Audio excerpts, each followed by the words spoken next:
Chapter 221. Experimental Location. The underground laboratory of the magic house, now hung with a sign that says "Do not disturb" during important experiments. Experimental purpose: to verify the effect of dragon blood fruit on magicians. Experimental equipment: dragon blood fruit, bathtub, water, smooth thunder silver metal mirror, wig, horn. Experimental process: first, place a bathtub in the laboratory, then use cold current magic to make some ice cubes, mix water and ice cubes in a ratio of 1:1 and put them in the bathtub. Put the mirror and wig in a conspicuous place for backup. Lying in the ice water, hiss. So cool, this temperature will not harm Horn, but he will feel very cold. Especially in winter now. Yes, Horn is now fully prepared and is about to take the dragon blood fruit. Before eating, he has already greeted the other people in the magic house to make sure that no matter what kind of sound he makes, he will not come in to disturb him.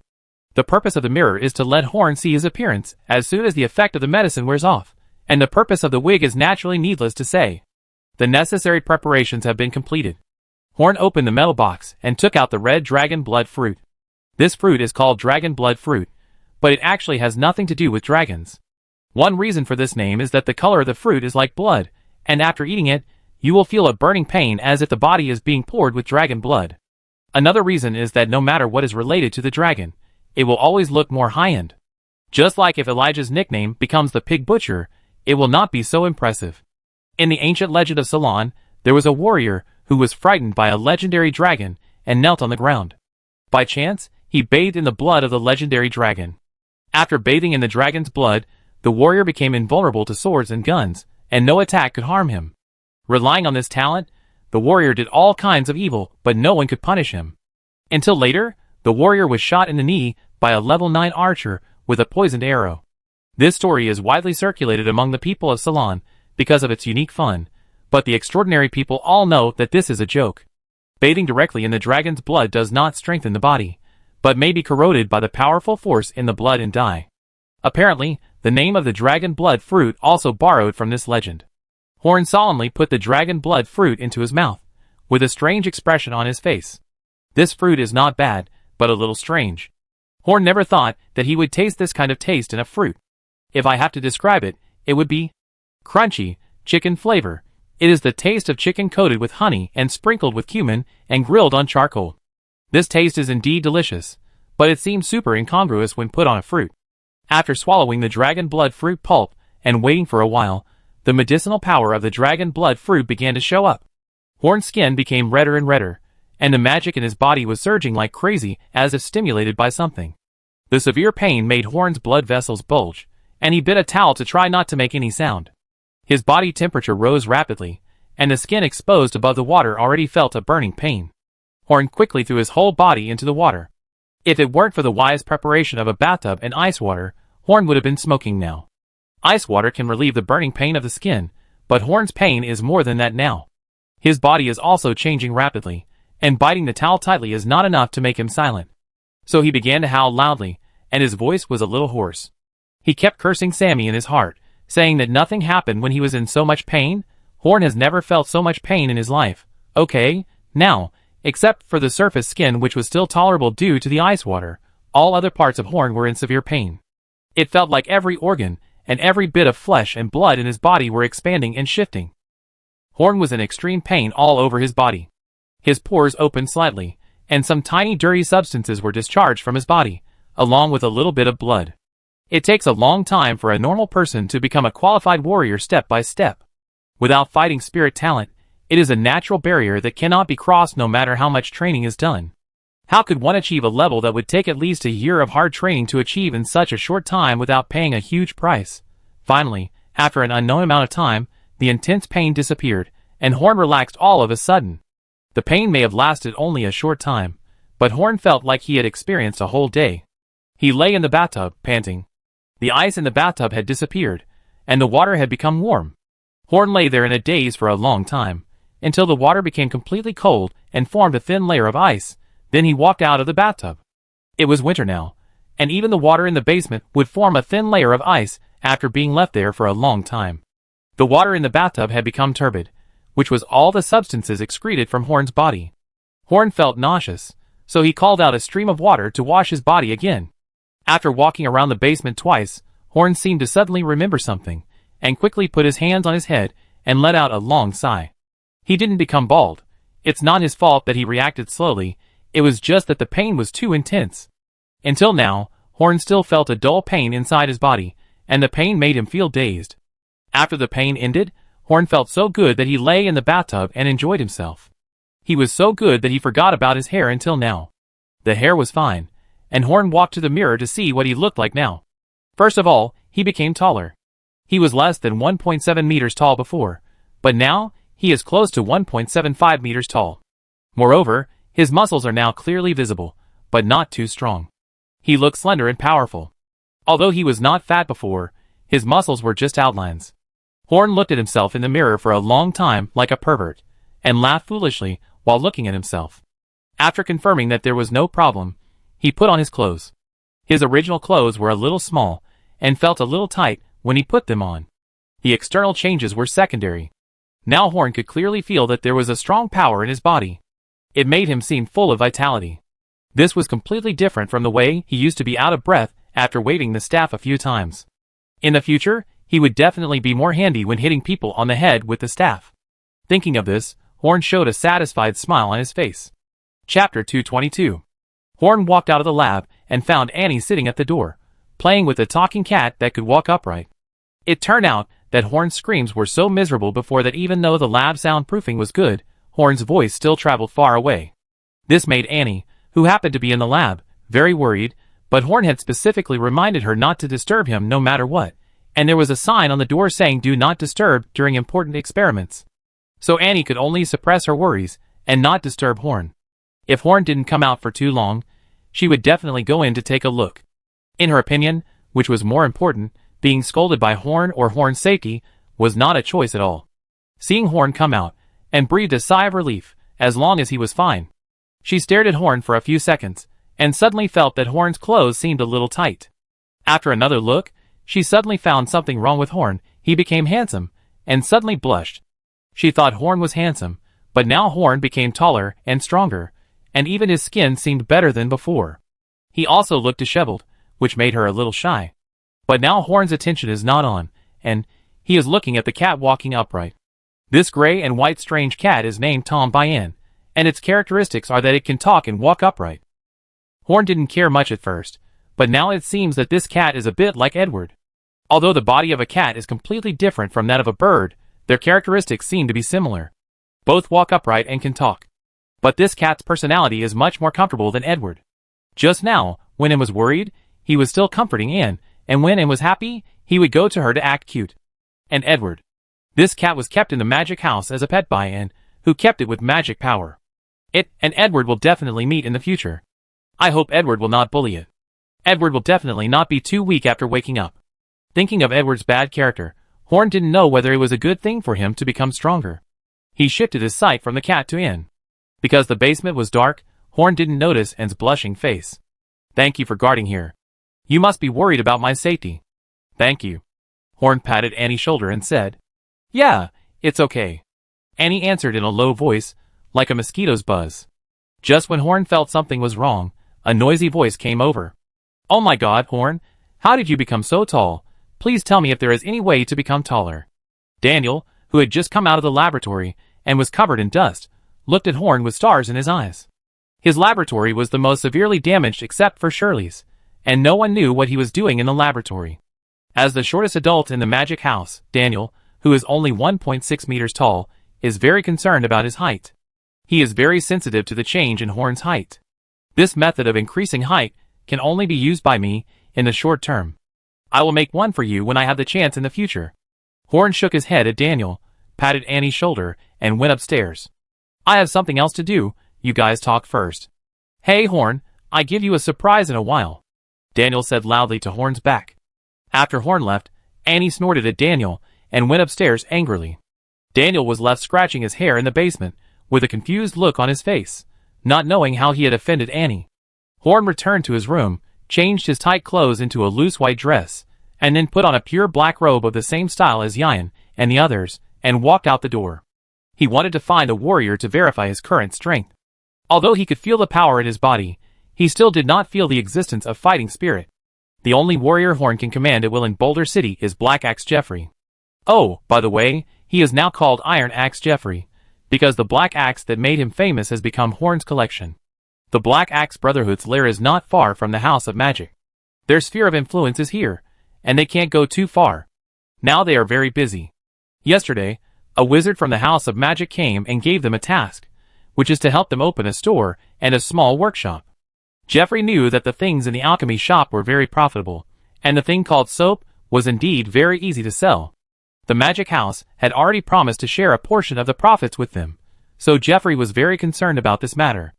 He knew that even a portion of the profits would make him a lot of money, but he was still self-aware and did not think of encroaching on the profits of the Magic House. Whether it was Horn or Enoch, these two extraordinary people called magicians in the Magic House made Jeffrey completely unable to resist. Moreover, without the protection of the House of Magic, the consequence of a small gang monopolizing such a large profit would only lead to their being swallowed up by a larger force. Besides, if they can have the soap business this time, won't there be other businesses in the future? Although Jeffrey is a gangster, he still has the ability to judge the situation, and he knows very well what is best for their brotherhood. Jeffrey, who was busy, suddenly found a person coming from outside the yard. Every one of his men bowed to the person as he passed by. Jeffrey did not feel humiliated, but rather pleased. This was a way he had come up with to flatter Horn, and he was very happy that his younger brothers had remembered his teachings. He hurried over to greet Horn, but he could not wait until Horn came to him. He had to go out to greet Horn to show respect. Horn was somewhat at a loss along the way. Even if he had become handsome and elegant after eating dragon blood, it was not the case that these people would bow directly when they saw him coming, right? This made Horn speed up his pace, because he found that he would not stand up unless he left these people and bowed. The actions of the Black Axe Brotherhood members made Horn feel a little ashamed, but also greatly satisfied his vanity. He would not lose his judgment because of this feeling, but this feeling was really good. Jeffrey trotted to Horn, showed him a flattering smile, and waited on the side. Horn was very comfortable with the bows of those younger brothers, so he did not give Jeffrey a face, but said to Jeffrey with a smile, "Jeffrey, I came to see you for something this time." "What is it?" "You tell me, I will do it for you." Jeffrey nodded and bowed. "I want to fight with you," Horn said to Jeffrey with a smile, with a hint of excitement in his eyes. Jeffrey's face turned pale, his legs went weak, and he almost fell to the ground. Why did they start fighting in such a good time? Chapter 223. I want to fight you. Jeffrey's legs were a little weak now. He used to be fearless with the black axe, but now he has no confidence to fight Horn. He once fought with Horn under the control of the black axe, and the memory of being beaten by Horn is still fresh. Now Horn wants to fight him. Jeffrey now wants to hug Horn's thigh and beg for mercy. He has not provoked Horn recently, but flatters Horn every now and then. Why does he suddenly want to attack him today? Is it because he doesn't like people bowing to him? Seeing Jeffrey's expression, Horn knew he was wrong and was a little scared. So he patted Jeffrey on the shoulder and said, "Don't worry, I'm not here to bully you. I just come to you to test some things, and I give you some rewards after the work is done." After Horn's explanation, Jeffrey's worries were somewhat relieved. Only then did he know that Horn's purpose was to test what he could do without using magic. Isn't this just being idle? Why don't you use magic as a spellcaster? While complaining in his heart, Jeffrey followed Horn to the place where he usually trained, which was a small training ground of 10 meters square. If a warrior wants to improve, he must go through a long period of training. Whether it is fighting spirit or physical body, he must go through hard training to avoid the risk of regression. In Ceylon, except for priests and pastors, all professions break through bottlenecks when they break through. After the breakthrough, they still need to accumulate strength for a short period of time before they can truly enter the next level. There is no such unreasonable thing as gaining more power and becoming stronger instantly after a breakthrough. It is only the realm that becomes stronger. Of course, the power of priests and wizards does not come from themselves. When they break through, the gods or demons directly infuse them with power, so they really become stronger out of thin air. However, as the price of becoming stronger out of thin air, it takes a long time for them to break through, and it is also when they are most vulnerable. Once their breakthrough is interrupted, they will face a very painful price. This price is explosion on the spot. Horn took off his outer robe and put away his staff, standing on the field with Jeffrey, who also did not have a weapon. Horn was not worried about coming into close contact with a level 2 warrior without his staff in his hand. Not to mention that Jeffrey definitely did not have the courage to attack him, The characteristic of the lightning eye that could instantly cast a second ring lightning spell meant that no level 2 transcendent could beat Horn, who was unarmed. Horn kicked the ground and ran at a high speed. Every movement he made now was much more powerful than before. He didn't know if it was an illusion, but he felt that he was running faster than a normal first-level warrior. It wouldn't take a normal person a long time to run a short distance of 10 meters, and it would be even faster for Horn now. He ran to Jeffrey and punched him in the face. But Jeffrey just moved to the side and put his foot in front of Horn's foot. Horn was tripped by Jeffrey and fell to the ground. Just like a child could be easily dealt with by an adult, Horn was also easily dealt with by Jeffrey. Horn, lying on the ground, did not stop, but got up and continued to fight Jeffrey. Horn used his hands and feet to imitate the movements of the warriors he had seen before, trying to last as long as possible in front of Jeffrey. However, although Horn thought that he was very skilled in fighting, in fact, his fighting was completely unsystematic. Even ordinary people who had not yet become warriors would be much better than Horn's fighting skills after normal training.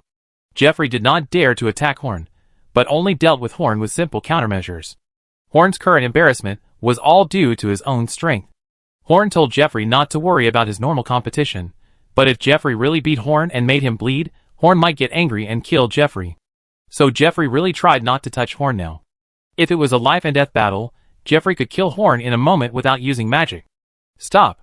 Horn, who was about to fall badly, suddenly floated in the air, and he supported his body with the magician's hand. After such a long and intense exercise, Horn didn't even shed a drop of sweat. His body really became stronger. Jeffrey quickly stopped and stood aside respectfully. Now Horn's white clothes were all stained. If he had known this would happen, he would have come in black clothes.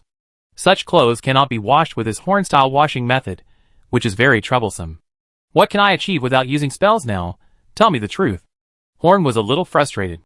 According to his understanding, a second-level warrior would definitely not be able to deal with a first-level warrior as easily as Jeffrey dealt with Horn just now. So he doubted the effect of the dragon blood fruit, and he had not noticed the existence of fighting spirit until now. You should know that the effect of the dragon blood fruit can directly turn ordinary people into first-level warriors, and first-level warriors have fighting spirit. Just relying on your physical fitness, speed, strength, and reaction speed, you are already stronger than a normal first-level warrior, but there is still a gap compared to a second-level warrior. Stronger than a first-level warrior? Jeffrey, do you usually deal with first-level warriors so easily? Sir, I haven't finished yet. Although your current physical fitness has surpassed that of a first-level warrior, your fighting skills are almost zero. Even a first-level warrior can easily knock you down just now. Of course, if you use magic, he will be knocked down. Jeffrey flattered Horn while pointing out Horn's current shortcomings. The fighting ability of a warrior is not just about fighting spirit and physical ability. What determines the difference between warriors of the same level is still fighting skills, that is, martial arts. I heard that some talented warriors can complete cross-level challenges with their superb martial arts, but we definitely can't do that. Through Jeffrey's explanation, Horn had a general understanding of his current situation. Ordinary people who normally take dragon blood fruit have physical fitness that reaches the level of a first-level warrior, and they will also produce first-level warrior-level fighting spirit in their bodies. The combination of the two makes them a qualified first-level warrior. But Horn is different. Now Horn can completely defeat ordinary first-level warriors with fighting spirit simply by relying on the strength of his body. The physical strength is similar to that of a second-level warrior who does not use fighting spirit, but Horn does not have fighting spirit, and he also asked Jeffrey for the method of practicing fighting spirit. After a simple test, he found that he had no talent for practicing fighting spirit at all. It seems that Horn has benefited from taking the dragon blood fruit and his body has become stronger than that of a first-level warrior, but in fact he is at a disadvantage. Those who have fighting spirit, although they are not as strong as Horn in a short period of time, but with the fighting spirit talent, a first-level warrior will sooner or later become a second-level warrior, or even a third-level warrior. If Horn didn't have a special method, his physical fitness would be like this for the rest of his life. Seeing himself like this now, Horn roughly understood what was going on with him. Yesterday when Horn took the dragon blood fruit, he really felt that he was in so much pain that he even lost the ability to think for a while. Normally, the pain from taking dragon blood fruit shouldn't be that severe. The reason why Horn was in so much pain was probably that the dragon blood fruit was trying to transform his body into a body suitable for fighting spirit training, but it was resisted by the magic in Horn's body. After all, the medicinal power of dragon blood fruit is not as strong as Horn's magic power, and Horn cannot have the talent to cultivate fighting spirit. So part of the medicinal power originally used to transform talent was used to strengthen Horn's body. Horn's guess, and should be not much different from the facts. After getting the result, Horn did not stay with Jeffrey for long, but returned directly to the magic house. When he went out, he enjoyed the treatment of people bowing wherever he went. Before leaving, Horn asked Jeffrey to buy some magic beast crystal cores and send them to the magic house tomorrow. At that time, Horn would give him a new weapon as a reward for today's sparring. As soon as he entered the courtyard of the magic house, Horn heard a disturbing noise. After a while, Edward flew down from the sky in front of him. Meow meow meow, Horn, you are so dirty. What the hell are you doing? Horn used his usual method to stop Edward and stretched out his hand to Edward, trying to cover his cat's mouth. But to his surprise, Edward disappeared with a flash of lightning. Chapter 224. Horn's body has been strengthened by the dragon blood fruit, and now his movements are much faster than before. Edward couldn't dodge Horn before, and now Edward should be even more unable to dodge. But the lightning just now. Did Edward complete his transformation? Meow meow meow, I'm stronger now, and it's impossible for you to cover my mouth now. Now, let you feel the pain I bring. Edward stood on the tree, pointing at Horn with his wings and showing a proud face. Two little maids passed by and covered their mouths, and almost laughed when they saw the scene. This creature that looked neither like a cat nor a bird was really funny. Horn had long discovered that Edward's foul mouth was actually only directed at him. As long as other people did not provoke Edward, Edward would not take the initiative to scold others. Edward's character was, if people do not offend me, I will not bother them. If people offend me, I will scold you to death. Well, maybe not right. Now that Edward has become stronger, he may even hit people. This gave Horn a headache. He could suppress Edward by force in the past, but now? It's not easy. Edward's aura is that of a second-level creature, and it seems that he can use the power of lightning. Through his special connection with Edward, Horn discovered that Edward should have hidden power. After using it, he should be able to reach the third level in a short time. To some extent, Edward is already the second best in the House of Magic. When checking the connection between him and Edward, when Horn focused his mind on Edward, he found that he and Edward now had a bond that Horn could not understand that connected the two. And Horn seemed to be able to temporarily cut off this bond. Horn cut it off curiously. He would definitely try this kind of thing. Edward, who was showing off on the tree, suddenly stopped talking, and then fell from the tree with a snap. The two little maids were startled. They were afraid that Edward would get hurt. But Horn had no such concerns. No one knew better than him that as long as he was alive, Edward would never die. He walked up to Edward, lifted him up by his paw, and put his head at eye level. Will you dare to scold me again? Horn said to Edward with a sinister smile. He was so happy now. He finally caught Edward's weakness. The line just now should be the power link between Horn and Edward. Once this line is cut, Edward will become the stupid bird who can only talk big. The original Edward can still bear it, but Edward, who has obtained extraordinary power, will become very weak once he loses that power. Meow. I don't dare meow. Edward looked at Horn with his big watery eyes. But his cuteness had no effect at all. He was not a little female cat, so he was not attractive to Horn. Ha ha ha, you have come to this day. Horn now felt a sense of revenge. He finally had a way to clamp Edward. In fact, the contract between Edward and Horn was equal, and there would not be a situation where one side completely suppressed the other. When he made Edward lose the power from Horn, Horn also lost the ability to merge thunder and fire in return. However, if both sides lost, Edward would still be more uncomfortable. Horn waved his hand to restore Edward's ability, then squatted in front of him and said, "You should be stronger this time, show it." Edward didn't dare to fight with Horn now, so he showed his ability obediently, and his little look was a little aggrieved. This made Horn feel a little guilty. I have 3 states now. One is the current Meow Owl form, which can use the second-level fire and lightning abilities. Well, Horn's guilt disappeared when Edward called himself I. This bird needs to be cured. Edward sprayed a fireball at Horn, but Horn blocked it with a magic shield. Then he used his wings to release an electric current at Horn. Horn's face sank. Are you doing this on purpose? Are you happy with this? This silly bird must have done it on purpose. Don't look at his small size. He has a lot of tricks up his sleeve. Meow meow meow. Edward pretended to be innocent and got away with it. These 2 moves were just revenge for Horn's interruption of his ability. I have 2 more forms left. One is like this. Edward's cat head twisted and turned into a falcon's head again. All his feathers turned light blue, and his body was constantly flashing blue arcs. When he transformed, Edward made a loud cry, ing ing ing. I named this form Thunder Eagle, In this form, I can only use the lightning ability of the third ring, but the duration cannot be too long, and it can only last for 10 minutes at most. Then Edward changed again. This time he turned into a fiery red cat. The cat's 4 paws and ears and tail were all burning with flames, and its eyes were bright yellow. I named this form Fiery Tiger. It can use the 3-ring fire ability, and the duration is the same as the previous form. After each use, it takes about an hour to recharge before it can continue to transform. Well, I can understand that the one just now was called Thunder Eagle, but yours is called Flame Tiger. Edward rolled his eyes at Horn with his cat eyes. Why are you so stupid, Meow? Don't you think it's not very impressive to be called Flame Cat when fighting? But it's also not very impressive to be called Flame Tiger, and a cat pops out. Horn shook his head and didn't think about it. Anyway, it would be Edward who would be embarrassed instead of Horn. Horn was very satisfied with Edward's ability. He was now the second best in the Magic Council, but he was Horn's pet and couldn't leave Horn for too long, which reduced his effectiveness. When Horn upgrades in the future, Edward should also upgrade with him, so Horn will have a very powerful helper by his side. Since Edward's ability comes from Horn, this is the maximum power he can get from Horn now. If Edward becomes stronger, it will have an impact on Horn. It seems that the terrifying speed and strength of the elf Angelina should only have no impact on the elf king. So how strong is the elf king Stuart? Horn thought of Roland again. I am afraid that when the golden dragon also undergoes transformation, it should be stronger than Horn. As for the doobie who likes to pretend to be a hat on Luke's head, well, it's still a scumbag with a combat power of 5. Chapter 225.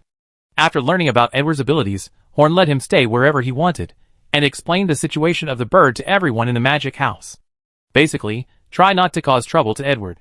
Although this stupid bird has a strange brain circuit, it is now the second best in the magic house. So don't provoke him, otherwise this stupid bird may do something strange. After explaining Edward's affairs, Horn prepared to return to the laboratory. He wanted to make a thunder silver axe for Geoffrey. His axe was still too shabby. At this moment, Daniel walked up to Horn with an excited look on his face, and handed Horn a twisted iron bar. Horn, remember I told you I would give you a surprise. Here, this is it. Surprise? Let's start with what this thing is for. After his guidance, Horn realized that the part wrapped with the cloth strip was the handle. It turned out to be a sword made by Daniel. What on earth are you doing with this piece of broken iron? Well, Horn still didn't want to admit that this thing was a sword. Daniel raised his eyebrows and said to Horn, "This is not a piece of broken iron. This is a magic weapon that I have carefully made for more than a month." The thing in Daniel's hand that looked like a rusty iron sheet had a blade that was about 5 millimeters thick at the thickest part, and was much thinner than a normal sword at the thin part. The shape of this thing was extremely unreasonable, and Horn even felt that if he waved it hard a few times, it would break by itself. No matter how you look at it, this thing is not as reliable as a wooden stick as a weapon. Perhaps I gave Daniel the book Preliminary Concepts of Magical Weapons to the wrong person. Ignoring Horn's disdainful look, Daniel excitedly introduced the iron sheet. Didn't Shirley find that fluorescent silver has very good magic transparency? Horn nodded gently. Fluorescent silver is a metal often used in the manufacture of high-end jewelry. This metal emits a faint fluorescence and is very popular in the upper class. In terms of price alone, it is much more expensive than gold. This metal has extremely good magic permeability, even better than thunder silver. Among all known materials, fluorescent silver has the best ability to conduct magic. The process of discovering the magic properties of this metal was quite funny. Daniel has always been interested in Shirley. Once he borrowed money from Horn to buy a fluorescent silver pendant to show his courtesy to Shirley, hoping to gain her favor. But unfortunately, Shirley was in a crazy stage of studying magic materials at that time, and thought it was the experimental material given to her by Daniel. So she melted the pendant in front of Daniel, just like that. Daniel was so upset at that time, and he complained to Yian about this matter. But soon Shirley discovered the incredible magical transparency of the pendant, which made Shirley, who had been busy for a few days, very happy. She hugged Daniel like a koala to celebrate. Daniel's mood was also very complicated at that time. He couldn't tell whether he should be sad for the pendant or happy that Shirley hugged him. However, although fluorescent silver has a particularly excellent magic transparency, it did not attract Horn's attention at that time. Because at that time, apart from the magic transparency, no other characteristics were found. It was just better than thunder silver, but for Horn, he was better at smelting thunder silver, and thunder silver was abundant. In comparison, fluorescent silver is a bit expensive. But looking at Daniel's performance now, Does fluorescent silver have any special properties that can be used on magic weapons? I found that some magic runes carved with fluorescent silver can be activated by fighting spirit, Daniel said to Horn proudly. This is a research result that he is very proud of. Since Horn explained the importance of knowledge, all the magicians in the magic house have devoted themselves to research. Well, except Terry, he is a battle fanatic and is only interested in fighting. Other magicians have more or less their own research results. For example, Luke can now make a staff that can be used by three-ring magicians without restrictions. Daniel was naturally unwilling to be the last one, but although he had many ideas about making magic weapons, he couldn't make weapons himself. He was not a blacksmith, and all he could do was use fire magic to melt the metal and simply make it into a piece of iron. The reason why Thunder Silver is so easy to shape is because of its special characteristics and Horn's superb lightning control ability. Other metals are not as easy to operate as Thunder Silver. After Daniel discovered this characteristic of fluorescent silver, he found a warrior outside and tried many ways to make this finished product. His lab looked like it was burned because he was melting metal indoors. Can the magic circle carved with fluorescent silver be activated by fighting spirit? Horn's eyes lit up, and he grabbed Daniel's shoulder and asked him. What he wanted to solve the most was that warriors could not activate the magic circle through fighting spirit. But he didn't expect that this problem was solved by Daniel. Daniel shook his head gently. It's not a magic circle, but a magic rune. I have also tried the magic circle carved with fluorescent silver. Fighting spirit cannot form a complete magic channel, but it can be used as a source of energy for magic runes. The magic rune is an important part of the magic circle. The other two parts are the ring and several basic patterns. Horn had never thought that the magic rune could work independently of the magic circle. Daniel's words were like a revelation to Horn. Aren't you going to demonstrate your weapon? Horn pointed at the broken iron piece in Daniel's hand. Daniel rolled his eyes. I don't have fighting spirit, how can I demonstrate? If I don't use fighting spirit to protect this iron piece, once the rune is activated, it will break. Since you can't make weapons yourself, why don't you make the blueprints and let the blacksmith make them? Daniel laughed. I finally found that I am better than you. You probably haven't tried to let ordinary people carve magic circles. Horn raised his eyebrows. Indeed, I haven't tried it. I have tried it. I have asked blacksmiths to do it a long time ago, but even if the magic runes they carved are exactly the same as mine, there will not be any magic reaction. Similarly, I asked them to try to make a magic circle. They succeeded, but the effect was less than half of the normal magic circle, and it was very fragile and easy to damage. Why is that? The requirements for engraving magic runes without magic circles are higher. I have been studying for more than a month before I can reach the threshold. I believe that even if you have my full guidance, it will not be easy to succeed. If the finished product is not good, you can ask the blacksmith to make a semi-finished weapon and then modify it yourself. Horn pointed at Daniel's broken iron piece and said. Snap, the iron piece in Daniel's hand fell to the ground. It seems that he has done a lot of useless things. Ignoring Daniel's expression, Horn thought for a while and said to Daniel, since this metal has such excellent magical properties, it is better not to call it fluorescent silver. Fluorescent silver is the name of the metal used to make jewelry. This metal will play an important role in the development of magic. Then call it mithril. Chapter 226. Naming fluorescent silver, as mithril was not entirely Horn's whim. Horn had been looking for mithril, a substance that old Douglas had told him about magic. Mithril was the most mentioned. There were many versions of the story he had told, but in almost every version, mithril was a magical material that was very helpful to magicians. But Horn had never found a magical material that had the same effect as mithril. Horn once thought that Thunder Silver could work, but Thunder Silver had so many limitations that only Horn could operate it. After Daniel explained all the characteristics of fluorescent silver, Horn was surprised to find that the closest material to the mithril in the story was fluorescent silver. And the name of fluorescent silver is because of the special luster of this metal when it is used to make jewelry. Horn felt that it was a huge waste to use such a useful spellcasting material to make jewelry. After communicating with Daniel, Horn found that the metal he named mithril had more than the functions mentioned before. First of all, mithril can replace Warcraft blood to draw magic circles, and it is more effective than Warcraft blood, at least there is no risk of failure.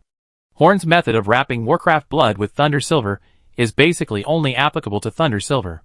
Other materials that can conduct magic power are rarely used to prevent Warcraft blood from slowly disappearing in the magic circle. Even Thunder Silver cannot ensure that it will not lose its effect as the use time increases. But mithril is different. The magic circle drawn with mithril will not be damaged even if it is directly exposed to the air. Secondly, As long as a little bit of mithril is added when forging metal, the forged metal will have good magic conductivity, just like Horn's thunder silver. Perhaps the effect of the magic circle directly carved with mithril, and the metal transformed by mithril is not as good as the combination of thunder silver and monster blood made by Horn before, but mithril can be operated by all magicians. It can be popularized to most magicians, which is what Horn is looking at. Horn controls lightning like instinct, so he can use thunder forging directly, but other magicians can't do this level. Even Horn himself can't do such subtle and delicate operations without using the ability of the Thunder Eye. Therefore, the discovery of mithril is of great significance to the development of magic. This significance is that in addition to Horn, others can also make magic props, and because of the large number of users, the future development space may be much larger than Horn's thunder magic. After discovering the effect of mithril, Horn abandoned the blood of monsters that cost him a lot of effort, and turned to using mithril to carve magic circles. This is the best combination. After sending Daniel away, Horn came to the study to find Mrs. Sharon and borrowed the first edition of Shirley's book Magic Materials Encyclopedia with 5 magic coins. This book was printed by Shirley 10 days ago, and Shirley will update it every month. It is not obvious now, but when there are more magicians in the future, Shirley can rely on this to obtain a large number of magic coins. Speaking of which, Horn had not read Shirley's book before. He had a lot of things to do, and many of the things he had to do had a higher priority than reading this book. But the fluorescent silver brought by Daniel today gave Horn a lot of new ideas, and knowing more about magic materials could make his thoughts produce more sparks. While studying alone in the basement, Horn sighed. Now they only have less than 10 magicians doing magic research, which is much faster than Horn himself. Horn himself may have to wait for countless years before he has the chance to discover the things Daniel mentioned before, because he will not buy fluorescent silver jewelry for others. Moreover, Horn's own energy is limited. He can only study in one direction, and now everyone's research direction is different. The knowledge reserve of the Magic Council is growing almost every day. When new magicians join in a month or two, the development of the Magic Council will probably be incredibly fast. By that time, the Magic House, which has a large number of low-level spellcasters and controls a large amount of wealth and confidential technology, will definitely be targeted. Because the Magic House does not have a real top master, and an organization without top masters, and with a lot of wealth is just an object for others to slaughter, right? Now only Horn himself can reach the combat power of a 5th-level spellcaster, but can a 5th-level spellcaster really stop those wolf-like and tiger-like existences that may appear after taking the dragon blood fruit? Horn's strength has been enhanced to a certain extent.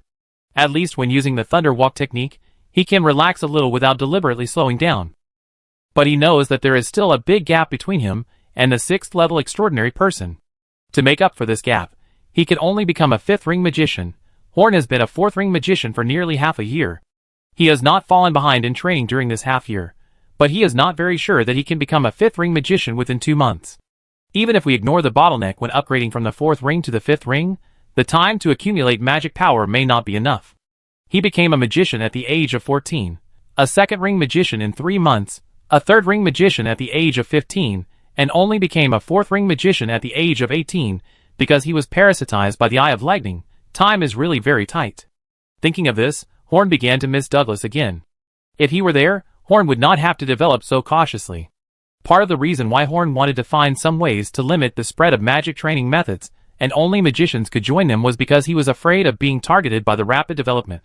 Because no matter how they developed, at most they would add a large number of low-level spellcasters.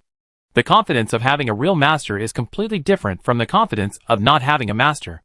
Putting aside the chaotic thoughts, Horn began to continue his research. After all, increasing knowledge is also very helpful to improving strength. Daniel melted mithril into ordinary metals to make it a metal that can conduct magic. So what will happen if Horn melts mithril into thunder silver? If mithril doesn't work, can other substances change the properties of thunder silver? Don't ask for too much. As long as the finished thunder silver weapons can be unaffected by lightning, Horn can make weapons with magical effects to sell. Most of the wealth in the Forsaken Land of Gods is concentrated on the warriors. If you can make money from the warriors, then this wealth will be enough to support the operation of the Magic Council in the future. Chapter 227. The fact that thunder silver is easily affected by lightning makes it very easy for Horn to manipulate it, but it is also because of this that Horn does not manufacture thunder silver weapons on a large scale. They can use this thing themselves, and they can be careful not to touch the lightning, but if they sell it to others as a weapon, it will be deformed directly when it touches lightning.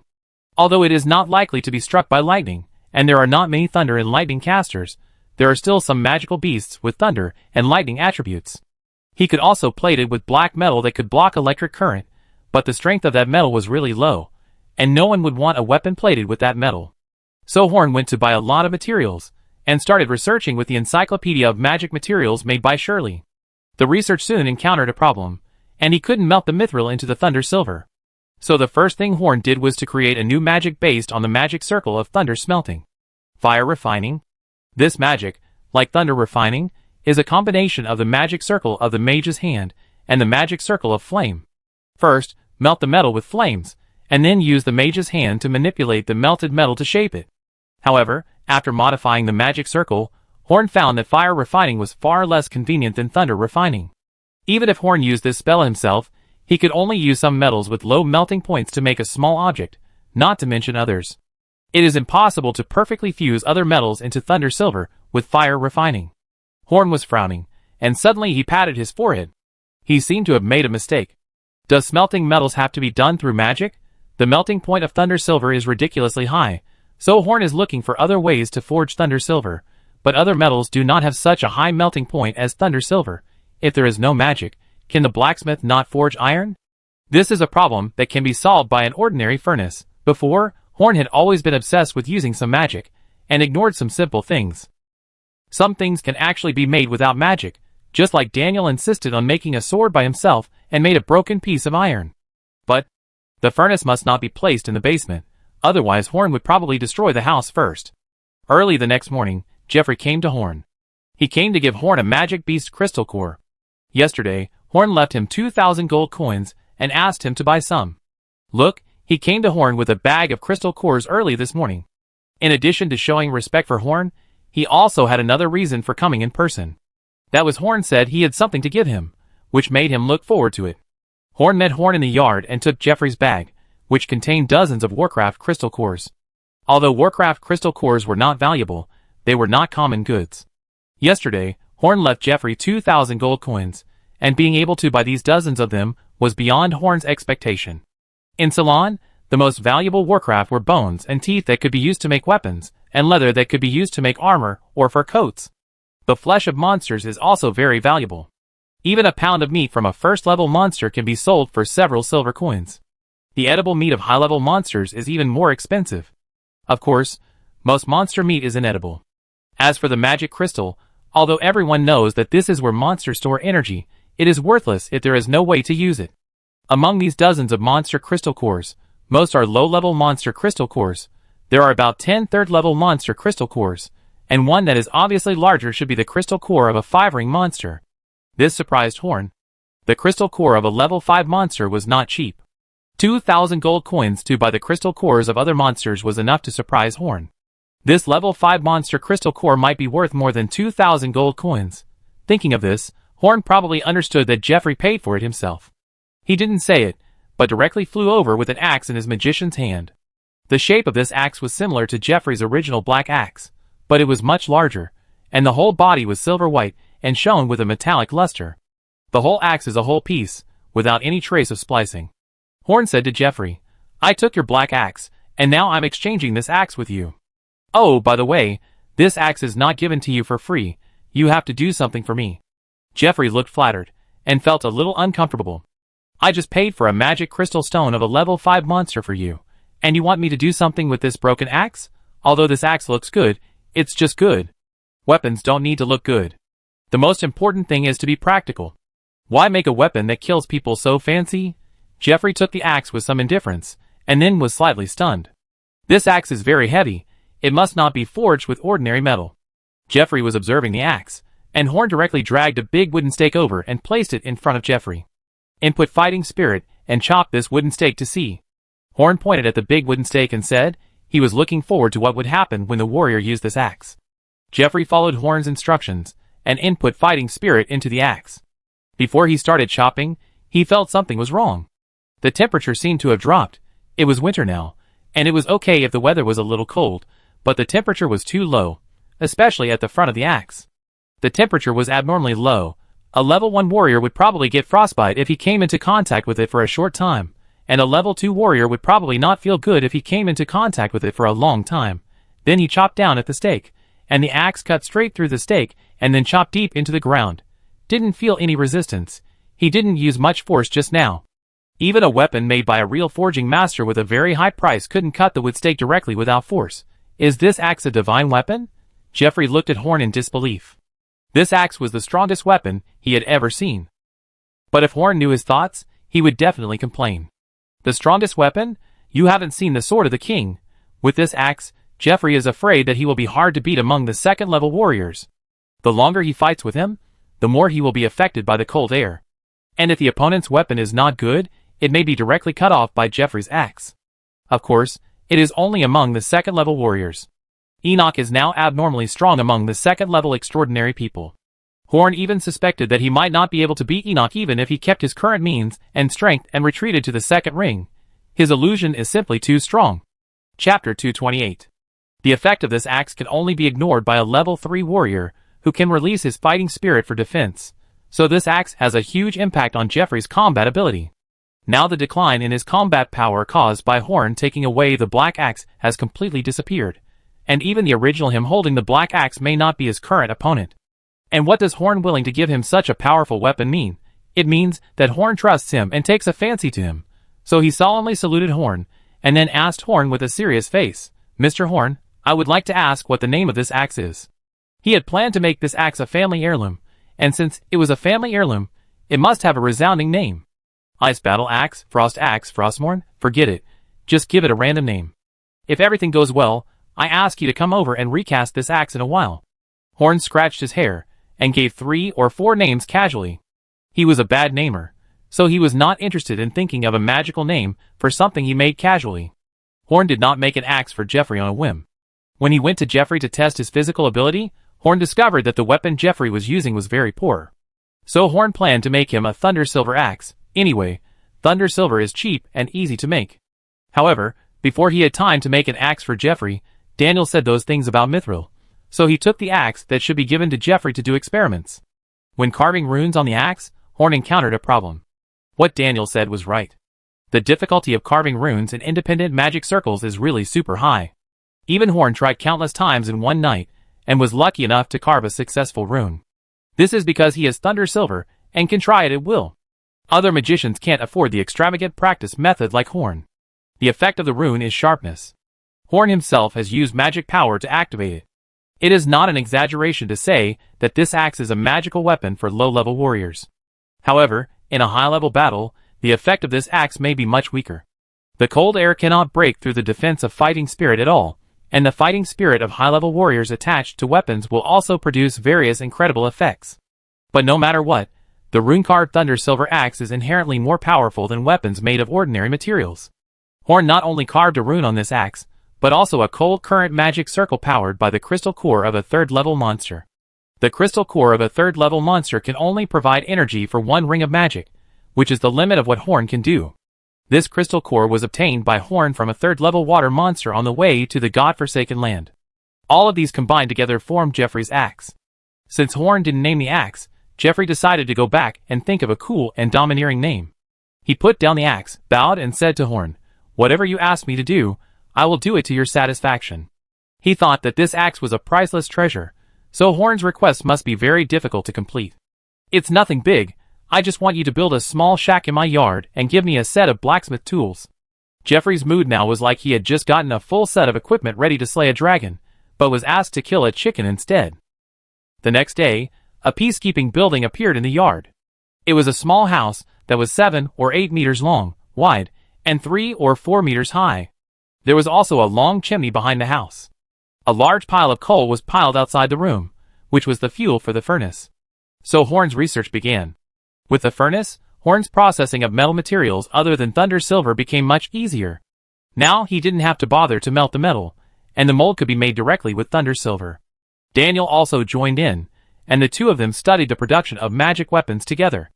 Now, in this regard, Horn is about the same as Daniel, except that he can control Thunder Silver, and Daniel is even better. The two worked day and night in the blacksmith room, and finally on the 8th day, they made the first Thunder Silver magic weapon that is not afraid of lightning. It was a long sword made entirely of light blue metal, and the style was the most handsome long sword on the market that Daniel thought. The rune attached to this long sword is still sharp, because they don't have many magic runes that can be added to weapons, and the most suitable rune for swords is sharp. During the research process, the two of them tried countless materials, and finally found that mixing a blue ore with several other substances, and fusing it into thunder silver can make thunder silver no longer affected by lightning. In fact, there are other substances that can make thunder silver unaffected, but once that material is mixed in, Horn's thunder metallurgy completely loses its effect, and the thunder silver completely becomes a metal lump that is impervious to oil and salt. The reason why Horn and his team use this blue ore is because it loses its lightning resistance under the influence of low temperature. Of course, this low temperature is not ordinary low temperature. Shirley's cold current can barely reach this limit. This feature allows Horn to use lightning smelting to create magic weapons under the premise of opening the metal plate of cold current. The carving of magic runes was done by Daniel. To reach Daniel's current level, even Horn needs a lot of time to practice, and Horn does not have so much time to spend here. As for the magic circle, Horn carved the magic circle of the fire spell. If this weapon, that is afraid of lightning at low temperatures, is carved with the magic circle of the cold spell, then Horn's research on how to make thunder silver defend against electric current will be meaningless. There are many more studies to be done on carving runes that can be activated by fighting spirit on weapons. Horn left all these things to Daniel. He also saw that Daniel's talent in this area is really strong. This technology was named enchanting by Horn, and Daniel is now the first enchanting master of the Magic Council. There are still many research magicians in the House of Magic. Horn knows a little bit about everything. Shirley studies magic materials, Daniel studies enchantment, Luke studies magic botany and staff manufacturing, and Nicholas studies magic potions, which has not yet seen results. The rest of the people seem to be studying something, but they are mysterious to Horn, probably wanting to give Horn a surprise. The only ones who really haven't studied anything are probably Ian, who has been idle because he can't become a magician, and Terry, who has a brain full of muscles. Oh, and Daisy and Colin, two children, who are accumulating knowledge. Edward flew past Horn with a wisp of fire. This guy should be included. Chapter 229. The dawn opened the curtain, and it was another sunny morning. The warm morning light shone on the snow in the city, which was a bit dazzling. The opposite side of the magic house was crowded with people, but no one was interested in the alchemy shop. This was almost impossible in normal times, but it was very normal today, because a soap specialty store that was very popular in Boulder City officially opened. The name of the store was Magic Soap Shop. Tom was a first-level warrior. His name was the same as Annie's cat. However, names like Tom and Jack would make several people turn their heads when they were called casually on the streets of Ceylon, so there was nothing strange about it. He was a little unhappy in the crowded crowd. Why did his wife insist that he line up so early to buy soap? It's not like he couldn't buy it if he was a little later. His wife and daughter liked it after using it once. They had to use it to wash their faces every morning and even when taking a bath, which made Tom feel a little bit unacceptable. But this thing is really easy to use. After using it, I feel that my face has become smoother, and the price is not expensive, only 2 silver coins, and 1 piece can be used for a long time. Magic soap has not been in Boulder City for long, but during a period of time, this block-shaped object with a charming fragrance has been loved by most people in Boulder City. Now in Boulder City, if you tell others that you have never used soap, you may be despised by others. But just a few days ago, the soap stopped selling, and it was reported that a store would be opened opposite the Magic House to start selling independently this morning. This should be good news, but their soap ran out on that day, so their family lived in misery for the past few days. After using soap, living without soap is simply torture for a family like them who pursues respectability. But there is no other way, because soap is only available in the Magic House, and it cannot be bought anywhere else. It is not that there are no forces that want to see the benefits of soap. After all, although 1 piece does not make much money, many people buy it. But they can't figure out the formula of soap. When the Magic House makes soap, it is done inside the Magic House. Outsiders have no way to get the formula. In addition, there are many extraordinary people in the House of Magic, and the leader is suspected to be a 5th-level spellcaster. This is something that all the slightly respectable forces in the Stone City know. That's why there have been no imitation soaps. But now that the store has officially opened, soap should be manufactured on a large scale. As long as they are manufactured on a large scale, the formula will definitely not be hidden. As a first-level warrior, Tom felt that his status was completely different from these ordinary people. He had to maintain his decent image, so he was too lazy to squeeze in with these people. He planned to take a walk around the area, so he walked into the Mimhalen Alchemy House, which was just opposite the magic soap shop. He had heard of this shop, which specialized in selling some strange spellcasting supplies, which seemed to be related to a power system called magic. But it had nothing to do with him. Warriors were the mainstream of the extraordinary people in the god-forsaken land, so even though this shop was very popular in the Wild Witch circle, he had never been there. His thoughts were actually similar to those of most warriors. They looked down on the professions of extraordinary people other than warriors. Because of this, although the House of Magic is also famous in the current Boulder City, few warriors come here. After entering the door, Tom frowned slightly. This store is a bit simple, and what are the things sold? Suspicious objects in bottles and jars, then broken wooden sticks, thicker and prettier wooden sticks with monster crystal cores, shabby gray robes. It seems that there is nothing eye-catching. The person who looks after the store is a bald man with a big beard who looks very fierce. If Tom meets such a person in the wild, he will chop him down immediately. I really don't know how a store with such a clerk can sell things. But at this time, the clerk with a ferocious look was rocking a well-designed rocking chair with a flattering face. On the rocking chair was a bird. Oh no, it was a cat. What fake? What kind of thing was that? Tom felt that his worldview was shocked. He had never seen such a creature. However, Ceylon was a world with extraordinary power after all, so the Ceylonese people were very receptive to creatures beyond their cognition, and he soon recovered. At this time, the maid Maggie pushed a cart into the store from the back door, and said, "Mr. Marseille, these are the weapons that Lord Horn said to you to sell. I put them here for you." Marseille agreed, carefully left the rocking chair, and then hung the weapons on the cart one by one on the shelf that had been prepared long ago. Horn had already told Marseille that the store would soon sell weapons, but these weapons were not delivered until the magic soap shop opposite opened. There were 5 weapons sent over, each of which was made of light blue metal. The 5 weapons were an axe, 3 long swords, and a round shield. Most of the warriors used long swords. If Horn hadn't insisted, Daniel would have brought 5 long swords. The shapes of these long swords were ordinary, but the colors were really good, so they immediately attracted Tom's attention. His daughter was a tomboy. At the age of 13, she liked to play with swords and guns the most, so if he bought such a long sword and sent it to her, it would definitely make his daughter very happy. And if his daughter used such a sword, he would definitely be very proud. "Hey, big bearded man, how much is this sword?" "I buy it." Marsley was about to hang a light blue axe on the shelf. The axe was a bit heavy, and it was not easy to hang it. "Sir, you have a good eye. You can see the specialness of this one at once. I will give you a discount because you have such a good eye." Seeing that Tom wanted to buy it, Marseille turned to Tom and squeezed out an ugly smile, and said that the axe hanging on it was not hung firmly, but Marseille planned to deal with it after serving this customer. Horn asked him to come to the store for 1% of the turnover. He could get 100 gold coins for selling such a sword, so he must take it seriously. 10,000 gold coins, thank you for your patronage, Marseille said to Tom, rubbing his hands. Tom was stunned for a moment, and then an angry expression appeared on his face. Is he so easy to deceive?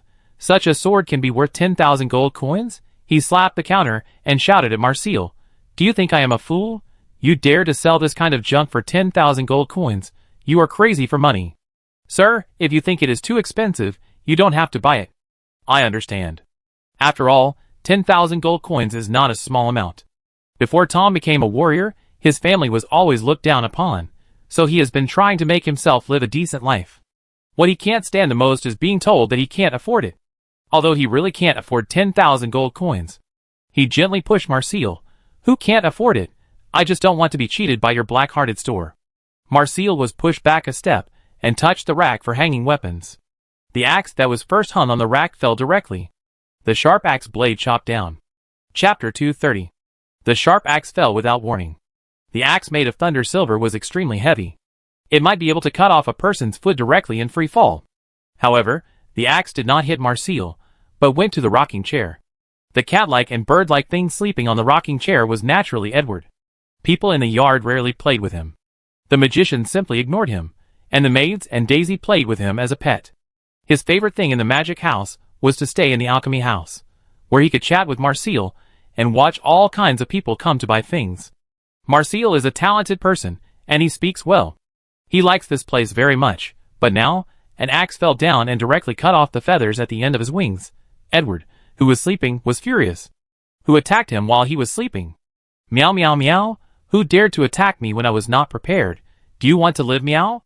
Edward had tears in his eyes, put his wings to his mouth, and roared. It will take him a long time to grow these feathers back.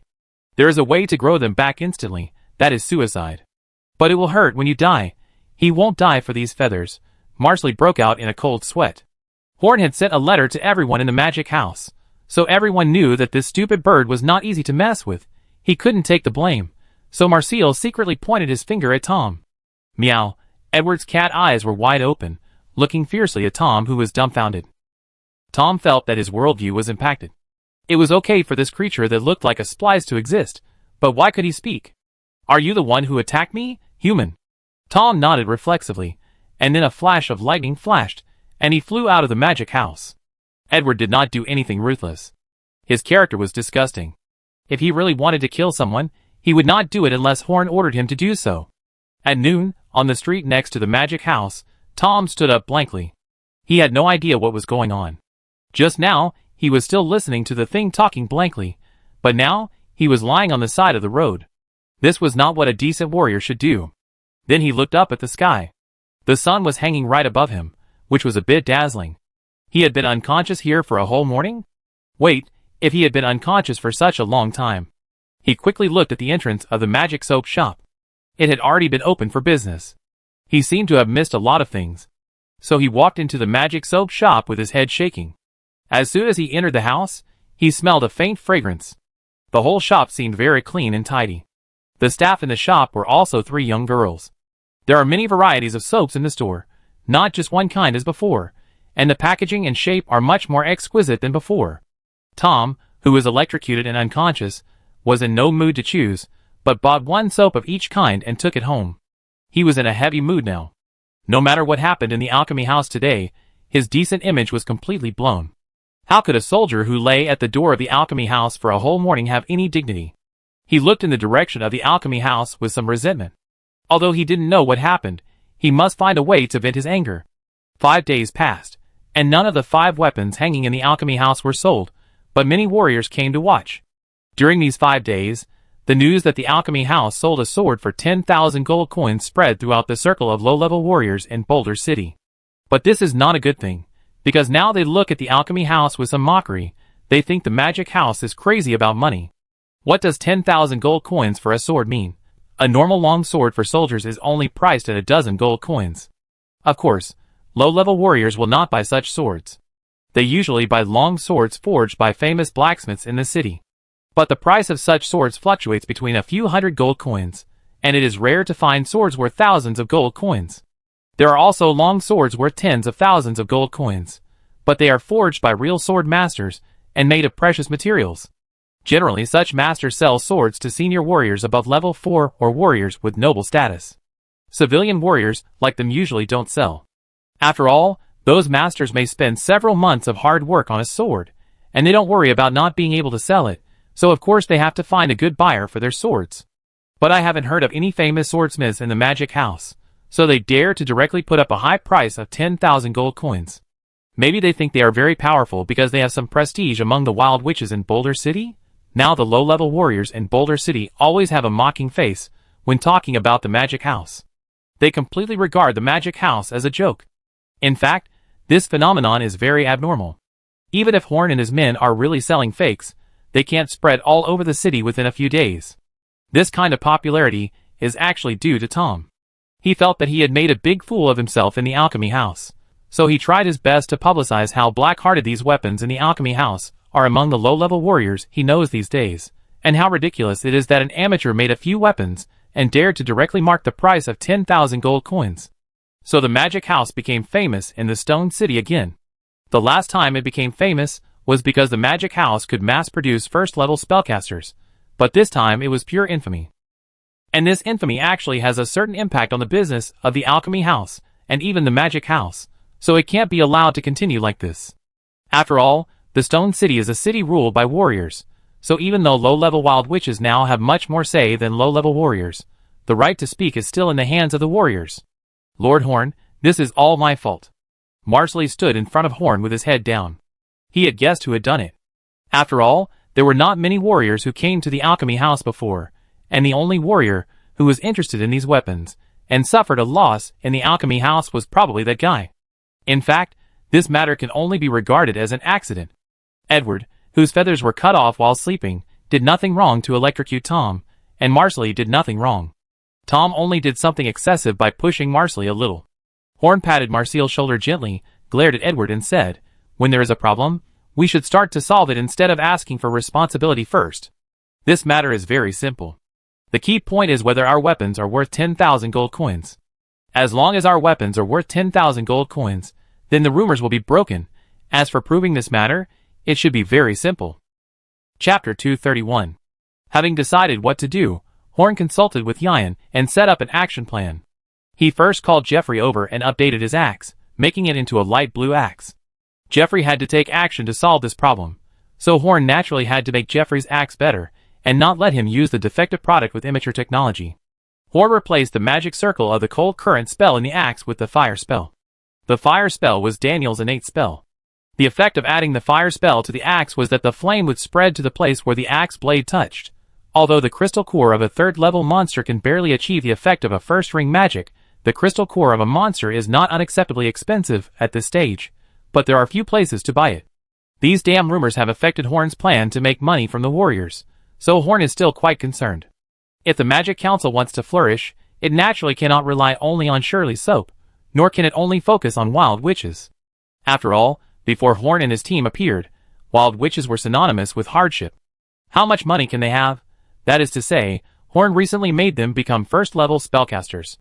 They relied on their spellcaster abilities to do some things, so that they could spend money in the alchemy house.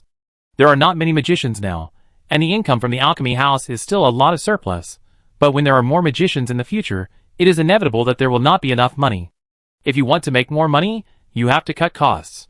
But if the Magic Council wants to develop rapidly, it cannot cut costs, so what Horn has to do is to increase revenue. Who is the group with the most purchasing power in the Forsaken Land of God? Warriors.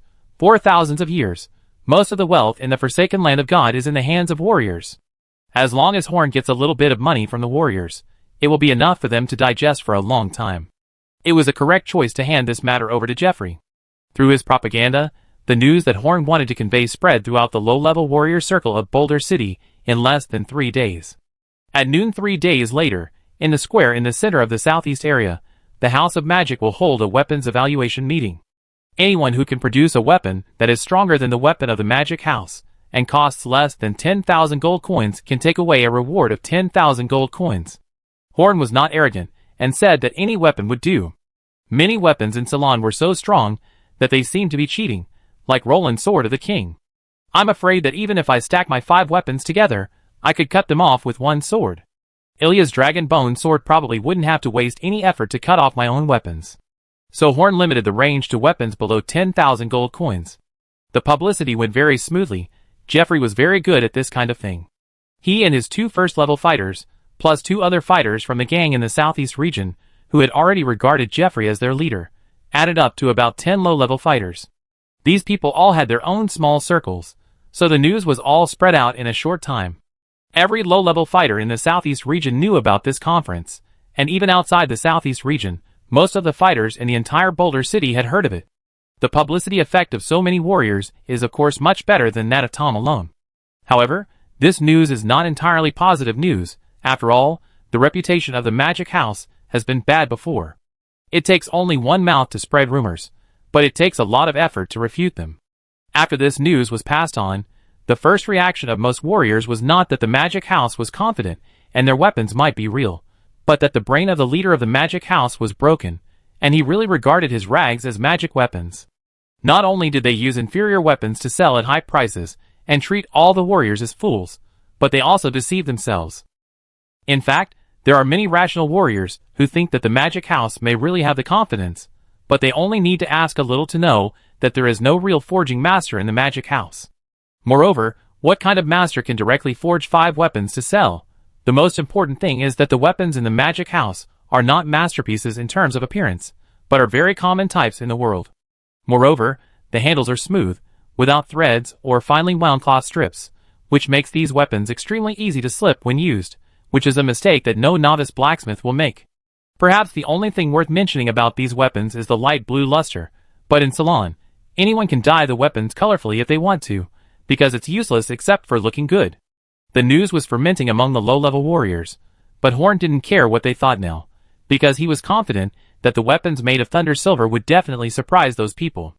The crystal snowflakes lightly fell from the gloomy sky, and gradually the snow became bigger, thicker, and denser. In this kind of weather, ordinary people would hide in their homes, and would not go out. But such bad weather did not affect the high enthusiasm of the warriors at all. Most of the warriors carried their proud weapons, which they thought were gifts from the magic house. Although they were not short of gold coins, 10,000 gold coins were not a small amount for most low-level warriors. How could they not come if someone gave them for free? There were a total of 5 weapons hanging outside the magic house, and at least 5 lucky people would get 10,000 gold coins. As for whether they would regret it halfway, the warriors who surrounded half of the square here would not allow them to stop halfway. Of course, compared to the warriors who wanted to get gold coins, there were also many warriors who just came to watch the excitement. The Stone City had not experienced war for a long time, so they were all bored. Now that there was an opportunity for many warriors to gather together, they would certainly rush to see it, even if it was just to watch the excitement. Tom was also mixed in the crowd. These days, he always felt that the people around him looked at him strangely. It must be because of that damn magic house that made him lose his dignity. The corners of his mouth slightly lifted up. It seemed that his efforts were not in vain, and he did not feel guilty at all. After all, what he said was all true, but he just guided them a little. Lies are easy to be exposed, but the truth is not. As a low-level soldier, he could not afford the cost of deceiving everyone, but it was very easy to use the truth to guide them to act. Tom, who had been looked down upon before becoming a soldier, had the greatest obsession of maintaining a decent life and no longer being looked down upon. In the past 3 days, an illegal building appeared in the center of the square. A display stand about 1 meter high, more than 10 meters long and wide. Well, maybe it is not an illegal building, because it was built by the sheriff. There are 4 chairs on the stand, which should be where the judges of the conference sit. At this time, the noise of the riot gradually stopped, because a group of people walked onto the stand from the back of the stand, and 4 of them sat on the chairs. Behind each of the 4 people stood 2 followers. The 4 people are the sheriff, Sammy, the warrior leader of the Stone City, the lizardman shaman Savara, and Horn. Among them, Sammy is the notary invited by Horn. In the Stone City, no one is more suitable for this position than Sammy, the city lord, and Savara was dragged here by Sammy. In fact, he has no interest in these things. Looking at the people on the stage, the warriors below the stage were whispering. It was not surprising that the sheriff came. Everyone knew that the Magic House had a good relationship with the sheriff, and this was also a major event in the Southeast District, so the sheriff could not be absent. But Sammy, who has been promoted to a level 6 warrior, is a true level 6 warrior. He is now the second most important person in the Stone City, as the only level 5 spellcaster in the Stone City before. Savara has a high status. What qualifications does the leader of the House of Magic, the guy named Horn, have to sit with the 2 of them? There is only one explanation left, that is, the rumor is true, Horn is also a level 5 spellcaster. Chapter 232. The sheriff stood in front of the booth, holding a manuscript and shouting loudly.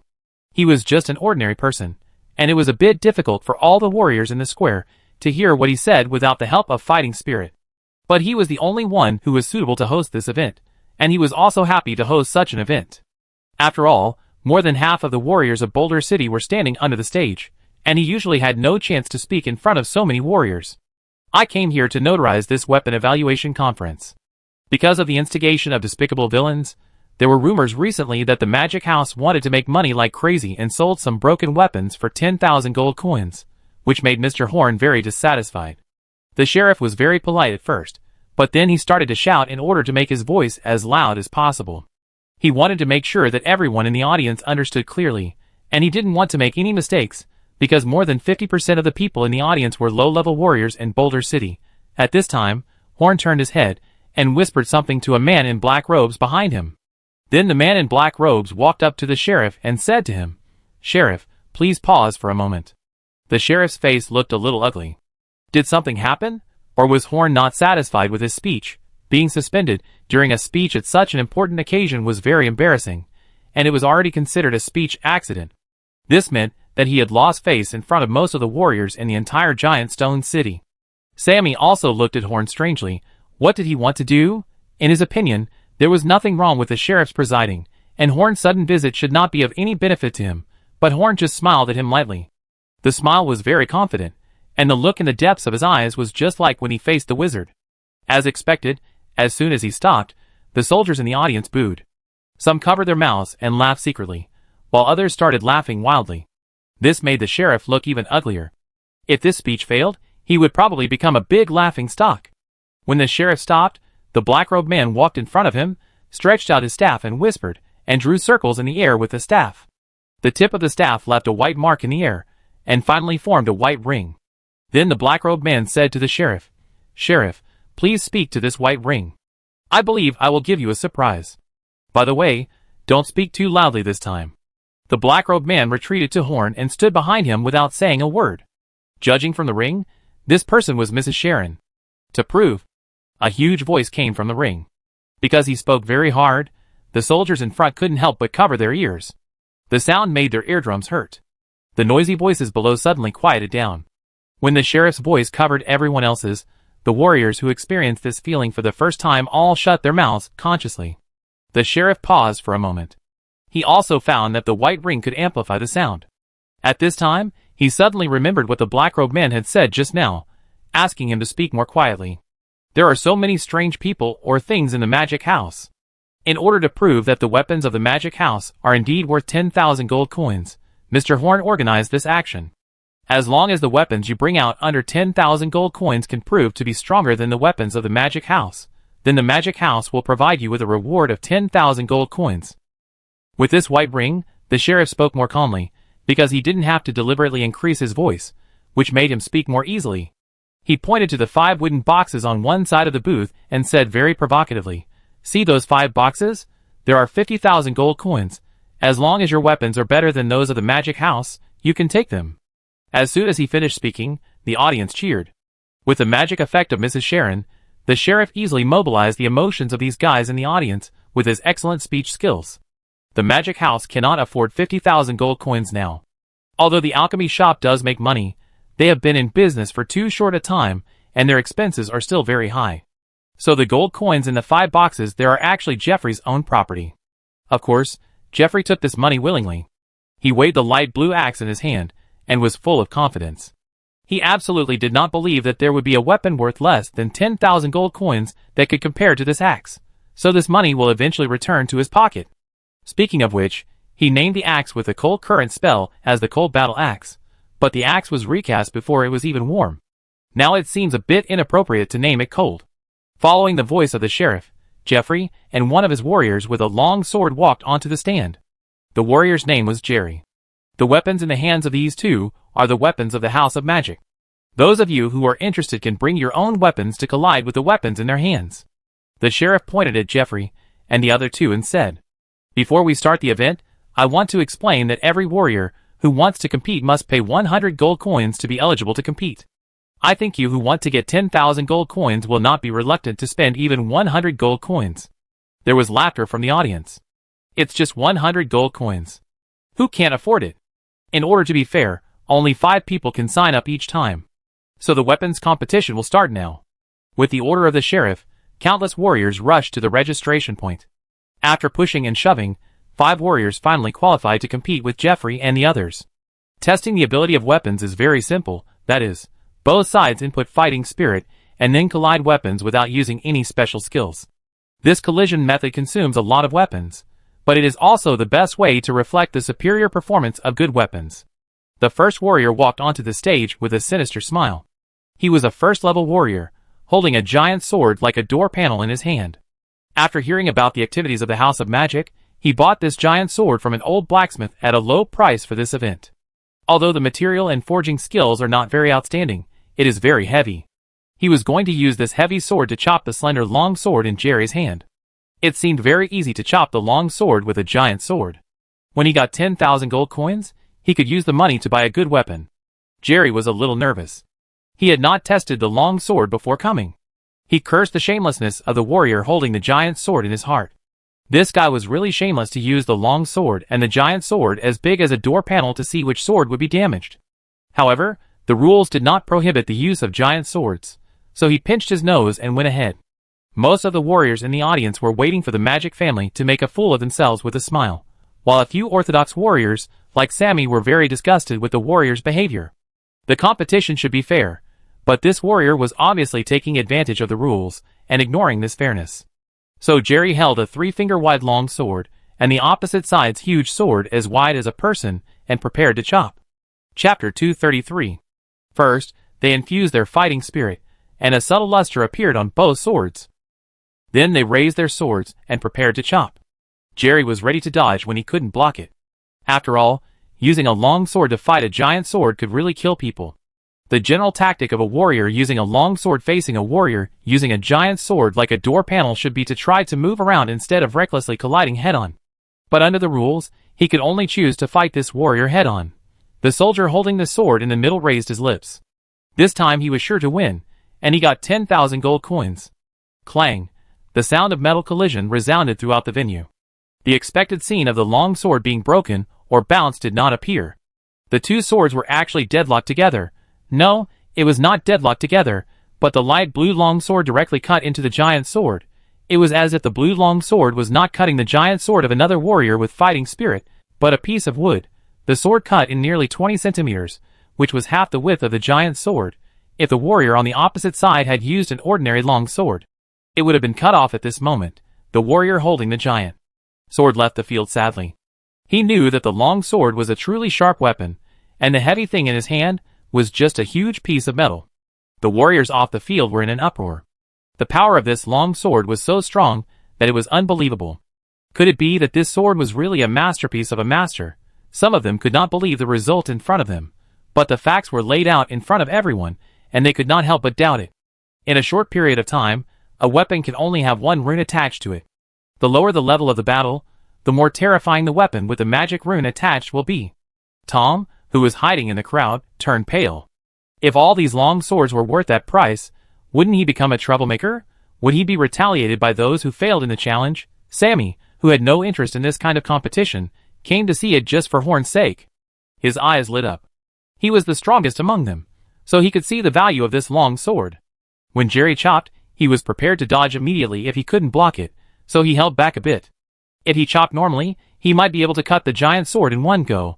Although the material of the giant sword was extremely poor, it did not affect the sharpness of the blue long sword. This sword was definitely a magical weapon in low-level battles, and it was not completely ineffective even in high-level battles. Sammy now even felt that this long sword was a bit cheap at only 10,000 gold coins, and he tilted his head to look at Horn. Horn smiled and said, "This sword is more powerful than this. If you are interested, I can give you one."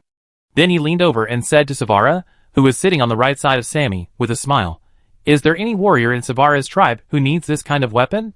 I can also customize a weapon for you for free." Although Savara was hostile to Horn when he first met Horn, his hostility had disappeared a lot after Horn saved Sammy. It was very necessary for Horn to build good relations with the high-level officials of Boulder City. Before he surpassed the strength of the City Lord Kino, he had to keep his tail between his legs in Boulder City. Horn certainly would not forget the City Lord Kino. The two deluxe long swords specially customized for him had been delivered to Kino through the channels of the sheriff before the event. According to the news brought back by the sheriff, the City Lord said he liked it very much. The event did not stop because Jerry almost cut off the giant sword, because it became more heated. Those who came to take advantage naturally did not dare to go on stage again, but many warriors who were confident in their weapons took turns to compete. When the 35th person came, a bald strong man holding a golden axe walked in front of Jeffrey. The golden axe looked very exaggerated at first glance, but if you look closely, you will find that there are faint fish scale patterns on the axe. Any warrior with a little knowledge can recognize that this metal is fish scale gold, which is the best material for heavy weapons, and is almost impossible to be damaged. The fighting spirit fluctuation of this warrior is level 4. According to the rules of the activity, he cannot use fighting spirit and physical ability above level 2, and is only allowed to use the strength that a level 2 warrior should have. Two equally huge axes collided violently, making a deafening sound. The sound was sharp and piercing. This was the sound of a normal weapon collision.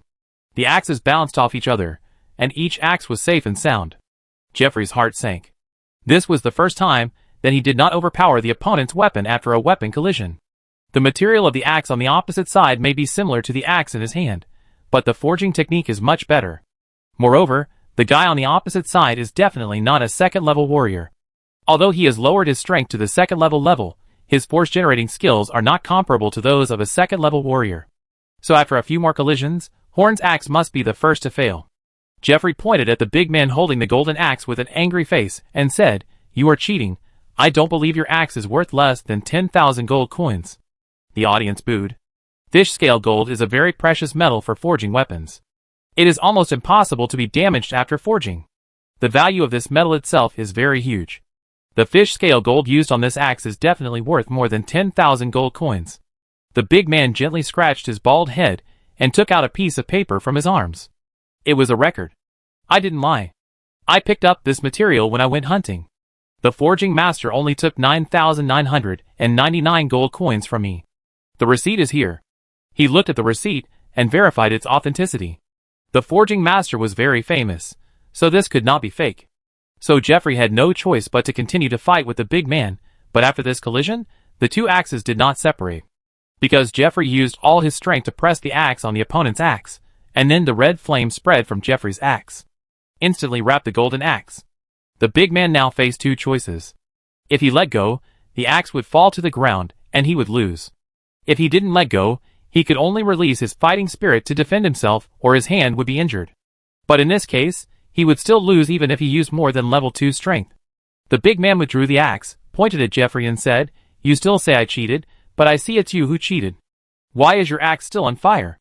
Jeffrey swung the axe a few times, and a dazzling flame ignited on the axe blade. The axe burning with flames in the heavy snow had a special charm. A real man should use such a weapon. This idea resonated in the hearts of many warriors in the audience at this moment. I didn't cheat. This flame comes with this axe. As long as you use fighting spirit to stimulate this position, it will appear, Jeffrey said proudly while posing with the axe with flames. Why didn't you use it before? The big man said in disbelief. Your registration fee will all belong to me in the end. Would you still register if this feature was exposed earlier? Jeffrey rolled his eyes. After this big man, no one would register. After the flame was lit, no one would think that this light blue weapon would not be worth 10,000 gold coins. He walked to the front of the white ring with the burning flame in his hand and shouted loudly, "Do you want to know what this is? This weapon can only be made by the magic house. Their name is Enchanted Weapons." Chapter 234. After Jeffrey mentioned the enchanted weapons, the audience began to stir. This was the first time they had heard of the term enchanted weapons. To them, weapons only had two differences: materials and casters. What does enchantment mean? Is it an eye-catching name given to their weapons by the House of Magic? Looking at the discussion in the audience, Jeffrey didn't know how to explain what enchanted weapons were. After all, Horn told him the name, and he just said it in front because he thought the name was cool. Horn smiled at Sammy and Sabara, signaling that he was going out, then stood up and walked to the front of the white circle. Jeffrey consciously gave up his position to Horn. We are called magicians, and the power we use is called magic. Horn stretched out his right hand, and a huge fireball instantly appeared in his hand, and a huge power wave spread throughout the field. Although they could not feel the power contained in this fireball, the warriors had an intuition about fighting, and the intuition of most of the warriors off the field about this fireball was that they could not stop it. Horn released this fireball to show his strength. Warriors respect the strong. Showing some strength in this situation will make the communication between Horn and the warriors smoother. This is magic, and this? He stretched out his left hand, and used the magician's hand to pull over an enchanted long sword. The enchanted long sword floated into Horn's hand, causing another exclamation. After all, magic is fundamentally different from the methods used by most spellcasters in the Forsaken Land of God, so many of them saw the charm of magic for the first time. As you can see, this is a weapon. Our House of Magic can combine our magic with these weapons through special techniques, and the final product is this. The fireball in Horn's hand disappeared, and then the pale blue blade of the long sword in his hand suddenly ignited a fierce flame. Magic is attached to the weapon, allowing the warrior holding the weapon to cast magic. This is an enchanted weapon.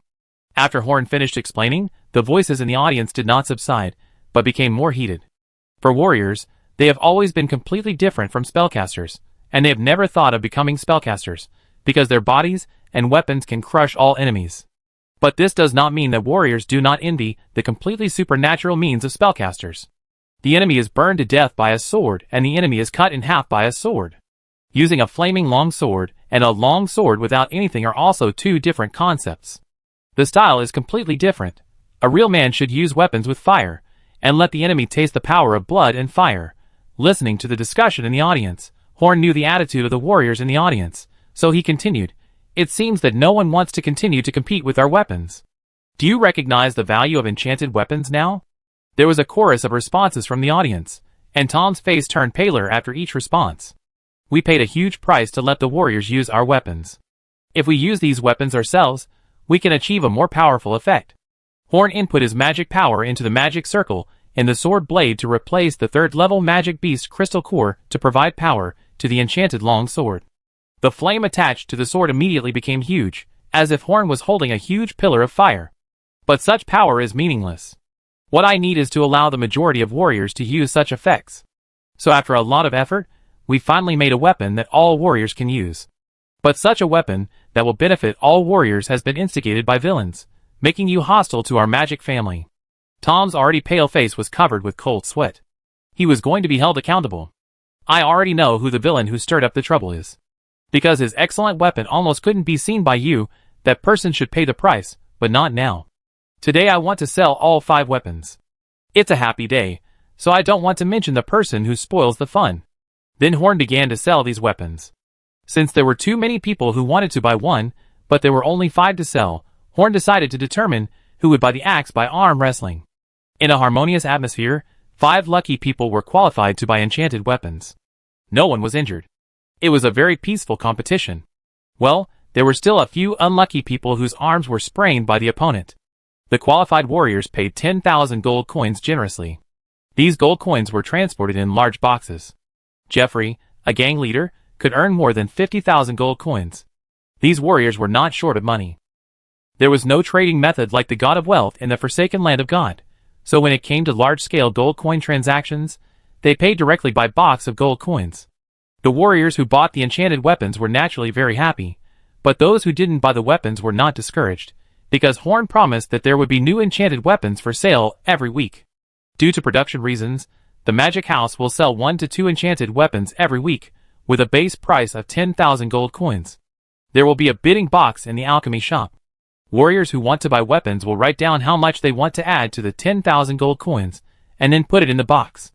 This box will be opened in front of all the warriors at noon every Sunday, and the warrior with the highest bid will get the enchanted weapon.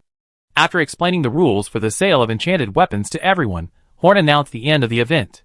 After thanking Sammy and Sabara and promising to deliver their weapons as soon as possible, Horn returned to the magic house with the 2 men in black. On the way, another man in black took off his hood. He was Enoch. "What should we do with a warrior named Tom?" Enoch asked Horn with a hint of murderous intent in his eyes. In his opinion, anyone who dares to spread rumors that are unfavorable to the magic house should die. In fact, if it weren't for him, enchanted weapons wouldn't have been able to open up the market in Boulder City so quickly, and the cause of this incident was actually an accident. "Do you mean to let him go?" Enoch raised his eyebrows and asked Horn. "It's impossible to let him go. If we let him go, how can we survive in Boulder City?" Horn smiled, but there was a hint of coldness in his eyes. "I've read his information. This person seems to have some mental problems, and attaches great importance to other people's opinions of him. You go, and keep an eye on him. If other warriors attack him, then don't worry about it. If no one attacks him, teach him an unforgettable lesson. Also, don't kill anyone. We haven't established a firm foothold in Boulder City yet, so don't be too cruel." As soon as Horn finished speaking, Enoch disappeared into the air. He sighed lightly, and he was still a little soft-hearted. At first, he wanted to completely discredit this person, and then nail him to the shame rack so that he couldn't turn over. But when he thought of the information, he saw that the guy had a 13-year-old daughter. Horn softened his heart. Chapter 235. Enchanted weapons can only be sold once or twice a week, which makes the warriors in Boulder City feel like a kitten scratching their hearts. Just like playing an MMORPG game, watching other people's weapons with various special effects, while the weapon in your hand is just a dry piece of iron. At this time, most people should want to get themselves a weapon with special effects, instead of making do with the simple weapons in their hands. If they can't get it, they will feel itchy.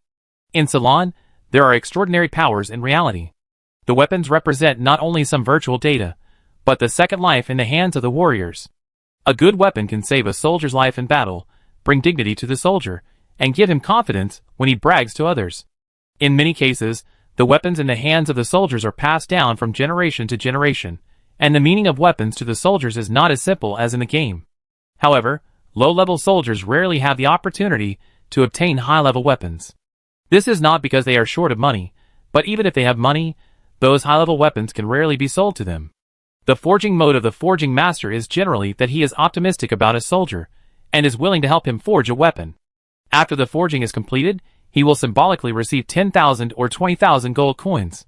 If there is no warrior they want to give it to, then it will generally be kept in the store as a treasure. Although the price may be only 10,000 or 20,000 gold coins, they will not sell it to people who don't like it even if you pay money.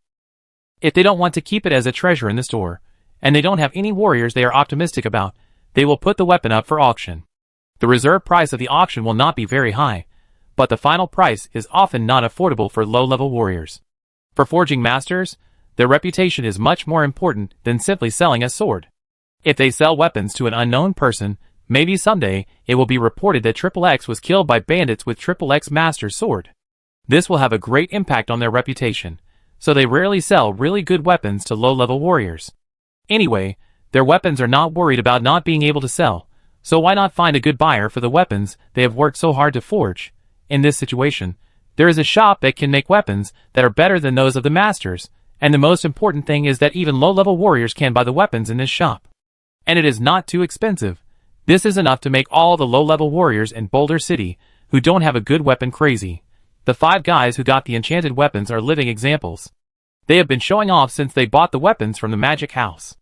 Now the Magic House has a large number of regular customers, that is, the low-level warriors in Boulder City. Warriors come to the Magic House every day, and the weapons for sale this week have been put up early. It is a flaming long sword and a war hammer. The rune on the war hammer is acceleration, and the magic it carries is stone throwing. Imagine what it would be like if a warrior wields a heavy war hammer as fast as a long sword. Because the store stipulates that everyone can try a weapon once, many warriors come here to try it out, which is also the fun of many warriors. The price of these weapons is not expensive, and everyone has the opportunity to get them, so the warriors who come to try the weapons are quite polite. After visiting more, they found that the Mimhilan Alchemy House not only had useful weapons, but also some interesting small items. Candles that could repel mosquitoes after lighting, ink that would only appear after writing with special methods, and some potions that could remove minor toxins and restore some physical strength. Almost every few days, some new things would appear in the alchemy house. Even if these things were useless, they were still very interesting, so the alchemy shop unknowingly became one of the most lively places in the southeast area, and the business of nearby shops also became better than before. However, the development of the alchemy house was not completely smooth, and there were warriors who had bad intentions towards the alchemy house. When the weapon was about to be sold, a passing warrior took the weapon and ran away while trying it. His idea was that he was not from Boulder City anyway, so as long as he took the weapon and ran out of Boulder City, such a precious weapon would be his. As long as he did not come to Boulder City again, who could do anything to him? This shop was really stupid, daring to let people try such a precious weapon casually. But he thought too much about robbing the property of the Magic House. He was not happy for a minute before he was electrocuted by a sky blue falcon with a thick lightning bolt. He couldn't even beat the birds of the Magic House, and he dared to rob the Magic House. Who gave him the courage? The God of Light. Since the day when he knew that the birds of the Magic House were all level 3, the order around the alchemy house became better. The 2 weapons in the first week were sold for 18,000 gold coins, and 20,000 gold coins respectively. At the same time as the sale, a flaming long sword was hung in the Magic House. With the rigid demand for the alchemy house from the wild witches and warriors, as well as some strange little items, Mimhilan's alchemy house was officially on the right track. A week after the weapons competition, Horn broke down a wall of the alchemy house, and included a room next to it. The clerk was no longer just Marcelly, but 2 young people, a man and a woman, were hired to sell things. Ma Sheila was promoted to store manager. The magic soap shop opposite the alchemy house has also developed very well. It has reached an agreement with several large chambers of commerce in Boulder City. The soap in Boulder City is still operated by the magic soap shop. The right to operate soap outside Boulder City is handed over to these chambers of commerce to sell. The soap shop sells a large amount of soap to these chambers of commerce at a low price, and asks them to sell it outside Boulder City. However, the condition for them to sell is that they must use the name of the magic soap shop. It's not that no one has thought of imitating the soap of the magic soap house, But the new soap contains a fluorescent agent that surely developed and can only be produced in large quantities by magicians. This ingredient not only makes the soap more effective in washing, but also glows at night. The weapons of the alchemy house have been recognized by low-level fighters in the city, and anyone who has a say in the city has received weapons and items that satisfy them from Horn and his team. The soap of the Magic Soap House has established a profit connection between the Magic House and several major chambers of commerce in the city, and has also made ordinary people rely on the products of the Magic House to a certain extent. The status of the Magic House among the wild witches in Boulder City is even more lofty. In addition, Horn himself can rank among the top 5 in Boulder City. 1 month after the Magic House officially opened, and 2 months after Horn and his team came to Boulder City, Horn and his team really gained a foothold in Boulder City. Chapter 236. It has been a month since the weapons competition, and now is the coldest time of the year in the north of Ceylon. Luke, Daniel, and others have become second-ring magicians one after another. Annie and Enoch have not yet touched the threshold of becoming third-ring magicians, but they are still far ahead of others. With the improvement of strength, everyone's research has also made great progress. The Magic House seems to be the same as before, but in fact it has changed a lot. Yayan still does not see the possibility of becoming a magician. Due to the pressure of the huge mental power on the body, he is now more easily tired. In the office of the House of Magic, Yayan sat lazily beside the fireplace, covered with a fur coat. He had finished all his work for the day, and sitting beside the fireplace was the most leisurely time of his day. At this moment, the door suddenly opened, and a small wisp of cold wind blew in, causing Yayan to shiver slightly. Horn walked in wearing a black leather robe of the same style as the original robe and a pure black mask on his face. The winter wind had no effect on him at all. The main material of this robe is the high-grade fur of magical beasts that she bought at a high price, and then she used a large amount of mithril that she bought at an even higher price to weave metal wires into various small magic circles. This mithril wire cannot withstand more powerful spells, but some small tricks that are not even magic can still be used. She constructed some low-level applications of magic with mithril wire and added them to the magic robe. As long as magic is introduced, it can be used. This is also the finished product that she has studied for a long time before making. In the alchemy house, a robe like this costs 1,000 gold coins. The one Horn is wearing is a special version made by Annie, and the materials alone are worth thousands of gold coins. More than a dozen wooden boxes flew into the house one by one, and landed in front of Yayan one by one. The huge weight made the ground tremble slightly. This money is enough to build a wizard tower. I just went to Shirley's laboratory the day before yesterday to reinforce her laboratory, but I guess it will not last long, Horn said to Yayan proudly. Last time he wanted to build a wizard tower, he didn't have enough money. He saved up a lot before coming to Yayan again. I bought the yard a long time ago, and we have enough gold coins, but we can't start construction now. Why? If we don't start construction, I'm afraid our house won't last long. Have you seen the weather outside? You can ignore the severe cold, but ordinary people can't. If we want to start construction, we have to wait until the severe cold is over, which will take about a month. As for the laboratory, we just have to make do with it for a while, Yayan said, rubbing his brows. The smile on Horn's face froze for a moment. It looked like he would have to hire someone to reinforce the underground experiment. Are you really going to wear this mask all the time? I feel a little uncomfortable without your glasses. I wore glasses out of habit. My eyes were not good when I was young, but as my strength grew, my eyes became completely normal. Horn actually didn't need to wear those glasses anymore. His right eye couldn't see anything normal anymore. Only one eye could open normally. Wearing glasses was actually unnecessary. The current mask was more suitable for his image of a one-eyed dragon. I have something to tell you. Yayan's tone suddenly became heavy. You say. Horn looked at Yayan strangely. His tone was a little wrong. At this moment, a little maid ran up in a hurry and said to Horn breathlessly, No, it's bad. Lord Horn, Lord Marcial wants to ask you to come over, saying that someone is here to mess up the place. Mess up the place? Horn was confused at first, and then angry. Since the establishment of the House of Magic, no one dared to cause trouble. Without bothering to talk to Yayan, Horn opened the window of his office and jumped out of it. His physical fitness, which was higher than that of a first-level warrior, allowed him to land steadily after jumping from the 3rd floor. Then he ran towards the direction of the alchemy house. After his anger, he still had a lot of doubts. There was nothing in his magic house that could cause trouble. Now he was rich and powerful in Boulder City, and he had good relations with all the major forces. It can be said that the only one in Boulder City that had no conflicts with all other forces was the magic house. There is absolutely no reason for someone to suddenly come and mess things up. He used his mental power to hit the black mask on his face, and the noisy sound came into his right ear. This mask was made by Horn himself. The overall color of the mask is pitch black, and there are silver flame-like patterns from the right eye, right ear to the nasal cavity. Only the right eye of the mask is exposed, and the left eye is completely smooth. The style of this mask is a bit weird, making Horn look more imposing than before. People who didn't know Horn's identity would think he was a harmless and shy scholar, but Horn wearing this mask has an aura of a strong man. According to Enoch, this image makes Horn more majestic. Horn has a special structure at the right eye, and the outside of the mask is actually a thin piece of thunder silver metal.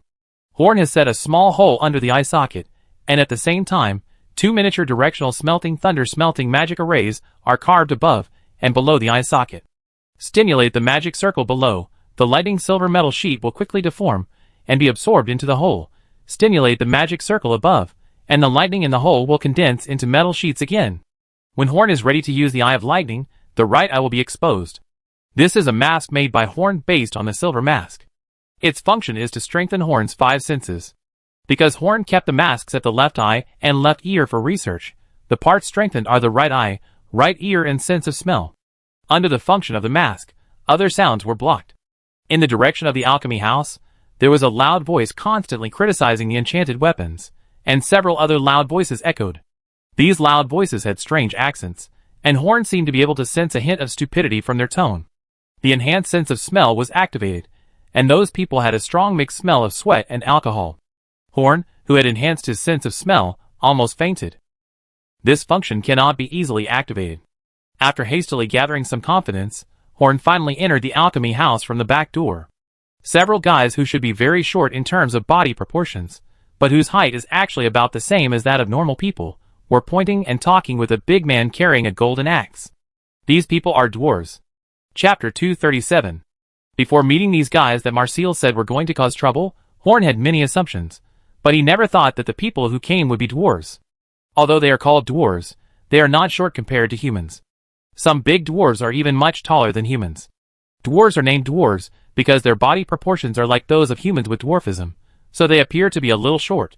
There are intelligent humanoid races that are shorter than human children, called Hoth people, and adult Hoth people are only 1 meter tall.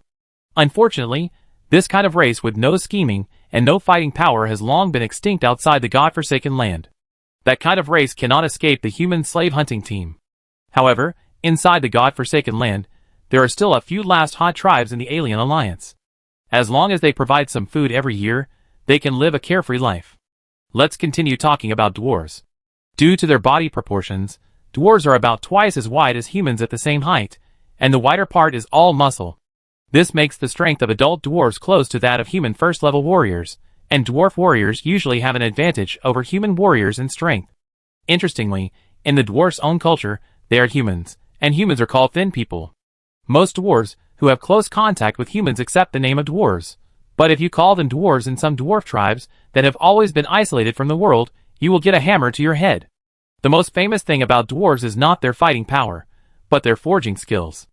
More than half of the forging masters in the godforsaken land are dwarves. He was wearing a black robe and a black mask on his face. Horn rushed out from the back door accompanied by dazzling lightning and thunder. It sounds slow, but in fact, Horn appeared here in a few tens of seconds after the maid notified him. The dwarf who was pointing at the enchanted weapon stopped talking. There was a huge energy fluctuation in Horn's body, and he could send out a thunder strike at any time. The silver part of the mask with only one eye exposed on his face flashed a strange light. Horn was a little scary now. What's going on with these dwarves? Horn pointed at the dwarves and asked Marcel in a deep voice, "Didn't you say someone was messing up?" Merrill was also frightened by Horn now.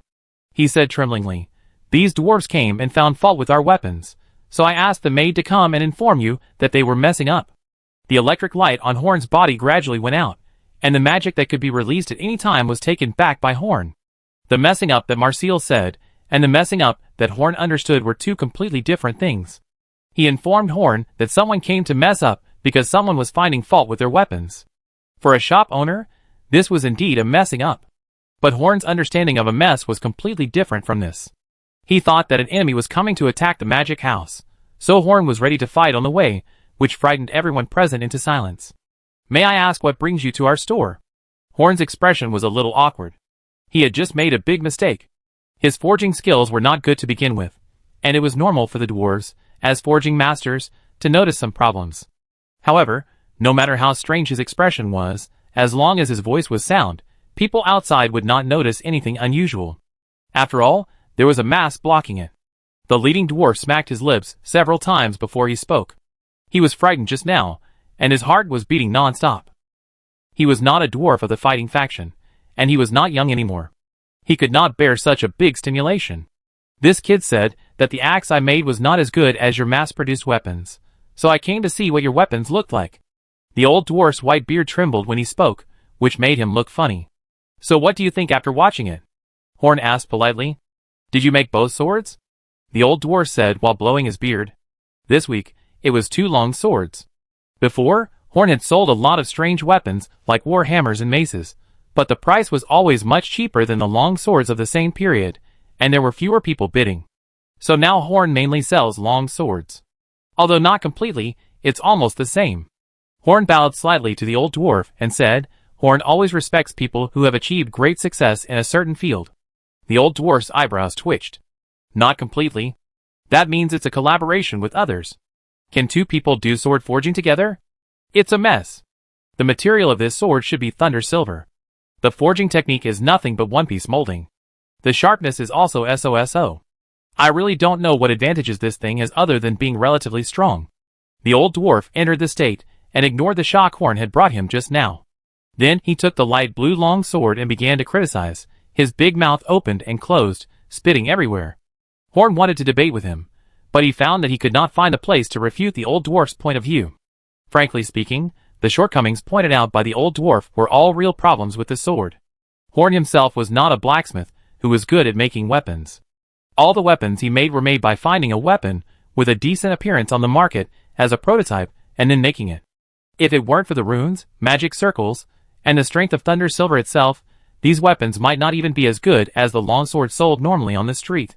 But the old dwarf pointed out the problems of the longswords themselves, and it seemed that he didn't know the real advantages of these enchanted weapons. "You don't seem to know the advantages of my weapons. Didn't the one who brought you here tell you?" Horn pointed at the big man who was now embarrassed and carrying a golden axe. "Didn't I say that it's useless except for the one-piece molding? That kid wanted to tell me, but I didn't let him. What can he say based on his knowledge? It's better for me to come and see it myself. But it seems that I came here in vain this time. There's nothing to see." The old dwarf with white beard said with his beard puffed and eyes glared, and the dwarves beside him laughed heartily. How to say the dwarves, they are intelligent, but they are a little stupid in dealing with people.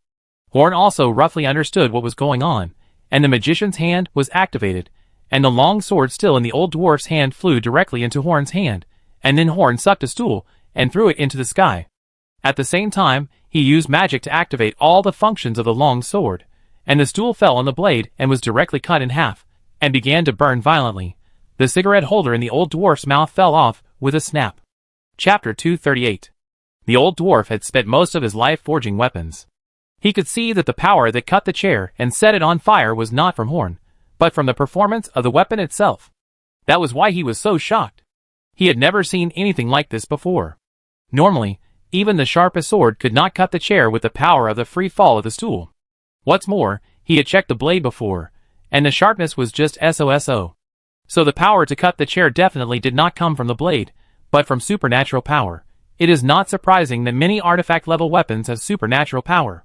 He has also heard that there is a thing called a holy weapon in the church outside the God-forsaken land that can exert very powerful power. But he is very sure that the weapon in front of him is completely different from those weapons. As a forging master, he looks at weapons from a different perspective than those warriors.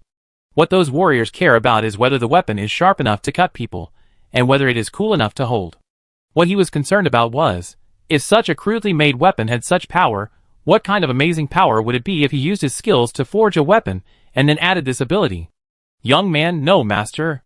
The old dwarf immediately grabbed Horn's small hand with a white glove with his big hand like a palm leaf fan, and said to Horn excitedly, "Please tell me how this weapon was forged.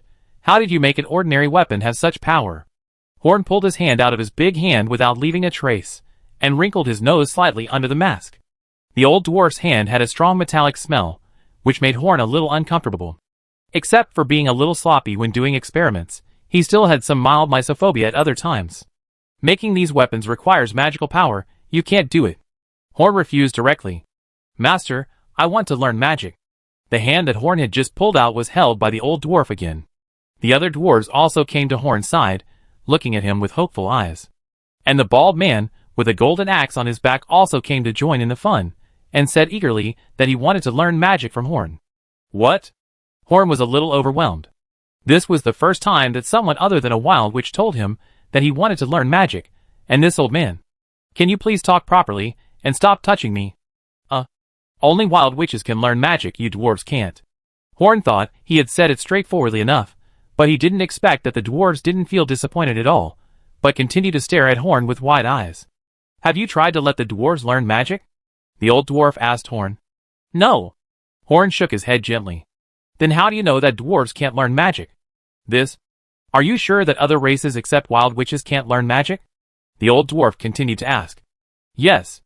Horn suddenly thought of the elf king's steward. As soon as that guy got the knowledge of magic, he made a fireball that Horn couldn't make now.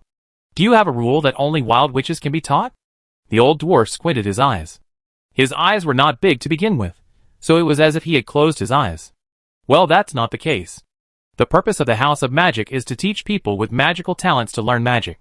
A drop of cold sweat fell on Horn's head. Although the old dwarf had acted stupid just now, his thoughts were very clear now. So can we give it a try? At this time, the old dwarf looked at Horn with that very shining look again. That's not impossible to consider. Horn finally agreed. Ever since he saw these dwarves, he has been thinking about how to keep them in the magic house or cooperate with them. Dwarves are all rare forging talents, much better than Horn, who knows nothing about forging. If they join, the enchanted weapons of the magic house will definitely be improved, and Horn can be freed from the time-consuming and laborious task of forging 1 or 2 weapons every week. Dwarves are highly sought-after talents no matter where they are. Now that these dwarves have the possibility of joining the House of Magic or cooperating with it, Horn will not drive them out. However, Horn has not figured out how to keep these guys, so he plans to test them for the time being. If they really have magic talent, that would be even better. But do these muscle lumps really have the talent to learn magic? Horn led these guys to the place where magic talent was tested. Today, testing the talent of wild witches is no longer as simple as it used to be. Whether there is a talent for magic is no longer as simple as before, by performing magic tricks and observing phenomena, but through a more standardized way to test who has the talent to become a magician. The first is the affinity with various elements. According to all the wild witches found now, even the wild witches with very strange awakening categories have at least an affinity with one of the 4 elements of earth, fire, wind, and water. The second is mental power. The level of mental power affects the efficiency when starting meditation. Then the other categories are some less important tests. In fact, this is not arranged to test whether there is talent, but to test the level of talent. After all, as long as they are wild witches, they will definitely pass the minimum standard, and no one else will come here for testing. Shirley is on duty here today. When she is not doing experiments, she is a perfect woman except for her cold face. It's a pity that she rarely does not do experiments. She is writing something in her notebook at the moment. Recently, there are very few wild witches coming to take tests, so she is still free. When he saw Horn coming with a bunch of hairy muscles, he was stunned. His cold expression could not be broken, and his mouth opened slightly. What is this operation? These guys are here to test their magic talent. Are you kidding me? Without waiting for Shirley to ask questions, Horn said to Shirley directly, You are right. These dwarves are here to test their magic talent. Please arrange it for them. Horn was wearing a mask, so Shirley couldn't tell what his expression was, but she could hear the helplessness in Horn's voice. According to Horn's words, Shirley had to test these dwarves one by one. After quickly going through all the procedures, Horn took a few glances and realized that these dwarves really didn't have the talent to learn magic, which made him feel a little relieved. If these people can also practice magic, then the style of magicians will change. Chapter 239. Imagine a dwarf, who looks like a muscle mass holding an axe-like staff, taking a sip of wine in front of the enemy and throwing a big fireball. After the fireball flew out, he stood there and laughed. The picture was so beautiful that Horn couldn't bear to imagine it any further. After testing everyone, Shirley walked up to Horn with a strange look on her face and handed him a piece of paper with some hesitation. Horn stopped his wild thoughts and looked at the contents on the paper with his jaw dropping. It was written on the paper: name, Harrington Bill. Fire affinity, superior. Spiritual power, average. Magic talent comprehensive assessment, above average. Who is Harrington?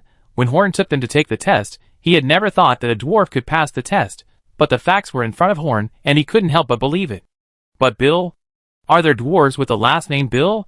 Generally, the last names of dwarves are related to their hobbies, such as hammers, iron blocks, wine barrels, big swords, etc.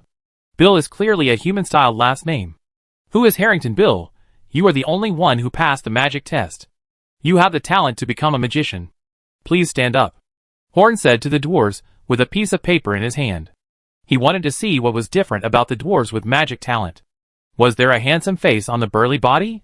The big man holding the golden axe hiding behind the dwarves took a step forward when he heard Horn's voice, and then retreated. Is he going to charge for this test? I, Harrington, don't have any money to give you.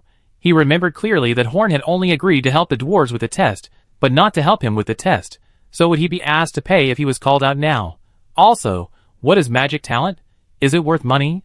Although he shrank back, Horn's perception was not vegetarian. There were only a few people in the room, and any movement could not be hidden from Horn's perception. When Horn saw the bald strongman, he thought he was seeing things. His only exposed eye looked at him eagerly, and that look made the bald strongman, Harrington, feel hairy all over. He couldn't be that kind of person. Just the kind of man. Harrington's orientation was very normal. You asked me to test it, I won't pay. Horn would not take money, and he was not the kind of person that flashed through Harrington's mind. He was just shocked by the fact that Harrington, a human warrior, had a talent for magic. If those dwarves were eventually found to have the talent to cultivate fighting spirit, Horn could actually accept it. After all, there was the fact that elves could learn magic, but Harrington, to this day, no warrior has been found to be a wild witch, and no wild witch has been found to have the talent to cultivate fighting spirit. Even Horn himself, after taking the dragon blood fruit that can awaken fighting spirit for ordinary people, only strengthened his physical fitness, but did not have the talent to cultivate fighting spirit. How did he, a warrior, have fighting spirit? If he was reluctant to learn magic, then what would happen when Harrington learned magic to the level of fighting spirit, magic and martial arts dual cultivation? What exactly does that state look like? Harrington's talent for learning magic really surprised Horn. Although he still had a lot of things to study, this did not affect Horn's eagerness to do some research on Harrington.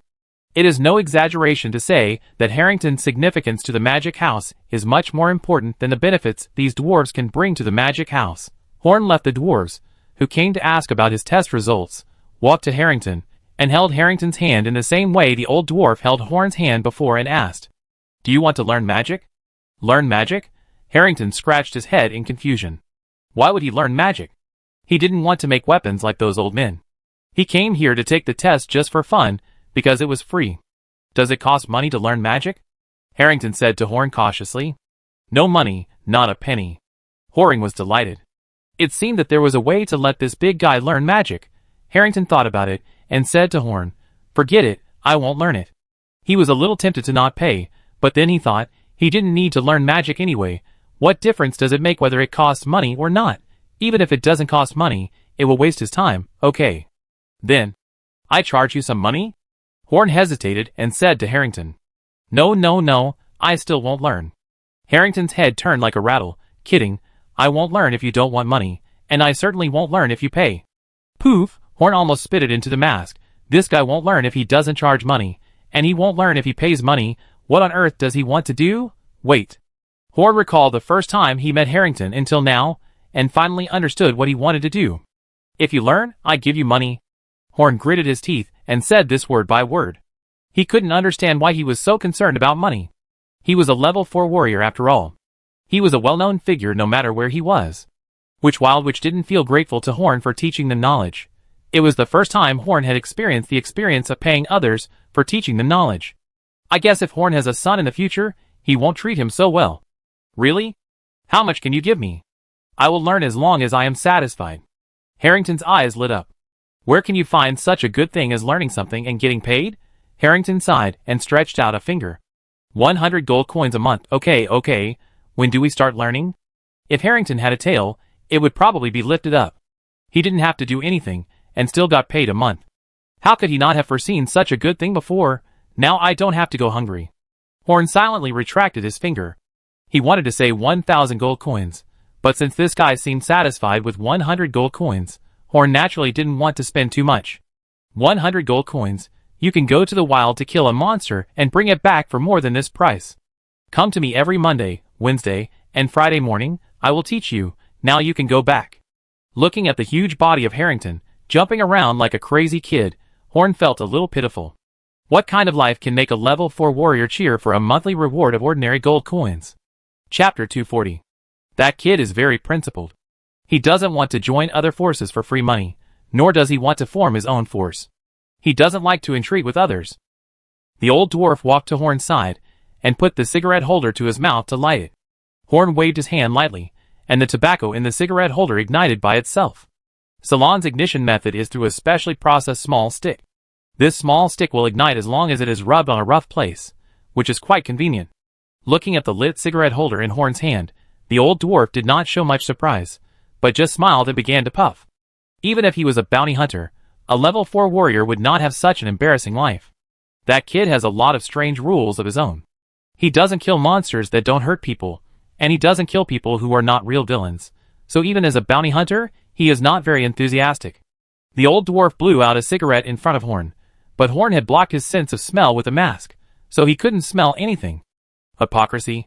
Horn was silent for a moment, and then said, "It's up to you how you evaluate him, but that kid really helped a lot of people. Even with so many inhumane principles, he still made a lot of money, but he used most of the money to help the poor in the slums of several nearby cities. Even this axe was made for free because he helped a lot of people in our tribe. He provided the materials himself." Free? Then the receipt. Horn remembered that the receipt said 9,999 gold coins. You mean the receipt for making the axe, right? He asked us to help write that receipt, saying that someone said that if his weapon was defeated by a weapon worth less than 10,000 gold coins, he would give him 10,000 gold coins, so he asked us to write a receipt. If it weren't for his talent in magic and martial arts that really attracted Horn, Horn would even want to beat the muscular bald man's head right now. However, can such a person who is extremely greedy and stingy really overlap with the image of a good person who is almost spotless as described by the old dwarf? If what the old dwarf said was true, how should we evaluate the 4th level strongman named Harrington? He is a good man, but very stupid. Horn was silent for a while before saying to the old dwarf, "Yes, he is very stupid, but he is a good man, much better than anyone I have ever met." The old dwarf just changed the order of Horn's words, but the meaning was completely different. Horn recognized that Harrington was a good man, and he was willing to be a little friendlier to Harrington because of his behavior, but that was all.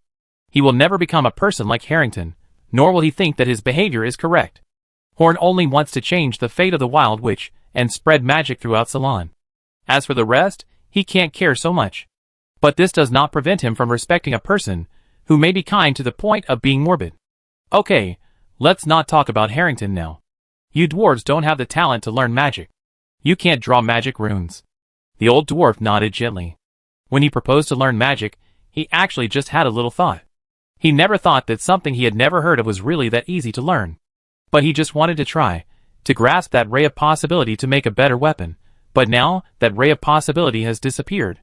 Since we are destined to be unable to make that kind of weapon, then we will leave. I am really sorry for coming here so suddenly. But what you made is really a waste of materials. The old dwarf was dejected and was about to say goodbye to Horn, while he spared no effort to ridicule Horn's forging skills. It was a waste of talent to attach such a magical skill to such a crude weapon, and he couldn't bear to watch it. Actually, there are ways for you to make enchanted weapons. Horn looked at the dwarves, who had turned around to leave, and suddenly said something. What? The old dwarf turned around suddenly, and the pipe in his mouth fell again, but this time it didn't fall to the ground but floated in the air. It was Horn's magician's hand. As you said, my forging skills are very poor, and I can't spend a lot of time on forging weapons. So if possible, I would like to ask you to help us forge enchanted weapons. Horn bowed to the old dwarf, and said that this was equivalent to Horn's invitation to the dwarves on behalf of the House of Magic. How can you help? The old dwarf was very excited, and wanted to join in, but he did not lose his mind. We magicians actually know nothing about forging, so it is up to you to forge weapons. We are only responsible for adding magic effects to the weapons you forged. Who forged this weapon? What the dwarf craftsmen want most is to forge good weapons, but they don't want their slaves to be making wedding clothes for others. If the weapon had nothing to do with them, then even if it gave them the opportunity to forge a better weapon, they would consider whether to seize the opportunity. Of course, the forger is the one who made it. You can even engrave your own name on the weapon, but you have to engrave another person's name when you engrave your name. Whose name? The old dwarf frowned. It was a good idea to engrave the name of the maker on the weapon, but he didn't want to engrave someone else's name because it was the result of his labor. Of course, it's the enchanter's name. Was this weapon forged by more people? Horn asked back. All the dwarves laughed, and Horn's face under the mask was also full of smiles. It seemed that the deal had been made. How is the reward for making the weapon calculated? After laughing, the old dwarf continued to ask. Horn thought about it for a while. Normally, the Magic Council would take a 50% commission, but before that they were all their own people, and the technology they used was also the technology of the Magic Council. But now these dwarves are different. It is Horn and his team who need these dwarves, so it is obviously inappropriate to take another 50%. All finished weapons must be sold by the House of Magic. 30% of the profits belong to the House of Magic, and the remaining 70% is divided equally between the weapon forger and the enchanter. What do you think? The old dwarf nodded with satisfaction. What they care about is the reputation of their forging master. As for the profits, as long as they are not too excessive, they can accept them. So the old dwarf put out the cigarette holder and put it in his pocket. His clothes are full of pockets. God knows how he remembers which pocket the things are in when he needs to find them. Hampton. Beryl. The old dwarf stretched out his hand to Horn. Horn. Mimholin. Horn held the old dwarf's hand, and the covenant was reached. Chapter 241. The dwarves were not short of money. Before coming to the magic house, they also opened blacksmith shops in other cities, instead of living under someone else's roof. So they easily decided to live near the magic house. The left side of the magic house had been bought by Yian for the construction of the wizard tower in the future, so the dwarves decided to live on the right side of the magic house. The right side was originally inhabited, and no one knew what tricks the dwarves used, but that place belonged to the dwarves. But I think their method is nothing more than using money to attack people. After all, these guys called dwarves are actually broad muscular guys. They are all rich people. They spend a month or so to make a weapon, and the price is tens of thousands of gold coins, so they are not short of money at all. Horn introduced them to Daniel, and gave them the task of forging enchanted weapons in the future. They must ensure that each of them forges at least 1 or 2 weapons of the same quality, as before for normal sales in the magic house every week. Under the premise of ensuring the normal operation of the alchemy house, they can carefully make some special weapons by themselves, and those weapons will be sent to an auction in a nearby large city for auction. Daniel was also surprised that Horn found so many forging masters. Only with these dwarves can we make truly high-quality enchanted weapons. After all matters were settled, the dwarves returned to the city where they originally lived. The nearby regional trading center is Unta City. It is the trading center of more than 10 cities in a large area nearby, and the city is jointly controlled by several large companies and families. Unta City has always remained neutral in the disputes between nearby cities. A large number of lone masters and high-level bounty hunters all live in this city. It can be said that Unta City is the strongest nearby just by relying on the power of the city itself. If it weren't for the iron rule that all cities are not allowed to annex this godforsaken land, Unta City would have to occupy several cities with its strength. However, even if annexation is not allowed, Unta City is actually equivalent to having several cities. Each of the several families that manage the city has a large town as its own territory, and these territories have grown to be no less than ordinary small cities after many generations of development. The dwarves returned to Unta City not to stop living in the magic house, but to move their families and belongings as a whole. They are going to live in the magic house permanently, and since they have bought a house, they naturally have to bring all their belongings here. Harrington also followed. He wanted to act as a guard. Although the strength of these dwarf craftsmen was not weak, they might be stopped by others. It would be safer for him to go. After sending away these noisy dwarves, Horn came to Yian's office again. He remembered that when the maid came to say that someone was messing up the place, he had something to say to him. He walked into the office and sat next to Yian, who was dealing with the affairs of the magic house by the fireplace. A dozen dwarves came just now. I absorbed them all, so I came here now. Horn said to Yian with some joy that he had absorbed more than a dozen dwarves to join the magic house, and the foundation of the magic house was even stronger. How could he not show off to Yian about this? Yian rolled his eyes. It was Horn's style to show off to him something he had known for a long time. You handled this matter very well, but I already knew about it, after such a big commotion and such a long time. Horn smiled and continued, before those dwarfs came, didn't you have something to tell me? Now I'm here, and you can tell me. Yan sighed. He didn't know whether he should tell Horn about this, but he would tell Horn if he asked. Remember the warrior named Tom? Remember, isn't he the guy who spread bad things about the magic house and has the same name as Annie's cat? Has that guy done anything weird again? Horn didn't care much about Tom. He let Enoch teach him a lesson last time, and if he did something again this time, he would just disappear from the face of the earth. Anyway, he was just a first-level warrior. He committed suicide? Yan said slowly, and there are rumors that he committed suicide because he couldn't stand the persecution of our magic house. This incident has a very bad reputation for the magic house. I went to the sheriff and asked Enoch to deal with it, so now this matter is settled for the time being. He committed suicide? Horn reacted for a while. In his opinion, Tom was just an insignificant little person, so he didn't deliberately target him at that time. Although the information says that Tom wanted to live a decent life, he wouldn't commit suicide because of this, right? A strong fighting spirit should be a quality that every soldier should have. It's hard to imagine that a first-level soldier died like this. Isn't it said that dying on the battlefield is the fate of a soldier? Isn't suicide even more shameful? Horn really couldn't figure out what kind of brain circuit would lead this soldier to commit suicide. Did Enoch do something excessive when I asked him to punish him? Horn asked tentatively.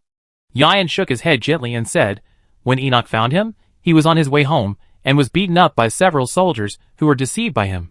So Enoch followed your order and didn't do anything to him. That's strange. What do you think about this? Horn felt a little aggrieved. He didn't care about Tom's life or death, but the magic house didn't do anything, but the blame for this guy's death was still on the magic house. This made Horn very disgusted.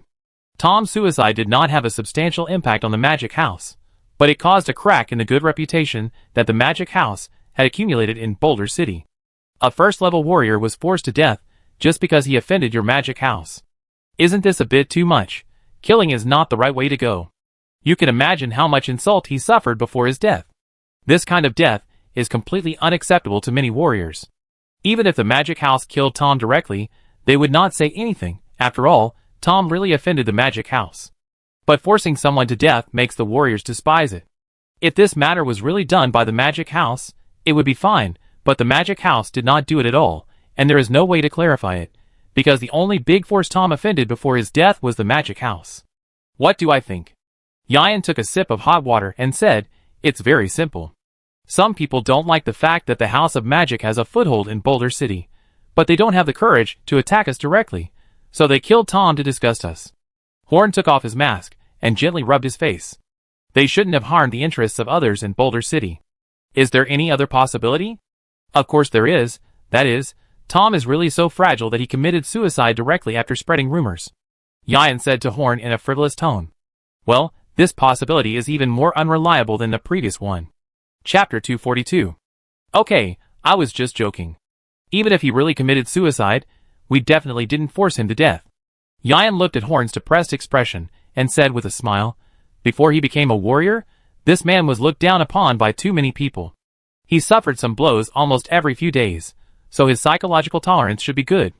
And when he died, the wind direction was obviously wrong.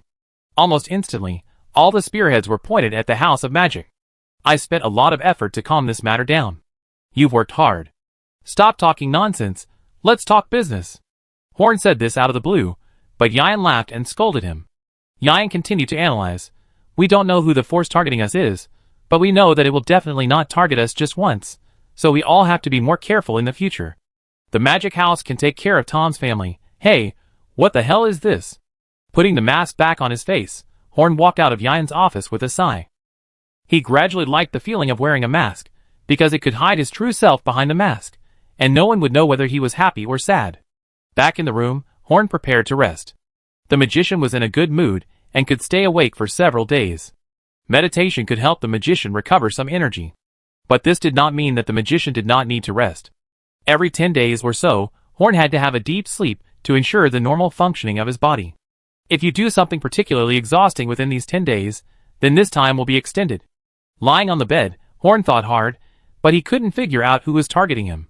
No force had the motive to attack them, because all the products sold by the magic house would not infringe on the original interests of the forces in the Stone City. And Horn thought he got along well with these guys, and his gifts were not given for nothing. If there was a motive to think that the magic house might be a threat, it would be the city lord Gino.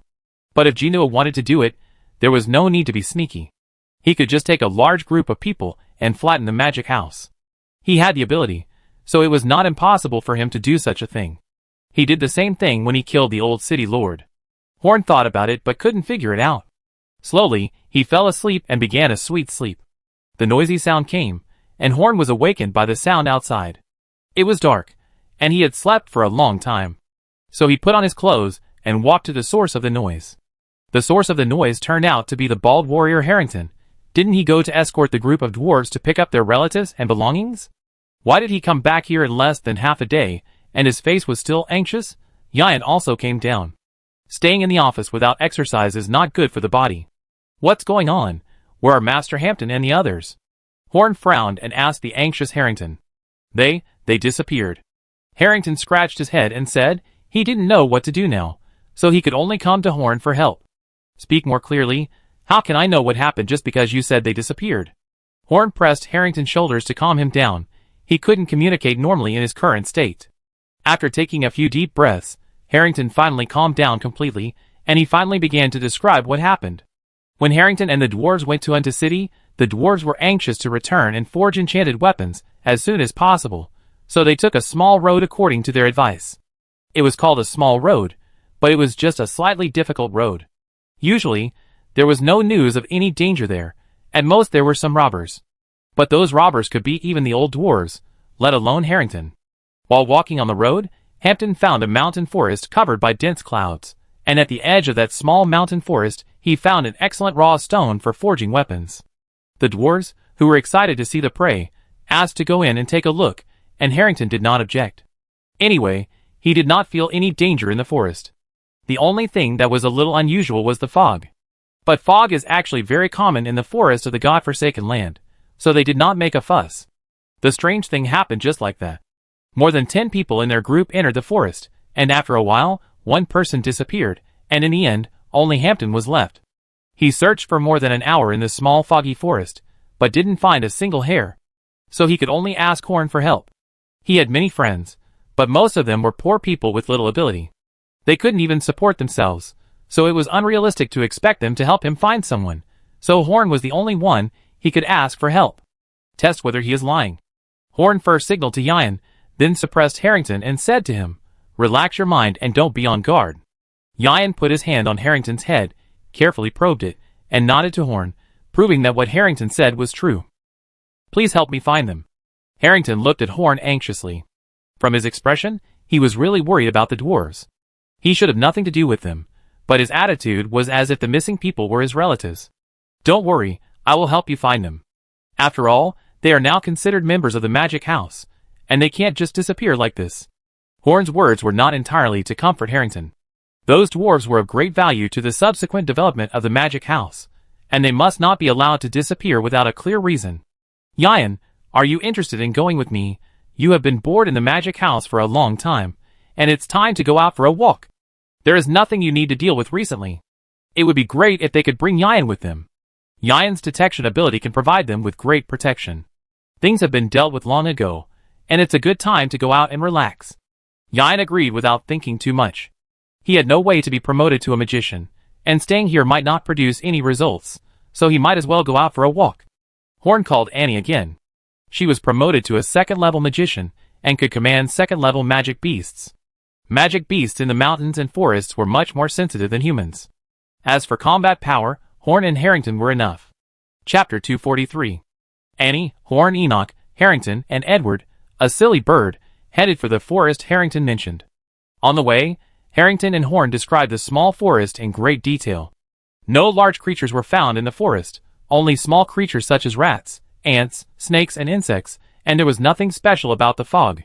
If there was anything special, it was that there was a slight unnaturalness in the forest, but Harrington couldn't tell exactly where it was unnatural.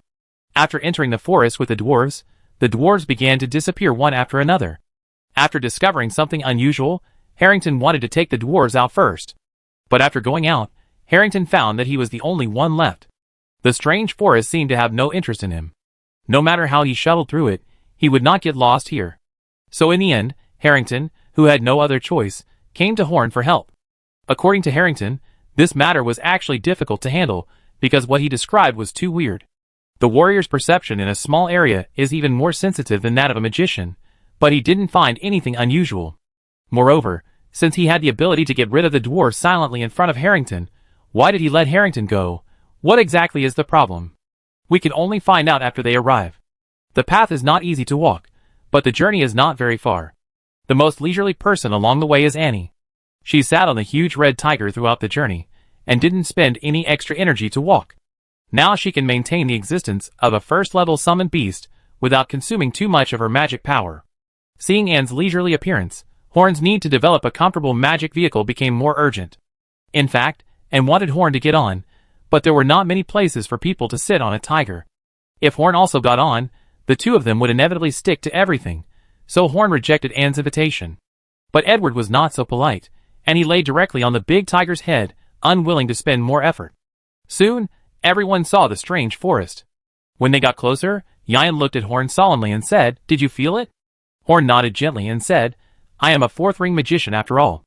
If I can't feel it when it is so obvious, I am a waste." "What did you feel?" Harrington looked at Yian and Horn strangely. He didn't feel anything, so why are these two people talking nonsense? This is the fluctuation of magic. The red tiger gradually disappeared into the air. Annie said seriously, "This is the fluctuation of magic power. Is there a magician in this forest?" Annie was not sure what was in it, because the fluctuation of magic power here was surprisingly large, even larger than that of Horn. However, the application of magic power seemed very low level, even inferior to her. She only needed a little perception to know that the existence in this forest was a waste of magic power. Are there other magicians besides Horn and his team? It should not exist, but the magic fluctuations are real. From the rough perception and Harrington's description, everyone knows that this forest is very strange, so they will not foolishly rush in. That is what only fools would do. If you want to rescue those dwarves, you must first find out what is in this forest. At Horn's signal, Shirley summoned a huge goshawk with a wingspan of 2 meters, and the goshawk flapped its huge wings and flew into this huge forest. People can't go in recklessly, so if you want to find out what's going on inside, the best way is to let Annie's summoned beast fly in. Anyway, even if the summoned beast dies, it won't have any impact on Annie. At most, the next summoned beast will be a different one. After the summoned beast flew in, Annie's eyes changed, and the whole eyeball turned gray-brown. She is now sharing vision with the goshawk.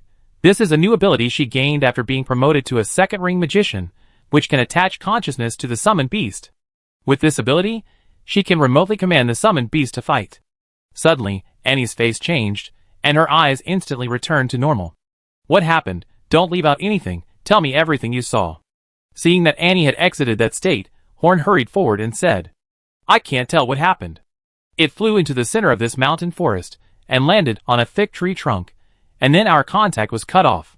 Once Annie's summoned beast receives fatal damage or loses consciousness, it will disappear and return to the original world, but it should be able to see something before disappearing. But it lost contact with Annie the moment it discovered the problem. So now there are two possibilities. Either the goshawk was killed instantly, or the goshawk lost consciousness in an instant. No matter which possibility it is not good news for Horn and his team. With the experience of Annie's summoned beast, they can't rashly enter this forest. The strength of the summoned beast is level 1, and the strongest among the dwarves is a level 2 warrior. From what we know so far, at least level 2 and below extraordinary people will disappear without knowing it if they enter this forest. If he takes Yian and Annie in, they will disappear and Horn will have no place to cry. In fact, judging from the situation of the goshawk, if Horn is wise, he should not intervene in this matter. But now it is not only the dwarves who support Horn to figure out this matter, and the magic-related things in this forest. He was very curious about what people who could use magic looked like besides them. Seeing that he could not get any clues from Annie, Horn placed his hope on Yian, who should be able to find something with his super perception. Yian had already sat on the ground, closed his eyes, and his mental power kept radiating. As his mental power continued to improve, his exploration range became larger and larger, and he could even use his mental power to cover the entire forest under the fog. Yian should be exploring the forest now, so Horn did not disturb him, but waited for his results. Harrington was waiting anxiously on the side. Although he knew it was irrational to rush in now, he was still very anxious to wait outside. He knew nothing about magic, and he didn't understand what progress the three of them had made. This feeling of having to wait on the side was very unpleasant. Chapter 244. Finally, under the expectant gaze of the three people, Yian opened his eyes and smiled. He had roughly guessed what was going on. Yian stood up first, broke off a small branch from the small tree next to him, and began to draw circles on the ground. What he drew was the overall shape of the forest. First, it was a big circle with a distribution of trees and stones in it. When Yian finished drawing everything, Horn's eyes widened. Because what Yian drew was a magic circle that Horn had never seen before. All the weird things in this forest should be caused by the huge magic circle. The fog is the limit of the magic circle. A magic circle with more powerful magic fluctuations than yours, Horn, should not be difficult to make those dwarves disappear silently even if it is arranged a little roughly. Can it be done by using rocks and plants to arrange the magic circle? Could this magic circle exist naturally? Otherwise, how can all the trees in such a large area fit the arrangement of the magic circle? Horn did not doubt Yian's words. The ubiquitous magic fluctuations had proved that there was definitely something wrong here, but he still had countless questions he wanted to know. Yian had already thought about Horn's questions when he was exploring just now. It would definitely not be easy for normal mountains, rocks, and plants to do this, but the things here are not normal, and this magic circle was definitely arranged by intelligent creatures, but the arrangement was too simple. As for how to make the mountains and forests conform to the layout of the magic circle, the magic ring made by Horn on Yian's hand glowed faintly, and a fist-sized fireball floated above the ring. He aimed the fireball at a big tree, waved his hand lightly, and the fireball turned into a red line of fire, and hit the big tree. After the flame burned, a deep pit the size of a football was left on the big tree, but it did not burn. The big tree was shaken by the blow, and then there was no reaction. The three looked at Yian in confusion. What was he doing? Oh, you are quite patient. Yian saw that his fireball had no effect, so he condensed another fireball and hit the tree. This time, Horn noticed the tree hit by Yian. Normally, a fireball close to the second ring of power is enough to burn a tree in its summer. Not to mention that it is winter now, the air is dry, and the trees are lacking in water. Normally, the tree should have burned just now. But the fireball just now only made a hole in the tree. This is totally abnormal. The second fireball hit the previous pit, and this time the tree was directly ignited. When the flame spread, in front of the three people's horrified eyes, the tree moved. The huge roots were pulled out of the soil directly, acting as its legs and feet, and the thick branches turned into huge arms. The tree burned by the flames twisted desperately, and its huge body rolled on the ground, and a hoarse sound like a human crying came out from the trunk. But the more it struggled, the faster the flames covered it, and it eventually lost its life, leaving only a pool of twisted and deformed charred charcoal on the ground. An ordinary tree turned into this thing, which made Horn and Annie feel a little cold. The strength of this thing is not worth mentioning. What really scared them was that they had never discovered it before. After confirming that the big tree was completely dead, Yian turned around and said to Horn, "The existence hiding inside can make the forest conform to the layout of the magic circle, of course, because the trees in this forest are alive. The energy for this magic circle is not provided by that mysterious being, but by the power in the bodies of the tree demons that make up the magic circle." When the tree began to move, Harrington realized that his career as a bounty hunter had always been mediocre, and he had not paid much attention to it. If a truly experienced bounty hunter had discovered the true face of these trees through clues, he would have known the true face of these trees. Their name is tree demons. A first-level plant-type monster, they are naturally good at hiding, and when they remain motionless, they are almost indistinguishable from normal trees. Without knowing, it would be even more difficult to find these guys. So Annie's hawk, Harrington's repeated searches, and Horn's mental exploration all found no clues, because they didn't even consider the direction of the tree demon. Only Yian, with his detection ability beyond that of a normal magician, could find the abnormality of these tree demons under their normal appearance. In fact, it is not difficult to find these tree demons without Yian's detection ability. Generally, experienced bounty hunters will directly cut the tree with a sword when they are confused about the situation. If the tree reacts or oozes green thick juice, then it is a tree demon.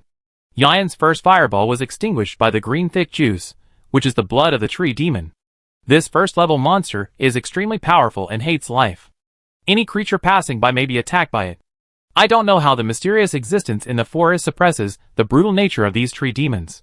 However, although these tree demons are very brutal, they are not difficult to deal with.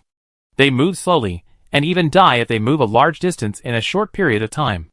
As long as you keep a distance, these guys are targets, and ordinary people can easily deal with them. But few bounty hunters are willing to hunt these first-level monsters, which are the easiest to kill, because they have strong vitality and are completely worthless. So the missing dwarves and my hawk were caused by these tree demons? Annie asked with a frown. She was still shocked when the trees that were originally normal suddenly turned into hideous monsters. No, they don't have this ability. The real weirdness of this forest is the magic circle formed by these tree demons, not these tree demons. Do you mean that as long as we solve these tree demons, we can solve the mystery of this place? Harrington swung the golden axe, as if he was ready to rush up to chop down the trees. It would have been fine if he hadn't found anything. When he found out about the problems with these trees, Harrington became full of energy. Then tell me quickly, I go chop down the trees. If I delay any longer, I don't know if those old men at Hampton can hold on. He must hurry up, and the earlier he acts, the more hope there is. In fact, Hampton and the others may have died at this moment, but he will not give up the hope of rescuing them. Okay, I didn't express it clearly just now. Yayan's hand drew a vague picture of the mountains and forests surrounded by fog in front of him. What I mean is that all the big trees in this fog are tree demons. Chapter 245. A chill rushed straight into the heads of the three people. The area covered by the fog had at least several thousand trees. Were they all tree monsters? There were several thousand monsters in front of them. They had never seen so many monsters in their lives. Okay, high-level professionals had a natural advantage over low-level professionals. Normally, a high-level extraordinary person could easily gain the upper hand against several low-level extraordinary people at the same time. But when the number increases to a certain level, even an ant can bite an elephant to death. Moreover, the gap between the first-level monsters and them is not as big as that between elephants and ants. The combat ability of the tree monster is not strong, but its vitality can stand at the top among the first-level monsters. Even for a fourth-level warrior like Harrington, it is not easy to kill it with one blow. If he can deal with 10 or 8 monsters by himself, it will be easy and pleasant. Even if there are hundreds of monsters, he will not be afraid if he has teammates. But thousands of them? This is beyond the limit that Harrington can deal with. Harrington's axe fell to the ground with a clang. He was totally helpless in the current situation. Even Horn felt his scalp tingling. With the Eye of Lightning, he was best at dealing with the group attacks of low-level enemies. But he knew it when he first lived with Douglas. Wood is insulated. In fact, they were now thankful that these tree demons did not actively attack them. Once these guys tore through their disguise, they would attack them directly.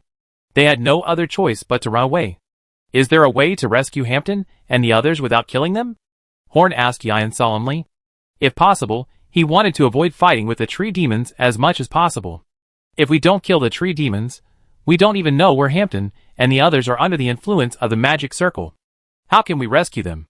Even if we can break this huge and rough magic circle, as long as the person hiding behind has a way to control these tree demons, then these tree demons can form a magic circle again at any time.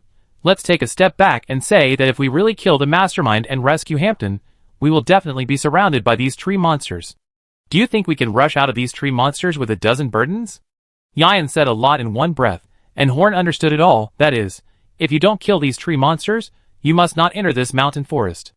I don't know what you are struggling with. Aren't these just a pile of rotten wood? Wouldn't it be better to just burn them all? Edward flew back to Horn from Anne's body and said, Didn't you just say that these rotten woods move slowly? Let's start a big fire, and let them burn it. Fire attack? This is indeed a good idea. Fire attack is indeed the best way to deal with this kind of plant-based monster. Especially with thousands of tree monsters like this, it is not difficult to burn all of them to death as long as there is enough preparation time. But this faces another problem. Your method can indeed deal with these tree monsters, but the most fatal thing is that we don't know whether Hampton and his men are in this forest. And it may burn what I want.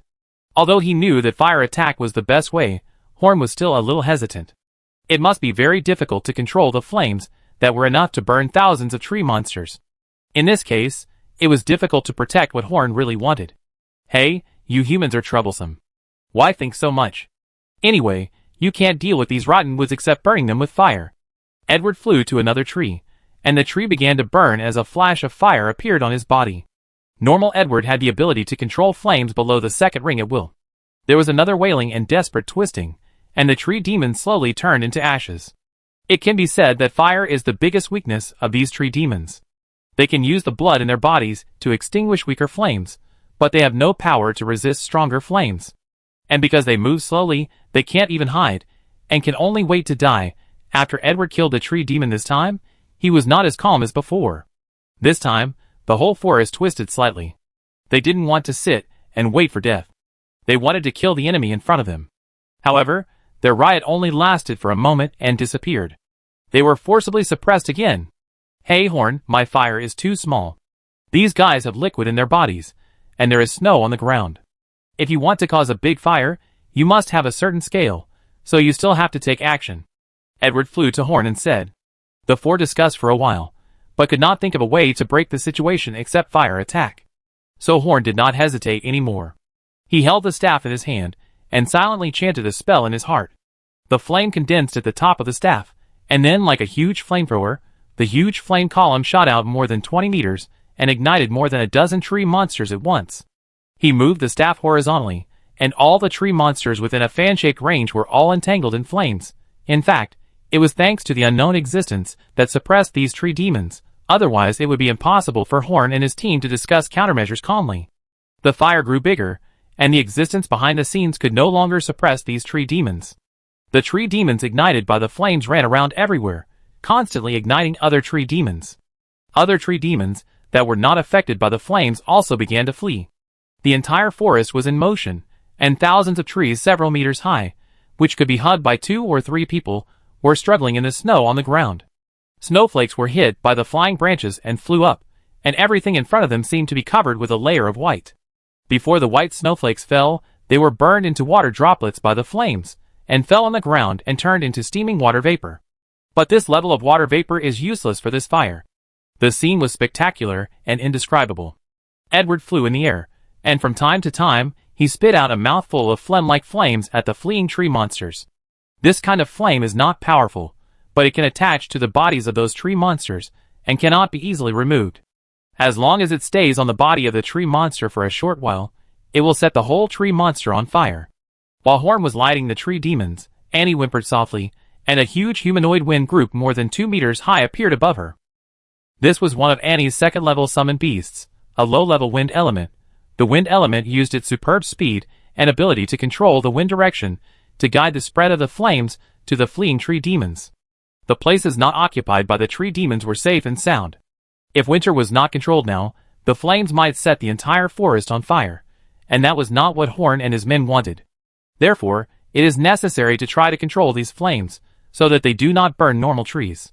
Since these tree demons began to disobey the orders of the existence behind them, the magic fluctuations in the forest disappeared, and this huge magic circle could no longer play a concealing role. Yian hurriedly began to detect, and his mental power once again covered the entire forest. After a careful scan, Yian shook his head silently. Those dwarves are not in this forest, but strangely, there seem to be other intelligent creatures in it. Intelligent creatures? Chapter 246. If there are intelligent creatures, the disappearance of those dwarves must be related to them. After Yian pointed out the direction, these guys were handed over to Harrington. Now that it has been confirmed that the dwarves are not in this forest, Horn does not have to worry about the fire burning too fast and affecting those dwarves. The fire in this direction was handed over to Annie and the others. Horn himself used the Thunder Walker to pass through countless struggling and fleeing tree monsters, came to their front, and blocked their way. Then Horn cast another fiery fire spell, and ignited countless tree demons that were fleeing in that direction. Horn could control the flames he released to a certain extent, but controlling the flames he released required a portion of Horn's mental power. Under his control, the flames spread in the direction he was walking towards. Countless tree demons died under Horn's flames. These thousands of tree demons had no power to resist, and were burned to ashes one by the magicians. After a while, the two flames merged and locked all the tree demons that did not have time to escape within the final range. Finally, the flames went out, and there was no living tree demon in this forest. The slow-moving tree demons with obvious weaknesses, once their whereabouts were exposed, would end up in such a miserable state. However, no one present would sympathize with these tree demons, as they were notorious evil creatures. They were not very intelligent and followed their instincts completely, and most of the time, they would not let go of any prey that approached them. Corresponding to these tree demons, there is also a plant-based monster that looks like a big tree. Their name is Tree People, and they are the guardians of the forest. However, their power is much stronger than that of tree demons, and their personalities are much gentler. Most of the existing tree people accept the protection of the elves, and they are a very lethal force in the hands of the elves. Continuing with these tree demons, the fire released by Horn killed most of the tree demons. But there are still thousands of tree demons that escaped, and their limited number cannot take care of too many places. However, the remaining 1,000 tree demons no longer have the ability to form a large magic circle like before. Now the problem of the tree demons has actually been solved. They found a clean ground that was not burned by fire, and waited for Harrington's return. In Yayan's perception, there was not even a transcendent among the more than 20 intelligent creatures. Under the premise of knowing their location, Harrington should not have any problems. Only from the mouths of those intelligent creatures can Horn and others know where the lair of the mastermind behind the scenes is.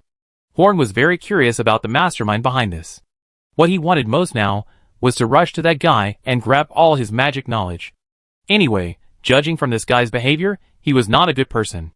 Through observing the large magic circle, Horn concluded that the guy was at most a third-ring magician. Even if he had the technology to make such a large magic circle that Horn had never heard of before, he was definitely only a third-ring magician. This can be confirmed by the fact that the guy let Harrington go many times. So Horn never worried about not being able to deal with that guy. Facing this opponent, who used a crude way of applying magic, Horn was simply full of confidence. After waiting for a while, Harrington finally came back with a skinny creature. This creature was similar in size to a skinny human, covered with fine scales, with sharp claws on its hands and feet, and a head shaped like a large dog, but without hair. It is a dog-headed man. Even in the God-forsaken land, dog-headed men are a race that everyone hates. Their intelligence is only slightly higher than that of human babies, and they can't even speak complete sentences. That is, they barely touch the edge of intelligent creatures. They are cruel by nature, but they are afraid of death and obey the strong. Many evil creatures choose this kind of creature as a servant. However, in Ceylon, those powerful evil creatures are in danger of losing their lives, so these lackeys are naturally not much better. It is said that before the gods came, creatures like kobolds were everywhere, but now they may be extinct. The kobold was thrown to the ground by Harrington, trembling, and his axe was covered with blood. He was unwilling to make money by killing, but he would not be soft-hearted when facing an opponent, and these guys should be related to the mastermind behind the kidnapping of the dwarves. This guy is the leader of these kobolds, and I killed all the other kobolds. The fallen dog-headed man lay on the ground, not daring to look up. Can you tell us where those dwarves were before? Horn squatted down, tilted his head, and asked gently. However, his image has completely changed since he put on the mask, so even though he spoke very gently, the dog-headed man was still scared.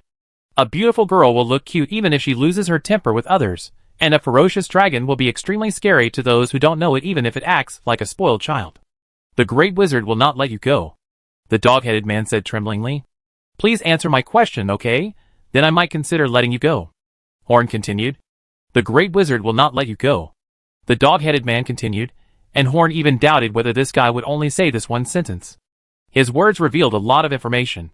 First of all, the guy standing behind should be a person, and as for the wizard, it is impossible to be a wizard.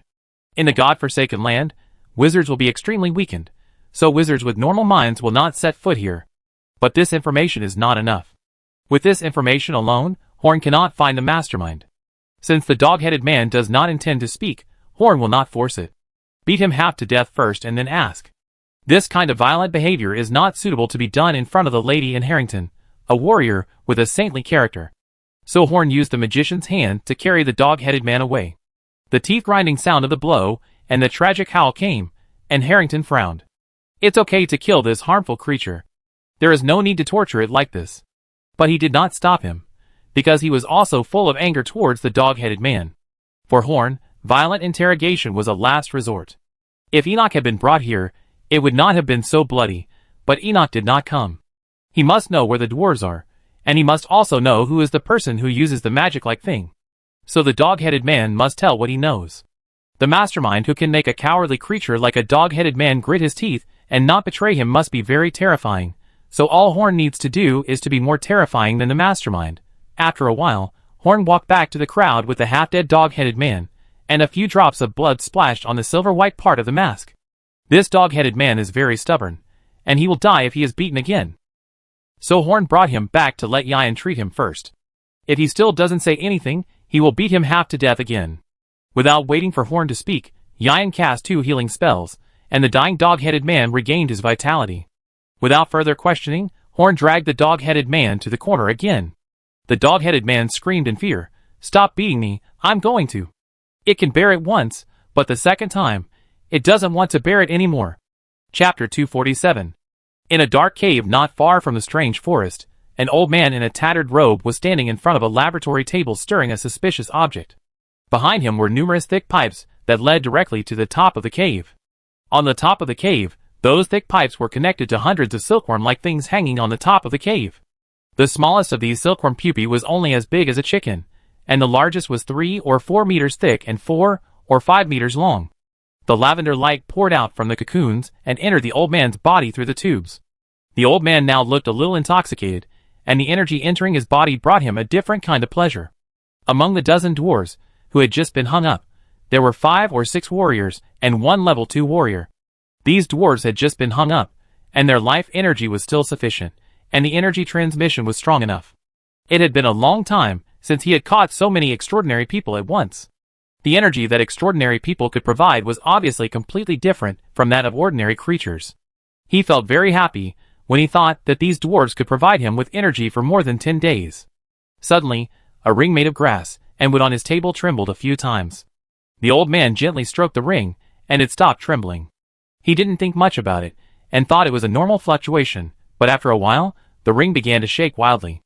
These tree monsters were the spoils he got from a lord-level tree monster.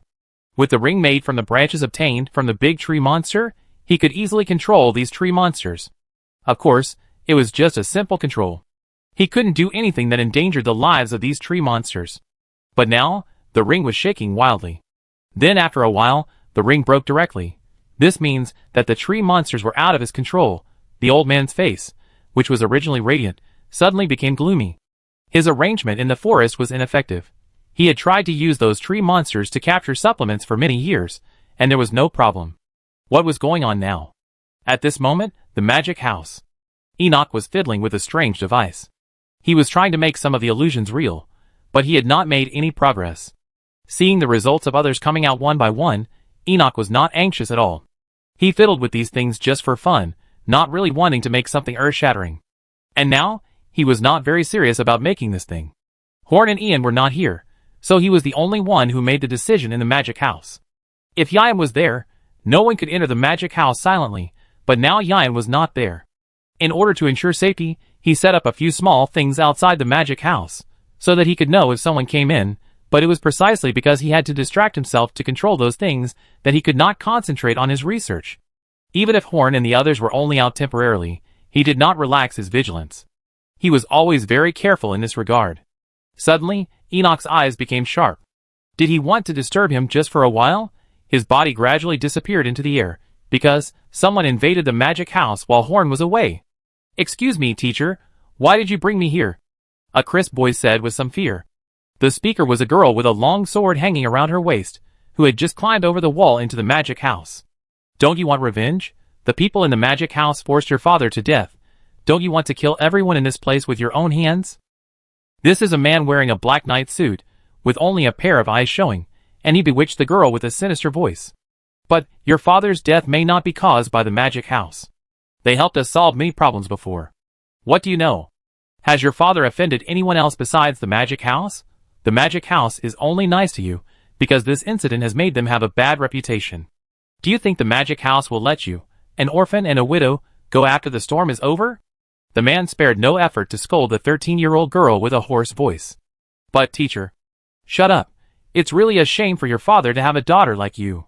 Your father was forced to death, and didn't want to take revenge, but he still protected these criminals?" The man in black was a little impatient. He was tired of coaxing children for a while. He slapped the girl in the face, and her fair cheeks swelled up immediately. He didn't hold back at all. "Tell me again, the people in the magic house are damn scum, you want revenge." The man in black pressed her head and said viciously. The girl was frightened and had to repeat it again. But the voice was too weak, which made the man in black very dissatisfied. "Speak more fiercely to me, have you not eaten?" Behind him was a dark blue shell, which was a phonograph shell of the mermaids, which could preserve a specific sound. "The people in the magic house are damn scum, I want to avenge my father Tom." The girl said it again in the fiercest tone she could, and after that, Tears flowed down her swollen cheeks. She felt extremely wrong now. This man suddenly appeared after her father passed away. He was a level 3 warrior. After expressing sympathy for their plight, he said that he was a rare good seedling and wanted to take her as a disciple. Of course, a family that had experienced a great change could not refuse such a good thing. If his father Tom was still alive, he might be so happy that he would go crazy. You know, it is not difficult to find a level 3 warrior as a teacher, but it is very difficult to become a disciple who teaches everything he knows. So the girl began to learn fighting skills from this man. It was fine in the first few days, he taught her seriously, but after a few days, he began to guide the girl's hatred. He kept talking about the abominations of the magic house. She knew very well that although her father had suffered for many days because of the magic house, he had not yet committed suicide because of this matter. But she was just a little girl who was less than 13 years old. She could not change anything at all. Finally, tonight, the man suddenly brought her to the magic house, saying that he wanted to avenge his father. And his attitude towards her became worse and worse. The shell behind the man in black flashed a blue light. Her words had been recorded by him. After he killed everyone in the magic house, the shell would be spread out inadvertently. In this way, no one would suspect them. He had accurate information in his hand. The only masters above level 3 in the magic house were their leader Horn and a strange creature. And these people left in a hurry this evening. There is no master in the magic house who can resist him now. In front of him who is proficient in assassination, these guys will all die tonight. Suddenly, the ears of the man in black stood up, and he waved the 2 short swords in his hands at the surroundings. The sharp fighting spirit passed through the air, but it didn't cut anything. His hair stood up. He really felt that there was someone around him just now. Chapter 248. Was what he felt just now an illusion? No, his intuition had saved his life countless times, so he blindly believed in his intuition. There must be something beside them just now. The man in black's eyes darted around, trying to find the invisible thing. At this moment, a mouse passed by him quickly, and he breathed a sigh of relief. Maybe he really felt it wrong just now. He put the 2 daggers into the scabbards, as if he relaxed his vigilance. He walked towards the house with the girl, ready to start killing. He had just taken a few steps when he suddenly flashed to the side and drew out 2 daggers in an instant, stabbing forward. The relaxation action just now was to paralyze the enemy. He could not detect where the enemy was, but he knew that there must be someone around him. In fact, he should have retreated when he found someone around, but he was very confident in his strength. A person who had no place even for a 3rd-level extraordinary person was not worth retreating. But the feeling of the dagger being inserted seemed a little wrong. It was like wood. He fell into a trap. He quickly pulled out a dagger and swung it behind him, and at the same time a bright fireball hit him directly on the back. This was the 3-ring magic fireball spell. The dagger also pierced through a layer of barriers and stabbed into the abdomen of the person behind him. At the same time, another big fireball hit him again. Even a 3rd-level warrior could not avoid magic at this distance.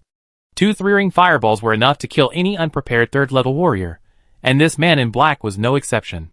After the man in black turned into a charred corpse, Enoch showed up. He won this battle.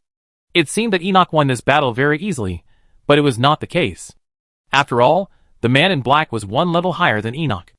All of Enoch's actions were like walking on a tightrope. If he made a mistake, he would be doomed.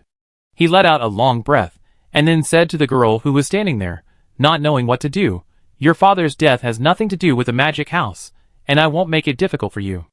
I will find someone to take you home later." After talking to the girl, Enoch lifted up his robe first. There was a 2-finger wide wound on his abdomen. Fortunately, because of the barrier, the black-clothed man's dagger did not penetrate too deeply. Otherwise, with the close-range attack of the 3rd-level warrior, Enoch would have no chance of surviving. Now the wound is just a superficial injury, but even a superficial injury will become worse if left alone. He took out a bottle of powder from his pocket and applied it to the wound. The wound that was still oozing blood immediately closed up and stopped bleeding. This powder is a formula that Nicholas had when he was a pharmacist. It is very effective for sword injuries. It is now a hot-selling product in the alchemy house. Warriors who often wield swords and guns have a great demand for this kind of medicine. 2 large fireballs exploded nearby, but Enoch did not suffer any major injuries. This is all thanks to another magic that he modified based on Horn's magic shield. This magic is equivalent to a weakened version of the magic shield, but it can be cast even if you are only at the 2nd level. Moreover, compared to Horn's magic shield, This magic that Enoch hastily named as the weakened version of the magic shield has another advantage. That is, once it encounters an attack that exceeds the limit, only that part will be damaged instead of the entire shield collapsing. However, correspondingly, the strength of this weakened version of the magic shield is far inferior to that of the magic shield. 2 consecutive attacks using the magic ring almost exhausted Enoch's magic power, and he could no longer even maintain a normal illusion. He walked to the charred body of the man in black, took out a light blue shell, and put it in his pocket. A shell that can record sound is very useful to him. When he had everything ready, the other magicians appeared in front of him one by one. They were busy with their own things before, but the noise of 2 consecutive fireballs was so loud that they couldn't help but notice it. "What's going on?" Shirley asked dryly, pointing at the body that had turned into charcoal. "This man is an intruder, and I have killed him." As for the little girl, she was held hostage by this guy. His purpose should be to put all the things he wants to do on her. "Enoch, you are too cruel." Daniel pinched his nose and turned his head to try not to look at the corpse. The corpse burned by the fireball was really horrifying. Although he was also a fire magician, he felt sick every time he saw the creatures burned to death by him. Maybe he can avoid this feeling after he has experienced enough. Leaving a survivor will also let us know who has been targeting us. "He is a level 3 warrior. I can't hold back," Enoch said weakly. "Can he kill a level 3 warrior?" The magicians looked at Enoch with shock. "You know, the gap between level 3 and level 2 is much larger than the gap between level 2 and level 1. Even Terry, the most aggressive among them, had to admit that Enoch was now completely ahead of everyone in terms of strength. "Oh, I'm very tired now. Who will go out and send this little girl home later?" Enoch took off the 2 rings from his hands and put them in his pocket. They were no longer usable. The magic circle in the ring used to cast other magic was only applicable to the first and second ring magic.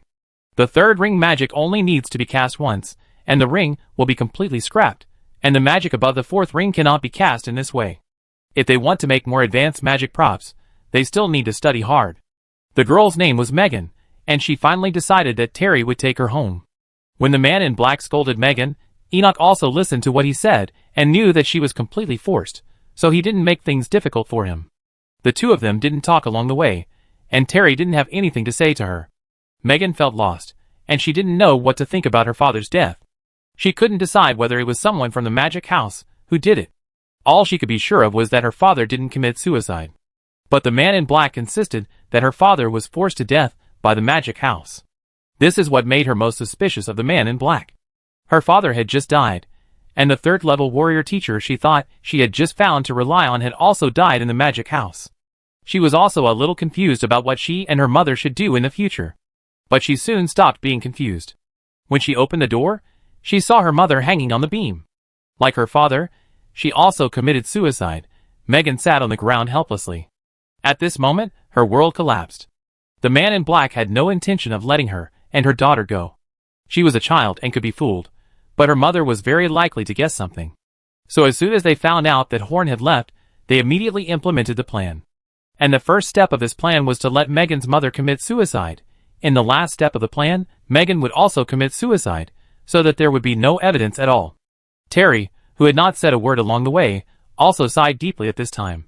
He sat directly next to Megan, who was kneeling on the ground and sobbing silently. He said in a low voice, "Angry? Desperate? Helpless? This fucked up world is like this, so I stayed in the magic house, because this is the only way to see change." Chapter 249. Led by the dog-headed man, Horn and his 4 companions, including Edward, finally arrived at the place where the old man was hiding, a bare hilltop that looked very normal. To ordinary people, there was nothing special about this hilltop, but to magicians, this bare hilltop was very different. A thing similar to a large energy shield covered the entire hilltop, emitting eye-catching magic fluctuations. If Horn and his companions came, they would not have emitted such a huge fluctuation unless they had specifically transmitted information. Obviously, the guy inside is a wild one. The energy in the energy shield is very complex, as if there are countless energies supplying it. This makes Horn a little wary. The energy of the magic array formed by the tree demons in the forest before was all supplied by the tree demons, so it was relatively unified.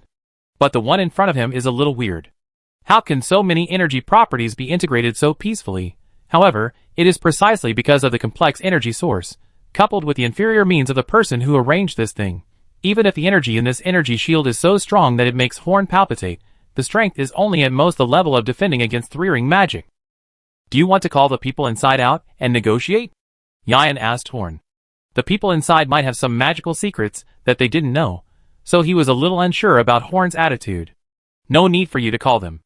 I say hello to the guy inside first. A fireball appeared on the ring on Horn's left hand, and the dazzling lightning on the staff in his right hand kept pouring into the fireball, eventually forming a lightning fireball. The lightning fireball flew towards the huge energy shield as Horn waved his hand. After the huge explosion, the energy shield turned into a pile of broken light spots. Yan smacked his lips. This was a really neat way to greet. Horn wanted to know what kind of knowledge the people in here had. He also wanted to know how they became magicians. But Horn didn't intend to negotiate properly. Instead, he planned to attack them directly, and take what they wanted. If the person in there was really a wild wizard, who taught himself to become a magician, then his behavior of calling himself a wizard had touched Horn's bottom line. If the person inside is not a magician, but something else, Horn has no need to be polite to him. Through some clues in the previous section, Horn knows that this guy is only at the level of 3 or 4 rings at best, and he never thinks that he can't beat a 3 or 4 ring wild magician. And from the 3 points that this guy keeps kidnapping people, enslaving kobolds, and being called a wizard by the kobolds, the person inside should think of himself as a wizard, or he knows that he is not a wizard, but his behavior is close to that of a wizard. Horn's own ideas can be said to be completely opposite to the guy inside, so naturally there is no possibility of negotiation between the two. Are you sure that guy is in here? Horn waved his hand to smash the miraculous energy shield in the dog-headed man's eyes, and asked the dog-headed man. Yes, the wizard usually stays in that cave and basically doesn't go out. The dog-headed man answered Horn tremblingly. Then you can go. Thank you, sir, thank you. The dog-headed man kept nodding and retreating. With his intelligence, he couldn't say anything nice. Horn did not break his promise, but let this guy live, because now he has a bigger enemy to face, so he didn't want to fight with this little guy. On the short journey to the cave entrance, Horn saw a lot of things that interested him. It turned out to be the magic trap that he had been studying but never achieved any results. Although these magic traps are very simple and obvious to magicians, if Horn and his team process them, they can be used as a weapon to deal with the enemy. The guy in the cave had a lot of things that excited Horn. Horn was now considering whether to imprison this guy and let him do research for the Magic Council for free. This guy looks like an excellent research talent. No matter how much you sigh, you still have to move forward. Every time a magic trap appeared, Horn directly destroyed it with the hand of a wizard. Without wasting any time, the short mountain road came to the end in a moment. At the entrance of the cave, an old man looked at the 4 people approaching quickly with a look of disappointment. When the magic circle formed by the tree demons broke down, the old man realized that it was unsafe. In fact, he placed his base outside the big magic circle with the idea of running away if there was any problem. Although the dog-headed people were intimidated by him and knew how terrifying he was, he never had confidence in the integrity of creatures like dog-headed people. But what he didn't expect was that when he just packed up his things and walked out of the cave, the large protective shield he set up was directly broken, and the chaotic energy fragments covered his face. Originally, he thought that the traps could at least stop those people, but he didn't expect that he only received the news that the traps were destroyed one by one. So he waited for Horn and his men to arrive. With his old arms and legs, he would definitely not be able to outrun the young people, so he might as well wait here. As he watched Horn and his men attacking him with overwhelming force, he felt sorry. If he had known that he could not escape, he would have absorbed more energy in the cave. It was a pity to waste so much time. Who are you? The old man said to Horn and his men who walked in front of him in a righteous voice, as if he was an innocent victim. In fact, Horn had a rough idea of the purpose of their coming. Most likely, he used the magic circle in the forest to capture someone who shouldn't be captured. He never cared about these things before. After all, he would move every once in a while, and with the hiding method of the magic circle, few people could find him. Horn did not answer the old man's words, but looked at Yan. He wanted to get information about this old man. The energy fluctuations on his body are much stronger than yours. Be careful. However, his energy is leaking at any time. Considering the crude use of magic outside, I don't know what level of attack he can use. Be careful. Well, I won't be careless. Who is he? Is he a warlock or something? Horn said he understood and continued to ask. From my perception, he should be a wild witch, an abnormally strong wild witch. It is also very likely that he is a magician. Sure enough. Horn had a hunch about this result a long time ago.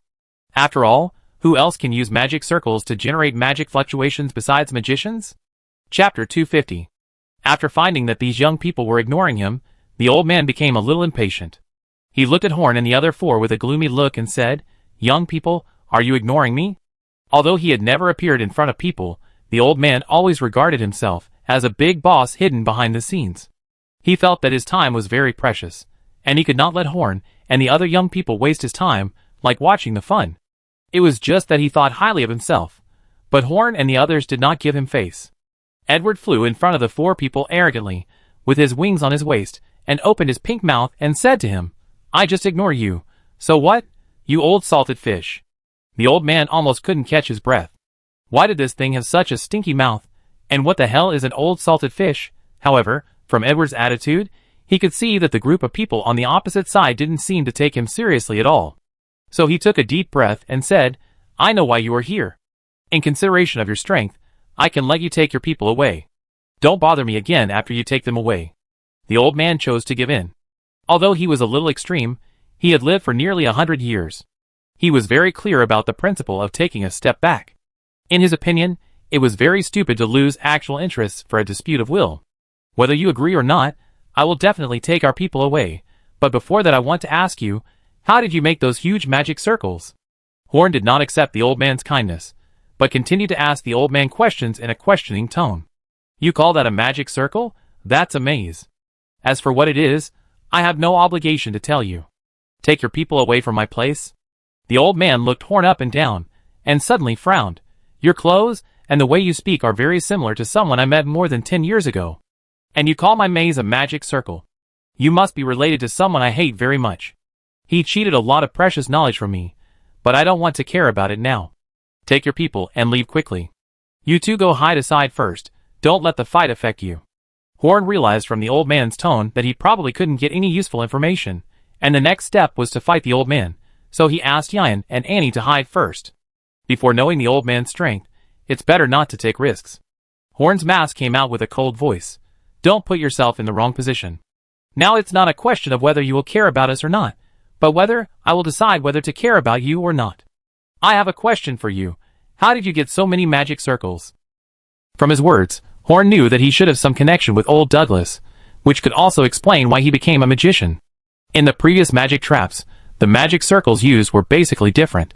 But even old Douglas did not master so many other magic circles except the fire and earth magic circles he created himself. So how did he get so many magic circles? From the half-human, half-ghost appearance of the old man and his behavior, Horn felt that he might have obtained these magic circles through some bad methods. "Boy, I am older than you after all, and I am your senior. Talk to me with a little respect." Every word of Horn seemed to have a thorn in it. Even though the old man was about to give in, he was still very angry. Horn tilted his masked head slightly, and the exposed right eye looked at the old man with contempt. "A wild witch who calls himself a wizard can be considered my senior? Who do you think you are? Don't go too far. I've already given in. Don't push it too far." The old man said to Horn grimly. His face had become slightly distorted. As the saying goes, the appearance is determined by the heart. Most wizards have a standard bad guy face, and the old man who was very kind before is also a little scary when he gets angry. "You are not giving in like this. Isn't it common sense to take out all your things for me to choose when you apologize?" Horn's behavior was a bit naughty now. Yan, who was hiding in the distance, immediately covered his face. Ever since Horn put on the mask, he often let himself go. It turned out that he was still a very shy person. And Annie covered her mouth and laughed secretly, but no matter what kind of Horn was, she was very handsome. "That's right. Isn't it common sense to give Edward some dried fish when apologizing?" Edward also fluttered his wings and cheered on the side. Now the old man completely understood that this guy had no intention of negotiating with him peacefully. The guy in front of him, wearing a mask, was eyeing everything he had now, whether it was completely destroying his large maze, or directly breaking his protective shield with violence, or the words that seemed to have been taken with gunpowder, all showed his attitude. But even so, the old man didn't want to fight. First, he really didn't have the confidence to defeat Harrington and Horn at the same time. Second, he was worried about his energy. As a wild witch, he had great power, but this power was obtained by constantly absorbing the energy of other creatures. Although he couldn't figure out the strength of the masked man in front of him, the old man's own strength might not be able to beat the bald muscle man. Unless he used the energy he treasured, he would never be able to defeat the two guys in front of him. But the energy would be used up, and this energy was the capital for him to extend his life. His lifespan had already reached its limit. If he hadn't been constantly extracting power from various lives over the years, he would have died long ago. He didn't attack Harrington before because of this reason. If he wanted to deal with Harrington, he had to use his treasured power, and the power consumed in that way might even be more than what he got from Harrington, and it was more likely that Harrington would be killed directly, leaving him with nothing. But now, he couldn't just not fight if he didn't want to. The masked young man in front of him was more aggressive than the guy who came more than a decade ago. It's just that he couldn't resist the ability of the guy named Douglas more than a decade ago, but now he has power that he couldn't even imagine before. The old man himself didn't know that his heart had long been twisted by the power he relied on, and he became a person who would righteously rebuke Douglas before he met him. More than a decade ago, he was an old Wild Witch scholar who had lived for 70 or 80 years, which was considered a long life among ordinary people in Ceylon. Of course, extraordinary people generally have a much longer lifespan than normal people, but ordinary wild witches obviously can't be counted here. He has been doing research on wild witches all his life. Of course, he is not for the benefit of the wild witch masses. He is unwilling to live an ordinary life, and wants to break the curse of wild witches. Unfortunately, although he has achieved many results, he himself is about to die. Until one day he saw hope. Because a talented young wild witch heard that he had profound knowledge, so he came to his door. The name of the young wild witch is Douglas. Chapter 251. The old man's name is Gagewu. He thinks he is the best in the field of wild witch research, and he is unwilling to give his knowledge to Douglas. Even if he takes his knowledge into the coffin, he doesn't want to give it to others, especially this guy with yellow skin that is rare in Ceylon. What's more, in Gagewu's opinion, Douglas's attitude is not good. As soon as he came in, he asked him to take out all his knowledge to contribute to the rise of wild witches. Gagewu is going to die. What does the rise of wild witches have to do with him? But soon, Gagewu was compromised, because Douglas showed a strength that was absolutely incompatible with that of a normal wild witch. Either die now, or contribute knowledge and live well in the future. Gagewu, who had not lived long enough, of course chose to cooperate. Of course, he had to cooperate, because he had the habit of writing his research results in his notes. Even if Douglas killed him, he could still get knowledge from his notes. In the communication with Douglas, Gagewu was surprised to find that although this yellow-skinned wild witch did not have a deep understanding of wild witch knowledge in his opinion, he had surprising insights in many aspects. For example, Gagewu has been madly researching, but has never achieved any results, in terms of making wild witches stronger. Douglas quickly absorbed the knowledge that Gagewu had studied for decades, and from time to time, he also came up with refreshing ideas. What Gagewu didn't know was that Douglas was constantly improving the foundation of magic practice with his decades of accumulation. After learning the knowledge, Douglas did not kill the donkey after it had done its work, but left all his own research results at that time to Gagewu, as a reward for his help in the formation of magic, even if Gagewu was forced to do so. In the end, it was Gagewu who got the upper hand. After all, Douglas's knowledge was not equivalent to his knowledge. This was the turning point. Although Gagewu was old, he still successfully became a magician. With his attachment to life and half a lifetime of accumulation, he soon found a way to avoid death. That was to absorb the energy of other lives to prolong his life and strengthen his own strength. The knowledge left by Douglas opened the door to evil for Gagewu. At first, he just bought some livestock to absorb energy. But as he absorbed more energy, his mind became more and more twisted. Later, he simply attacked the poor in the slums. Although most of this power would dissipate, he still absorbed it happily and kept strengthening himself. Moreover, the dissipated power would not be wasted by him. In order to use this power, he developed mazes and magic traps. In order to have more basic magic arrays for mazes and magic traps, he reached out to the wild witches. Of course, he didn't think there was anything wrong with this. What's the difference between the poor people in the slums and the wild witches? As his strength increased, he had fewer and fewer concerns. Finally, after creating a sensational and super large tragedy, he was wanted and had to leave the original city. He began to capture creatures in the mountains and wilds to strengthen his life. Compared with the wizards in the outside world, his behavior was even worse. Such a person is naturally not a good person. After confirming that there was no way to settle the matter between him and Horn, he directly attacked Horn. With the stick in his hand, a red light flew directly towards Horn. This light carried strong heat and impact, but Horn blocked it with a wave of his hand. Only the power of the third ring. After seeing Gagewu take out the stick, Horn was relieved, because the stick was the original version of the staff. And through that kind of staff, at most the power of the third ring can be released. Sure enough, after releasing this red light, Gagewu immediately threw away the stick in his hand and took out another one. This fighting style was exactly the same as Horn's fighting style before he got the sacrificial scepter, and it was impossible to defeat Horn with this fighting style. Horn supported the magic shield, walked to the front of Gagewu like a stroll, and kicked Gagewu out. His body was stronger than that of a first-level warrior, and this kick made Gagewu unable to stand up with his hands on his stomach. And Harrington watched the whole process with an axe in his arms. He was unwilling to fight with such a weak opponent. He pretended to be such a big boss, but he was kicked by Horn and almost couldn't stand up. This scene made Gagewu look very unhappy. Horn's relaxed look also made Gagewu realize that it was impossible for him to get out of here today without paying a price, because he felt that he had no ability to defeat this young man with a mask. If he wanted to win, he had to use the energy he absorbed from those creatures. But he hadn't used that energy for many years, and he didn't know how powerful it was now. Horn used the magician's hand to capture the grid house. He now truly felt that this operation was a big gift package specially prepared for the Magic Council. An evil but weak opponent still had a lot of valuable knowledge in his hands. Where can you find such a good thing? Which major operation of Horn himself was as smooth as this one? Just push forward and hold the mastermind in your hand. This feeling is really great. When Horn was about to say something, his face suddenly changed, and a flash of lightning flashed under his feet, and he left the position just now, and the magician's hand holding the grid house also loosened. Because at that moment, he felt a great crisis. Sure enough, when he stood firm, he found that the place where Gagewu was standing had turned into a deep pit. Behind Gagewu, where the pipe was connected before, the materialized purple energy rushed out and tightly wrapped around him. Just now, he was a weak old man who was a 3-ring magician, but had a combat power of less than 2 rings. But now, he had energy fluctuations that made everyone present palpitate. Keep backing away, Horn said to Yan and Annie.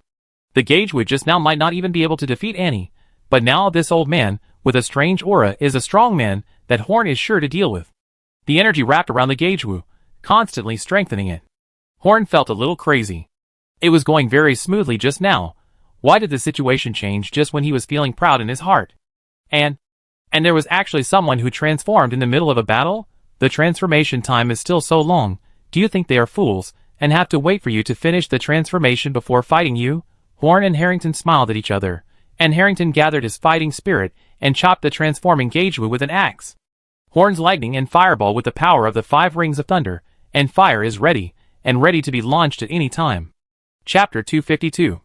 Harrington poured a lot of strength into this axe, and the golden axe made of fish-scale gold could perfectly exert his strength. He didn't seek to achieve great results in this attack, as long as he could interrupt the transformation of the grid house. The slashing with a lot of fighting spirit from Harrington exploded with great power, and the ground behind the grid house sank a little. However, Harrington's confident axe did not achieve the expected results, because a layer of pure purple energy shield blocked him. This energy shield is extremely tough. It is hard to imagine that the weak Gagewu just now can have such a strong energy shield even when it transforms.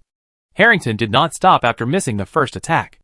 Although he did not achieve his goal, if he continued to stay, it would definitely interfere with Horn's attack. He knew that Horn was a level 5 spellcaster. Besides, his axe should have consumed some of the energy of the shield. Sure enough, just as Harrington ran a distance, a strange fireball mixed with lightning and fire hit Gagewu. It hit the place that was just chopped by the axe. The flame exploded, and the thick smoke and dust enveloped the place. Harrington and Horn stared at the center of the explosion nervously. Because of the energy collision, there was a lot of energy in the smoke and dust that interfered with the mental power. So for a moment, Horn didn't know what the situation was. It didn't take long before a whirlwind blew up from the smoke and dust, and the remaining power of the lightning and fireball, just now, was directly washed away. Horn and Harrington also saw the situation in the smoke and dust. The Gagewu inside was unscathed. No, not unscathed. He still had some minor injuries on his body. The energy shield was indeed shattered, but the remaining power was not enough to hurt the Gagewu. Horn did not hesitate. His left eye flashed with lightning, and a 2-ring lightning struck. This was the fastest attack he could launch, but before the lightning hit, the energy shield appeared again. The speed at which the Gagewu released the energy shield was amazing. After the attack failed, Horn began to observe the current grid house. His face seemed to be 30 or 40 years younger, like a middle-aged man, and his all-white hair turned brown. He still looked skinny, but he seemed to have a lot more strength. because the energy circuit with dazzling purple fluorescence covered every inch of his skin. It was like he was wearing a purple armor, and he no longer looked like a human being. Gagewo's eyes turned purple, and looked at Horn viciously. It was unknown how long it would take to make up for the losses in this battle. After defeating Horn and the others, he must squeeze the most value out of them. He wanted all the magic circles on these 3 people, and that 4th level warrior, he hadn't tried what it felt like to absorb the energy of a 4th level warrior. Gagewo's body was covered with patterns that glowed with purple light, and he began to release the power in his body.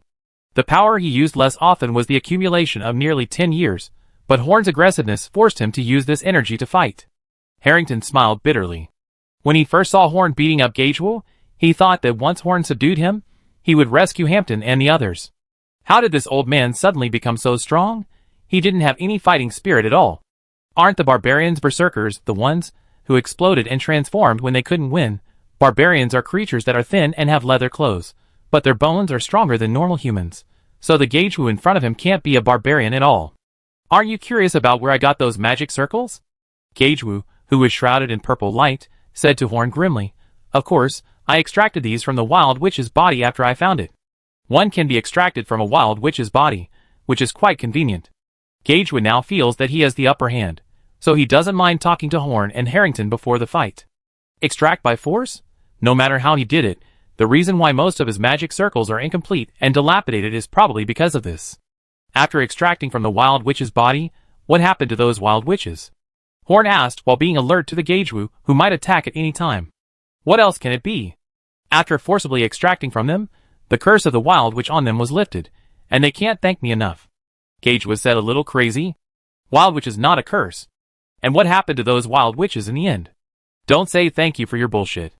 Horn said grimly. If Gagewo wasn't too dangerous now, he would have rushed up to him and cut him into pieces. Whether it's a curse or not is up to you. After those wild witches become ordinary people, they are naturally worthless to me, and how will I deal with ordinary people? Guess. Guess? The current Gagewo is obviously not in the posture of an old man, and even the things he had been reluctant to say before are spilled out. His state is not right. Horn was keenly aware that Gagewo seemed to be affected by the energy. Normally, the power attribute of a superhuman should be affected by the state of the superhuman, but Gagewo is just the opposite. Well. I don't want to chat with you anymore, let's fight. In this state, his energy was being consumed every moment, so he had no time to chat with Horn and the others. Gagewo, who was chatting with Horn and the others, suddenly changed his expression, and a thick purple energy ray was directed at Horn. Before the attack was launched, Horn disappeared instantly. With the support of a strong physique, Horn could use the Thunder Walk technique to burst out at a speed close to that of a level 6 warrior, as long as he wanted, and his body would not be greatly damaged. The attack from the Gagewo did not hit Horn, but hit a boulder with a diameter of 3 or 4 meters. The boulder made a muffled sound and was directly penetrated. The preparation time for the attack was long, the battle was unsystematic, and the preparation movements for the attack were obvious and easy to dodge. With these defects, Gagewo would definitely not be able to hit Horn. But there were also some things about him that made Horn wary. First, he did not use a staff to attack, which meant that Gagewo's fighting style was completely different from that of a normal wild witch. Also, without using a staff, the weak body of a 3-ring magician released such an attack without collapsing, which was enough to make Horn wary. The second was the power of the energy ray, which was at level 5. With the help of the newly made mask that strengthened the 5 senses, Horn analyzed so many things just from this attack. After dodging the energy ray several times, Horn found that Gagewo's power seemed to be endless, but his expression was a little strange. Horn could not analyze his next combat intention through his expression at all. It was as if his body was not controlled by him. Chapter 253. The attack of the Gitch house was a bit stupid, and it was not very difficult to dodge. So Horn had more time to think about the countermeasures for fighting the Gitch house. First of all, the conventional combat method. While dodging the attack of the Gitch house, Horn threw fireballs and lightning fireballs of various powers at the Gitch house. These fireballs did not play the role they should have in front of the energy shield of the Gitch house. However, Horn finally figured out the defense rules of the Gitch house's energy shield with these attacks. First of all, the Gitch house basically did not move its position like a turret, just bearing the attacks of Horn and Harrington. Secondly, this shield can withstand the attacks of the 5th ring magic at most, because Horn's lightning fireball with the power of the 5th ring can only break the shield but cannot hurt the Gitch house at all. What surprised Horn was the gathering speed of the shield. The shield would reorganize at the moment of breaking, which made it almost impossible to attack the Gage house while the shield was broken. Moreover, he released shields and attacks as if they were free, one after another. It was as if his energy was infinite, and he didn't need to consider the consumption of energy at all. So it was impossible to slowly consume the energy of the Gagewu to win. If you want to defeat Gagewu head-on, the only way is to use an attack that exceeds the limit of the energy shield to defeat him at once. Horn can use the Origin Ring to do this. However, Horn will not attack like this unless he is desperate. Using the Origin Ring will consume a lot of Horn's magic power, and he will lose the ability to resist after the attack. If this attack didn't kill Gagewu, Horn would be embarrassed. Since he couldn't fight head-on, he could think of some external evil ways. Horn's exposed right eye showed a strange glow, which was a sign that he was about to release an illusion. Although Gagewu's power was amazing, he was just a three-ring magician in essence. Horn was very confident in his vomiting illusion. After all, Horn's illusion could interfere with even a 4th-level priest, not to mention this Gagewu. Generally speaking, if you use power beyond your ability, you must spend a lot of energy to control it. If you are interrupted during the control process, there is a high possibility of backlash. The situation of the grid house just fits the situation of controlling power beyond your ability, so Horn simply released an illusion on the grid house. Generally speaking, as long as there is a certainty of victory, Horn will try not to release an illusion. After all, this illusion has a certain impact on his image. But in this situation, it is already a situation that has to be used. Without any hindrance, the illusion was successfully released. As Horn expected, Gagewu, who was essentially a three-ring magician, had no way to block Horn's illusion. The illusion hit directly, and after a short period of time, Gagewu immediately vomited and had diarrhea. The scene was really sad and tearful. Gagewu kept vomiting things from his mouth and farting loudly from his buttocks. Judging from the puffing sound accompanied by the fart, there might be something else coming out at the same time. If eyes could kill, then Horn would have been killed by Gagewu several times now. With his last bit of strength, Gagewu struggled to say to Horn, "Despicable." Harrington, who was busy dodging Gagewu's attack, was almost shocked. He looked at Horn with an expression as if he had seen a ghost. But Horn also looked shocked, and his expression could not be seen because of the mask, so Harrington did not know whether the miserable state of Gagewu was caused by Horn. But if this was really Horn's attack, it would be too despicable. Harrington was not satisfied with only releasing one illusion. He took advantage of the gap when Harrington's attention was no longer on him, and released several illusions in succession. The strong negative reaction brought by the powerful illusion made Gagewu faint. He was still vomiting while unconscious. He had nothing in his stomach, but he kept retching. But the thing that made Horn vomit blood happened. Gagewu was still attacking even though he had lost consciousness, and the release of the energy shield was not delayed at all. Except for the vomiting and diarrhea that was a bit eye-catching, Gagewu had no changes at all. What the hell is this? This has verified Horn's previous idea, that is, the main body of the battle is not actually the Gagewu. Gagewu's role is just to make harsh words. No wonder his fighting style is so dull. With the attack and defense power shown now, if he had been more spiritual in the battle, not to mention Horn himself, Harrington would have been defeated. Gagewu has only the 5th level attack and defense capabilities, and has almost unlimited energy, but Harrington has not achieved any substantial results against a 4th level warrior. Harrington is still alive and kicking. So even if Horn uses illusion to make Gagewu faint, the battle situation will not change. No, in fact, the situation is more complicated now. Gagewu's combat power has not changed at all, but the eye-catching movements and smells really affect Horn's concentration on the battle. Just now, Gagewu let out a loud fart and Horn couldn't help laughing, causing him to be almost hit by an attack. If the illusion doesn't work, there is only one way to defeat Gagewu now, that is to use an attack that exceeds the ability of his shield to withstand, and knock him down at once, and there is still some magic left just in case. Horn signaled Harrington to cover him, indicating that he was going to use his ultimate move. In general, Gagewu's fainting still has certain benefits, which allows Horn and Harrington to discuss tactics without hiding.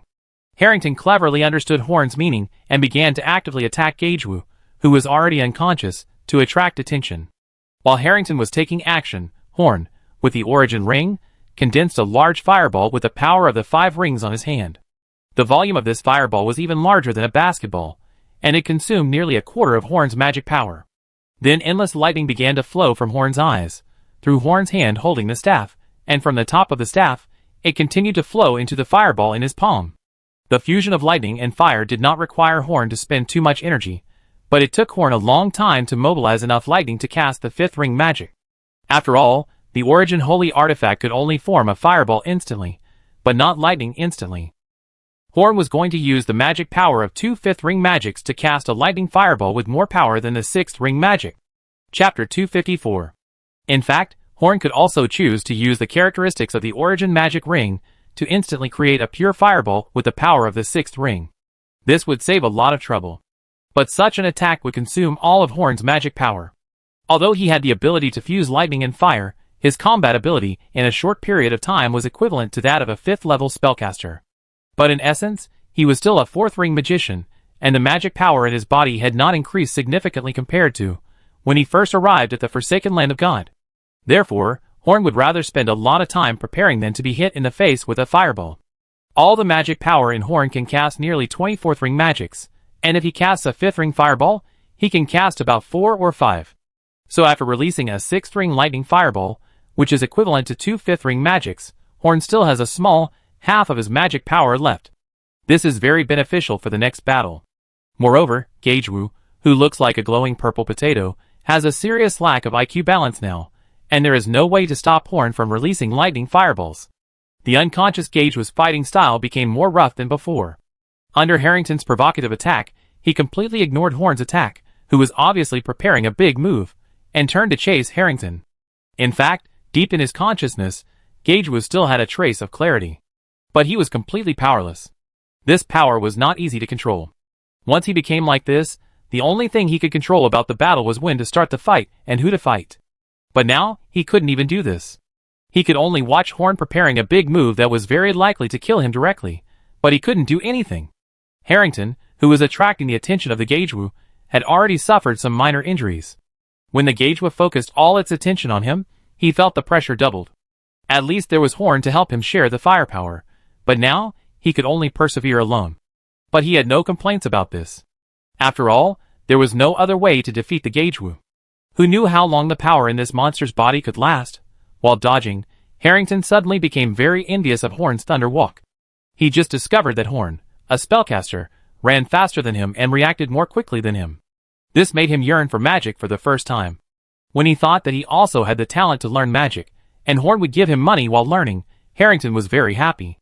As the fight went on, Harrington found that Gagewu's attack became a little sharper. When Gagewu was still awake, the attack on him would at most make him lose the ability to resist. After all, at that time, Gagewu was still looking forward to absorbing Harrington's energy. Now that Gagewu has lost consciousness, all the attacks are aimed at the degree of life-threatening. In a short time, Harrington has been covered with wounds. Harrington is now really a little glad that he came to Horn for help. If he had found Gagewu directly, he would have absolutely no hope of winning the fight.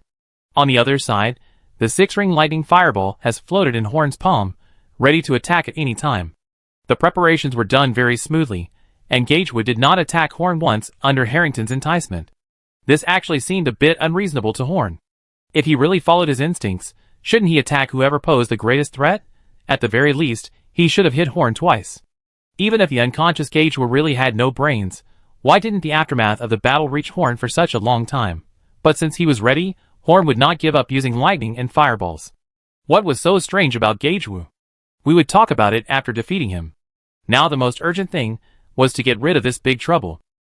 As soon as the fireball was released, it came with a whistling sound and directly hit Gagewu, who was acting as a cannon and firing randomly. His energy shield that could withstand the attack of the 5 rings only made a weak resistance before it was completely shattered. Not sure if it was an illusion, Horn felt that the energy shield this time seemed to be much more fragile than before. However, he quickly attributed this problem to the fact that the power of this fireball was stronger than he expected. The fireball exploded on Gagewu's body, and the energy shield that was about to recondense after the shattering turned into a burst of purple light spots, and scattered before it covered Gagewu's whole body.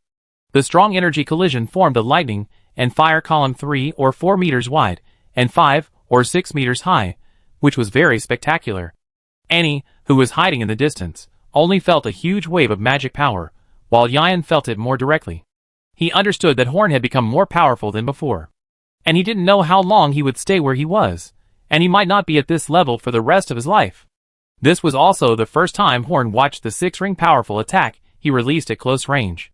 The aftermath of the magic lasted for half a minute before it dissipated. Horn and Harrington also saw the results of the lightning and fireball. Kudu's body had disappeared into the deep pit, and there were still charred pieces of flesh on the ground. He should be dead, and there were still a little bit of residue left. The ground was full of remnants of purple energy, and the air was emitting a burning breath. That was the heat left by the lightning and fireball. The light blue lightning kept jumping in the huge pit with a diameter of several meters. Harrington breathed a sigh of relief, and Horn was relieved. Horn was really surprised that the Gitch house would turn into this form. He had originally expected that the enemy would only be a magician of the third or fourth ring at most, but he did not expect that the Gitch house would suddenly become so strong when it was about to win. Although hiding in the distance, Yan knew the result of the battle earlier than Horn, so he brought Annie to Horn and the others. He first walked over and cast 2 healing spells on Harrington. Harrington's level was much higher than Yan, so 1 healing spell would not work. In fact, 2 healing spells could only barely help Harrington stabilize his injuries. Then he came to the huge pit, looked at it, and took a deep breath. He was silent for a while, and then said to Horn in a somewhat dejected manner, "Next time, don't bring me with you. It's really uncomfortable to be a burden in the battle. I don't mean to treat you as a burden. If it weren't for you, we wouldn't have found this guy now." Horn frowned and said that Yan now gave people a very decadent feeling. "Of course I understand, it's just a little uncomfortable. Just a little." Yan looked at the pit that was still flashing purple light, and felt a little melancholy. Chapter 255. Yan didn't know about Horn's strength before, although he had some guesses about Edward's race, but he didn't expect Horn to become much stronger because of Edward. For the magic house, Horn's strength is of course a good thing, but for Yan, his companion's strength means that he is left behind. Horn and Yan stood silently beside the pit. Annie and Harrington went to the cave, where the Grid House lived to rescue the dwarf Hampton and others.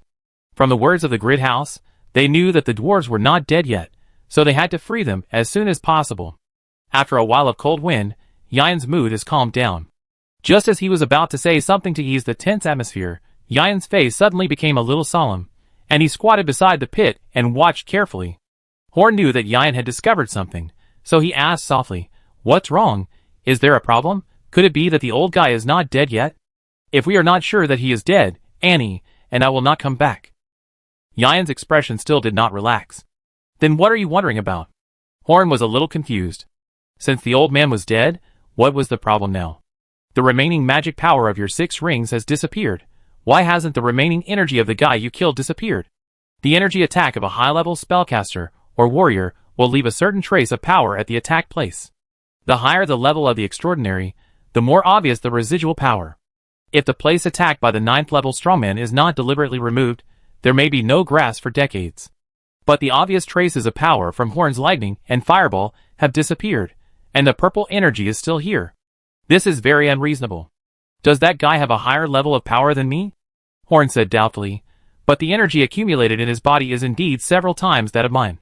If it weren't for his low combat awareness, and his body being unable to withstand such a large amount of energy radiation, I would definitely not be able to beat him. So it is very normal that his power level is higher than mine. It's not just this reason, it's definitely not. I've also seen high-level masters, and I'm sure he doesn't have this level of power, so this power is definitely weird. The evidence is that these energies have not dissipated at all until now. Yan pointed at the energy that was still flashing purple fluorescence and scattered on the ground, and said in a deep voice. After Yan's reminder, Horn realized that something was wrong. He had been here all the time, so he didn't feel the abnormality of these purple energies, because these purple energies were in this state at the beginning, and the existence of these purple energies at that time was obviously very reasonable. It is definitely abnormal that the purple energy has been lingering until now. Even if the energy of a level 9 expert is exposed to the air for such a long time, it will not change at all. But before Horn could take action on the purple energy, the change happened. A strange connection appeared on each pool of purple energy, and the presence of these energies suddenly increased. Now anyone who is not a fool knows that there is a problem. All the energy floated up, and kept gathering towards the center of the pit. The power level of the energy in the center kept rising. Level 2, Level 3, Level 4. Without waiting for the purple energy to continue to grow stronger, Horn threw a big fireball at it. Anyway, letting these energies gather together will definitely not bring good things, so it is better to strike first. The gathered energy was dispersed by Horn on the spot, but the moment the flames exploded, the scattered energy gathered in the middle at a faster speed than before. When the smoke and dust brought by the fireball completely dissipated, A human-shaped object composed entirely of purple energy appeared in front of the two. I have been discovered. The energy fluctuations of the energy man who finally appeared in front of Horn, and the others were not as strong as those in the grid house, but they were close to the level of the 5 rings. And unlike the grid house, this purple energy man had hysterical malice. Before, the grid house gave Horn a feeling of confusion, but this guy gave Horn a feeling of being a little scary. The energy man had no obvious facial features, and he tilted his head to look at Horn and Yayan. It seemed that he was considering who to attack first. Horn flashed and stood in front of Yayan. After a short thought, Horn finally understood what this energy man made him feel. It was a demon. In all aspects, this energy man seemed to have nothing to do with the demon. The energy he used was not magic energy, and he did not have a strong body and compatibility. He did not have the sulfur smell of the demon, and even the most basic form did not conform to the physical characteristics of the demon. But these energy people seemed to have souls, and the essence of that soul, what Horn felt, is a demon. He gave Horn a feeling very similar to the feeling of the demon he had felt from afar in the ruins. Horn guessed correctly, although this energy person was not really a demon, but under some coincidences, the way its soul was born was very similar to that of a demon. In the abyss where the demons live, there is a huge river that runs through every layer of the abyss, and that is where the demons were born. Complete souls have their own destinations, but not all souls are complete. Some souls will die due to various reasons. Dead souls will not disappear, but will become soul fragments and finally appear in this river after a mysterious journey. This river is the final destination of broken souls in countless planes. Those souls that can hardly be pieced together gather together under the influence of that river. That is the soul of the devil. The soul of each demon may be composed of hundreds, thousands, or even more souls, and the huge evil of the will of the abyss will affect the formation of a twisted creature like a demon. The birth of the energy man is similar to that of the demon. When absorbing energy, Gagewu will also absorb part of the victim's soul fragments, and these fragments will be combined in his body. As Gagewu's personality becomes more and more twisted, the soul of the energy man hidden in Gagewu's body is getting closer and closer to the direction of the demon. The energy man tilted his head and looked at Horn and Yayan. The look in his eyes was rich and chaotic, with a curious look like a child, a ferocious bloodthirsty look like a beast staring at its prey, and a thorough evil look. It had formed in Gagewu's body a long time ago, but the first owner of this energy was Gagewu, and he could only slightly influence it. As long as Gagewu discovered his existence, Gagewu would suppress him in a minute. That's why he has been hiding his existence. Chapter 256. The energy man was born because of the Gitch house. Once he is discovered by the Gitch house, even if the Gitch house can't do anything to him in the short term, he will eventually be destroyed by the Gitch house. He has been hiding in the Gitch house's body and watching the Gitch house's experiments. He has no doubt about the research capabilities of the Gitch house. As long as he determines the research direction of destroying himself, it is estimated that it will not take long for him to find a way to deal with himself. Therefore, the energy man dare not expose his existence at all. When Gagewu used his energy, the battle was actually completely controlled by him, and the only thing that was controlled by Gagewu was the switch. So after discovering that Horn and his men had the possibility of killing Gagewu, the energy man began to let them go. He couldn't kill Gagewu, but it was completely possible for others to kill Gagewu. Sure enough, things developed as he expected. After wasting a lot of energy, Gagewu was finally smashed into pieces by Horn. So, he finally got rid of the shackles of Gagewu. Of course, Horn didn't know what this energy man was, or what he was thinking. He only knew that the energy man's power level had just reached the level of a level 5 transcendent. Logically, with the remaining power Horn had, he should be able to escape even if he couldn't defeat him.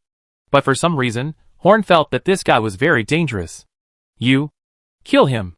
Thank you. 3 voices and tones appeared in a short sentence. This energy man had not yet fully developed in the body of the Gagewu. Although a unified personality had been formed, the people killed by the Gagewu in other places had not yet been completely unified. Thank you? Okay, you're welcome. If you think we helped you, how about letting us leave safely? Horn had no confidence at all when facing this guy. This was not like facing the Gagewu. Even if the Gagewu showed great strength, it was just a broken version of a magician. Even if Horn did not have the confidence to defeat it, he could at least deal with it. But with this thing, Horn really didn't know why he felt that he could not defeat it from the bottom of his heart.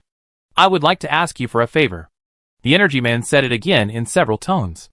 It sounded very strange, making people shudder. What favor? Tell me. Horn's right eye narrowed directly. This favor would definitely not be so easy to help. There was a strong malice in the Energy Man's body that was about to burst out.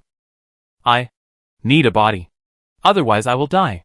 The Energy Man stared at Horn with his empty eyes. It seems that the body he wanted was Horn. How about I find you a body? I promise to satisfy you. Horn said to the Energy Man with a dry laugh. After being possessed, I can't move for a short time. I might die, so I need a strong man. When he finished speaking, the outline of the Energy Man's body became clearer, and his voice became more unified, very similar to the voice of the Gitch House, but much younger.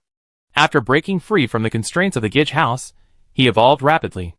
My body, but I can't give it to you. Horn dragged Yian to the side, and a lightning fireball with the power of 5 rings flew out instantly and hit the Energy Man. While chatting with the Energy Man, Horn was ready for battle. The fireball hit directly, and the Energy Man had no power to fight back against Horn's sudden attack, and was directly smashed into pieces. But in just a moment, the scattered energy fragments began to gather, and the center of the gathering was Horn's body. The Energy Man has an urgent need for a body. If he doesn't have a qualified body, he will only dissipate in the air. Every night when he occupies the body for a period of time, his strength will decrease a little. Although Horn did not relax his vigilance after smashing the Energy Man into pieces, the body made of pure energy was too fast. Moreover, the pieces came from all directions, and Horn had no way to dodge. Soon Horn was wrapped in purple energy, and formed a purple-like cocoon, and the filthy energy kept invading Horn's body.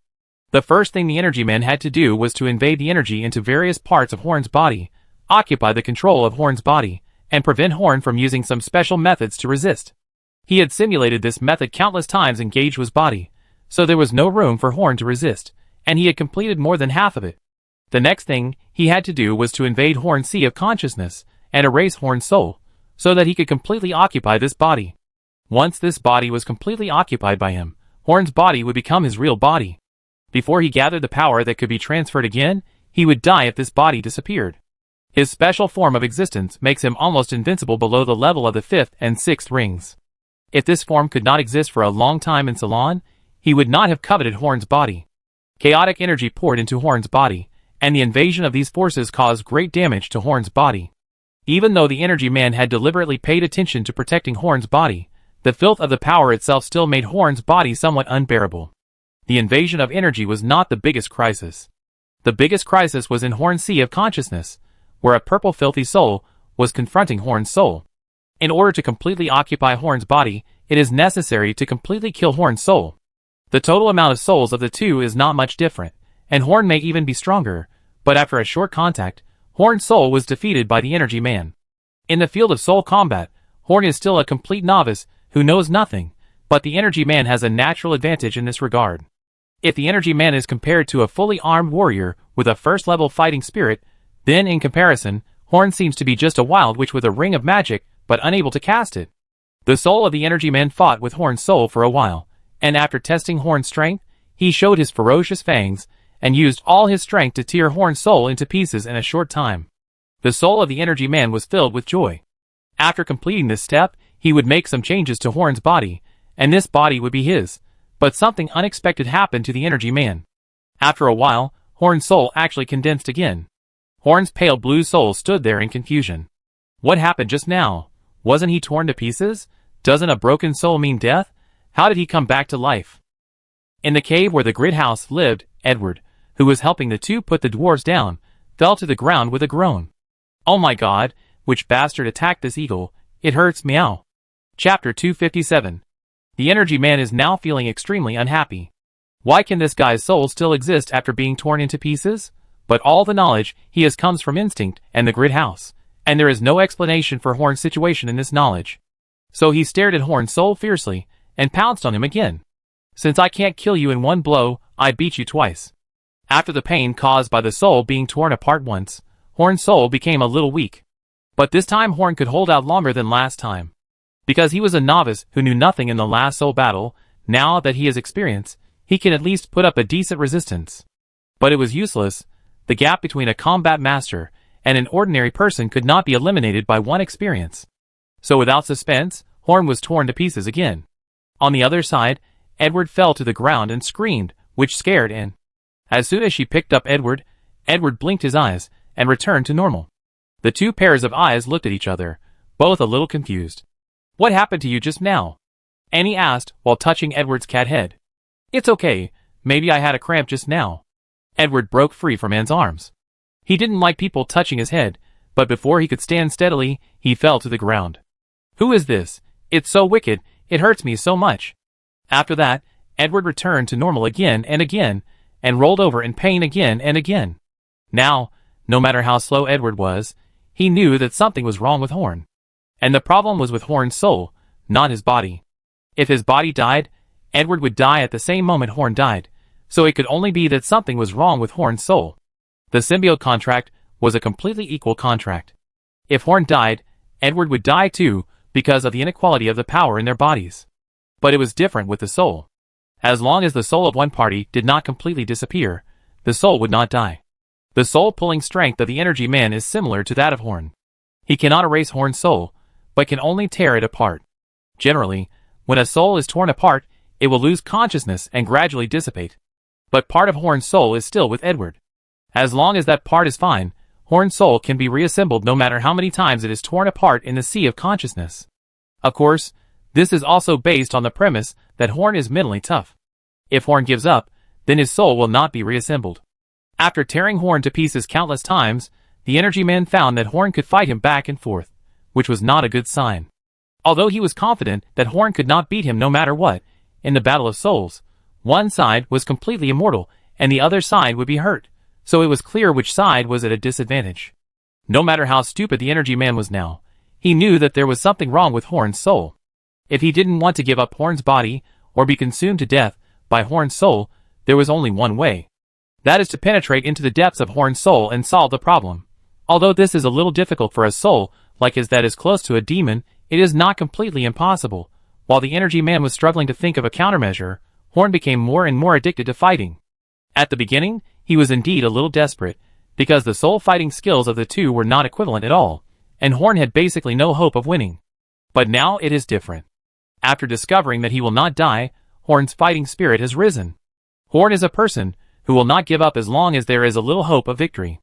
Now that he sees the hope of victory, how can he not fight desperately?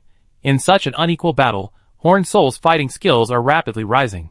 I don't know how many times he has fought. Now Horn can even last for a long time in the hands of energy people. Now Horn's soul may be able to kill his original soul directly, although the current soul may be much weaker in strength. When Horn saw that he would win after fighting for a while, the situation changed again.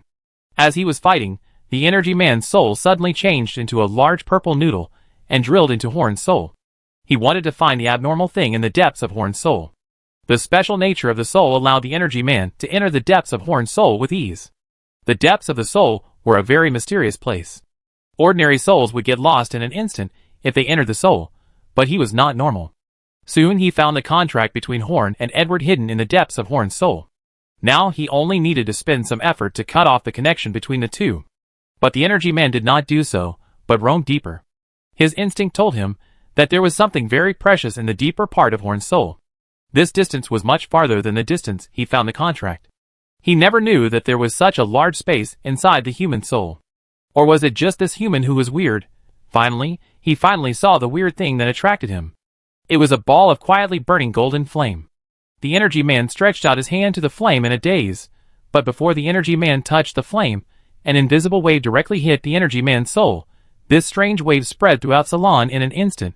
The central temples of countless churches were in chaos, and all the gods were startled at the same time, no matter what they were doing before. In the kingdom of wealth filled with money, the god of wealth danced and roared crazily. Divine fire! No gods have fallen, and new divine fire has appeared. Where is it? I want it. In his eyes, there was naked greed and desire. There is a huge subplane above the center of the western Holy Light continent. This place is called the Kingdom of Holy Light. The area of the Kingdom of Holy Light is more than 100 times the size of the Kingdom of Wealth, and 12 dazzling rays of light float in the center of the kingdom. In each ray of light there is a shadowy figure, and all the figures open their eyes at the same time. World Seed? Hasn't this thing appeared for thousands of years? Albemus, you are the one who has been observing Ceylon for the past 100 years. Do you have any clues about the World Seed? The ninth Holy Spirit Albemus shook his head gently and said, Ceylon's will is hiding the World Seed, so we can't find it. In that case, there is no need to continue paying attention. A world seed cannot affect the overall situation. In a tavern with special services in the main city of a southern parish, a black-haired, purple-eyed young man, with girls on both sides laughed softly, and the two girls beside him were a little puzzled. "Congratulations, master. Is there anything happy?"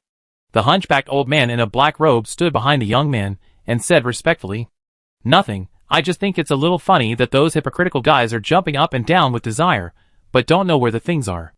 "Master, may I ask what exactly is that thing?" "Divine Fire, World Seed, Overlord Egg, Legendary Origin. So many names are actually just one thing."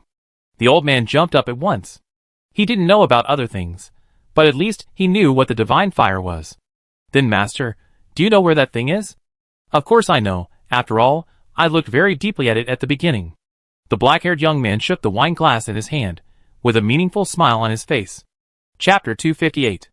Of course, Horn didn't know what happened now. Only the existence at the top of Salon could sense the strange fluctuations, and he didn't care about that kind of illusory thing. The most important problem now is the energy man who drilled into the soul. Horn is now completely helpless. This situation is still rare for him.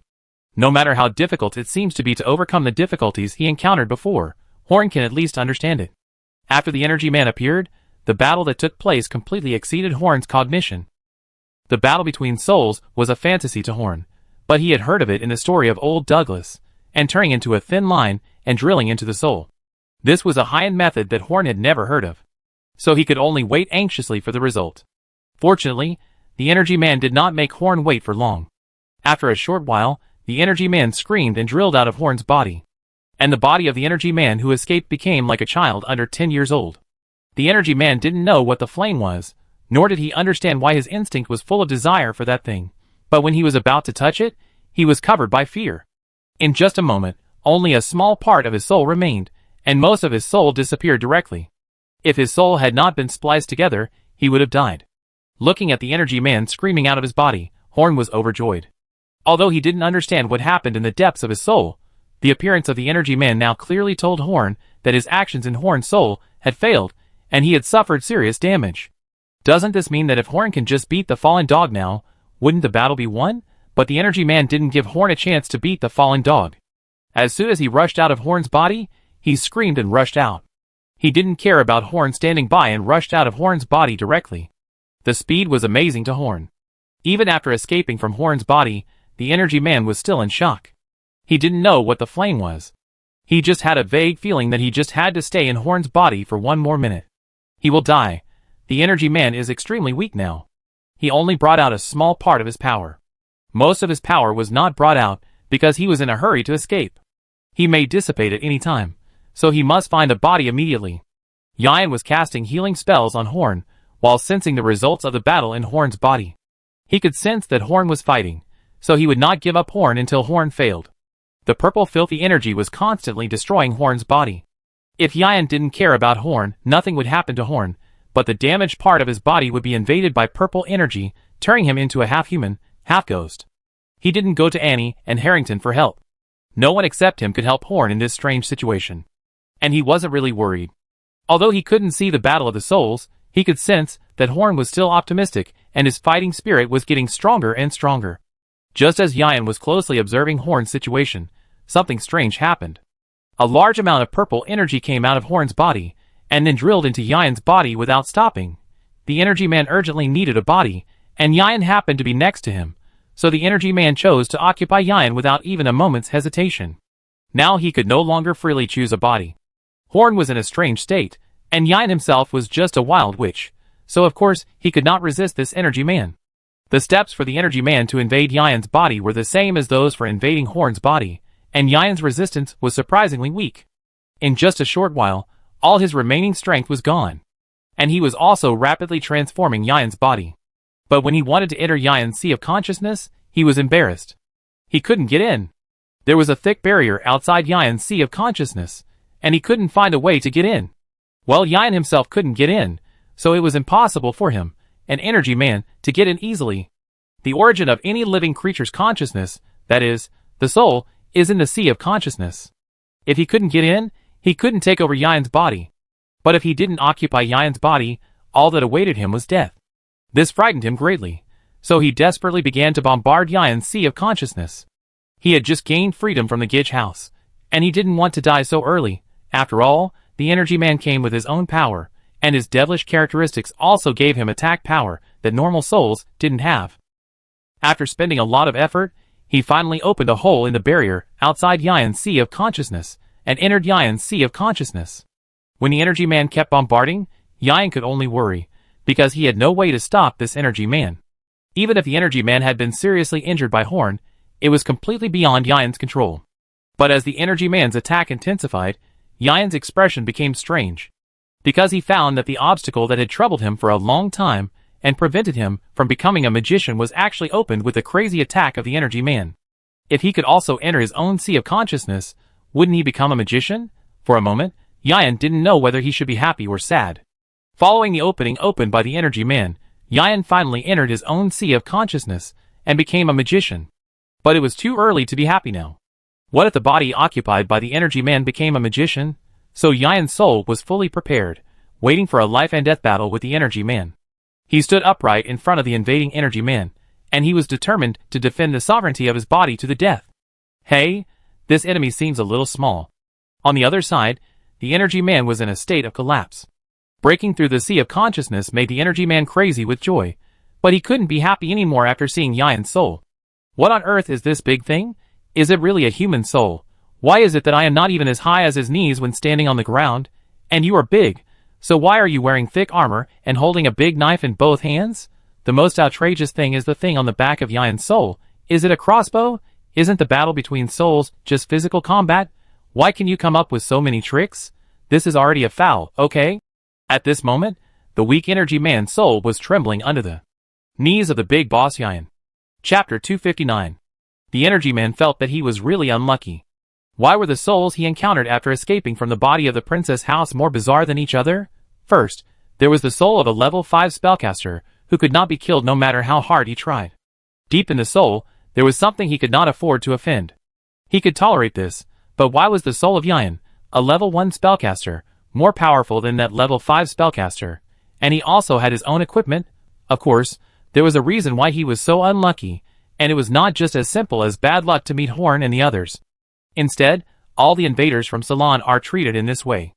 As long as the world will operate normally, few invaders will be lucky. The world will not directly intervene in anything, but manage the operation of the world through some implicit methods. And the Energy Man is naturally considered an alien by the world will. In fact, Yian didn't know what it meant to have a full set of armor on his soul. He was just making some preparations for the upcoming battle, and the equipment came to his soul as soon as he thought about it. Before meeting the soul of the Energy Man, Yian had no idea how powerful his soul was. After all, there was no reference in the sea of consciousness. When the Energy Man saw that the situation was not good, he immediately ran away, and his heart was filled with sadness. Next time he is possessed, he may only be able to find ordinary people. But his escape was very fast in Horn's eyes, but in Yian's eyes, it was like a naughty child running. After Yian realized that his soul had an overwhelming advantage, he was not going to let this Energy Man go. With a thought, his soul flew up like a rocket and blocked the Energy Man in an instant. He stretched out one hand and pinched the Energy Man's head to lift it up, and scratched his chin with the other hand. How should he deal with this guy? Horn was anxious to wake up. Except for him, no one else had the strength to resist the Energy Man. But Horn had no way to wake up now. When the Energy Man left, he left most of his power in his body. Those filthy powers had completely mixed with his own power. The magic power accumulated by Horn himself had reached the limit that a 4th ring magician could accumulate. Before breaking through to a 5th ring magician, his magic power should not increase significantly. But the power of the Energy Man remained in Horn's body, directly stretching Horn's limit. Moreover, this purple energy was originally a mixture of various energies, and there was no conflict with Horn's own power. So this purple energy pushed Horn into the level of a 5-ring magician in disguise. But this is not entirely a good thing. These powers are extremely chaotic and evil, with all kinds of miscellaneous things. After the Energy Man left, these powers showed signs of rioting. If these powers were not suppressed, Horn would die the moment he woke up. Maybe he would even explode on the spot. Before completely eliminating the influence of these strange energies, Horn's strength would not only not improve at all, but even decrease. You don't have to wake up in a hurry. I should be fine. I'm in good condition now. Yian's voice was transmitted directly to Horn's mind. Now Horn's body was unable to receive information from the outside world, but I didn't know what method Yian used to directly transmit the words to his mind. Since Yian had said that it was okay, Horn felt relieved and began to concentrate on clearing the alien energy in his body. Try to minimize the damage of these energies to the body. He trusted Yian, just as Yian trusted him. Everything that happened before seemed to have taken a long time, but in fact it didn't take long. The speed of time passing in the soul state was much faster than that in the outside world. Harrington and rushed here because of Edward's abnormality. When they arrived here, they found Horn standing still in the same place in a casting posture. Yian stood in front of Horn, looking at him with interest. After the two of them approached Yian, he turned around and smiled at them warmly. Both of them were stunned at the same time, because Yian's pupils were now dark purple, and it seemed that something was flowing in his eyes, with a strange charm. Just now, his eyes were definitely not like this. What happened in the short time they went to rescue people? As you can see, I have indeed changed. Without waiting for them to speak, Yian gave the answer directly. Is this? Directly sensing their thoughts? Annie was even more surprised. Yian's ability to detect people's hearts could not work directly without contact after they became magicians, but now Yian's performance seemed to be able to see through her directly. And his aura. It turned out to be the aura of a second-ring magician. He skipped a ring and became a second-ring magician. The changes are more than that. The original Yian gave people a feeling of being bathed in spring breeze, but now Yian has an undisguised sense of evil just standing there. But even if he becomes stronger, his temperament should not change so obviously. There is something like a demon that wants to occupy my body. After destroying it, I became what I am now. I don't know exactly what happened. Yian started to explain without waiting for Annie to ask. Since Yian said so, Annie did not continue to dwell on Yian, but shifted her sight to Horn, and found that Horn was closing his eyes tightly, and his body was constantly emitting filthy energy. What happened? The thing that tried to occupy my body before was Horn's first target, but was driven out by Horn. However, the thing should have left something for Horn before leaving. Yian walked around Horn and said to Annie, "Will he be in trouble?" Annie looked worried, and she felt a little distressed when she saw Horn's current state. Nothing will happen. In fact, this matter is still very good for him, but it will take some time to reap the benefits. After observing for a while, Yian knew Horn's current state very well. After listening to Yian's explanation, Annie didn't ask any more questions. No matter what Yian became, he was the most reliable person in the magic house. After sensing Annie's thoughts, Yian nodded slightly to Annie, and then squatted in front of Horn to observe Horn. There was also the power left by the energy man in his body, so it was very beneficial for Yian to observe how Horn dealt with these things. Annie stood behind Yian, and was really happy for Yian. Because now Yian's strength has not only changed, but also something that has disappeared from him for a long time has reappeared. That is confidence. Chapter 260. The Diocese of the God of Fortune, a town outside the Black Forest. More than 100 black-clad deacons surrounded the entire town. The leaders were two white-clad deacons, a feminine young man named Morley, and a middle-aged fat man named Yachty. A few months ago, the Church of the God of Fortune suddenly became chaotic. The wild witches, who were once so weak that even the non-transcendent church knights could easily deal with them, suddenly became rampant. They could suddenly use powerful spells to injure those church knights, and even the black-clad deacons. At the beginning, the major churches were really in a mess. These wild witches were already very difficult to deal with, when they had no power to resist. When they gained the power to resist, all kinds of revenge actions against low-level black-robed deacons and church knights emerged one after another. Innocent clergy were killed every day, which made the entire Church of the God of the North Wind in a very panic. Not only the Church of the God of Wealth, but also the diocese of the major churches in Ceylon, with the Church of the God of Wealth as the center, heard rumors of the appearance of such strange wild witches. It's just that the situation of the Church of the God of Wealth is even more serious. The strength of those wild witches is not very strong. They are only first-level spellcasters. If all the wild witches are gathered together, any church can easily defeat them.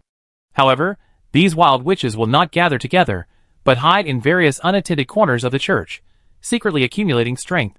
The counterattack of the wild witches did not cause much loss to the church, but it made the people in the areas ruled by the church panic. Because everyone has discovered that the resistance of these wild witches is getting stronger and stronger. What scares them even more is what the wild witches who were caught for attacking the church shouted when they were executed. One day, the sacred church will collapse, the kingdom of God in the sky will fall, and the high gods will also fall. At that time, only magic will last forever. This sentence is like a spark that spreads among all the wild witches, and they also execute this sentence fanatically. However, after the initial panic, the major churches now have more or less mastered how to deal with such situations. As the threat increases, the chances of these wild witches being exposed are also greater. The wild witches have become stronger in front of the church, at best, from a hamster-level threat to a mouse-level threat, and it is still possible to deal with them. What really worries the church is the potential of these wild witches. Will they become stronger in the future? The team of the God of Wealth Church to capture these wild witches is led by a white-robed deacon, who usually has the strength of the 3rd level. Even if the strength of the God of Wealth Church is a little weaker than that of other churches, it is not something that the wild witches can deal with. As for higher-level priests, they will not be dispatched. It is not necessary for high-level priests to deal with wild witches, who are all 1st-level spellcasters. After several months of efforts, many wild witch organizations that have reached a certain scale have been surrounded and suppressed. As long as their whereabouts are exposed, the wild witches will have no power to resist the attack of the church. After all, although these wild witches are annoying and vigilant, they are ultimately just 1st-level spellcasters. Even if there are more extraordinary people of this level, what can they change? Even the culprit of the wild witch riots they investigated, a guy named Horn who claimed to be a magician, was not strong enough to make them vigilant.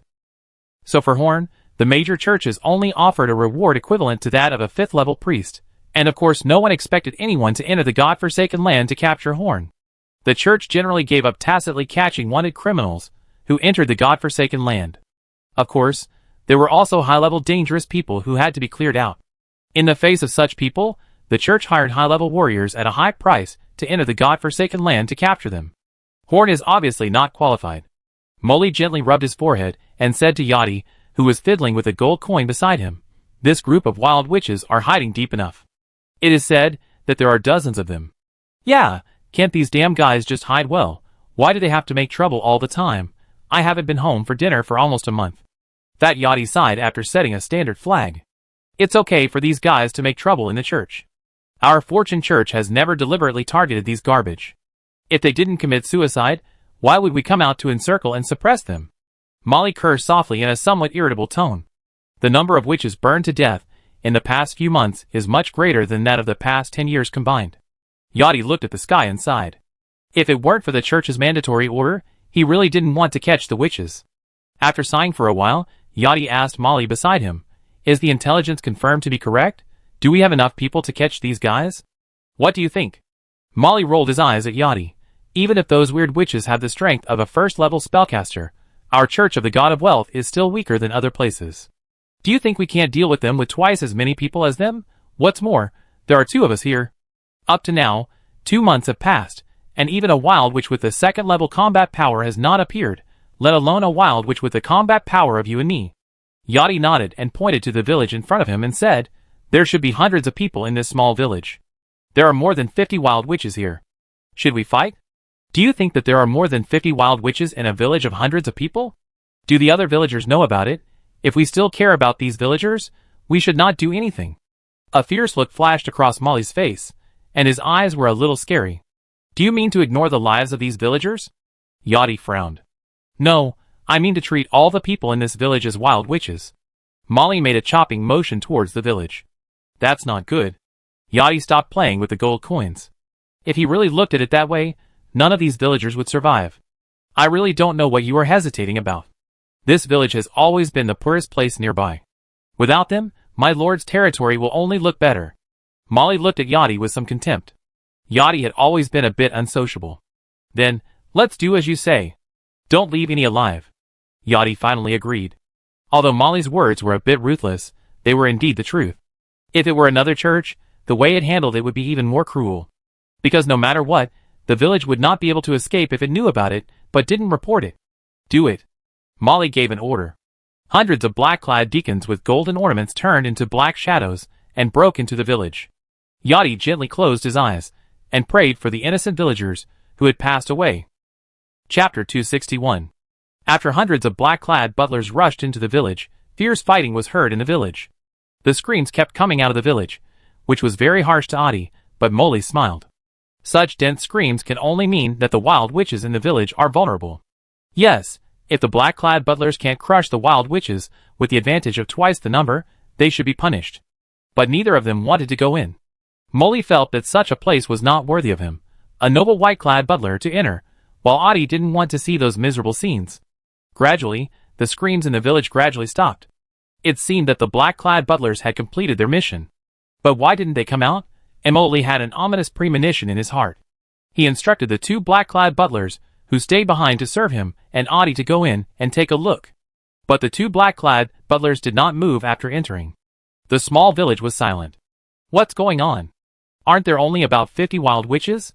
What are they hesitating about? Molly rubbed his hair frantically. It was obvious that the deacons had fallen in the small village.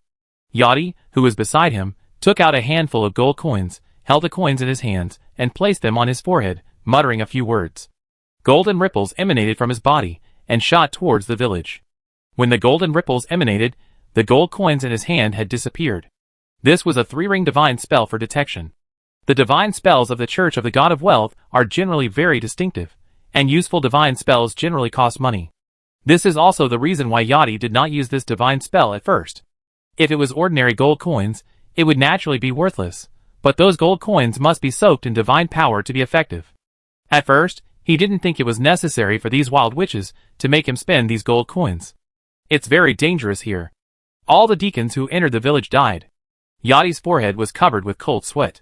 Just now, he thought that the deacons were trapped inside for some reason, but he didn't expect that they all died in this village. None of them came out alive.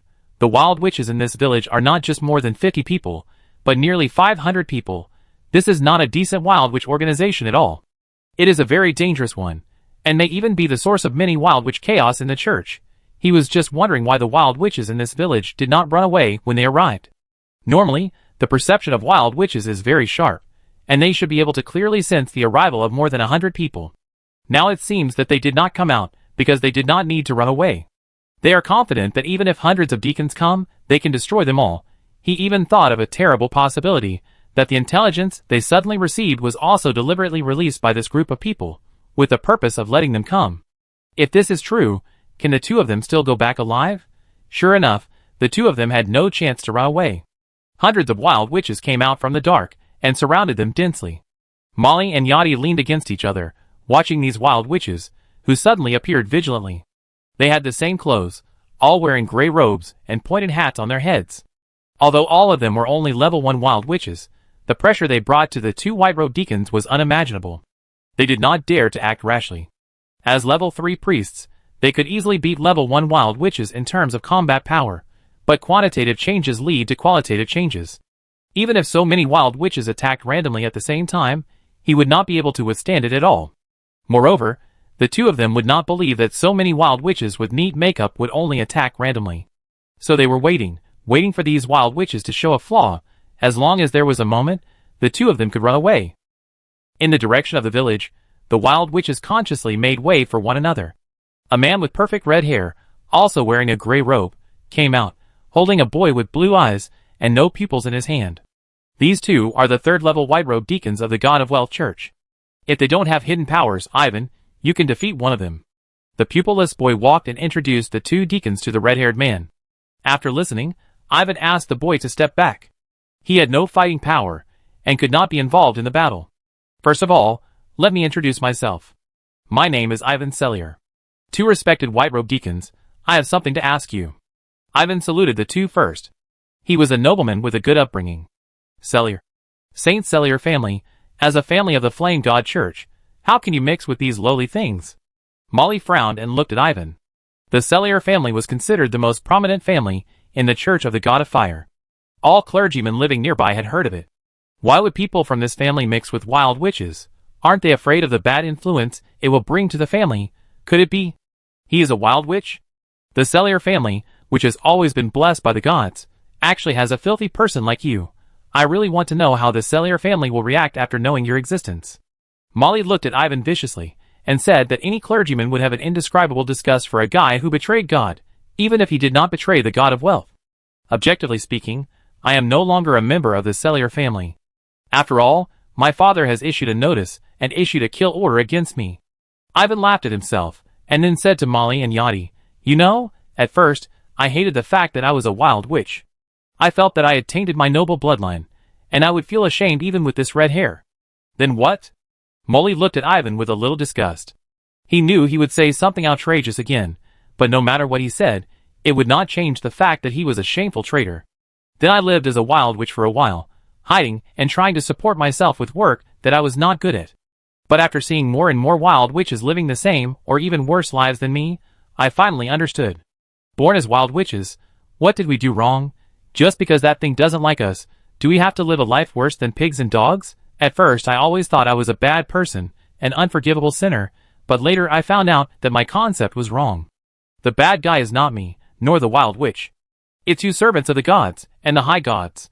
The wild witch obviously did nothing wrong, but just because of his talent, he was determined to be unforgivable, and he had to hide for the rest of his life, and he had to be cursed by the whole of Ceylon for the rest of his life.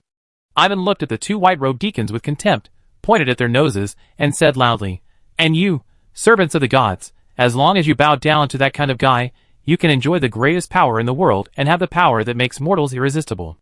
This is unfair. Now I feel ashamed that I once dreamed of becoming a being like you." Chapter 262. Heretics, your mind has been influenced by the evil of the wild witch, and you should be subjected to the most severe torture.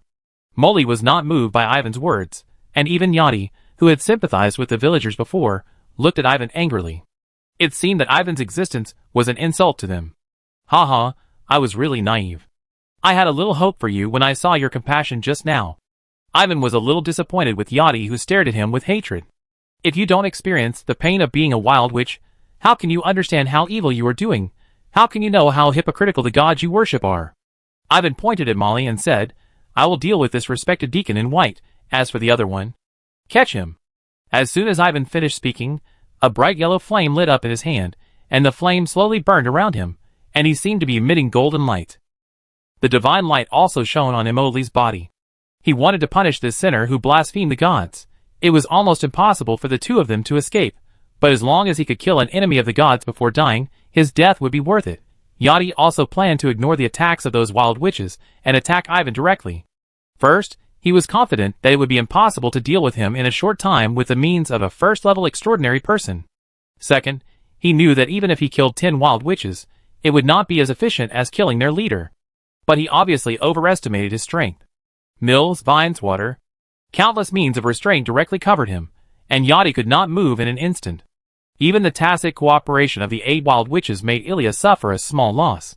He, a third-level priest, could not even resist the restraint of hundreds of wild witches. On the other side, Ivan and Molly were already fighting, and hundreds of wild witches were watching from the outside without intervening in the fight, because they knew their leader would definitely win the battle. Just because he was Ivan Cellier, the builder of the Great Tower, hundreds of wild witches also found a way to advance together. But the method they found was not as perfect and efficient as that of the magic house. So Ivan was also a second-ring magician. He was promoted to the second ring outside the magic house, which showed his excellent talent. His way of fighting was to use that yellow flame. Due to his talent, all the fire magic he cast was of this color. Although Ivan was only a second-ring magician, his yellow flame was far more powerful than normal flames. The priests of the Church of the God of Wealth were not very good at fighting, and since there was no war, Molly had always been pampered and had no combat experience. So the two of them fought back and forth. After a long battle, Molly was finally careless, and Ivan's flames got close to him. Just this one mistake, and he was burned to charcoal by Ivan, and there was no chance of a comeback. Ivan leaned on his knees and panted heavily. His spirit was always highly tense in this battle, because if he relaxed a little, he would be killed by this priest. "Varian, this is what you said I can beat. I almost died in the hands of that guy, okay?" Ivan complained to the little boy with empty eyes. "You won, so I am not wrong," the little boy said a little mechanically. Yes, I am too weak, okay." Ivan walked over, crumpled the little boy's hair, and then walked towards Yachty, who was tightly bound by various magic. "I want to ask you a question. Do you know Horn Mimhalan? That heretic. Do you heretics want to reunite? Even if I die, not a single piece of news will come out of me." Yachty gritted his teeth and said to Ivan, "His faith does not allow him to be in the same boat with such a filthy witch. I still hope you can tell the truth, otherwise you may not feel good. The divine light of wealth covers the earth. His servants work hard. All evil heretics, all evil." Yachty simply closed his eyes and kept muttering. He was ready. No matter how they tortured him, he would not reveal a single bit of information. "Hey, I really persuaded you for your own good. Since you don't cooperate, I can only do it to you. At Ivan's order, Yachty's clothes were stripped off, and the place on his body where the divine power mark was engraved was found, and the piece of skin was cut off. The divine power mark of the third-level priest has penetrated into the skin, and simply destroying the skin surface will have no effect. The higher the level of the priest, the deeper the divine power mark is, and the stronger the protection is. The 9th-level priest no longer has the divine power mark on his body, because his existence itself is a huge divine power mark. After cutting off the divine power mark, a group of wild witches began to beat Yachty violently. After beating him to death, a bald wild witch who looked a bit like a woman walked over with enchanting steps. The witch put both hands on Yachty's temple. She opened her cherry-like mouth and exhaled a pink breath, which went into Yachty's brain through his nose. "You can ask whatever you want now, Sir Ivan." The witch wiped her sweat and said to Ivan with a wink. Ivan got a chill at this glance. The bald witch's innate magic is called truth-telling. With this magic, Ivan and his team got a lot of information from the church. But the black-robe butlers would not know the really important information, so they planned to attack the white-robe butlers. The person who was cast with magic would answer all the questions asked within 10 minutes. Even if he had forgotten the matter, the effect of truth-telling would make him remember it. But this magic can only be used on people of lower level than him, and after using it, there is a high probability that the person cast the spell will become an idiot. In order to achieve this goal, what they did first was to deprive Yachty of the connection with the gods, so that Yachty would be at most equivalent to a wild witch of the first ring, and then beat him half to death. At this time the truth-telling could be performed. Seeing Yachty with dull eyes and even drooling mouth, Ivan squatted in front of him and sighed. "I told you, it's best to just say it directly. Now tell me about the great magic minor horn. Tell me everything you know." Yachty's empty eyes rolled for a moment, and then he began to talk. He started from the evil-faced man incident when Horn first appeared in the public eye, and told everything he knew about Horn. More than 500 wild witches, including Ivan, listened to the story of Yachty, who was about to become an idiot, with shining eyes. Although Yachty's story was dry, the wild witches could not help but imagine it. Horn and his gang opened a magic house in the god-forsaken land of Giant Stone City, turning a large number of wild witches into first-level spellcasters. This was the last sentence Yachty said. After he finished speaking, he foamed at the mouth and finally couldn't get up. Now he is an idiot. Ivan stood on a high place and said loudly to the wild witches, "Fellow countrymen, the great mentor has established a foothold in the god-forsaken land, so our next goal is the god-forsaken land." After Ivan finished speaking, the wild witches all cheered, and the sound lasted for a long time. After a carnival, with the intention of pilgrimage, Ivan led more than 200 wild witches to the god-forsaken land. As for the remaining 300 wild witches, Ivan had other arrangements. Chapter 263. Seeing that Horn would be fine, Harrington went to rescue the dwarves again. Anyway, with Ian and Annie guarding, there shouldn't be any problems. Just now, he, Annie and Edward had worked together to put down all the cocoon-like things hanging on top. Now it's time to clear these things. Relying on the perception of chi and blood and the broad shape of the dwarves, Harrington directly found the cocoon that wrapped the dwarves. He breathed a sigh of relief after releasing the dwarves with a small dagger. Although the dwarves looked pale and looked like they were malnourished, they did not suffer any major damage. He was still unconscious. Harrington always used a simple method to solve the problem of coma. He pulled Hampton up by his beard and slapped him in the face. Anyway, dwarves are very tough, whether they are extraordinary or not, so Harrington didn't feel any pressure when beating him. After he beat Hampton's cheek until it was swollen, Hampton finally woke up. "Who is the bastard who hit me in the face?" As soon as Hampton woke up, he started yelling. His memory was still in the mountains, when he was looking for precious minerals. Seeing the old dwarf's red cheeks, Harrington hurried over to explain to him, otherwise the old man might get angry and beat people. After learning the whole thing, the old dwarf patted Harrington on the shoulder and praised him for doing a good job. Then the old dwarf looked at the other dwarves, who were still unconscious, with a bad look. Snap! Snap!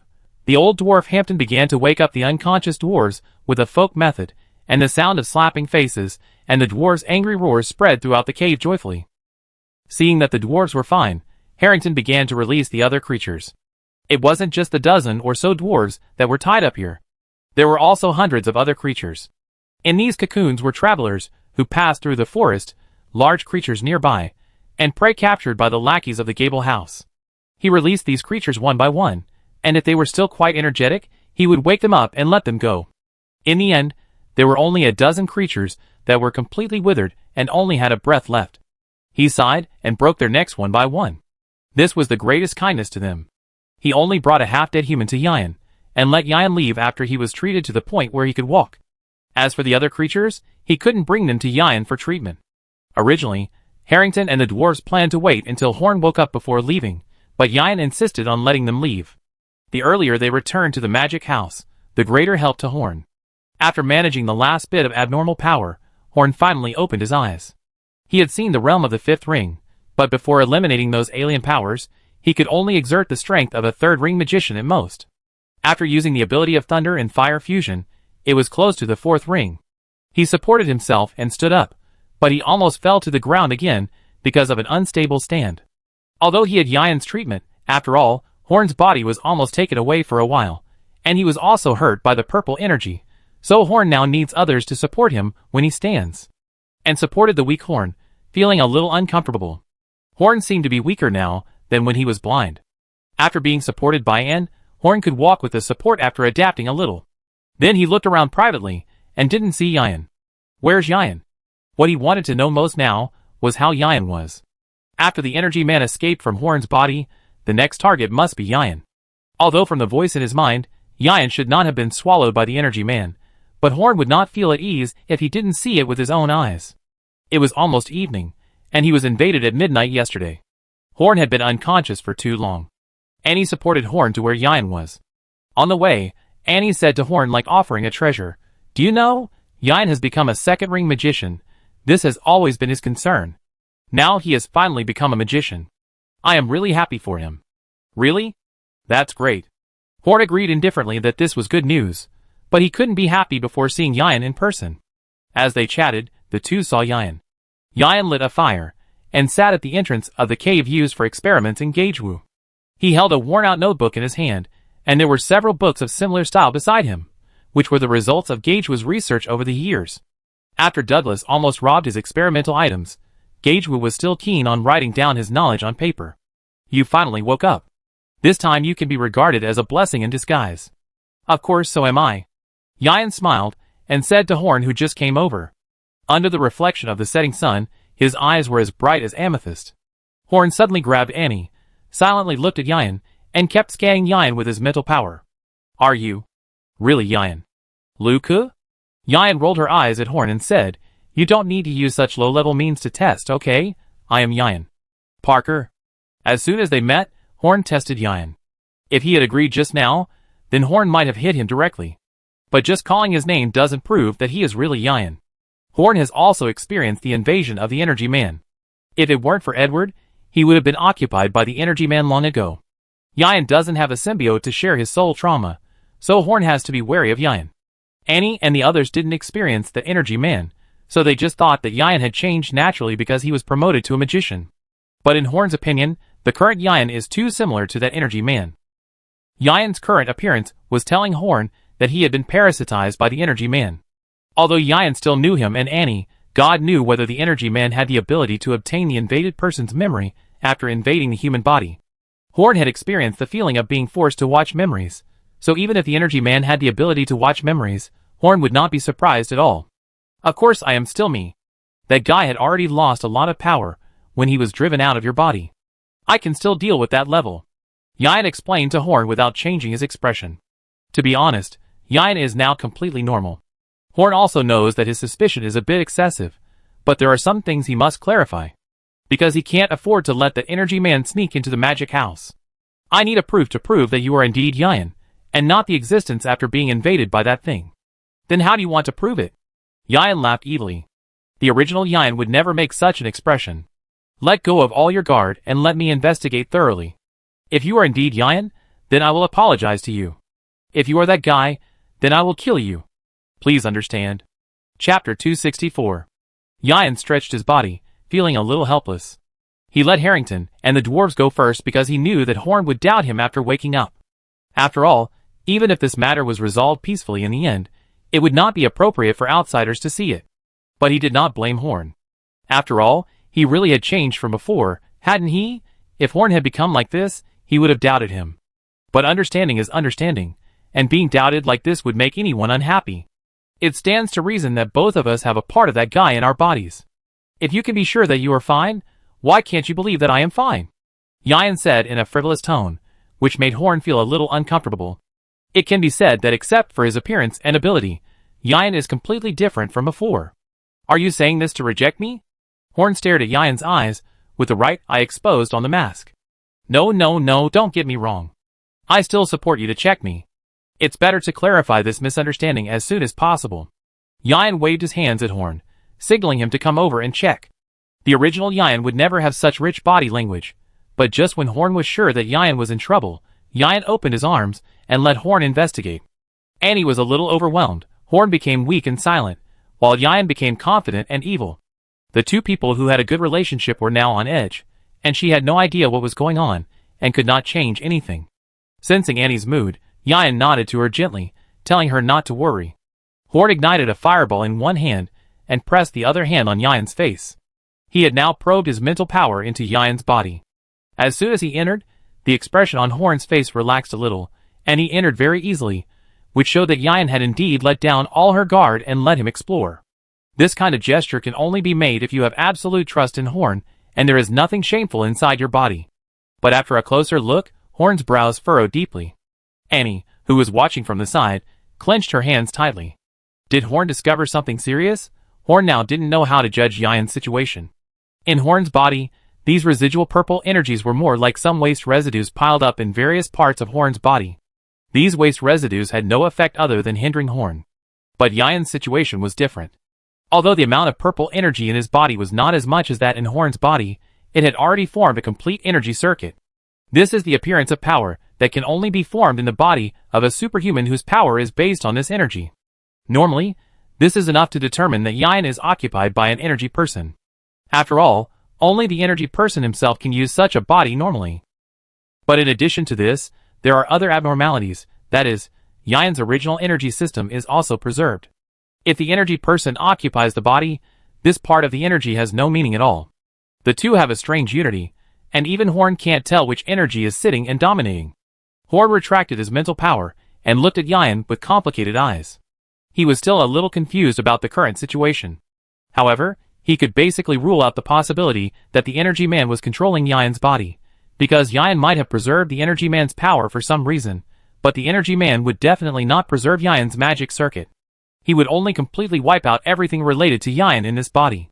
Because that's what Horn did in the early days when his body was occupied by the energy man. Now explain it.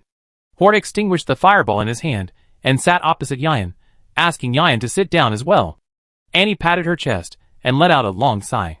It seemed that things should have calmed down now.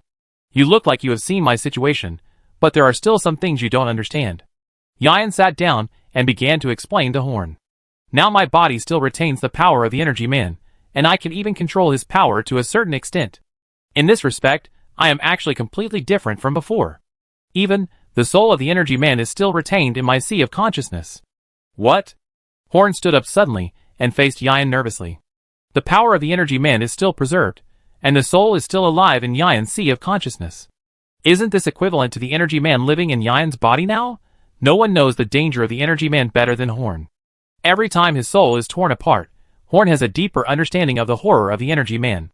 Don't worry about this. I just use him to make me stronger. After Yan pushed Horn back down, he continued, I can now easily expel the energy man's power and kill his soul, but then I will become the auxiliary mage who can only perform healing spells and explore the surrounding situation. Assistant mages are also good. Without you, we can't do many things. Annie, who was confused by what she heard, patted Yan's shoulder and comforted him. Do you mean that with these purple energies, you will become stronger than before? Much stronger, a lot stronger. Yan's tone of voice, this time, contained great confidence.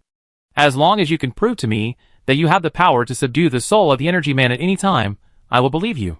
Horn actually believed Yan now, but he still wanted to be more secure. This is easy, I show you. Yan's purple pupils turned, revealing an evil glow. He put his finger on Horn's forehead, and a strange scene appeared in Horn's mind. I saw a purple little man tied up by countless thick energy veins and hanging in the air. A giant Yan who was 5 or 6 times taller than the little man, and wearing a full set of equipment, was laughing wildly, and whipping the purple little man with a whip. The energy man's miserable screams echoed throughout the space. Horn stood up with a strange look on his face, and bowed to Yian at a 90-degree angle. Now he completely believed in Yian. This was to apologize for his previous doubts. Because he could also release illusions, he could clearly tell that this was not an illusion, but a real scene in Yian's sea of consciousness. But he couldn't figure out why Yian's soul was so huge, and he was also equipped. Yian stood up, and helped Horn up with a strange smile. No need to apologize, we should leave now, because something is coming. The stars flickered, the dim moonlight sprinkled in the dark forest, and countless dark silhouettes moved slowly in the trees. They have been surrounded. Chapter 265. As soon as Yian reminded him, Horn noticed these things that were surrounding them from all directions. These were all tree demons. The presence of tree demons was not strong to begin with, and Horn and Annie had focused their attention on Yian before. So it was understandable that they did not notice these tree demons that had surrounded them. But Yian, he should have discovered these tree demons a long time ago. Horn looked at Yian thoughtfully. He had clearly discovered these tree demons, but did not tell Horn and the others. There was only one possibility, that is, he did not regard these tree demons as enemies at all. Not only Yian didn't care, but Horn and Annie didn't feel nervous either. Even though Horn's power was reduced, and he couldn't set fire to so many tree demons, he still had no problem escaping from them. But where did Yian's confidence come from? The purple energy. The tree demons came aggressively. They didn't come to love Horn and his friends, but to seek revenge. Gagehua relied on the maze to defeat a tree demon lord, and the materials obtained from the tree demon lord to control so many tree demons. But the tree demon lord didn't die at the beginning, but had been hiding near the hilltop of Gagehua waiting for the opportunity to take revenge on Gagehua. The arrival of Horn and his men was an opportunity for the tree demon lord. Relying on the fire created by Horn and his men, the tree demon lord regained control of the tree demons. Now it wants to seek revenge on its former enemy. The intelligence of this tree demon lord is even higher than that of ordinary monsters. It knows that it cannot catch up with its enemies with the speed of the tree demons, so it spent a whole day commanding these tree demons to surround them, and it hid far behind its younger brothers, refusing to take risks. As for whether the enemy is the old guy from the beginning, sorry, Lord Tree Demon cannot tell. It only knows that its enemy is the human living here. As for what humans look like, it cannot tell. The troublesome guys are here, and we should leave. Yian said slowly to Horn and Annie, without a trace of panic on his face. You two just follow me. I want to try my new power. I am still looking forward to it. Yian put the books in a bag and put it on his back and prepared to leave. Just leaving like that? The old man's knowledge is very useful to the Magic Council. He can't just leave like that. Horn felt a little sorry for the knowledge left by Gagehua. If he just left like that, it would be a big loss. I put all the useful things here. He has the habit of recording knowledge in his notebooks. Besides, the old man's name is Gagehua. How did you know? Of course, because there are signatures on those notebooks. Yian rolled her eyes. Her purple eyes had a special kind of charm when she rolled her eyes. Gargamel. Horn whispered twice. He had heard of the name Gargamel, an evil wizard in Douglas' hometown. The mortal enemy was a group of kind blue-skinned goblins with high intelligence. Sure enough, even the names of bad guys are similar. Oh, by the way, Douglas said that the creatures were Smurfs, but Horn felt that the only creatures that could correspond to Ceylon were goblins. The tree demons moved slowly. Horn and his team chatted for a while, and packed up their things before they barely advanced less than 20 meters. If Horn and his team stood in the middle of the encirclement, it would take at least 10 minutes for the tree demons to attack them. So Yian, who couldn't wait any longer, took Horn and Annie to meet them. Finally, Yian and his team walked into the attack range of the first tree demon. Horn's fireball was already in his hand, and ready to be launched at any time. The fastest tree demon swung a huge branch to hit Yian. If it hit him, Yian might be killed directly. But the branches just stopped halfway through waving, and the huge body of the tree demon fell to the ground with a bang, stirring up a snowflake. This tree demon is actually dead, died silently. Oh my god, is this thing eaten by insects? Edward, who was tortured by Horn's soul tearing and fainting, saw this scene when he woke up. Then the cat opened its mouth and screamed. This scene really made Edward feel weird. Nothing happened, and the tree demon died directly. It would be better if you exploded on the spot and spiraled up to the sky. How could you die so inconspicuously now? Annie was also shocked and opened her mouth wide. She was sure that it was Yian who did it. Combined with his inexplicable confidence before, this was obvious. But what she didn't understand was how Yian defeated this tree demon. Because there was not even a trace of magic fluctuation in the whole process, the life and death of a tree demon would not help their escape plan at all. There were thousands of them outside. But this strange attack method was something she had never seen before. Horn was the only one present who vaguely understood what was happening. The moment the tree demon began to attack, Yian's mental power surged, and his mental power rushed into the tree demon's body like a sharp sword. The tree demon's weak spirit was directly wiped out by Yian's spirit. This method is very simple to understand. That is, Yian is using his incredibly strong mental attack to directly attack the tree demon's spirit. But this simple method is very difficult to achieve. At least for Horn, even at his peak, the mental power he released could only be used for perception, and could not cause any harm to others. How did Yian acquire the mental attack method? Did he learn it from the Energy Man? But even that Energy Man did not show such a sharp mental attack method as Yian. If he had, even if Horn did not die in the soul battle, he would have been beaten. In fact, Yian did learn the mental attack method from the Energy Man. Rather than learning, it is better to say that it is plundering and improving. When the Energy Man invaded Yian, Yian's mental power had an absolute advantage. After discovering that he had an absolute advantage, Yian did not rush to kill the Energy Man. Instead, he kept the Energy Man in his sea of consciousness to do some fun things. This opportunity is very rare. How can he simply kill him? First, he learned how to control this purple energy from the analysis of the Energy Man's consciousness, which made him not have to exclude this energy from his body as roughly as Horn did. He used this energy to slightly change his soul and consciousness, making it more suitable for mental attacks. During the period when he could not become a magician, Yian had already thought about where his advantages were. What should he do to avoid being a burden? The result was mental power. Chapter 266. So the Energy Man became the best target for Yian to practice mental attack. In just one day, Yian's mental attack method has greatly improved. At first, Yian simply adhered to the idea of great strength to create miracles, and used pure mental power to attack. But soon Yian found that this was not only time-consuming and laborious, but also not very powerful. Then he used the Energy Man to experiment for half a day, and Yian found that using these purple energies can easily change the shape of the external mental power, making it more aggressive. While increasing power and speed, purple energy can also reduce Yian's own mental power consumption. It can be said that these purple energies are the best basic energy for using mental power attacks. This is why Yian saved these purple energy circuits. If there were no purple energy, Yian could also perform mental attacks, but the efficiency would be much lower. Yian had already discovered these surrounding tree monsters, but he wanted to see what results he would produce when facing creatures other than energy people with the mental power attack methods he practiced for a day. So he had been waiting for the arrival of these tree demons. The fall of the first tree demon not only shocked Horn and Annie, but also surprised Yian a little. The tree demon's spirit was unexpectedly fragile. Yian's prepared mental power only consumed a little bit of the tree demon and it died. Is this because the tree demon's IQ is not high? In comparison, the spirit of the Energy Man is like a sticky candy, which will not be damaged easily. Next, every tree demon that approached fell so strangely, and no tree demon could get within 10 meters of them. After killing dozens of tree demons, no tree demon approached them. Because the tree demon lord in the back chose to retreat, from beginning to end, the tree demon lord did not appear in front of Horn and his men. Even Yian could only sense it but could not attack it because of the distance. It has already acquired considerable wisdom. After suffering a loss at the Gitch house, it would rather use its own brothers to pay for it than take action itself against an enemy whose details it could not figure out. In this way, Horn and his team calmly left the encirclement of thousands of tree demons. Horn did not ask about Yian's ability. All she knew was that Yian had become stronger, and was still in the same group with her. But he asked Yian in detail about the situation in the Gagehwa cave.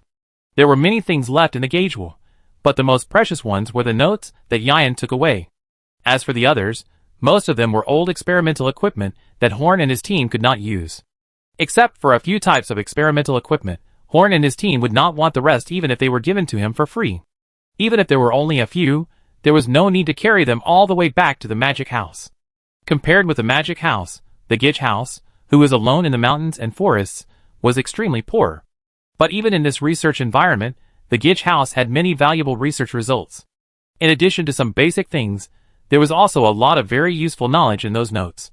The first one was a large magic circle named by the Gitch house as a maze, which could have a wide range of effects on the surroundings. The maze was already very powerful for the Gitch house alone, not to mention for a magic organization like the magic house. In addition to the maze, the most important thing is the arrangement of multiple small magic arrays. Horn has tried this kind of magic trap many times, but no significant results have appeared. It must be said that Gagewu is really a talent. Fortunately, Gagewu is still a scholar-type magician. If he hadn't recorded all his knowledge in his notebook, then Horn and his team might have lost all their money this time. However, even if they get this knowledge, they can't put it into use without a period of research. The energy sources of the maze and magic traps in the grid house are all based on the huge power that is leaking all the time.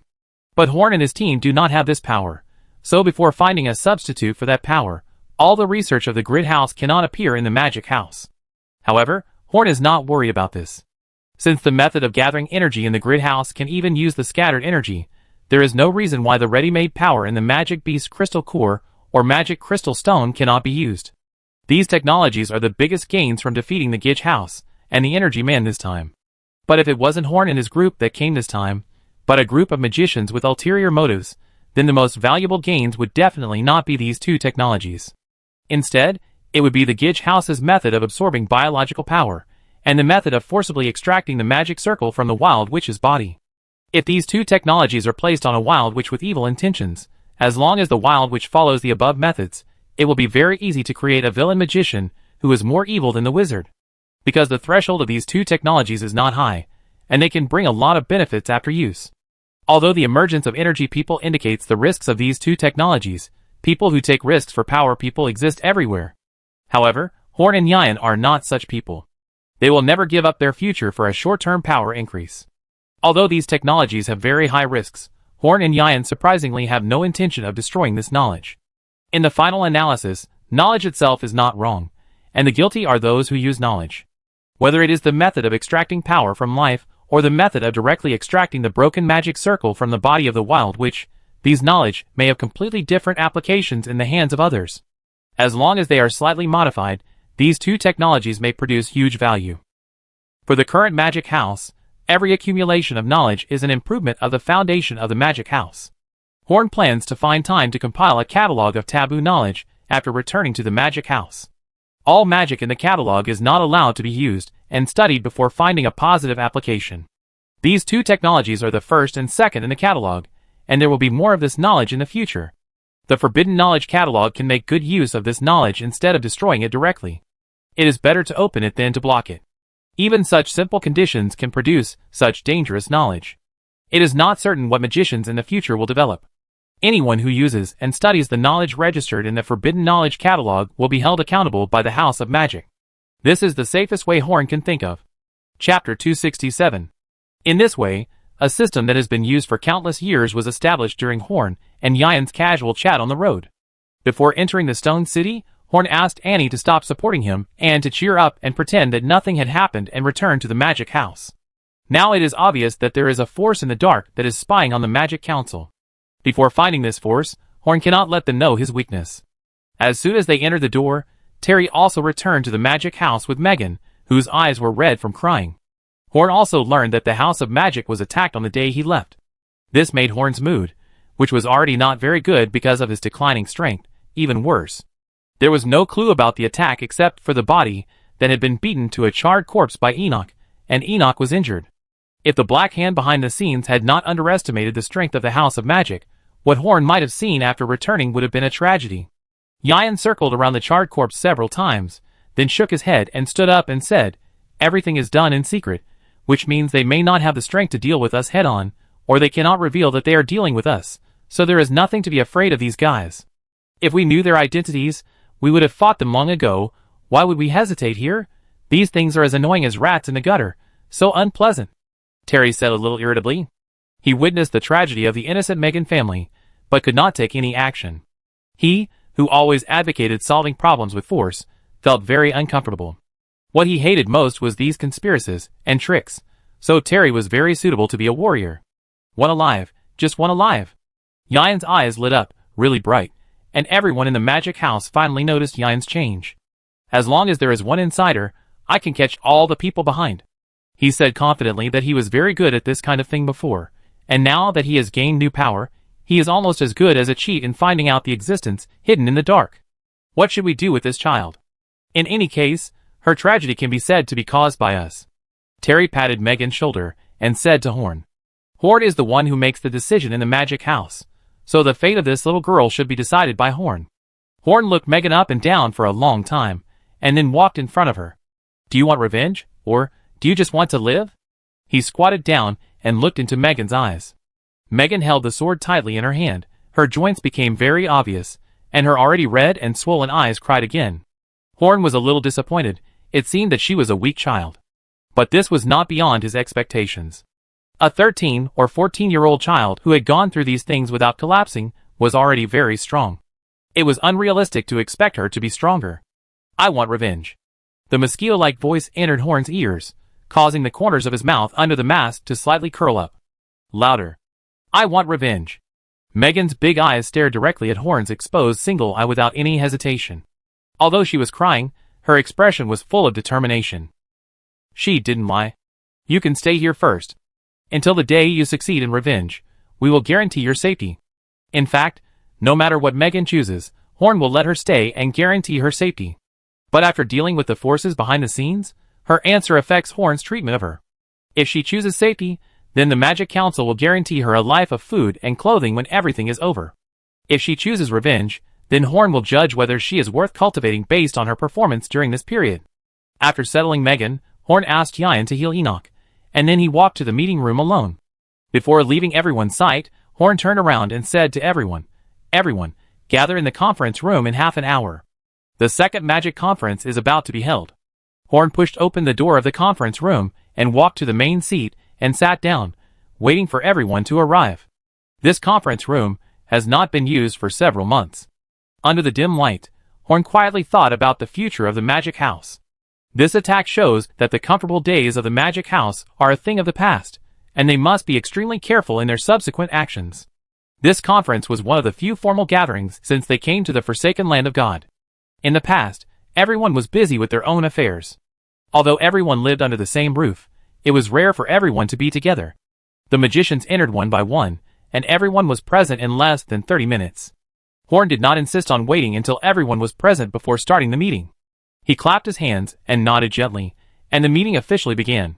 Then let's start the second magic conference after the establishment of the Magic Council.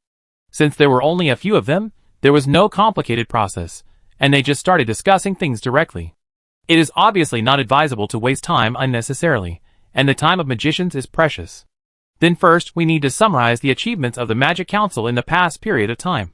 Next, the magicians first summarized the recent research results of each magician, and then made some modifications to some current systems, and also promulgated some new systems. Finally, Horn will make a plan for the future development direction of the Magic Council. The House of Magic is not a one-man show of Horn. Every magician expresses his own opinions and views.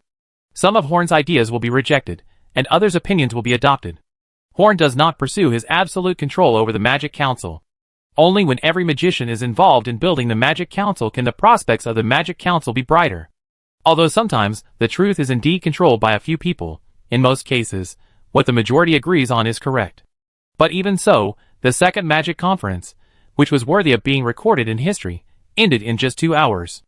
Unlike the later Magic Conferences that often lasted for several months or years. After all, there are only a few people in the current Magic Council, and there are few areas for disagreement, so it doesn't take much time. Horn stood up, leaning on the table, and said to everyone, Fellow wizards, although our Magic Council has not added any new wizards in the past few months, we have also achieved amazing development. I would like to express my gratitude to you all here. At the same time, there are also ghosts hiding in the shadows who dare not see people, and are eyeing us, so please work together to defeat all enemies of the Magic Council. After that, Horn bowed deeply to the magicians present. The magicians also stood up and bowed to Horn. Finally, Horn smiled and said, We have finished talking about serious matters. Now let's talk about something light. Tomorrow night, the House of Magic will hold a banquet. Only we will attend the banquet. Please be sure to come. Chapter 268. In the early morning, the sun was warm, making the whole city seem to be covered with a layer of silver light. The coldest time of winter had passed. The magic house was busy before dawn. The old butler Alfred woke up all the servants of the magic house with full energy early in the morning. Yesterday, Horn told him that the magic house would hold a banquet today. Although the owner Horn said that it didn't need to be too sumptuous and they didn't have so many requirements, But Butler Alfred didn't think so. This was his first banquet in the magic house in the past few months. If he didn't do it well, he would be sorry for his career as a butler for most of his life. So, amid the complaints of the servants, the whole magic house was full of energy early in the morning. The chef went to buy ingredients, the maids began to set up the venue, and the old butler went to the nearby winery to buy high-end wines early in the morning.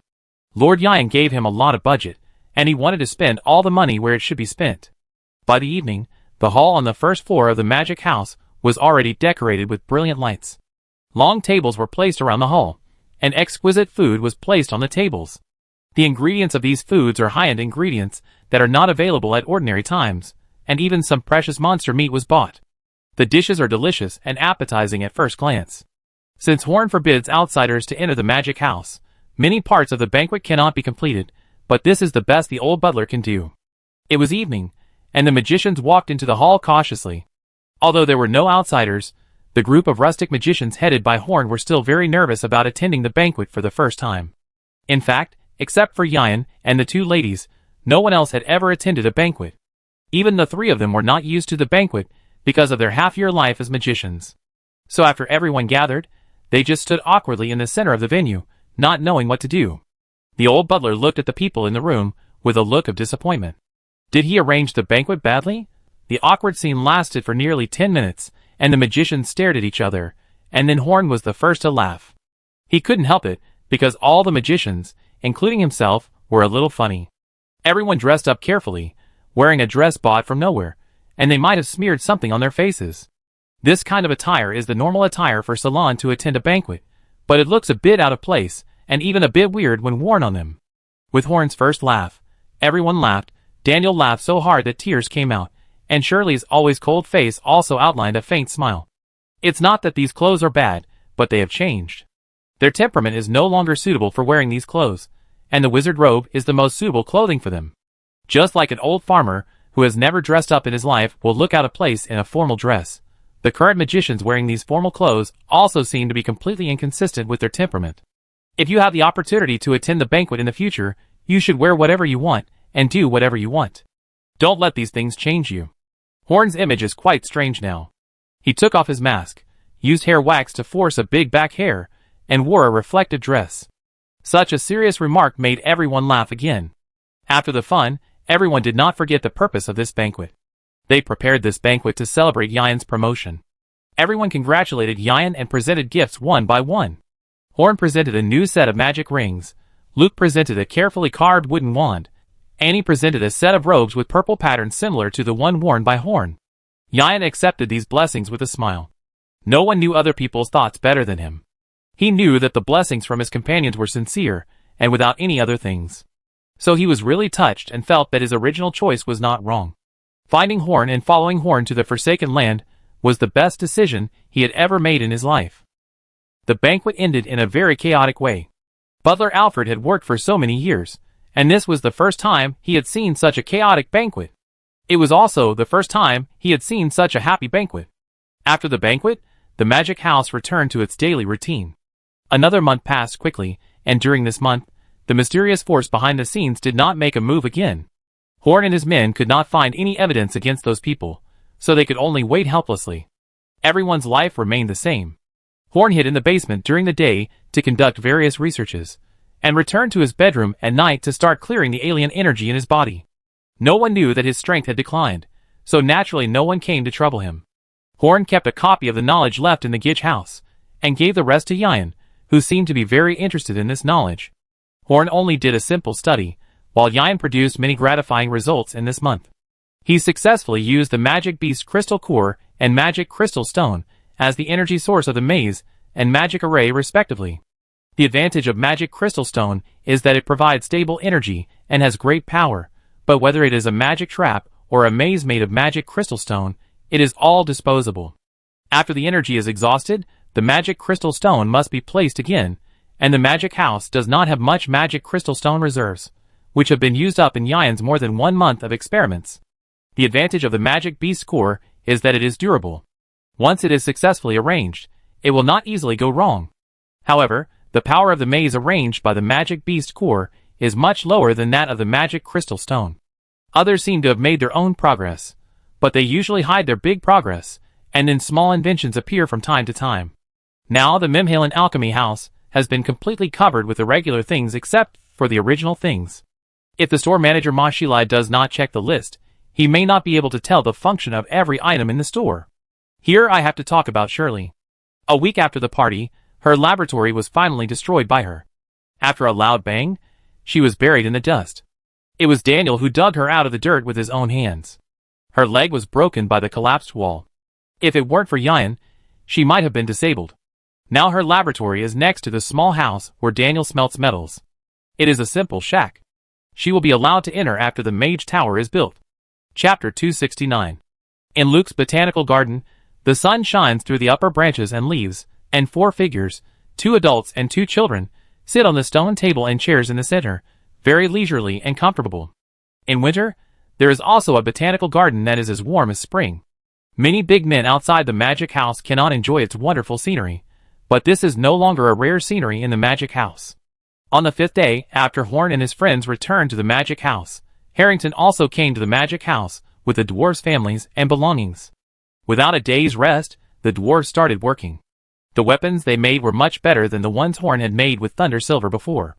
This was just a general-purpose enchanted weapon they made casually, and it received unanimous praise. Although the price has been slightly adjusted upward, it is still in short supply. However, the fine version has not been made yet. Those dwarves are born to strive for perfection in making weapons. It is very common to spend a year or 2 to make a weapon. Now the enchanting of weapons has been handed over to Daniel. As the chief enchanter of the magic house, he enjoys this job. After sending the dwarves back, Harrington received a pitiful 100 gold coins from Horn. After that, he began to study magic in the magic house every week. As a rare creature that may realize the concept of dual cultivation of magic and martial arts, Harrington was naturally taught by Horn himself. Then, adhering to the principle of not wasting, Horn also pulled Colin, who had been idle, and Daisy, who had just made some progress in learning the Salon language. 1 student is teaching, 3 students are also teaching. As for the teaching location, Luke's botanical garden was naturally chosen, because it was the most comfortable and cozy place in the entire magic house. Luke protested against this, but he had no choice. Every Monday, Wednesday, and Friday morning, his botanical garden was occupied by Horn and his 4 people. Luke could only sit on the steps and sigh with the green squirrel. Now that the weather is not so cold, the magic tower in the next yard has naturally started. In order to meet Horn's stringent requirements, the architect who was in charge of designing the Mage Tower was invited by Yan from Unta City at a high price, and the craftsmen were all the most expensive on the market.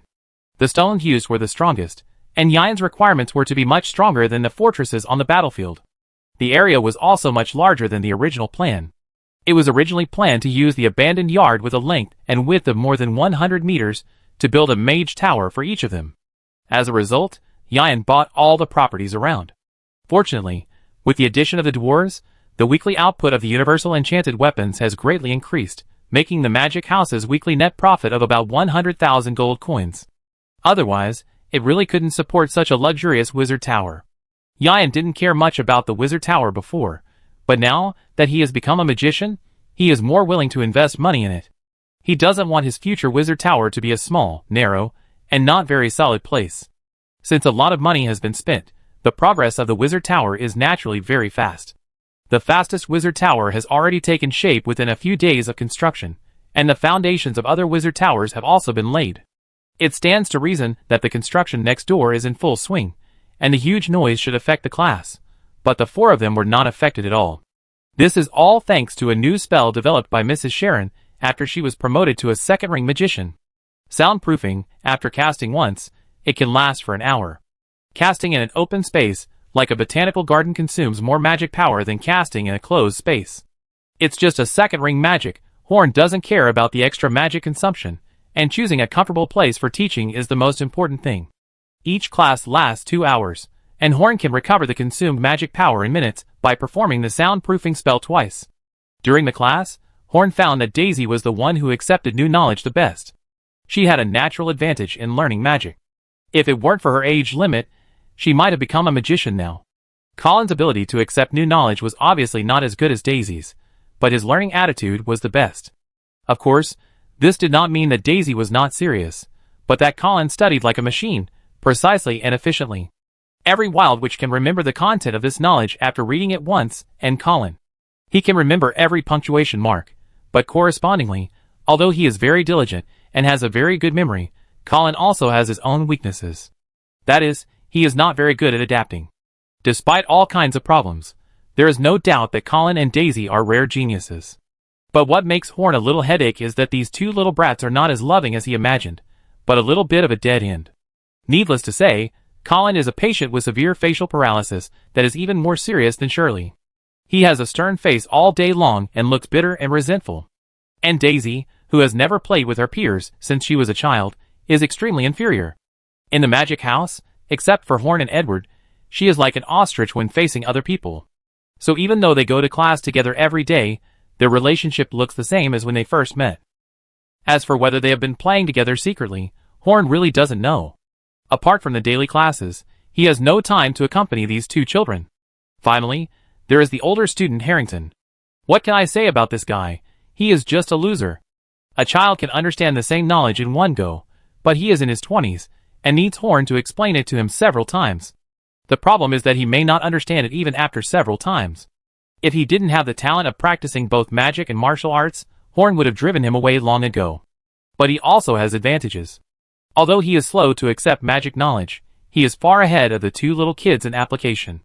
After all, he has been playing with Do Chi for nearly 10 years, and his control over energy is simply not comparable to that of two children. In less than a month of classes, he has entered his own sea of consciousness and become a glorious magician. However, magic does not help him in any substantial way at this stage, but only gives him some convenient power and new ways of exploration. Presumably, only when the magic power and Do Chi in his body are not far apart, can the magic and martial arts dual cultivation truly show their due power. But it is also possible that he is not even as good as a single magician or a single warrior. Who knows if he has seen Pooh's things yet? The sun rose to the middle of the sky, and 2 disappearances had been taught, and today's class was over. At this time, a little maid ran over and said to Horn breathlessly, "Master Horn, someone came to apply to join the magic house, and he said he became a magician." Chapter 270. Someone applied to join the magic council? That means someone has become a magician? Horn was overjoyed. Has the first fruit they sowed in the God-forsaken land matured? Since the first one has come, will the second and third be far behind? With more important things to do, Horn's mind drifted away, so he hastily gave a few instructions and let the 3 students go wherever they wanted. The 2 children left with their books, without any special reaction, while Harrington looked at Horn's back with resentment. Is this considered getting tired of the old and loving the new? What a heartless man. Well, he now deeply understands the benefits of learning magic, so he still cherishes Horn's course. Horn walked and arranged his clothes, making sure that he was okay before meeting this first magician. This is the first compatriot that the House of Magic has absorbed since it opened in the God-forsaken land, and he must treat it with caution. Horn was quite excited before he walked into the reception room, but he forced himself to calm down at the door. He must not let the magicians who are about to join the Magic Council see him panicking. Put yourself in Horn's shoes. If Horn himself is about to join an organization, and if the person in charge of reception in this organization looks panicked, then Horn himself is not optimistic about the prospect of joining this organization. Of course, the same is true if the roles are reversed. The person who is about to join the magic house is actually very panicked, sitting on the chair and can't even hold the teacup steadily. When he just picked up the teacup, the tea in it seemed to be about to spill out, which made him sit there for a long time, not even daring to touch the teacup, for fear that the tea would spill out and affect his embarrassment in front of the magic house and affect his joining the magic house. By the way, Ceylon tea is added with various ingredients. Old Douglas likes plain tea, but Horn is not used to it. After becoming a magician, he realized his ignorance. He would not make any progress if he stayed at home and studied behind closed doors. If he wanted to become stronger, he had to go to the magic house and communicate with more magicians. In the process of studying to become a magician alone, he would feel very surprised every time he made a small progress.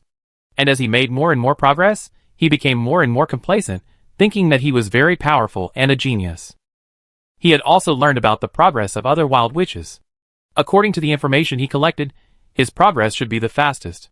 And the knowledge in the basic magic manual was not that difficult, which made him even look down on the magic family. This feeling lasted until the day before he became a magician. On that day, he was very excited. He was going to become a completely different existence from those wild witches. A magician. It sounds very high-end, atmospheric and classy. Okay, after becoming a magician, he was a little confused before he had time to show off. Suddenly, he knew nothing and had no idea how to continue practicing. So he suddenly realized that if he didn't join the magic house, he could only spend a lot of time on research to become stronger, and there might not be any results. So he came to the magic house with a nervous mood, wearing the gray wizard robe and staff he bought at a high price from the alchemy house, to register. Although he had dealt with the magic house a lot and his family had financial dealings with the magic house, he was still a little nervous. Because his awakened ability was really useless, he was a little afraid that the magic house would not accept him. As soon as Horn pushed open the door, he recognized who the new magician, who was sitting restlessly at this time, was. He turned out to be the legitimate son of the Yoam family, the second largest merchant group in Boulder City, Roger Yoam. He was the first wild witch to come to the magic house for testing, and he was also the big moneymaker who bought various magic items in the alchemy house. Horn was really surprised by his arrival. Horn personally conducted his talent test. It was not bad, but it was not the best one either. His ability to turn pages was so weak that it was eye-catching. Why would such a wild witch be the first to become a magician? Is there no necessary connection between becoming a magician and the level of talent? Hello, I am Roger Yoam, who has just become a magician. When I was taking the test a few months ago, you said that as long as you become a magician, you could apply to join. I also yearn to join the House of Magic, so I submitted my application to you. We have met before, so there is no need to introduce ourselves. This booklet records the obligations and rights that you need to bear when joining the Magic Council. You can decide whether to join the Magic Council after reading it. Roger did not bother about the name of the Magic Council. Anyway, he was going to join Horn's group, so it didn't matter what the name was. What he was really curious about was that this person said he had met him before. In his memory, he had only met a few people from the House of Magic, and no matter which one he met, it was not the masked and gloomy man in front of him. But even if he racked his brains, he couldn't think that the man in front of him was Horn, who had received him at the beginning. Not only did his glasses become a mask, his hairstyle, height, and clothes were different from before, and even his voice had changed a little under the effect of the mask. It would be a miracle if he could find out Horn's true identity. If he couldn't figure it out, he didn't think about it.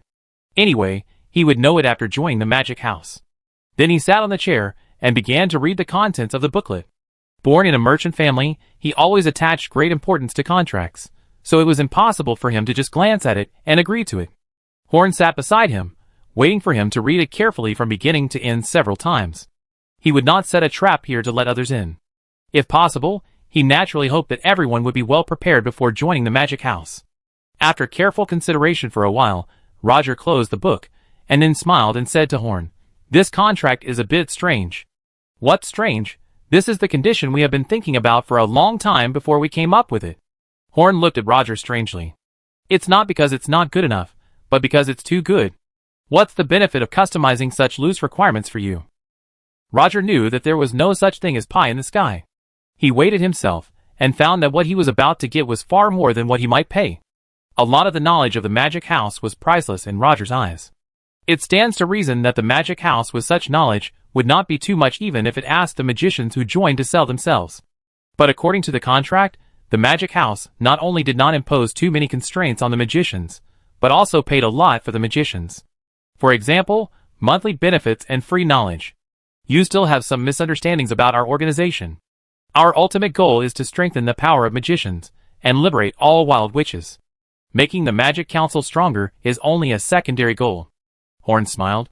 Roger's question showed that he really thought about the contract seriously.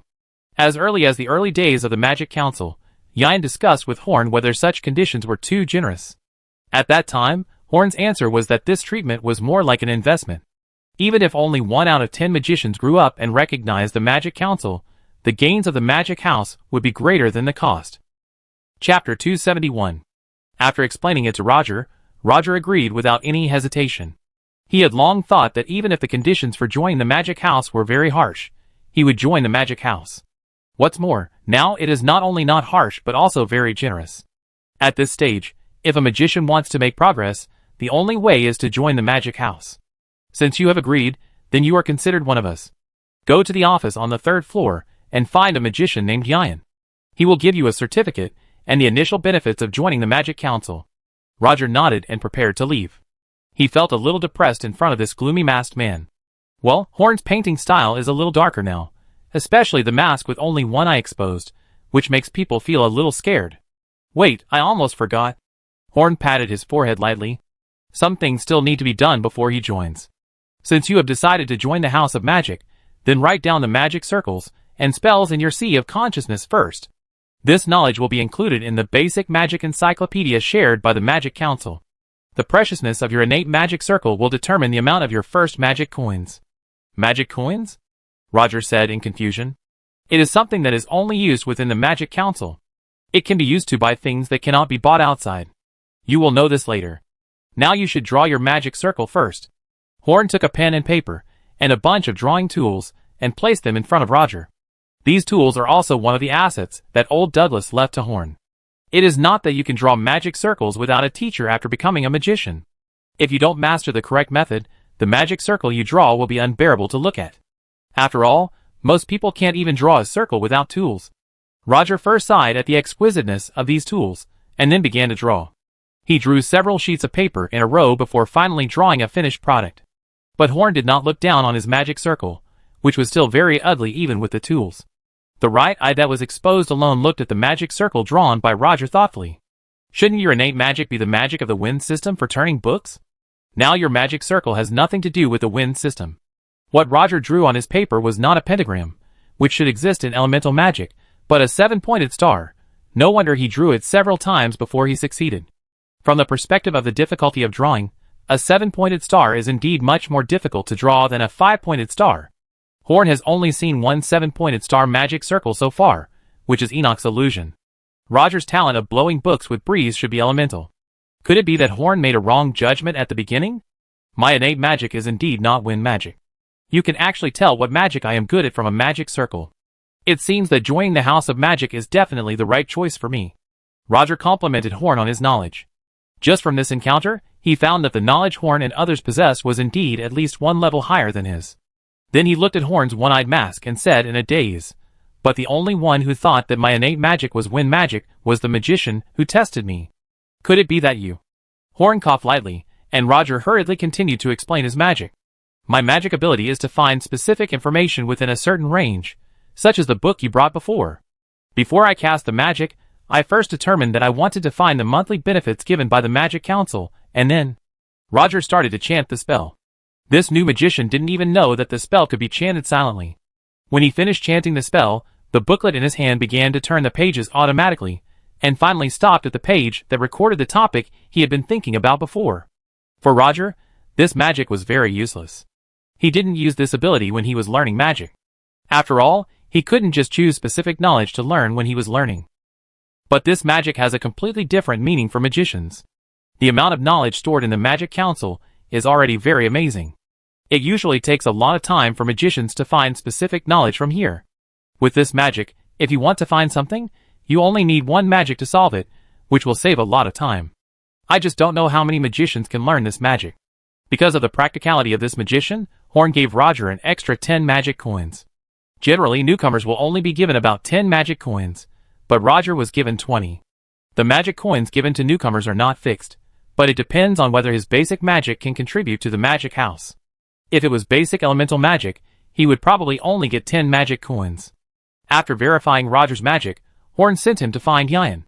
In addition to magic coins, each newcomer could also get a staff that could cast one ring of magic without any obstacles, and a set of black magic robes for free. Although the wealthy Master Roger had already bought a set of these things at the Alchemy House, the gifts from the Magic House were more exquisite than those from Takeout. At the same time, he would also get an emblem that symbolized the identity of a magician. This emblem was the result of Horn's research this month. All the badges issued are auxiliary magic props, and there is a main magic prop in the hands of Mrs. Sharon. The function of these badges is very simple, that is, to record how many magic coins the magician has, and to trade magic coins. In addition to the magic coins issued every month, the total amount of magic coins is unchanged. Except for the main magic prop in the hands of Mrs. Sharon, no one can modify the total amount of magic coins, including Horn. In addition to counting magic coins, this jewelry also serves to mark the level of the magician. The outer ring of the emblem of a magician of the first and second rings is brass. The outer ring of the emblem of a magician of the third and fourth rings is black iron. the outer ring of the emblem of a magician of the 5th and 6th rings is silver, and the outer ring of the emblem of a magician of the 7th and 8th rings is gold. As for the magician of the 9th ring, the Magic Council will not have a magician of that level in the short term, so let's wait until a magician of that level really appears. After all, even Horn only wears a silver ring on his hand. The shape of the emblem is a button-sized disc, and the information recorded in the center of the disc is a crystal that can record information discovered by Enoch. All the emblems issued are just a disc. What shape it is made of, and where it is worn are determined by the magicians themselves. For example, Horn made it into a ring himself, and Annie chose to make the emblem into a pendant and hang it on her chest. Chapter 272. Roger, who had just become a magician, was walking around the magic house in his newly made black wizard robe. Everything he saw now seemed new and interesting to him. Even if it was this robe on his body, even if the material and function were the same, the one he was wearing now was better. The black one was more high-end and classy than the gray one. And the new staff was much better than the one he had before, from the feel to the shape to the spellcasting effect. Well, this is not an illusion, but is really much better than what he bought before. The staffs sold outside the alchemy house are all mass-produced by Luke. He only spent less than an afternoon to produce a quantity that the magic house could not sell for several months. The staff given to the first new magician was specially made by Luke, and it is basically the same as what other magicians are using now. Of course, those magicians who came after Roger did not have this treatment. After all, it took Luke a lot of time to make such a staff, and he did not have time to make so many staffs. Wearing this new outfit, he strolled around with the guide Yian gave him, and screamed a few times no matter what he saw. The magic house now is not like before, where anyone can enter. When Yian learned the layout of the maze of the grid house, that is, the layout of the large magic array, he applied this knowledge to the magic house. Yian spent a lot of money to purchase a large number of magic beast crystal cores and arranged a large maze within the scope of the magic house. This large magic array is different from the normal magic array. After thinking about it, Yian still thinks it is most appropriate to call it a maze. Under the maze, any extraordinary person below level 2 will be knocked unconscious without a pass, and any high-level extraordinary person who enters without permission will set off a shrill alarm. And it doesn't mean that you can enter the magic house as if you have a pass. Holding a pass will not be affected by the maze, but your whereabouts will be controlled by Yian. With the knowledge gained in the Gitch house, no one can enter the magic house quietly anymore. In fact, Yian's own mental power can also make it so that no one can enter casually, but it is too tiring to do it all the time. He is not like before, unable to become a magician and doing nothing all day, so this maze is still very necessary for him. Roger first came to Luke's small botanical garden. He had never seen so many green plants in such a cold winter, so he exclaimed loudly, scaring Luke, who was cultivating plants. Then he shouted in Daniel's boiler room, like a curious baby. The magic house is not a large-scale guild, so why are there so many dwarf craftsmen? You should know that there is only one dwarf craftsman in their family, and they have to be very careful to serve him, for fear that the dwarf master will be unhappy. And what are these dwarves doing here? Oh my god, he actually saw a dwarf helping. The dwarf in their family does nothing except forging iron himself. Before watching for too long, he was driven out by the dwarves because he was too noisy. Daniel was rather embarrassed. It seemed not good for a newcomer to be kicked out like this. As for Shirley's simple laboratory next door, he did not shout or scream, because he could not get in. After walking around the yard, he decided to go inside the house. Before he was not a magician, he was full of curiosity about the interior of the magic house. How could he not go in and take a look now? After all, when he got the pass, he was told that he could visit other places it will except for the private laboratory and the bedroom. He would not waste this opportunity. So within one day, his loud voice spread throughout the house of magic.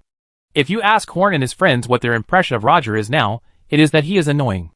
Horn, who was in Yian's office, heard Roger's exclamation again, and his brows suddenly frowned under the mask. No, we have to find something for this guy to do. Yian, who was standing by, agreed with him. It was really annoying to let this guy wander around. How about letting him manage the books? His magic is just right for this job, and it can also relieve some pressure on Mrs. Sharon.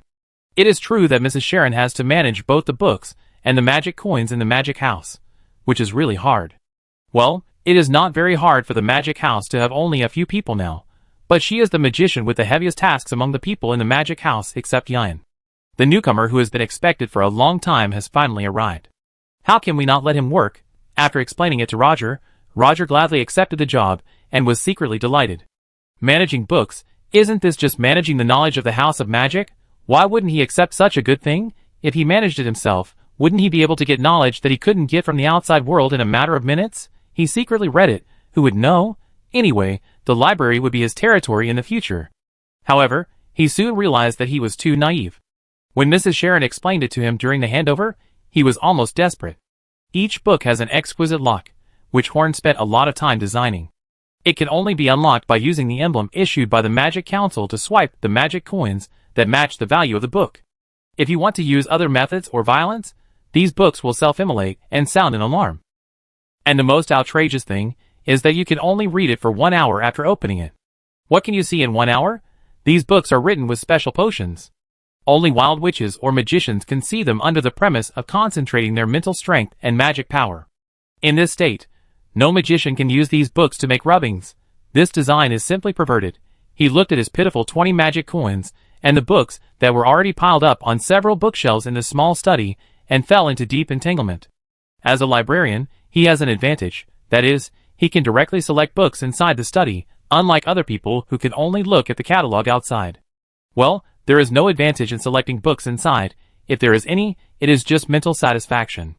But 20 magic coins can only read for simplest books, like that very perverted magic material encyclopedia, which is divided into several volumes, and each volume costs 5 magic coins. So our Master Roger fell into deep confusion.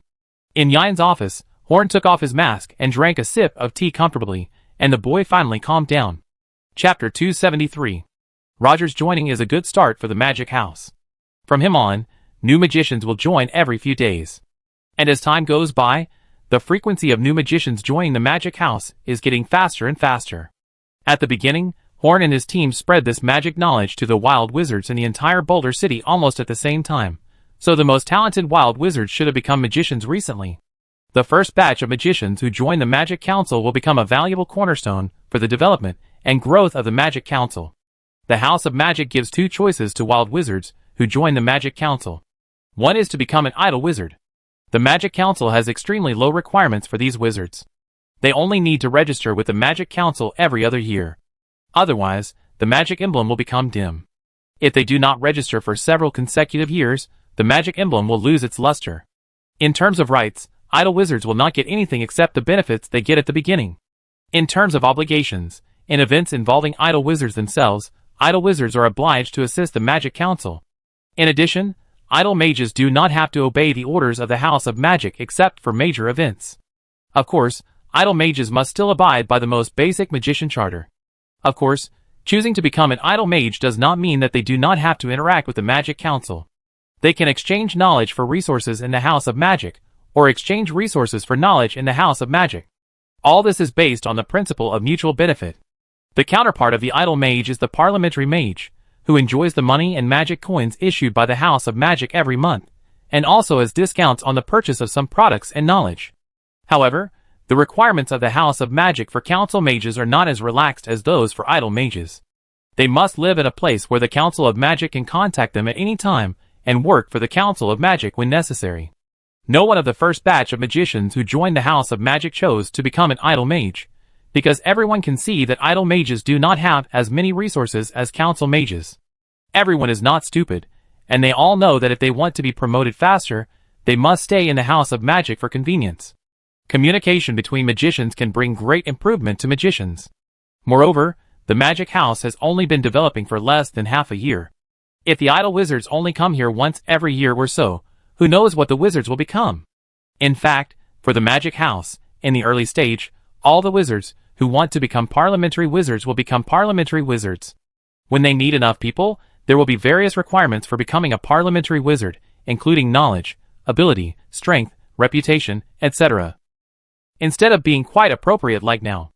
After more and more mages joined the council, the office building built in front of the courtyard of the House of Magic finally came in handy. Since the completion of this building, only the alchemy room on the first floor and the room for testing the talent of wild witches have been put into use, and most of the space in the 3-story building is idle. Now that there are more and more magicians, this building has become their activity place, which makes Horn very happy.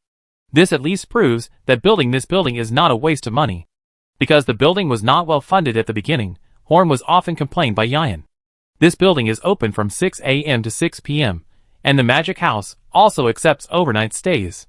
Therefore, most of the parliamentary wizards choose to buy property in the magic house for living, and the wild witches, who have the ability, will try to choose to live closer to the magic house, in order to get more magic.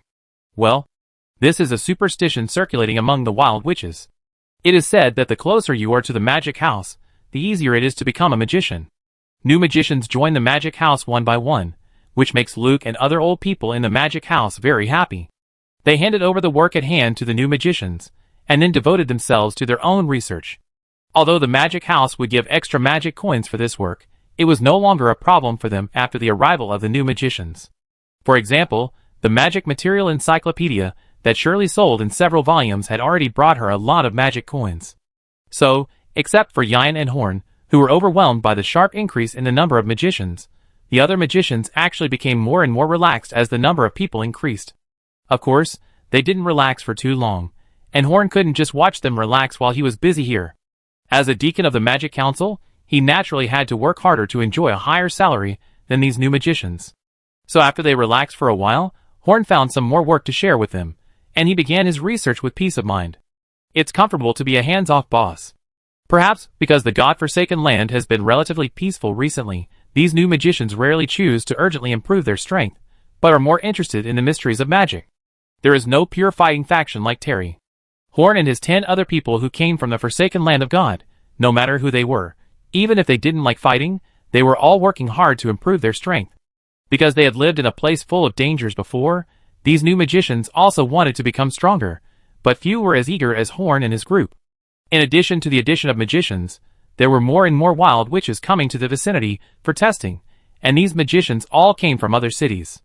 The name of the magic house was no longer limited to the remote little place of Giant Stone City, and the news about the magic house had also spread to several surrounding cities. In the city lord's mansion, Kino sat upright on the chair, looking down at a level 4 warrior standing below. The recruitment of new soldiers for Giant Stone City was in charge of this warrior. How is the plan to recruit wild witches, who have become spellcasters, into our army? Kino asked expressionlessly.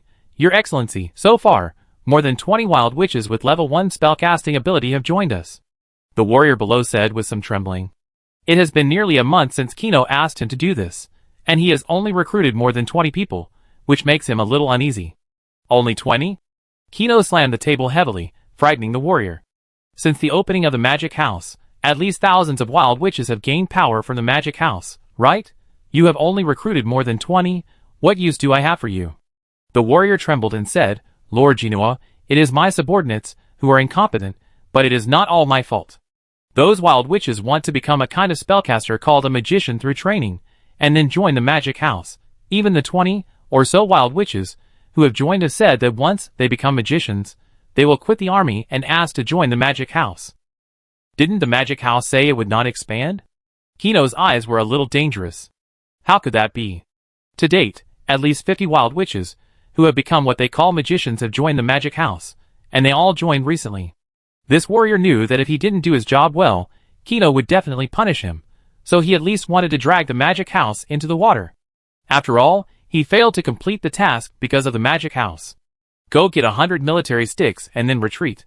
I will find a way to deal with the magic house. The warrior retreated in ecstasy. The military sticks of the Boulder City could kill an ordinary soldier in one blow, but for a level 4 warrior like him, it would only hurt his butt for 2 days. This was much easier than the city lord punishing him personally. After the warrior left, Jinhua sat on the chair and whispered, Magic house. It seems that I can't let you go like this anymore. Chapter 274. On a cloudy morning, a young figure arrived at the Stone City in a dusty state. His name is Cap Yoam, and he is a distant relative of Master Roger, probably a poor relative who is not related at all. Of course, he did not come here to ask for help from his relatives, but he heard that there is a magic house in the Stone City, where wild witches like them can have the ability of real spellcasters instead of being useless. In the God-forsaken land, although wild witches will not be discriminated against, some cold eyes are still inevitable. After Roger joined the magic house, Master Yoham sent a lot of gifts to express his gratitude to the magic house. Among them were some local specialties that he entrusted the Garp family to help buy. Providing local specialties to Master Yoham was one of their important incomes, although it might not happen many times a year. So the Garp family has always been very dedicated to this work. This time the task fell on Garp, who was just 16 years old. Garp was also dedicated to this task like his family, but he focused on a very important piece of information in the letter. That is, the magic house has the ability to turn wild witches into spellcasters. If he becomes a spellcaster, will his family still be so embarrassed?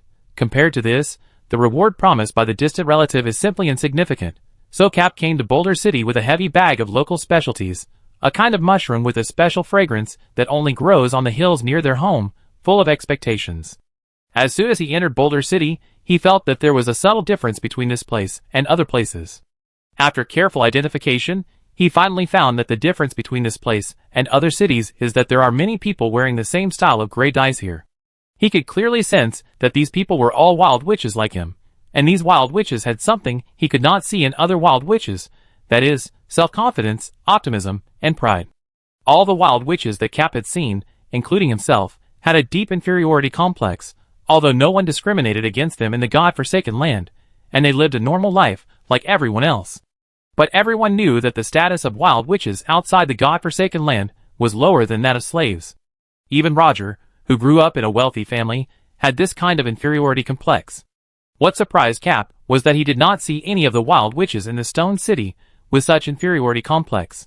The proud expressions were as if they were all extraordinary.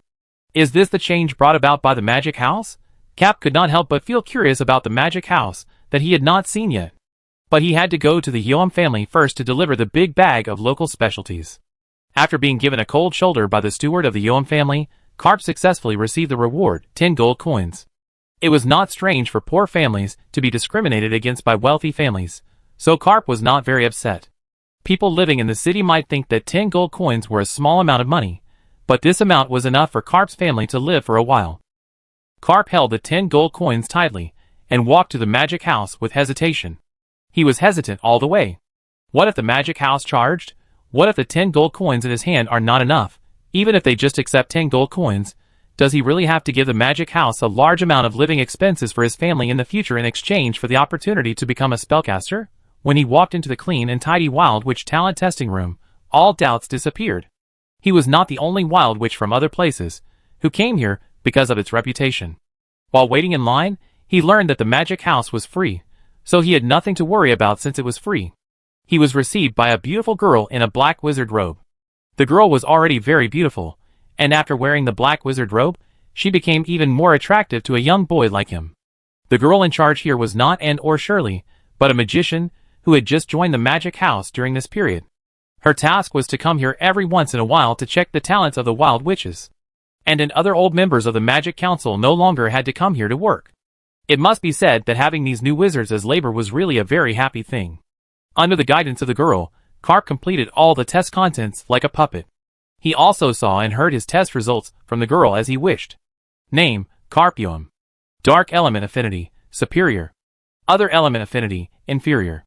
Mental power, superior. Ability suspected to be telekinesis. The girl gave him a walnut staff and a basic magic manual and said, each staff can cast a first-level spell 10 times. After using it, please go to the alchemy house to buy it for 1 gold coin. In addition, please go to a place where there is no one when testing the spell. Some magic may be very risky to others. The girl said to Carp with some envy, you have a very good talent. According to the rules of the House of Magic, a wild witch with your talent can apply to become a non-staff member of the Magic Council before becoming a magician.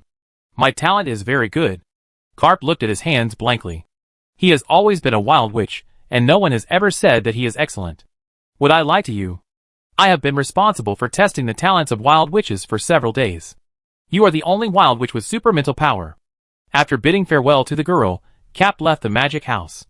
He would go home to inform his parents before deciding whether to become a non-staff member of the magic house. Before going home, the first thing he had to do was to test what his magic was. Enduring the heartache, he went to the market in Boulder City and spent 4 silver coins to buy a live chicken.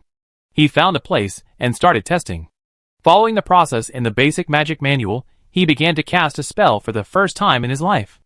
After casting the spell, he clearly felt something being cast from the tip of the staff to the chicken. But the chicken didn't change at all.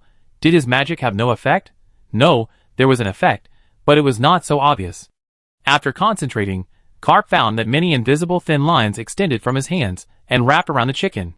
And he had a feeling that he might be able to control the chicken through these lines. Accompanying his thoughts, the chicken began to make various movements that a normal chicken could never do. Sometimes it danced, sometimes it punched, and when the magic lost its effect, the chicken was half dead. It made so many movements that a normal chicken could never do, and many of its bones were dislocated. Carp felt the magic he had just acquired with a look of surprise. He named this magic puppetry. Chapter 275. Kapu is just a microcosm of the recent popularity of the magic house. There are not many wild wizards with the same talent as him, but there are a lot of wild wizards with ordinary talents. Now there are new wizards joining the magic house constantly. In less than a month, the power of the magic house has grown like a snowball. Every day, the magic house can receive many gifts, among which the Yoam family of Master Roger is the most direct. Delicacies from mountains and seas, wine, tea, etc. are sent to the magic house all day long, and the only thing missing is to send money directly. In the past, in Boulder City, the magic house took the initiative to curry favor with others. But now, all the big and small forces are actively showing goodwill to the magic house.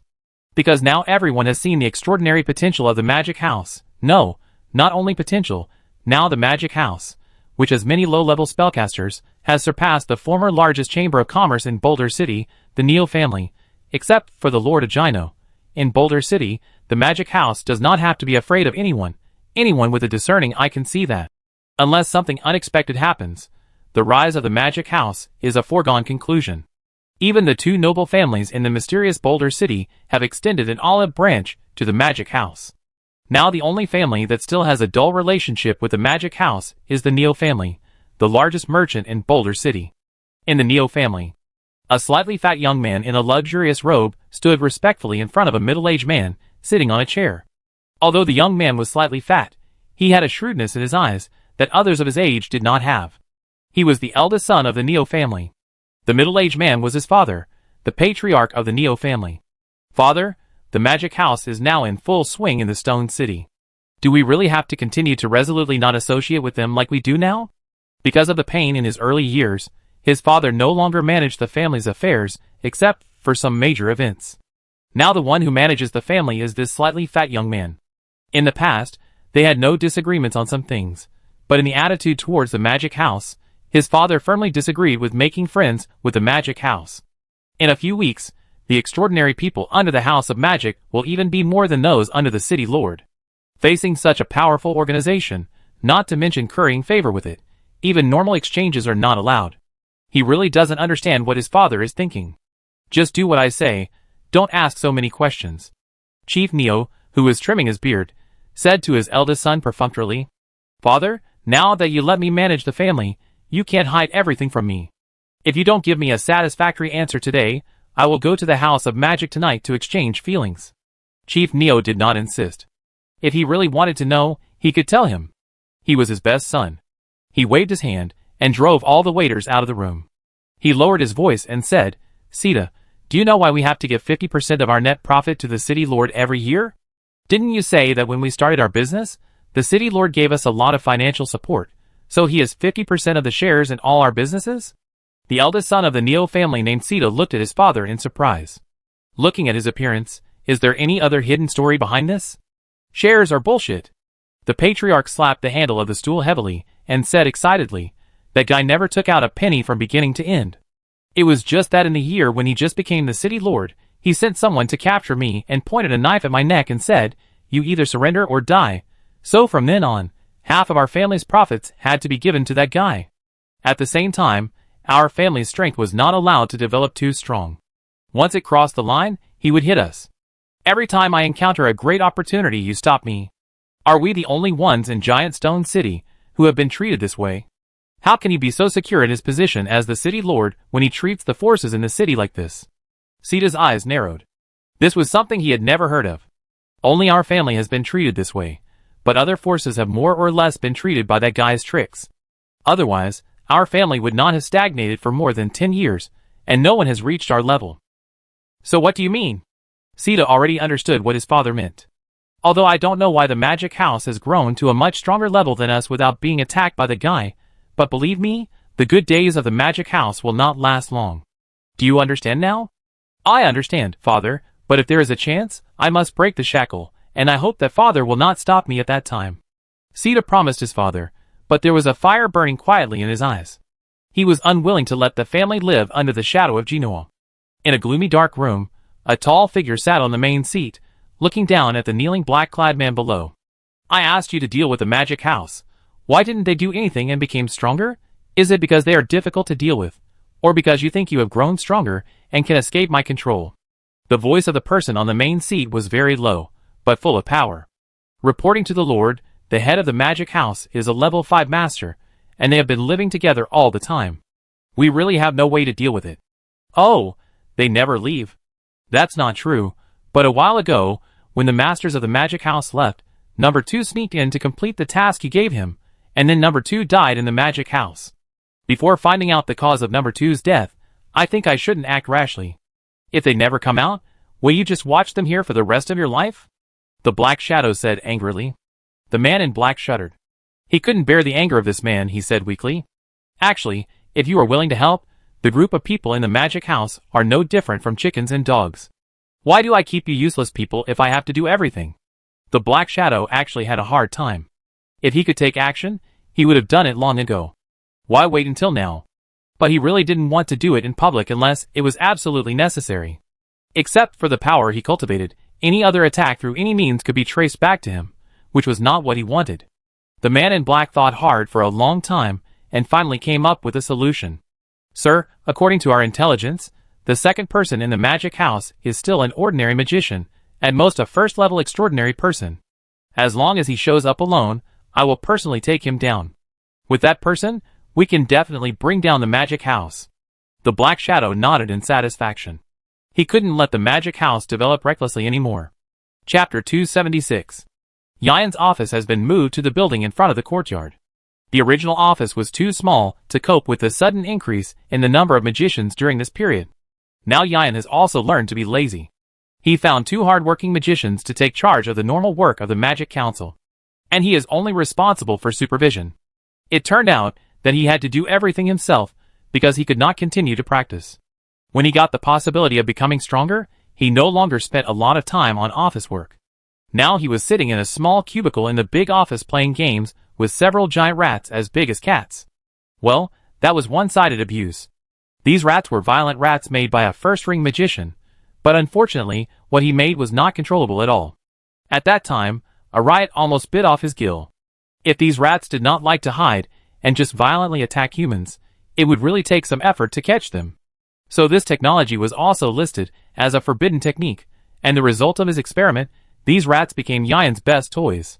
The soul of the energy man had long been dissipated in Yayan's mental attack experiments, so Yayan had no test subjects to practice mental attacks.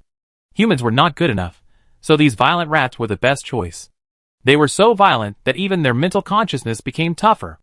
Suddenly, his door was opened directly, and there was nothing behind the door. Don't hide. I found you when you were 50 meters away from my office. Yayan rubbed his eyebrows, and spoke in a tone like he was educating a problem child. Huh? Today is 50 meters? Yesterday was still 46 meters. Horn's figure slowly appeared. Hey, I was resting when you came yesterday. Yayan sighed. Recently, Horn tried his best to hide his figure every time he came to see Yayan, and then compared the distance that Yayan found him every time to measure whether he had made progress. Yayan was also bored and had to cooperate with Horn every time. The spell used for invisibility was contributed by a magician who had just joined the magic house these days, and the name was invisibility. This spell cannot completely cover the body. People with good eyesight can find it if they observe carefully. Moreover, it will lose its effect if too many people pay attention to it at the same time. However, this does not affect the practicality of this magic. Among the hundreds of newly collected first-ring magic, Horn can only use this invisibility spell and another illumination spell. Illumination spell is what Horn has coveted for a long time. He has long been tired of using fireballs for lighting. In the entire magic house, only Horn himself is rich enough to exchange almost all the magic circles he likes to test them. This is not because Horn has any special privileges, but more than half of the basic knowledge of the magic house was contributed by Horn, and Horn is constantly adding new books to the study. Magicians have to spend magic coins to read this knowledge, and 50% of the magic coins purchased will go into Horn's emblem. So now Horn is the magician with the most magic coins in the magic house, And he must be generous when spending magic coins, unlike other magicians who are stingy. Tell me, what do you want to do this time? Do you want to ask about those wizard towers? Several of them should be completed in a while. Yan didn't even raise his head, and continued to use his mental power to stimulate those poor violent rats in various ways. Poor violent rats, they were so fearless when they were just caught, but now they huddled together in a corner. In your impression, I came to you for the wizard tower? Horn asked unhappily. Yan temporarily let go of a poor violent rat, looked at the ceiling and thought for a while, and said, "It seems to be like this most of the time." Horn, Forget it, no more jokes. I came here to tell you that the Magic Council will be in your hands for the next period of time. Horn spoke as if he was entrusting something important to Yan.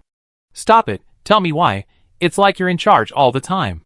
Yan rolled her eyes with her beautiful purple eyes.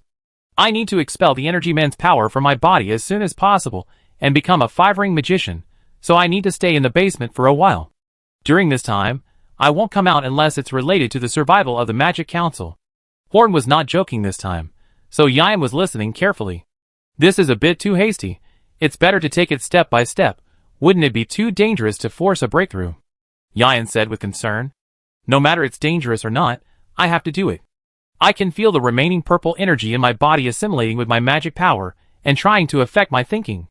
If I delay it any longer, I'm afraid these things will not be eliminated in the end. Yan was slightly stunned when the energy assimilated and affected the thinking.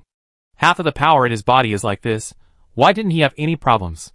I don't know why you didn't change, but it's better to be careful. After telling Yan, Horn went straight to the basement.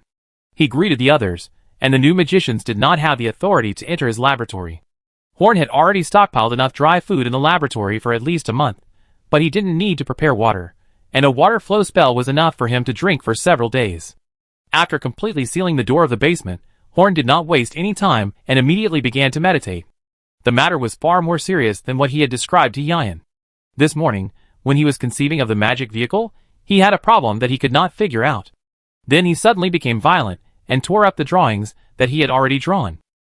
After returning to normal, Horn was immediately soaked in cold sweat. Then, after a careful investigation, he found that the purple energy in his body was constantly transmitting negative emotions to him, and was autonomously deepening the connection with Horn. This is a very bad signal. Horn doesn't want to become like Gagewu. The Energy Man was the consciousness generated by the purple energy that had not been managed for a long time.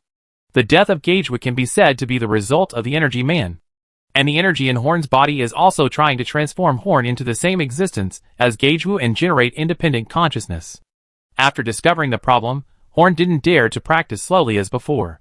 He wanted to nip the risk in the bud and never give these energies the opportunity to control him.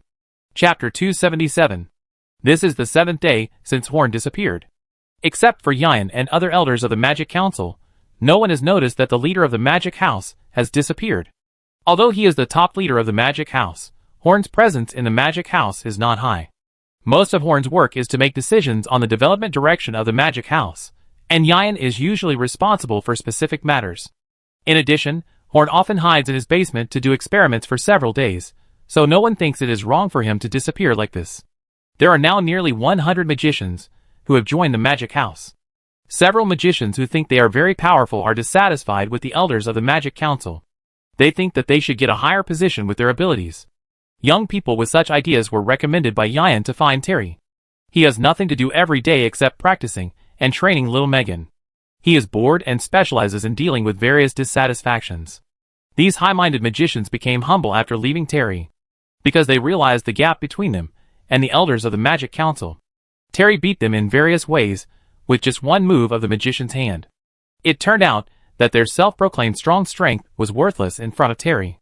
Even when they attacked together, they were easily defeated by Terry. However, the goal of these mages was actually achieved. Although they did not get a higher position, they also said goodbye to their original jobs completely. Yan decided to assign all of them to Terry's subordinates, becoming the first violent department in the House of Magic. The general combat ability of those who can act as troublemakers is better than that of normal magicians. What makes Terry feel a little pity is that there are only less than 10 such magicians so far.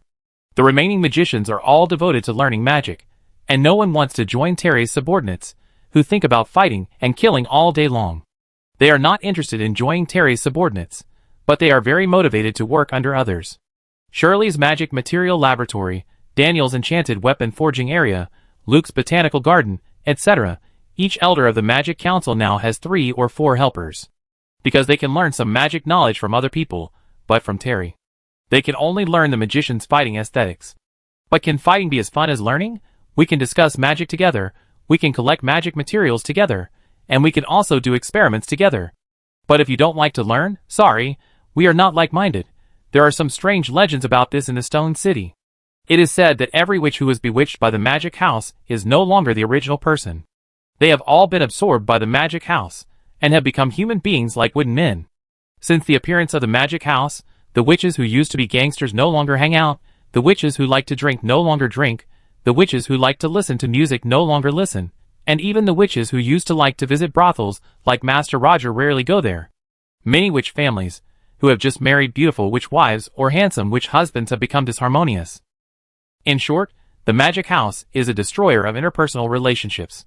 Most of the magicians who join the magic house, and the wild witches, who are working hard to join the magic house, have some problems with their original interpersonal relationships. This is a problem that will happen naturally, because after these wild witches learned about the existence of magicians, they look at things completely differently from before. The original self is like a naive, stupid bare child. So naturally, they will have a very different perspective and concept from the people who used to get along well with them. Moreover, they don't have time to waste time playing and joking with their old friends as usual. This is how the contradiction arises. It can only be said that there is gain and loss. However, this is only for the people around the wild witch. For all the wild witches, life before the existence of the magic house and life after the existence of the magic house are completely different. No one wants to go back to the life before the magic house appeared.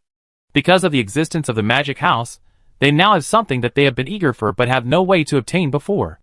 Wealth, status, power, and dignity. Yan wore the sexy purple wizard robe that Annie made for him, buttoned up the hood with beautiful purple stripes, picked up the staff, turned it twice in front of the mirror, and prepared to go out.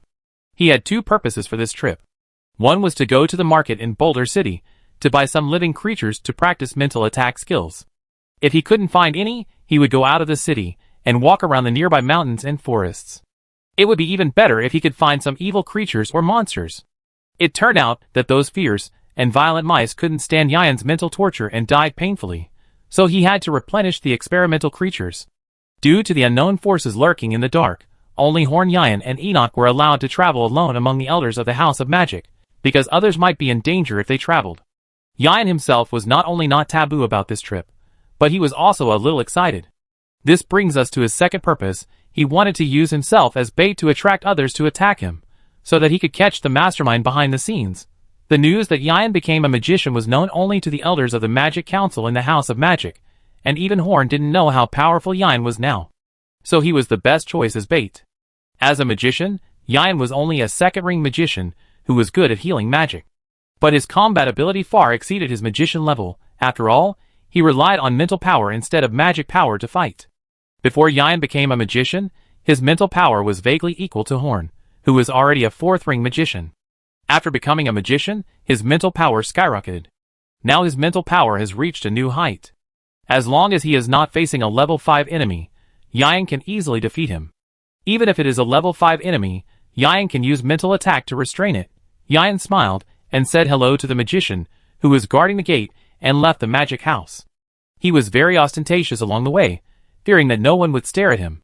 Just as he walked out of the magic house for less than 100 meters, he felt an extremely aggressive gaze staring at him. Sure enough, someone was watching outside the magic house.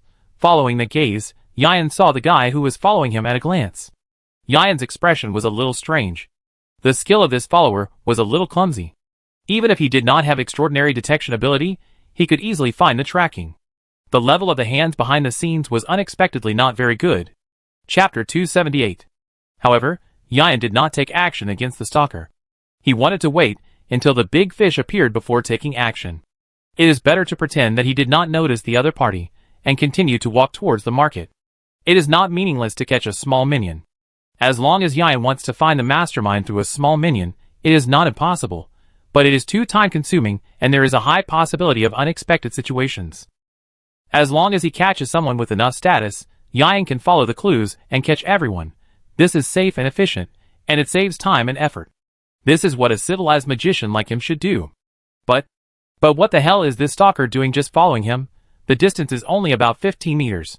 Why doesn't he find a place to hide? Any normal person will know that there is something wrong, okay? It's very hard to pretend that you didn't notice it, okay? He didn't even dare to look back. As a stalker, can you save some effort for the person you are following? This stalker followed Yan all the way, and during the period, he arrogantly transmitted several messages, which made Yan almost not want to pretend anymore. Finally, when Yan was about to approach the market, the other party's seemingly insane tracking mode finally changed. After making an eye-catching weird cry, he turned around and left. At this time, a little beggar ran over, bumped into Yan, and skillfully took Yan's purse.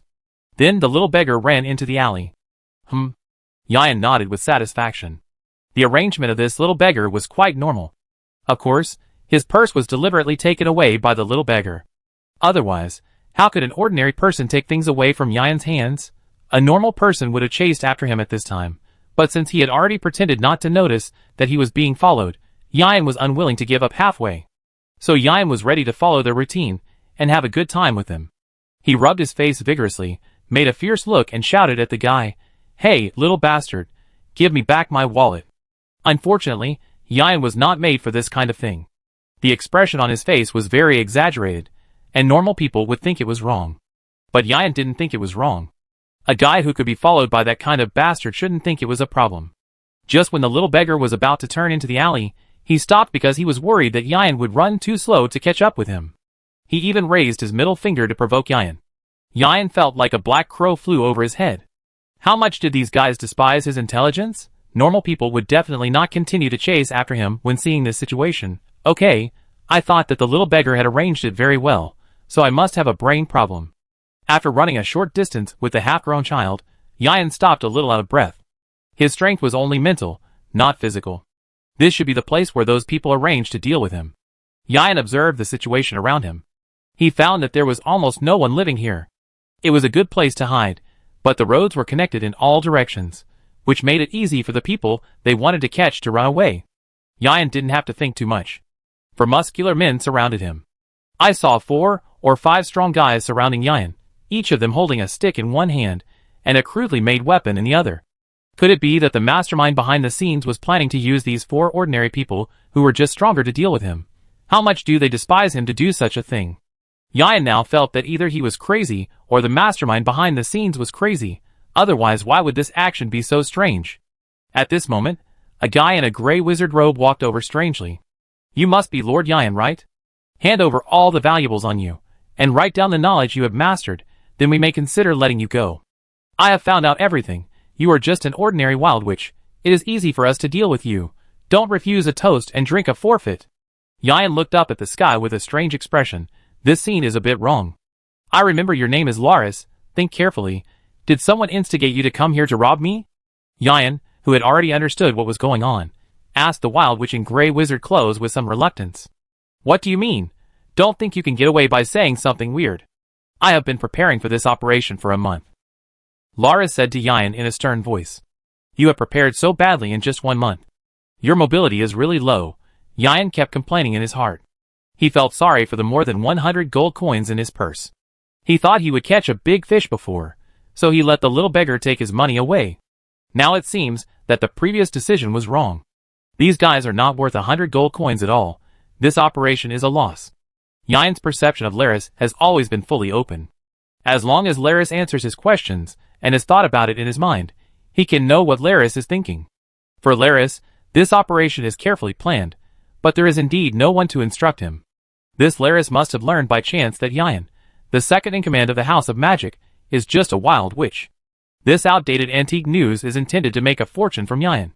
In other words, it was not the masterminds who had been following Yan, but these guys. This shows that Yan has been fighting wits and courage with the air. Yes, how poor must the mastermind be to send such pitiful, for ordinary people who are just a little strong and a half-baked wild witch to attack him. Yan was surprised that it was not the mastermind who attacked Yan, but he was not surprised that Laris attacked him. Although the wild witches are a very united group both in the outside world and in the forsaken land of God, there are still bad apples. Just as Yan has always believed that there are strange people who sympathize with the wild witches even in the church, It is not so strange that there is a person among the wild witches who is not doing his job and wants to rob Yian. It was Yian himself who registered Laris, so he had a little impression of Laris. Why did you come to rob me? Obviously, as long as you work hard to practice, you will get much more than what you can get from me. Yian said to Laris with a bit of disappointment. He just felt that it was a waste for a wild witch to not follow the right path, but to steal and cheat. Are you teaching me? What right do you have to teach me? The things you teach are simply bullshit. What magician? What magic? I have worked hard for 3 months and there is no effect at all. Laris pointed at Yian with a sad and angry look, as if he was the victim. Chapter 279. Laris's expression was very excited, as if he was the victim. Yian shook his head gently. He didn't feel sorry for Laris. People like him didn't deserve sympathy at all.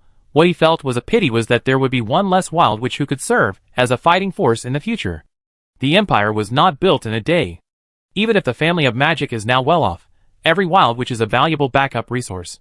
It's not worth dying in such a place. Indeed, not all wild witches can become magicians. Horn and his group all became magicians only because they were all very talented. Being a wild witch only proves that one has the talent to become a magician, but it does not mean that one will succeed. Even if Yian was not parasitized by the energy man by chance, he would be just a wild witch. But even if one cannot become a magician, it is definitely not a reason to retaliate against the magic house. Besides, Laris definitely cannot become a magician because of his lack of talent, although he said excitedly that he had worked hard for 3 months but saw no results. But his lies were exposed in front of Yian. From his thoughts, Yian felt that this guy's so-called efforts were just a short period of laziness. It may not even be a week. He didn't even make the most basic efforts, but he concluded that he couldn't become a magician. Among the wild witches, who are generally eager for a better future, such people also exist. Those who don't work, don't make progress, and think about getting something for nothing are the people Yian hates the most. Can you stop wasting time? It seems that I should teach you a lesson. Laris was not a person who could keep his temper. He had no patience to talk nonsense with Yian. With a wave of his hand, for big men waved wooden sticks and hit Yian. They did not use metal weapons, because they did not want to kill Yian now. Laris licked his lips excitedly. He couldn't help laughing when he thought about the possible benefits after dealing with Yian. Of course, he would not spare Yian's life. Yian was already a big shot now. If he touched a big shot, he would let him go back alive and remember his face. That's no different from seeking death. Laris is not that stupid. But he can't let Yian die for the time being. Simply killing Yian has no value. What he wants is to get enough wealth from Yian to live a carefree life. Suddenly, the smile on his face froze, and immediately turned into a look of horror, because the 4 strong men fell to the ground one after another. Some died with blood flowing from all 7 orifices, some had crooked mouths and eyes and kept twitching, one became crazy, and the last one died silently. Among the 4 strong men, Yian, who was wearing a purple robe, was unharmed. His purple eyes stared at him with a strange light. To deal with these 4 men, Yian used 4 mental attack methods. It was rare for a human to rush to be his test subject, so he certainly would not waste it. The dose of mental attack was at the lethal level. Yian was not so kind to the guy who was ready to attack him. Do you know, you disappoint me. A wild witch should not die in such a place. This is a great waste, and I personally don't like wasteful behavior. And your sudden appearance disrupted my plan, which made me very unhappy, so I decided to make your death more painful. Yian said to Laris calmly, saying that this kind of wild witch was not worth Yian's effort. Laris was so scared that he almost peed. Who said that this guy was an ordinary wild witch who only knew how to heal? This guy was obviously more terrifying than other magicians in the House of Magic. Yian was about to let Laris die in an ugly way, but suddenly he frowned, looked into the distance, and then laughed softly. At that moment, the fish was hooked. Having promised the Black Shadow to attack Yian, the black-clad man number 1 had to find an opportunity to attack. Because he knew how terrifying that adult was. From that day on, he had been observing the House of Magic from a distance. With his special method of hiding his aura, and with his careful following of Yian several dozen meters away, Yian's perception did not detect him for a while. Of course, this was because of the interference of Laris and his gang, but number 1's hiding ability was also enough to be proud of. Although he accepted the mission, he was cautious by nature, and did not attack Yian directly. Instead, he kept observing from a distance. He wanted to see Yian's weakness with his own eyes before he would take action. The inexplicable death of number 2 has always left him with lingering fears. Relying on his special fighting spirit attribute to bring him super sharp vision, He has been following Yan at a distance of 50 meters. When he saw Yan being surrounded by the gang of hooligans from Laris, he felt that he was really too cautious. It was not until he saw those hooligans go to the bottom one by one that he was very glad for his caution. If he had gone there rashly, he would probably end up like them. Okay, retreat now.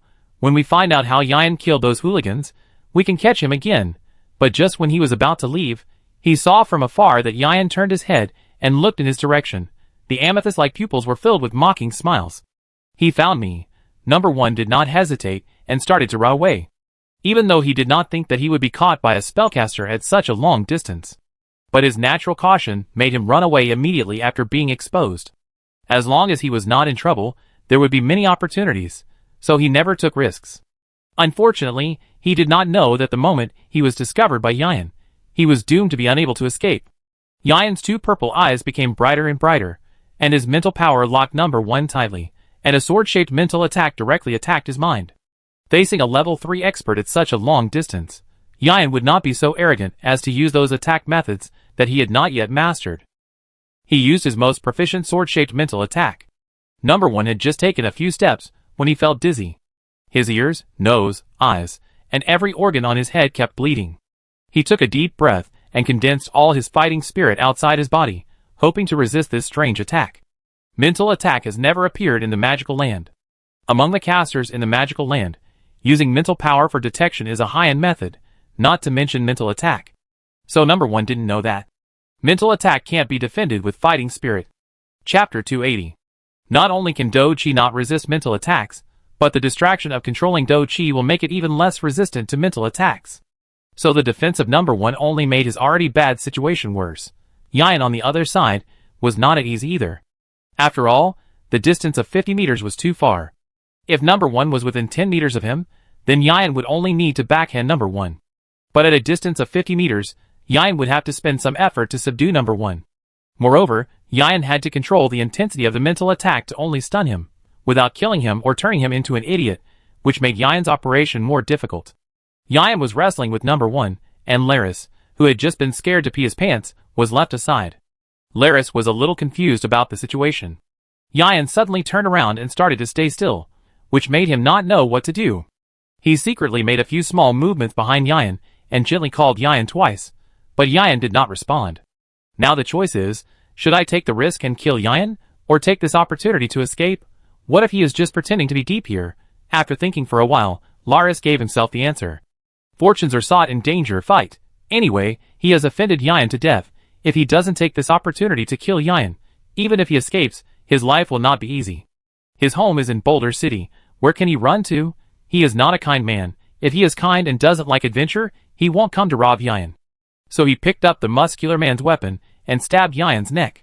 His magic was a poison needle that could cause pain to a first-level superhuman and kill ordinary people. But he didn't know whether it would work on Yan, and he didn't dare to bet. At this moment, Yan turned his head back and looked at Laris jokingly. This is all an accident. Laris threw away the iron sword in his hand and said to Yan with a sneer. This gamble failed. Then he heard the last words of his life. You really deserve to die. Laris fell to the ground with a bang. Yan did not torture him as originally planned. Now that he had caught the big fish, he was in no mood to torture this little mess. He directly wiped out his spirit and smashed his soul into pieces. It would be better for this scum among the wild witches to die early. In fact, Yan's mental attack should be strictly considered a soul attack, but it is performed through mental power. The principle of killing the enemy is just like the energy man tore Horn's soul apart. It's just that Yan used his soul to perform a mental attack. Yan has done a mental assessment on every magician who joined the magic house, and only those who are confirmed to be not mentally twisted and malicious to the magic council will be absorbed. But this is limited to magicians, and Yan does not have the energy to do a mental test on every wild witch. However, after today, Yan will have to pay more attention to the wild witches. Although this kind of wild witch is not very powerful, it can still cause considerable damage if it wants to do something bad. After today, Yan felt that it was time to start cleaning up the interior of the magic house. Most of the magicians who entered the magic house these days were simple-minded, but there were still a few who came in with some ulterior motives. Even if they might not have the idea of betraying the magic house, they still needed to be beaten. Stepping over the body of Laris, Yan went to Number 1 who had been knocked unconscious by him. It took a lot of effort for Yayan to finally see number one. Originally, number one was standing on the roof to observe Yayan. He was a warrior, and could reach the roof with one jump. However, although Yayan was much stronger than number one, his body was not much stronger than that of an ordinary person. It was a big project for him to climb up to the roof. Yayan exhaled lightly, and faced the mysterious man number one. The last black hand that had been targeting the House of Magic for a long time finally revealed its true face, and Yayan could not help but feel a little excited. He first took off number one's mask, and there was a strange face inside. At least from his appearance and age, Yayan could not get any clues. The weapon he used was the long sword of the Magic House, and there was no way to analyze his identity from this point. Since the dwarves came, the Magic House has sold at least 6 or 7 weapons every week, and the Magic House does not investigate the use of these weapons at all. So if you want to know who he is, you can only wake him up and then ask him. Before waking him up, Yayan first used the long sword of the Magic House brought by number one to cut the tendons of number one's hands and feet, and then used the long sword to pierce his chest and nail him to the roof. Yayan deliberately avoided hitting number one's heart, so this time, number one should not die. Thanks to the excellent weapons of the Magic House, Yayan, who was weak, could also insert the long sword into the stone slabs on the roof. To wake up number one, such preparation is necessary. The level 3 warrior at close range is very scary. If he is not restrained, Yayan really dare not let him wake up.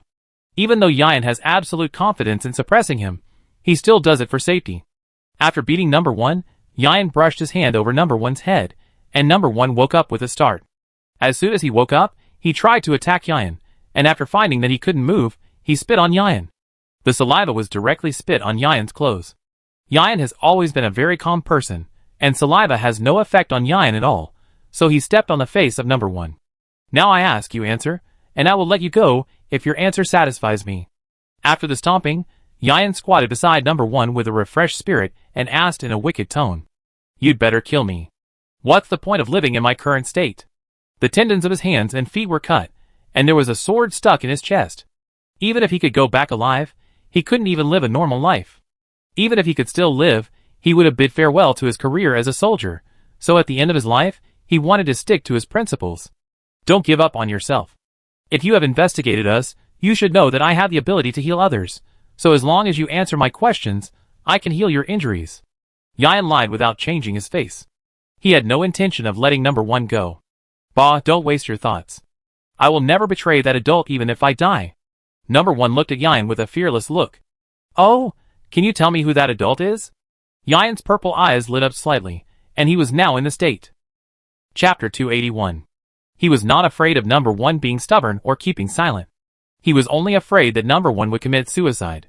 As long as he didn't commit suicide, Yayan could know whatever he wanted to know.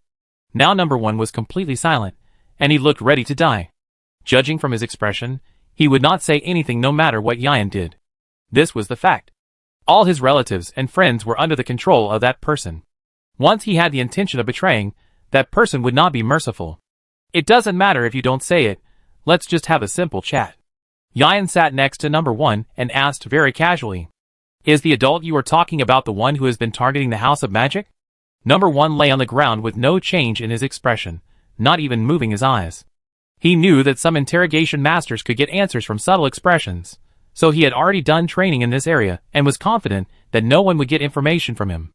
"Oh, it turns out to be true," Yayan said with a smile. Number one's heart skipped a beat. This should be a guess.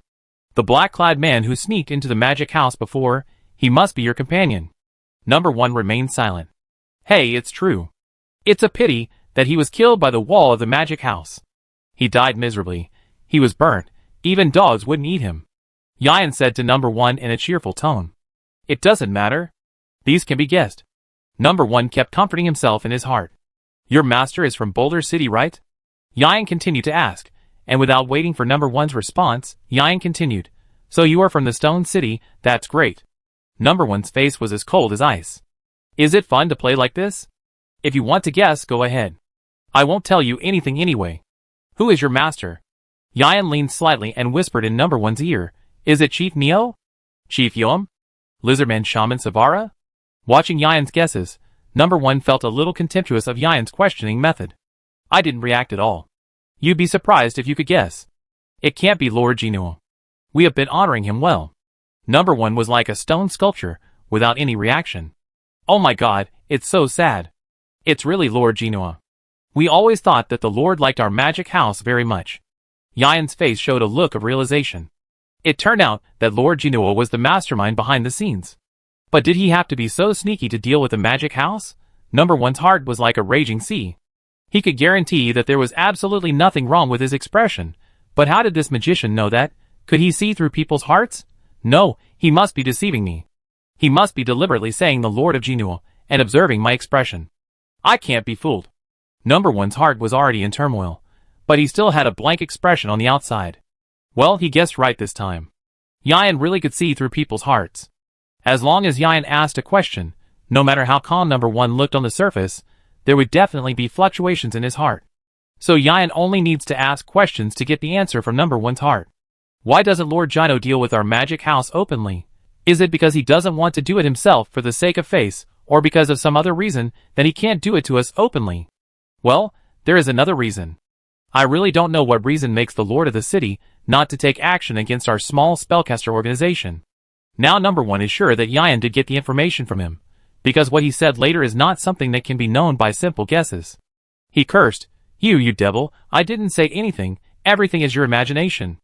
Yayan held down Number 1 who was constantly moving and had wounds all over his body and said, Don't be so excited, answer me a few more questions. Yayan used soft mental power to brush Number 1's face, trying to calm him down. But Number 1 gritted his teeth fiercely, and his face immediately turned black. He was dead. The moment he confirmed that as long as he was alive, Yayan could continue to obtain information from him, Number 1 bit his fangs. Regardless of whether they leak the information themselves or not, as long as they are caught and the enemy obtains their information, then Jinhua will definitely attack his family. The Jinhua known by everyone in Number 1's small organization and the Jinhua known by the residents of the outside world are two different people. The Jinhua known by the outside world is old-fashioned, serious, powerful and domineering. The Jinhua they know is mean, shameless, insidious and vicious. Seeing that Number 1 is dead, there is no point in continuing, and the information obtained from him is enough. Yayan walked to the edge of the roof, with a solemn look on his face. Now the question is, how should he get down from the roof? Boulder City, City Lord's Mansion. The mastermind behind the scenes, Jinhua, was sitting in his chair watching the dancers dance. Even in this relaxing time, he always strictly demands himself. A dark shadow appeared behind him, and handed him a piece of parchment.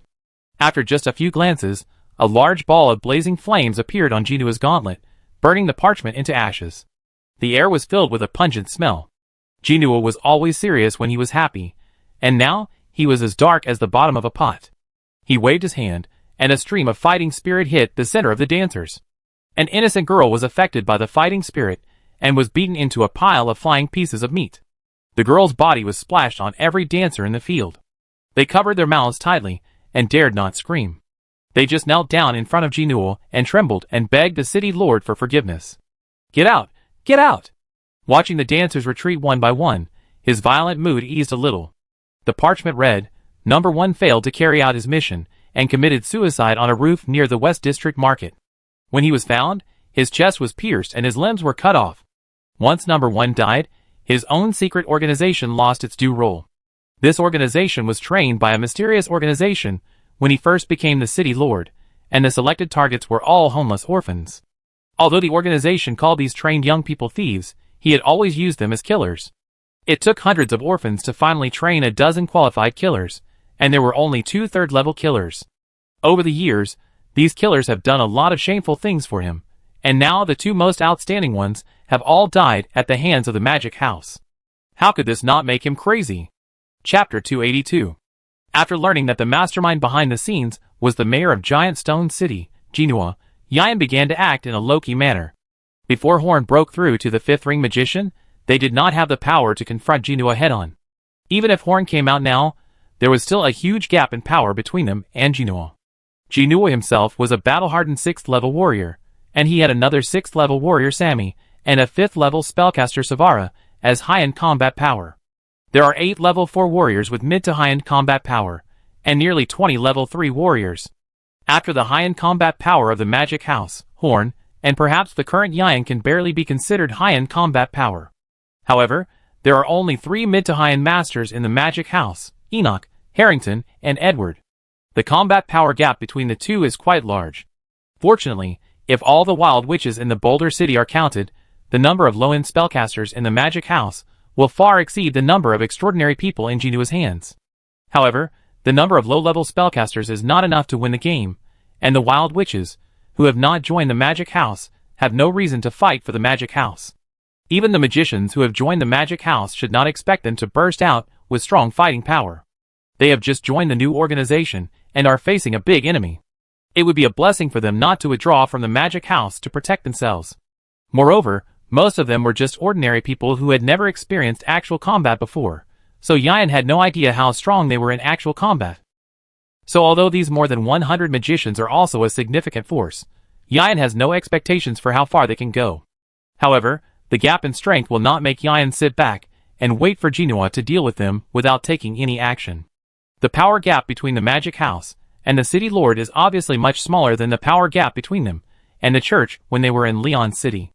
At the beginning, they all chose to resist and make a big thing instead of surrendering, and now they will not let the city lord bully them. The opportunity now, before the magic house, is that Gino cannot openly attack the magic house for some unknown reason, so they have a very long time to prepare. Their chance of victory lies in this period. On the surface, the magic house is now peaceful and still operating normally, selling things every day, testing the talents of wild witches, or absorbing magicians to join. But secretly, the elders of the magic house have begun to prepare for the inevitable battle in the future. The others were all prepared, and Yian, under the cover of Enoch, visited every force in the Stone City that could influence the situation. The two of them were the best combination for covert operations. Yian's huge detection range and Enoch's secrecy of illusion determined that all their actions were non-existent in the eyes of the city lord. For these forces, Yian was able to distinguish who was really dissatisfied with the city lord or unwilling to settle for the status quo, and who was the kind of person who discussed things with you on the surface, but immediately reported to the city lord in secret. Yian's behavior now is to prepare statistics for future major operations. Before the real counterattack is confirmed, he will not be so careless to reveal his purpose to these forces.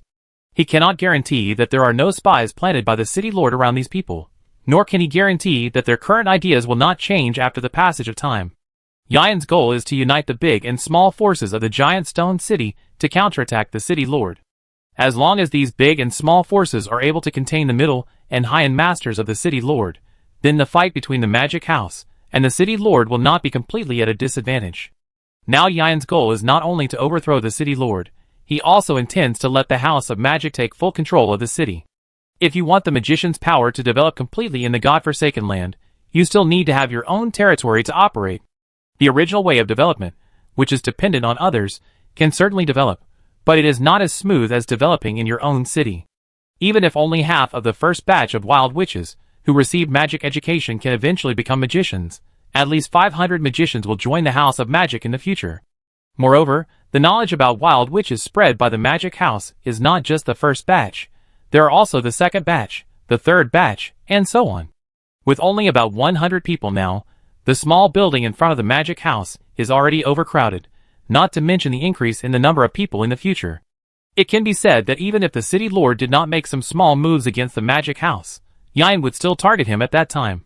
While Yian was planning to occupy the giant stone city, a large team of more than 200 people was struggling to move forward in the tidal mist swamp. These people all wore gray robes and pointed hats. They were the Great Tower led by Ivan. At this time, they had passed through the long black forest and came to the tidal mist swamp, which was foggy even in winter. Unlike the legend that the elves in the Black Forest treated humans very badly, their large team of 200 people did not encounter any difficulties from the elves when they passed through the Black Forest. On the contrary, they were treated with many preferential treatments. Although it can be seen from the behavior of those elves that they still have some refusal to contact with wild witches, at least on the surface, the elves did nothing to let them down. After asking around, Ivan found out that a group of wild witches who passed by had signed an agreement with the Elf King, requiring the elves to treat the passing wild witches well. Who were those wild witches? Ivan knew without a second thought they must be the great Mentor Horn and his group.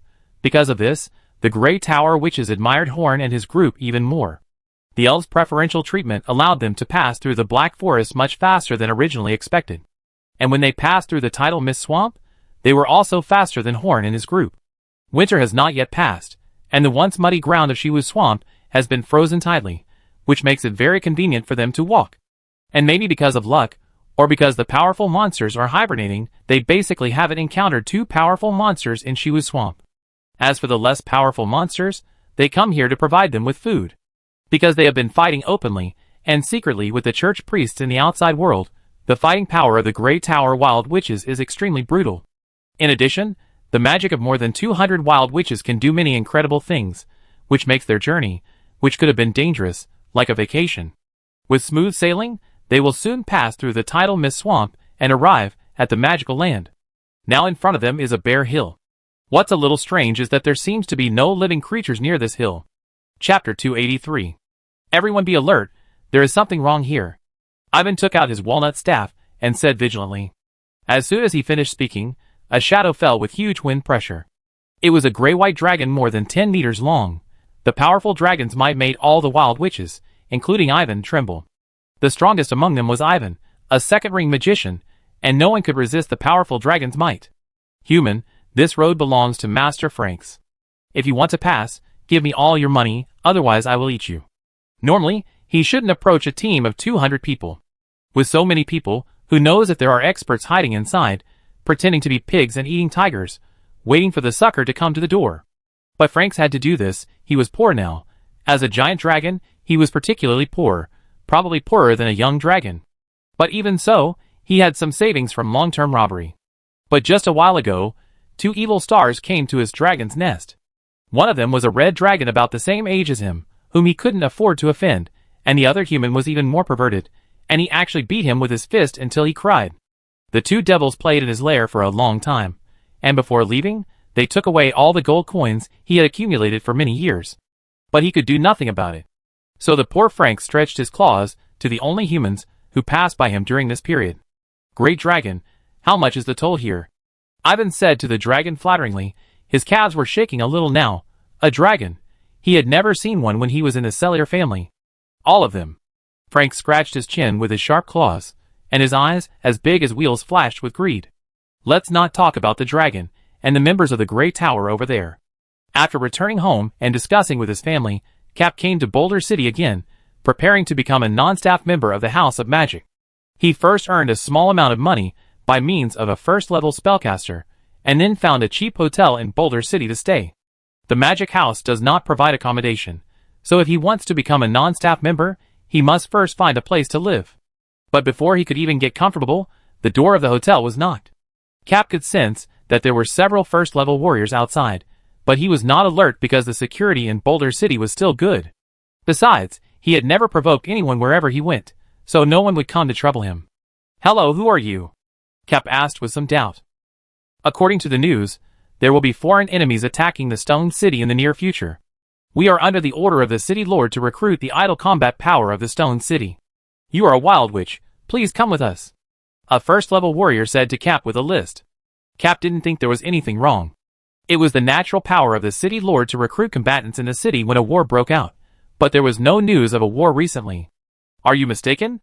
I am not from the Stone City. Even if a war really breaks out, Cap has no obligation to help the Stone City fight, because he is not a resident of the Stone City. Don't talk nonsense, I have inquired about it. You rented a house here for a month, which is equivalent to living here permanently. Go." So the confused Cap was taken away by these soldiers. It was not just Cap who was taken away. All the wild witches in the Stone City, who had not joined the House of Magic, were taken away by Gino with this excuse. They were locked up in a military camp outside the city. Although the City Lord explained that the enemy was about to attack the Stone City, so he had to prepare forces to protect the city. And these wild witches were important combat forces, so they also had to protect the city. But anyone with a discerning eye could see that this was just a boring excuse, and his real purpose was to deal with the Magic House. Otherwise, why did he only recruit wild witches and not warriors? There were quite a few idle warriors in the Stone City. Because of the letter, Gino did not dare to deal with the Magic House openly, but he could use the power of the City Lord to prevent the Magic House from increasing its strength, and the Magic House could not use this to argue with the City Lord. After all, nominally speaking, these wild witches are not members of the House of Magic, and it is the City Lord's right to decide how to deal with them. This behavior, which is clearly aimed at all wild witches, caused chaos in the entire Boulder City, but all major forces, including the House of Magic, remained silent, and the public's opposition alone was useless. This was not all the City Lord's actions. From that day on, a pass was added to the gate of Boulder City to restrict all wild witches from entering Boulder City.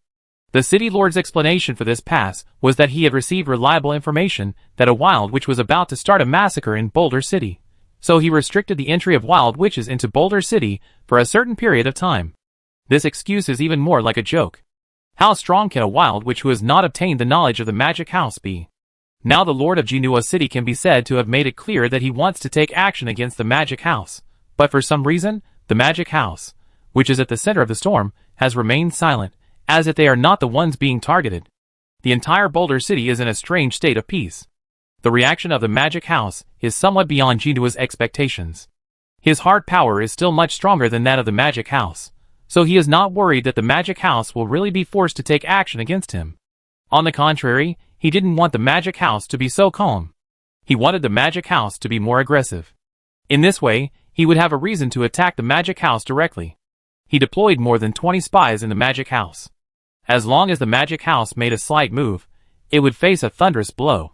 Genua had already had a deep hostility towards the magic house when the magic house officially opened in Boulder City for the first time. His vision was not wrong. When he found that the magic house had mass-produced first-level extraordinary people, he knew that the magic house would one day become more powerful than him, the city lord. As the dictator of Boulder City, Jino could not tolerate such a thing. He would never allow any forces under his command to threaten his position. After all, that was how he killed the old city lord. He did not want to experience the miserable situation of the former city lord, who was not wary, and wailing at his feet. He was not interested in betting whether the magic house had the idea of dealing with him. Having such strength was a sin, and although the letter from the mysterious organization prevented him from directly attacking the magic house, it also made him more wary of the magic house. Even the mysterious organization appreciated the prospects of the magic house. Could he rest assured? But what made him a little strange was why Horn, the owner of the magic house, did not show up after these two major events. Chapter 284.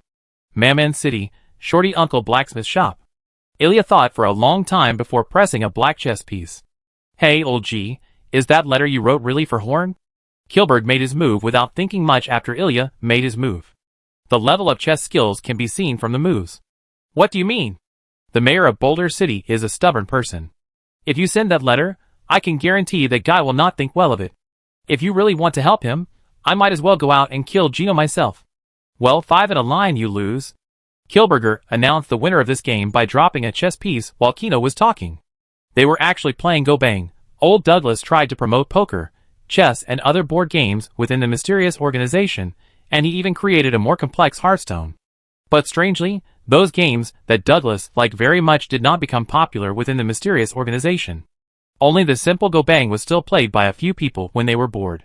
Since then, Douglas has never tried to promote Earth culture in Ceylon again. Of course I know, but this is much better than letting Gino take action openly and face certain death. Besides, if he can't even do such a small thing, then he will not be qualified to stand with us in the future, even if he is that person's disciple. After saying that, Kielberger flicked his finger on Ilya's head, and a sonic boom popped up on his head. This is the price he paid for losing the game of chess. We can't bear it any longer. Isn't the House of Magic now equivalent to being under house arrest in the Stone City? Daniel said irritably. When he got excited, a flame burst out from his back, almost burning someone. A while ago, Daniel was stimulated by the killing of a third-level warrior by the second-ring magician Enoch. During this period of time, he has been developing the application of low-level fire magic. As he became stronger, Daniel also became more irritable. Because there was fire burning on his body from time to time, the magician's robe on his body was made of special fire-resistant materials. It's okay, we just have to wait. Yan winked at Daniel and took a sip of fruit wine. Before, Yan fell in love with drinking because he couldn't practice. Even though he has become a magician now, he can't give up this hobby. However, he doesn't need to quit drinking.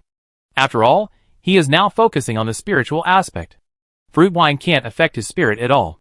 Instead, it is a little change for the boring practice. You have been secretly planning something, right? When do you plan to act? Terry rubbed his hands and laughed. He couldn't wait for a big battle. If we didn't know that he was a battle maniac, he looked like a fool. Not only Daniel had improved, but everyone present had improved in combat to varying degrees. Enoch fought a third-level warrior with a second ring, and Yian was promoted to a second-ring magician directly, which put great pressure on them. But in a short time, they were destined to not catch up with the two. Yian has a mental attack far beyond his level, and Enoch has become a three-ring magician. I do have a plan, and it's a big plan. Yian put down the glass of fruit wine and said, but when to act depends on when Horn wakes up. Only when he can contain or even get rid of Gino, my plan will make sense. Otherwise, Gino can destroy any of our plans by himself. Everyone nodded helplessly. When Gino first took the Wild Witch away, some of them had already lost their patience. But they were all controlled by Yian. Losing patience means falling into Gino's trap.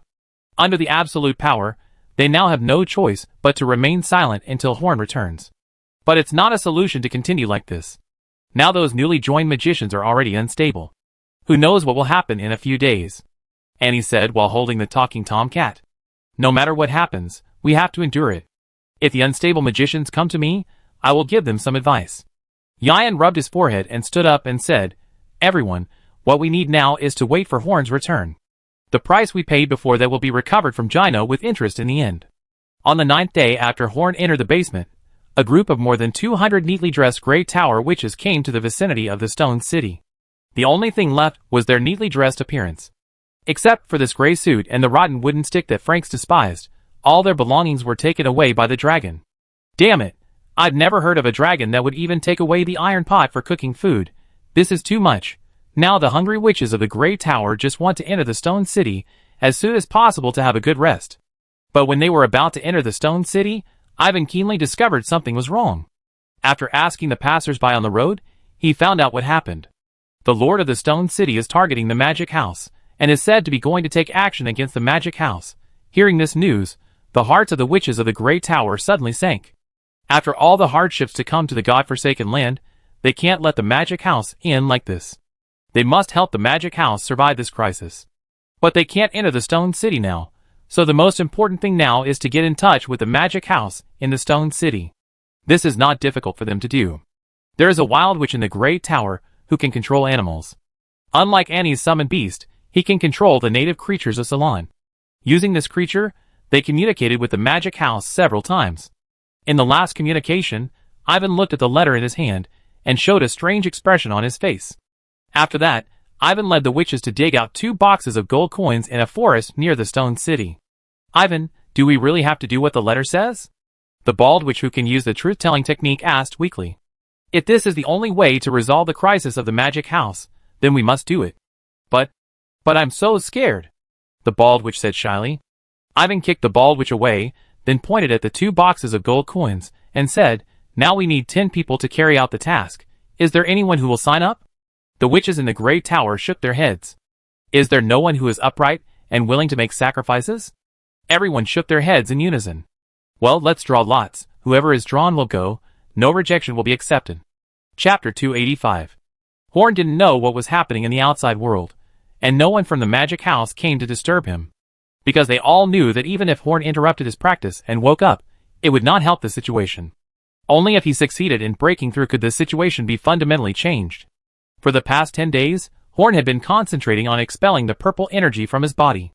These powers certainly allowed Horn to break through the boundaries between the 4th and 5th rings, but they also left him with deep hidden dangers. During these days, unless Horn was extremely hungry and took the time to grab 2 pieces of dry food and stuff them into the air, he sat on the ground all the time. Now these purple energies are stimulated by Horn's ruthless expulsion. As long as Horn stops, they will reversely expel the magic in Horn's body. So Horn can't stop for a moment before completely destroying them. At the beginning of the accelerated expulsion, Horn still couldn't do anything with these energies. Every small part of expulsion would consume a lot of energy. But as Horn became more and more skilled, the resistance of these purple energies seemed to be getting weaker and weaker. And every time he expelled a little, Horn's strength became stronger, and the expulsion became more powerful. By the 9th day, Horn had recovered to his original strength. And by the 17th day, that is, now, Horn finally expelled the last trace of purple energy that was stickier than a dogskin plaster from his body. It was at this moment that Horn could be called a 5-ring magician.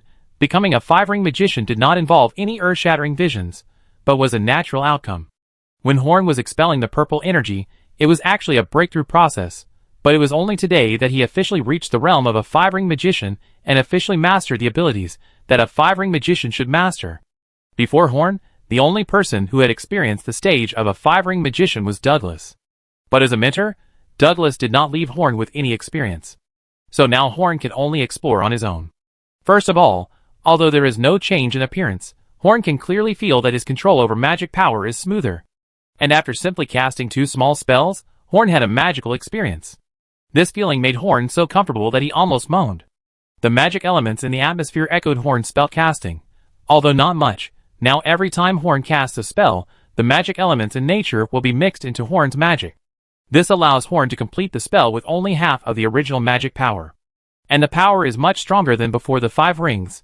After becoming the 5th ring, casting spells has saved magic power more than before, and on the basis of the 4th ring, Horn's magic capacity has now increased by at least 6 or 7 times compared to before, and the speed of magic recovery is also incomparable to the past. This is just the bottom line of the 5th ring magician. Horn can clearly feel that he still has a lot of room for improvement before reaching the bottleneck of the 6th ring. The mental power has also increased significantly. Now when Horn faces the sole attack of the Energy Man, he will no longer be beaten like before, but can beat the Energy Man. This is the change of mental power and magic power. After breaking through the 5th ring, as the magic power in the body increases, Horn can feel that the magic power is strengthening the body. Horn didn't know how long this kind of strengthening would last, but judging from the situation, it would at least raise Horn's physical strength to the level of a 2nd-level warrior. Of course, these were minor details.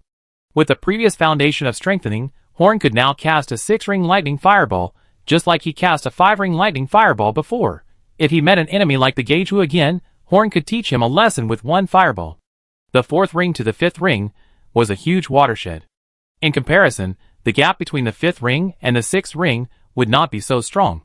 After becoming a 5-ring magician, Horn has undergone many changes, but he has not yet figured out those changes in a short time.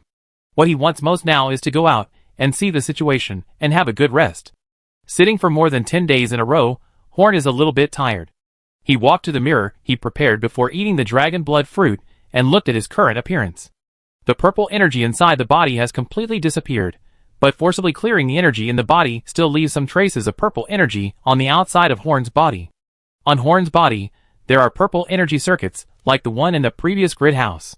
Although these energy circuits do not emit light, they are still unsightly. It will take some time to eliminate these marks. The marks on the body are easy to say. No one can see them when wearing clothes.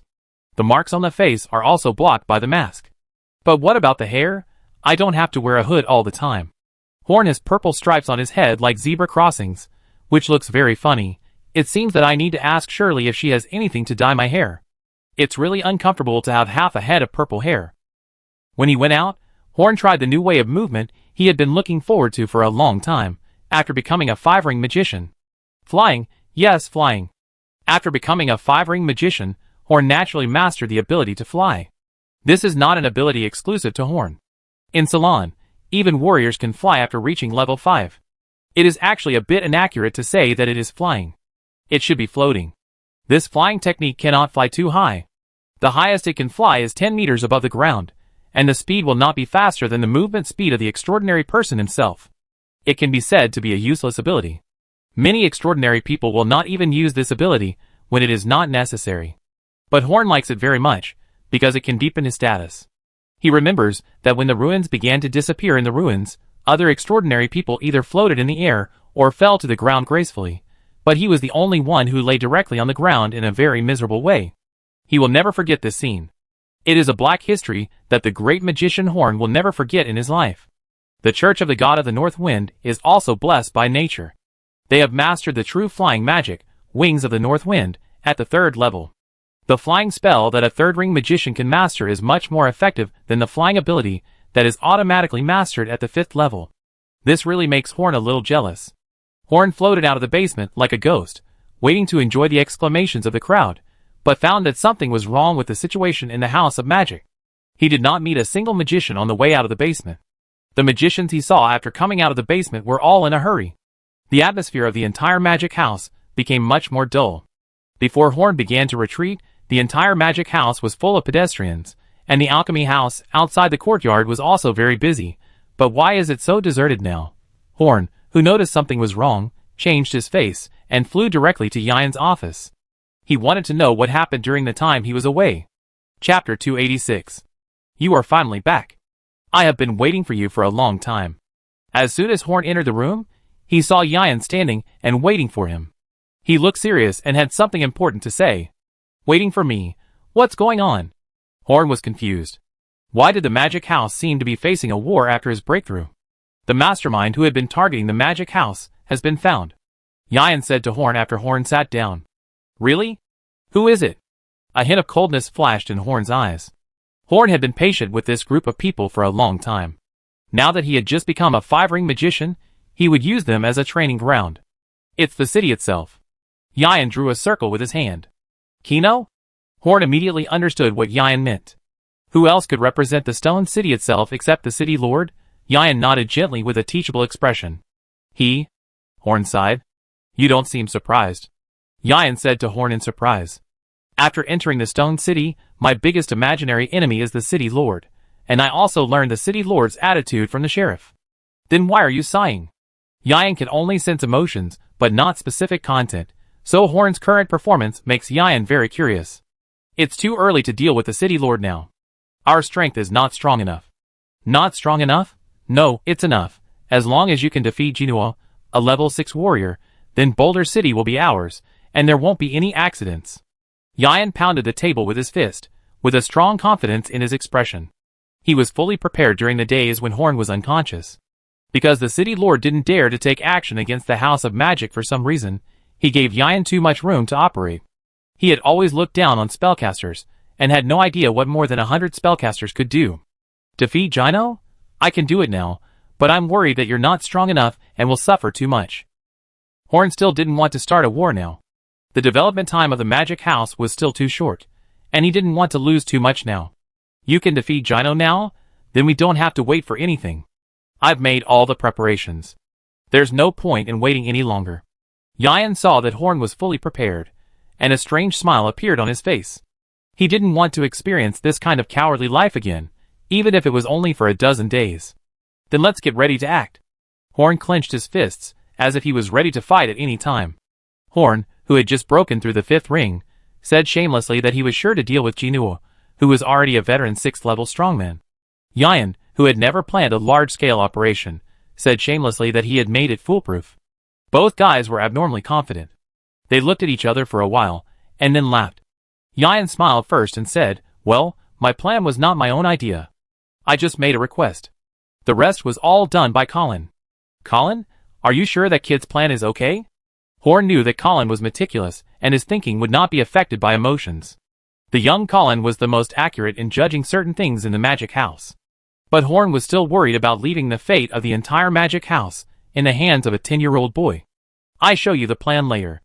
The kid's action plan really amazed me. At least I can't find any loopholes in the plan. After exaggerating about Colin for a while, Yian smiled strangely at Horn. I've already said that I didn't make this plan myself. Don't you have anything to say? This? Horn rubbed his hair, and Yian's eyes followed Horn's gay purple hair back and forth. Indeed, I have just become a 5-ring magician, so I don't know who is stronger between me and Jino, but I said before that after coming to Boulder City, my biggest imaginary enemy is Jino, so I have long thought about what I should do if he becomes hostile. With this idea, I have already made arrangements for the battle with him. It was a bit difficult to deal with him with those arrangements during the 4th ring, but now, it's as easy as pie. After both parties understood each other's situation, Horn began to look at the plan. Even if he can act now, he still needs to be prepared. It is not Horn's style to act in the dark. After Yian's explanation, Horn praised the plan. There was no amazing plan or grand plan in the plan. It just divided the entire Boulder City into several parts. The plans and the parts were carried out separately, without interfering with each other. It did not simply predict the opponent's actions, but gave all the possible actions of the opponent, and how to deal with each possibility. After a simple look for a while, Horn did not find any obvious omissions. He was not even as good as a child. At least, he could not think of such a plan. Horn was a little shocked and put the plan on the table, then asked Yian, "Where are the others? I almost knew you would wake up at this time, so I arranged for the others to go out and wait for you to come back and start the action." Yian said with a confident look. "Then what are we waiting for? Let's start now." Horn stood up and stretched his muscles. Now he couldn't wait to deal with the city lord. Don't worry, I gave them a deadline of 2 days. You still have time to stabilize your realm. You just broke through. Although they had been waiting for a few days, Yian was not as anxious as Horn. It doesn't matter. I'm already so stable down there that I'm going to mold. What I want most now is to find someone to fight with. Horn used his staff to do a few tricks. It looked like he wanted to hit Jinwoo on the head with the staff right now. In that case, let's start our action. Yian walked to the window and closed his eyes in the direction of the wizard tower that had been built.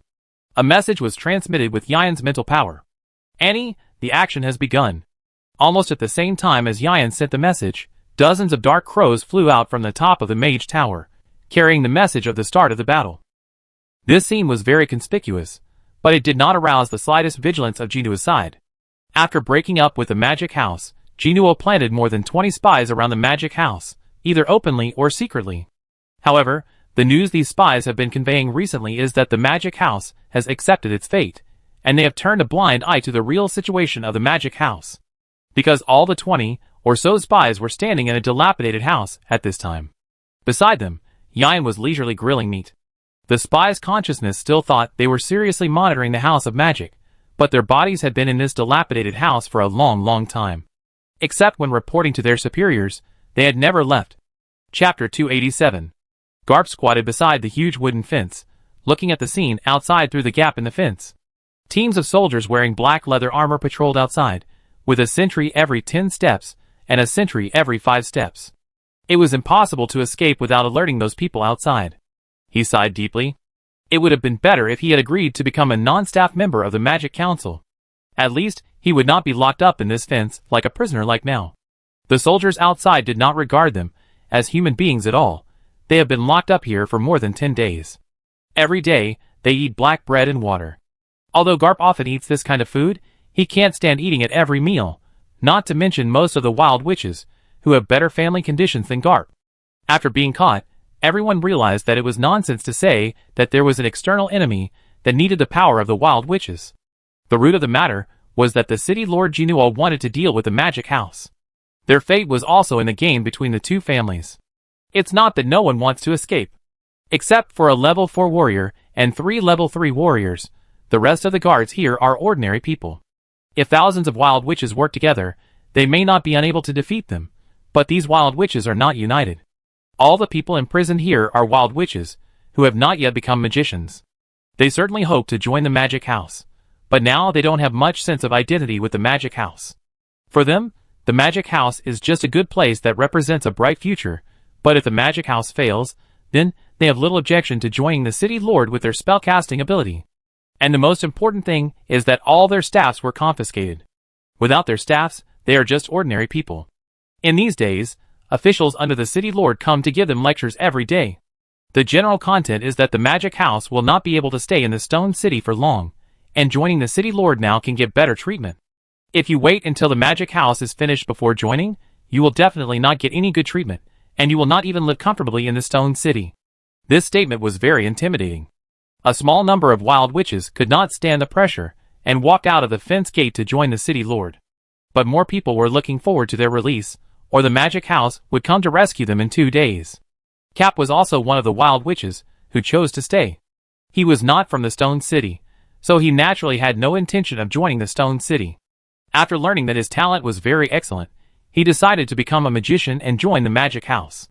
Because he knew that if he did not become a magician, he would only be a first-level spellcaster for his whole life. Only by joining the magic house could he achieve higher achievements. Now he was imprisoned in the military camp, and could not help but pray, hoping that the magic house would win in the near future, or that the Lord of Boulder City would give up targeting the magic house. As long as the foreign witches in Boulder City could offer bribes, or have someone testify, they would be released. No one testified for Cap, and Cap had no money to bribe the official, so naturally he could only be imprisoned here now. Creak. The door of the fence was opened, and a civilian official walked in. He was a lobbyist sent by the Boulder City government. His name is George, and he looks very decent. In operas, people with this kind of appearance usually play good guys. But his appearance did not win the favor of the wild witches, because George never concealed his disgust for wild witches, like Cap. His eyes seemed as if he was a superior creature. Surrounded by several strong soldiers, George came to the center of the fence where the wild witches were imprisoned and shouted to them loudly, "Wild witches, the house of magic is about to be destroyed. It is your honor that the lord of the city has taken a liking to you and allowed you to contribute to the stone city. Don't refuse a toast and then drink a forfeit. Ha, honor, who wants this kind of honor?" Kapu clenched his fists tightly. George's face was what he hated the most. If it weren't for those strong soldiers, he would have rushed up to give George a good beating. In the past, he could only silently endure such looks, but after he gained power from the House of Magic, he could no longer face such looks calmly. It's a pity that he couldn't cast spells, and couldn't even beat those ordinary soldiers. After George finished his long speech as before, he began to patrol around insidiously. He had been persuading these guys in a nice way before, but it didn't work. Now he wanted to find an unlucky witch to deal with. He just wanted to kill a chicken to scare the monkeys, and scare these stubborn witches. Lord Gino has been very dissatisfied with his achievements recently, and these guys dared to be his stumbling blocks. Then he saw the unlucky Garp directly. Who made the young Garp look so hostile to the official? He had long disliked Garp, who was always arrogant. Although many people were dissatisfied with his words, Garp was the most prominent one. "Hey, that kid, yes, that guy, catch him." Two strong soldiers walked over, caught the struggling Garp and brought him to him. Without saying anything, George slapped Garp twice, then ignored the expression on Garp's face that seemed to be spitting fire and said, "Kid, you dare to look at me with that kind of eyes? Are you dissatisfied with me? Being dissatisfied with me means being dissatisfied with the lord of the city's actions. If you dare to be dissatisfied with the lord of the city, then you don't want to live. Come on. Take off this kid's clothes and hang him on this flagpole for 3 hours." George's expression was very straightforward. He was just an ordinary person without the talent of a warrior, but he still regarded himself as a creature higher than the wild witch. Until the arrival of the House of Magic, all the wild witches had the possibility of becoming spellcasters. This simply ignited his jealousy. Why can these creatures who are lower than him have the possibility of becoming extraordinary, while he can only be an ordinary person forever? So when the city lord was selecting candidates to manage the wild witches, he directly asked Genoa to complete this task. The purpose is to humiliate these powerless spellcasters as an ordinary person. Do mere wild witches think that they can fly up to the tree and become a phoenix with a magic house? Bastards will always be bastards. Kapu had been stripped of his upper body clothes, and he looked at these officials with eyes full of hatred. "What do you mean by hanging for 3 hours?" He just wanted Garp to die. Although winter is about to pass, in this kind of weather, hanging naked for 3 hours, even for 1 hour, would kill a person. At this moment of despair, a small wooden stick flew from nowhere and landed directly in Garp's hand. Chapter 288. What does it feel like to get a staff in despair? Garp couldn't explain it, but at this moment, Garp swore that whoever gave him the staff would be his savior. And he would try his best to repay his benefactor. Because this staff not only saved his life, but also saved his dignity. If he was stripped naked, he would be too ashamed to face people even if he was saved in the end. Vargwazd and Kadishman. Puppetry. The two soldiers who were taking off his clothes suddenly stopped. One soldier respectfully put the clothes he had taken off on Garp, and the other drew his sword and walked towards George. The two soldiers had blank expressions on their faces, but they were extremely frightened in their hearts. They were still conscious, but their bodies were no longer under their control. They were like puppets controlled by strings. What are you doing? Are you going to rebel?" After getting dressed, Cap looked at George with cold eyes, and what was revealed in his eyes was murderous intent. The soldier who drew his sword and rushed towards George was quickly killed by other soldiers around George. But at this moment George struggled to snatch the long sword from the hand of a soldier beside him. Then he opened his mouth and shouted loudly, "I am just a maggot wriggling in a cesspool, and so is that guy Kino." The surrounding witches and soldiers, as well as the other people watching outside, were all shocked. Is this guy crazy? After he cursed out this sentence, his whole family will suffer with him. Soon they were no longer confused, because George opened his mouth and stuffed the long sword directly into his mouth, and the sharp blade stabbed out directly from the back of his neck. Blood covered the ground behind him. He died on the spot. The remaining soldiers began to kill each other, and Cap watched coldly. He was not afraid of what he would be treated after being captured. He would die if he was stripped naked and hung up anyway. As for revenge on his family, he didn't even live in Boulder City. What could they do to take revenge? This was the first time he used puppetry on humans. One spell could only control one individual, but he could control multiple individuals through multiple spells. The chaos on the field was created. What's going on? What's going on? The soldiers stationed outside discovered the abnormality in the fence, and a large group of people rushed in together. Karp closed his eyes in despair. He knew that he would be finished after these soldiers entered. After all, he was only a first-level spellcaster. No matter how sharp his puppetry was, he couldn't deal with multiple soldiers. At this desperate moment, several huge birds flew across the sky, and then countless wooden sticks fell from the sky. These are all walnut staffs. In the tent behind the military camp, a level 4 warrior and 3 level 3 warriors were leisurely basking in the sun. When they saw the flying staffs, their hearts instantly sank. It's over. No matter how they deal with it, even if they save the situation in the end, they will inevitably be punished by the city lord. But before they can put on their equipment, they stopped in fear. Because at this moment, a huge gray-white dragon fell straight in front of them, and smashed a big hole in the ground. In the midst of smoke and dust, the huge wings spread out, and even blocked out the sunlight. My name is Elijah Alduin, the noble gray-white wings, humans of fish lips, surrender or die, you make your own choice. Okay, he is not called this name, but he does not want to leave his real name in front of the enemy. What if the backers of these guys find him with this name and kill the dragon? He also doesn't know whether these humans have backers, but it is always right to be careful. If there is a backer, go find that evil star Ilya, don't bother this little cutie. His huge dragon head stretched out to the 4 frightened warriors, and his mouth slightly opened to exhale a fishy breath. No, no, no, we surrender. Please don't hurt us. The leading warrior quickly raised his 2 heads to surrender, and the other 3 warriors also echoed. Every warrior has a dream of slaying a dragon, but when those warriors with insufficient strength really meet a giant dragon, none of them will not be afraid.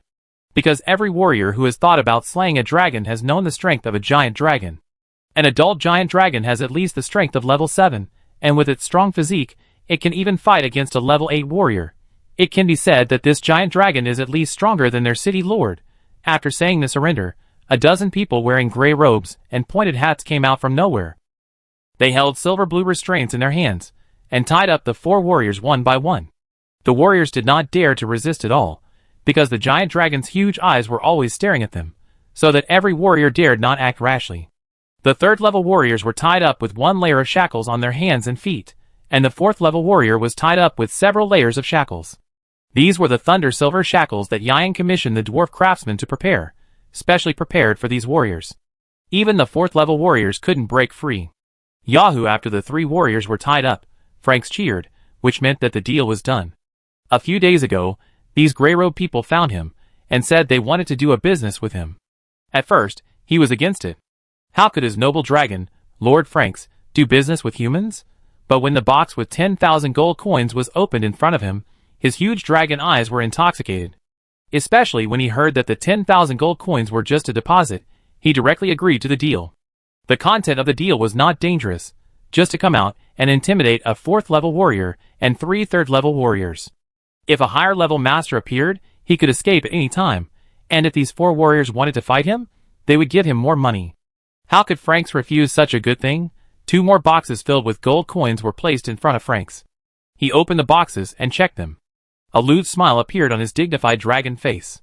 Now all the money that was robbed by those 2 crazy people, Elijah and Alicia, was returned and doubled. Alicia is the dragon name of Alicia, and Alicia is Elijah's nickname for her. His dragon nest finally didn't have to be bare, and he didn't have to rely on stealing cooking pots to survive. Well, as a giant dragon, he was quite pitiful. It was a pity that the 2 men could take action against such a pitiful dragon. Respected Lord Grey Wing, are you satisfied with this transaction? A gray-robed man said respectfully beside Franks. He was the Grey Tower Mage, who was responsible for negotiating the transaction with Franks. He was desperate when he drew the lot for this task. More than 200 Grey Tower Mages were robbed clean by the dragon. Now let 10 of them go to this ferocious dragon to trade. Anyone's legs would tremble. No matter how much the letter explained the nature of the dragon, they were still afraid. But when they really saw Franks with the gold coins, they felt relaxed. Once you look at this dragon from the perspective of the letter, you will find that this guy is stupid and cute. Chapter 289. Satisfied, satisfied.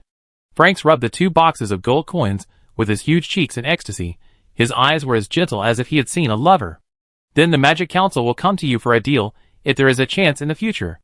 The gray-robe wizard said to Franks respectfully. This is what Yian asked them to bring to Franks. Safe and risk-free? Franks looked at the Grey Tower Wizard with his huge dragon eyes. Of course, safe and risk-free. The Grey Tower Wizard smiled and said to Franks. His expression was like coaxing a child who had not grown up. Hiring this dragon was also part of Colin's plan, but Frank's role was only to deal with these 4 warriors. No one would feel at ease if the dragon did anything more. Because this guy is strong, but he is just a useless person who can't do anything, let alone anything else. Franks might have to think twice about adding another level 4 warrior to these 4 warriors. So his role ended here. More than 2,000 hastily made walnut staffs fell evenly in the fence, and every wild witch now had at least 1 walnut staff in his hand. A voice spread throughout the fence, and thousands of wild witches and all the warriors heard it clearly. My compatriots, I am Ivan Cellier. If you don't want to be locked up here for the rest of your life, if you don't want to be a wild witch who can only cast 1 ring of magic for the rest of your life, take up your weapons. The masters of Boulder City have been pinned down. If you dare to take up arms to resist, then tomorrow Boulder City will belong to the wild witches. We will build a city that truly belongs to magicians and wild witches. The voice was very attractive, and the content was very provocative. But after finishing speaking, the wild witches did not start to resist directly but became strangely silent. Compared with the wild witches in the outside world, the wild witches in the godforsaken land were not oppressed too much. Although they also wanted to become stronger, they might pay the price of their lives if they rushed out now. After all, they were not from the House of Magic, and even if the House of Magic failed, they could live a normal life in the Stone City. Between the danger of life and the hope of becoming stronger in the future, the wild witches did not know how to choose. At this moment, an archer on the sentry tower around the fence suddenly bent his bow and shot at the soldiers guarding the gate. It was Carp's puppetry. Carp shouted loudly, "Don't be naive anymore. You have seen these days that for the city lord and his gang, being a wild witch is our original sin. Looking at the attitude of the official before, do you think the city lord and his gang will treat us as human beings after the fall of the House of Magic? Look at your current appearance and ask yourself, do you really want to live like this for the rest of your life? I don't want to, so I choose to kill that official. Finally, you are holding a staff in your hands now, and for the city lord and his people, this is already a rebellion against his authority." After saying this, Carp released the puppet spell on the warriors again. The warriors were in chaos, and they began to suppress the wild witches. Just as Carp said, those who were suppressing didn't care whether Carp was the only one doing it, but regarded all the wild witches as targets of suppression. In a short time, several wild witches fell to the ground. Stimulated by this scene and Carp's words, all the wild witches became angry and released magic to the warriors, who were maintaining order outside the fence. In an instant, they suppressed those warriors. There were hundreds of first and second level warriors, but there were thousands of wild witches of the same level here. The 4th and 3rd level warriors, who were able to save the situation in this situation, had been captured by the Great Tower mages. The remaining warriors simply couldn't resist the magic of thousands of wild witches. The magic of these wild witches was strange and varied, and the warriors could defend against 1 or 2, but not all of them. After a while, the warriors were killed or injured, and only 11 or 12 clever warriors escaped, but they were quickly blocked by the wild witches in gray robes. To be honest, the wild witches in the godforsaken land were not as powerful as those in the Great Tower, but it didn't matter whether thousands of magics were powerful or not. Carp smiled at this scene. He chose to be the first to speak out because he had already killed an official, and there was no possibility of reconciliation with the city lord. On the other hand, the person who just shouted should be the one who gave him the staff. At least they are in the same group. They saved Carp's life, so Carp should do something to repay them. Is this the wild witch in the magical land? Ivan looked at the wild witches, who finally made up their minds to resist after many stimulations with some disdain. They haven't experienced what we've experienced outside, so naturally they don't understand what the magic house means to wild witches. Mrs. Sharon stood beside Ivan, smiling, and said, "But they are also our compatriots, and they are the luckier ones." Ivan shook his head gently. He didn't want to talk about this topic anymore. "Mrs. Sharon, your spell is really useful. If I had such useful magic outside the forsaken land of God, I should be able to do some interesting things." Ivan was amazed at Sharon's magic that could amplify the sound. At first, he felt somewhat contemptuous when he found out that the person sent by the House of Magic to contact him was an old woman.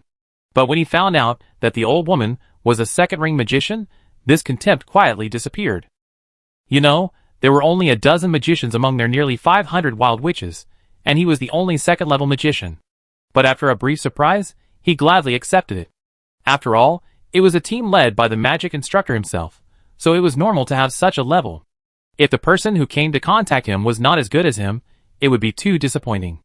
After a brief contact, Ivan found that Mrs. Sharon had quite profound knowledge. She could answer the questions of more than a dozen magicians among them. It was as if this old woman was proficient in all low-level magic. What should we do next, according to the plan? Convinced by Mrs. Sharon's knowledge, Ivan decided to follow the command of the Magic Council. Ivan could find a lot of useful things from what Madame Sharon said and did, which he could not learn in the God-forsaken land. Even without asking specifically, a lot of his knowledge was answered in the communication with Madame Sharon. Next, gather the power of all the wild witches and start the counterattack on the Stone City. Chapter 290. You can't do it with these wild witches? You should have other arrangements. Ivan didn't believe that the House of Magic could only rely on these thousands of wild witches. Even 1,000 wild witches outside the God-forsaken land might not be able to capture a city with many masters. Not to mention these mobs. Indeed, we have many arrangements inside the city. All we want is to lead the wild witches to attack the giant stone city. As long as we do what we should do, the giant stone city will be ours, Mrs. Sharon said to Ivan with a smile. It was comfortable to talk to Mrs. Sharon, not only because of her profound knowledge, but also because she was like a kind old lady. And Mrs. Sharon was very impressed with Ivan. He was able to lead more than 200 wild witches to the God-forsaken land through all the difficulties, which was enough to show his ability. The more such talents the better for the House of Magic. Excuse me, what is the current strength of Lord Horn? Before taking action, Ivan asked this question. He had been curious about it for a long time. After all, he has always used the slogan of pursuing the Great Minter. The Lord of Boulder City is a level 6 warrior. Mrs. Sharon had a smile on her face. Talking to an old woman like her would warm people's hearts. And then? Ivan rubbed his hands and looked at Mrs. Sharon, his expression impatient. This feeling is like a student who wants to meet Confucius, a carpenter who is about to meet Luban, and a thief who steals electric cars who wants to meet the thief Lavaja. Other Grey Tower magicians and wild witches also stretched their necks to hear Mrs. Sharon's evaluation of Horn. Horn will handle him in this operation. Does this mean that Lord Horn is a 6th-ring magician? A Grey Tower magician looked at Sharon with sparkling eyes and said, at least, he has the strength of level 6. At the gate of Boulder City, a level 4 warrior was lying comfortably in a small building at the gate, holding a young woman in his arms. He was very dissatisfied with being sent to guard the gate. Everyone knew that the city lord's words that wild witches would come to Boulder City to kill people were nonsense. He understood that although he was assigned here, it was impossible for anything big to happen. So he was happy to enjoy this leisure time. Even if what the city lord said was true, could a mere wild witch break into the Stone City? Just kidding. Inside the Stone City, Anne hugged Edward and looked up at the towering city gate. She knew that there was a level 4 warrior guarding here, but even so, she had the confidence to take down the city gate. After she sent out the signal to start the action at the Magic House, she quickly brought 50 magicians here. Shirley, Daniel, and Harrington stood behind her. Their mission was to destroy the city gate that was normally indestructible. Annie stood there quietly, but her eyes were sharp like an eagle. Her hawk-like summoned beast was hovering on the only way outside the Stone City. Once the wild witches appeared in the hawk's field of vision, they would start to seize control of the city gate. They had to act just right. If they acted too early, they would face reinforcements from the city lord's forces. If they acted too late, the city gate guards would be alert when the wild witches appeared. This will bring unnecessary losses. After waiting for a while, Anne's pupils turned into normal human appearance, and she waved her slender hands gently. Begin the action. More than 50 fireballs bombarded the camp of the gate guards in an orderly manner, and the unprepared gate guards were directly injured. Every magician has a ring that can release fireballs. The small fireball is a second-ring magic. The effect of releasing this kind of pure lethal magic in war is much better than their own miscellaneous magic effects. Today, magic rings are no longer something that can be made by only one person. Other magicians make them slowly and roughly, but they are enough to supply the entire magic house. Not only magic rings, but with the increase in the number of magicians, many things that the old masters of the magic house could make before can now be mass-produced. Some have even been played with new ideas, such as enchanted weapons, wizard robes, and even a talent with plant attributes who can make unlimited staffs. The appearance of these magicians freed up Horn and his men's labor, and the saved time allowed them to invest in more useful things.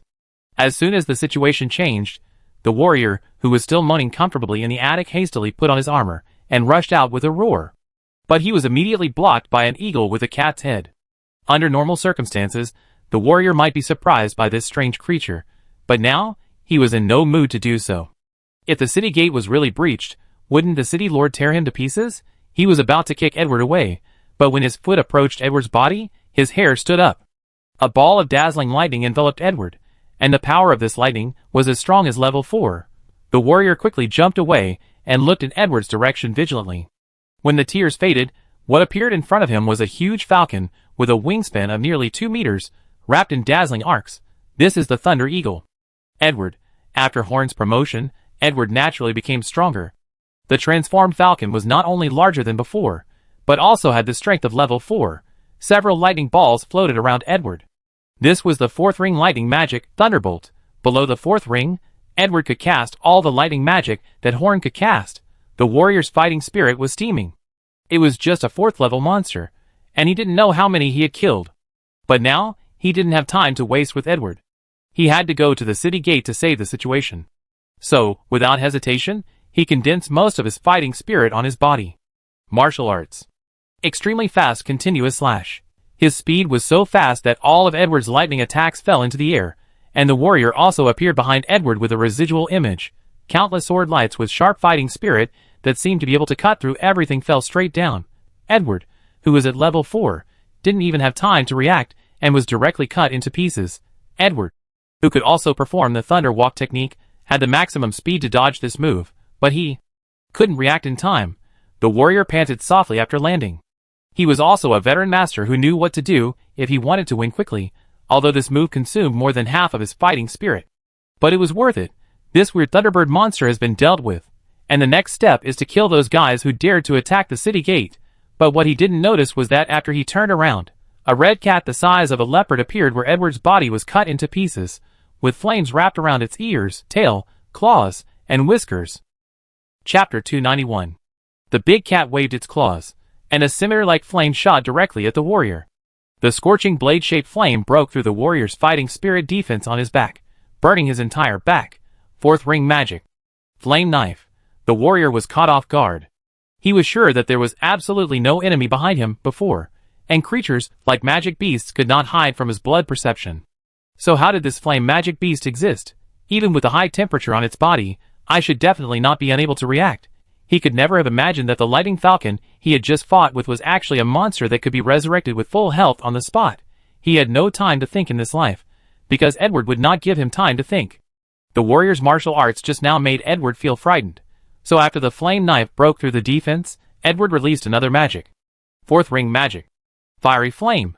The high-temperature flame, like a flamethrower, was released from Edward's mouth onto the warrior's body, until he was burned into a dry, black, charred corpse. Edward's victory over the 4th level warriors here does not mean victory in the battle for the city gate. Once the specially designed huge city gate is closed, it will take some time to open it again, and our team do not have this time. Besides, the guards on the city gate will not let them attack the city gate. Those city gate guards are fighting with the magicians in the city, and thousands of wild witches outside have also arrived outside the gate. Thousands of strange magics hit the unprepared guards from behind, and the city gate guards were quickly killed under the double-sided attack. Now we have to start destroying the city gate. This huge city gate was built by the previous city lord of Genoa at a huge cost. Once closed, it can withstand several attacks from a level 6 strongman. It can be said that even a level 6 strongman cannot destroy the city gate in a short time. But the combination of magic can do a lot of things, which is why Daniel and Shirley came here.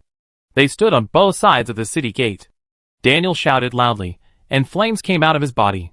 He pressed his hands on the city gate, and the city gate turned red in a short time. Of course, the high temperature can't do anything to the city gate, but Shirley on the other side released amazing cold air towards the city gate, and the hot city gate was instantly covered with ice. The two went back and forth several times, exhausted their magic power, and left the city gate far away. Harrington stood alone in front of the city gate with his fish-scale gold axe, his muscles bulging, and all the fighting spirit in his body poured into the axe. Martial arts. Absolute heavy blow. The axe carrying all of Harrington's fighting spirit slammed into the huge iron gate.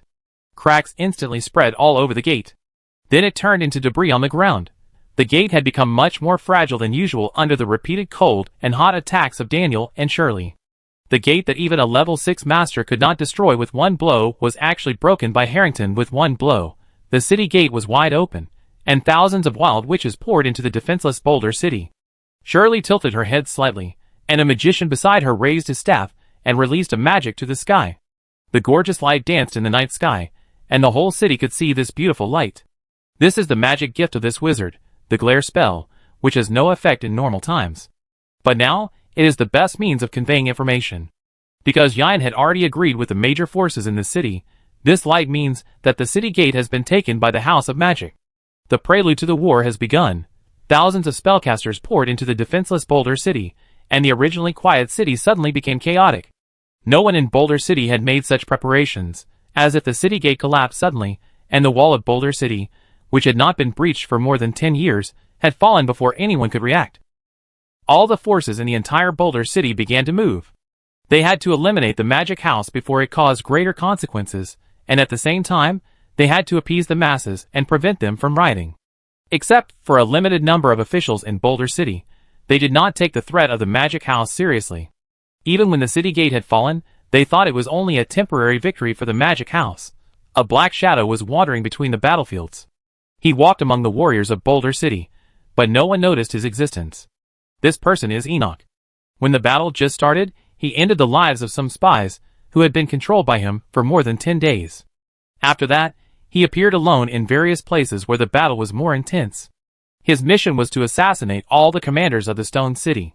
Wherever he passed by, all the leaders of the Stone City lost their heads. Of course, Enoch, a warrior of the Fourth Ring, did not dare to mess with him. The battle with the man in black was still fresh in his memory. He knew that he was almost invincible among the same level, but it was still difficult for him to fight against those of higher levels. Moreover, rather than risking getting injured and dragging down a level 4 warrior as a scapegoat, what he wanted to do was to kill the middle and low-level commanders of the Boulder City and make the Boulder City chaotic. Only when there is chaos can they have a chance of winning. The Neo family, Sita brought a large number of family warriors ready to go, and Luke was standing beside him without any sense of presence. At this time, Sita's father, the patriarch of the Neo family, came out in a hurry to stop Neo.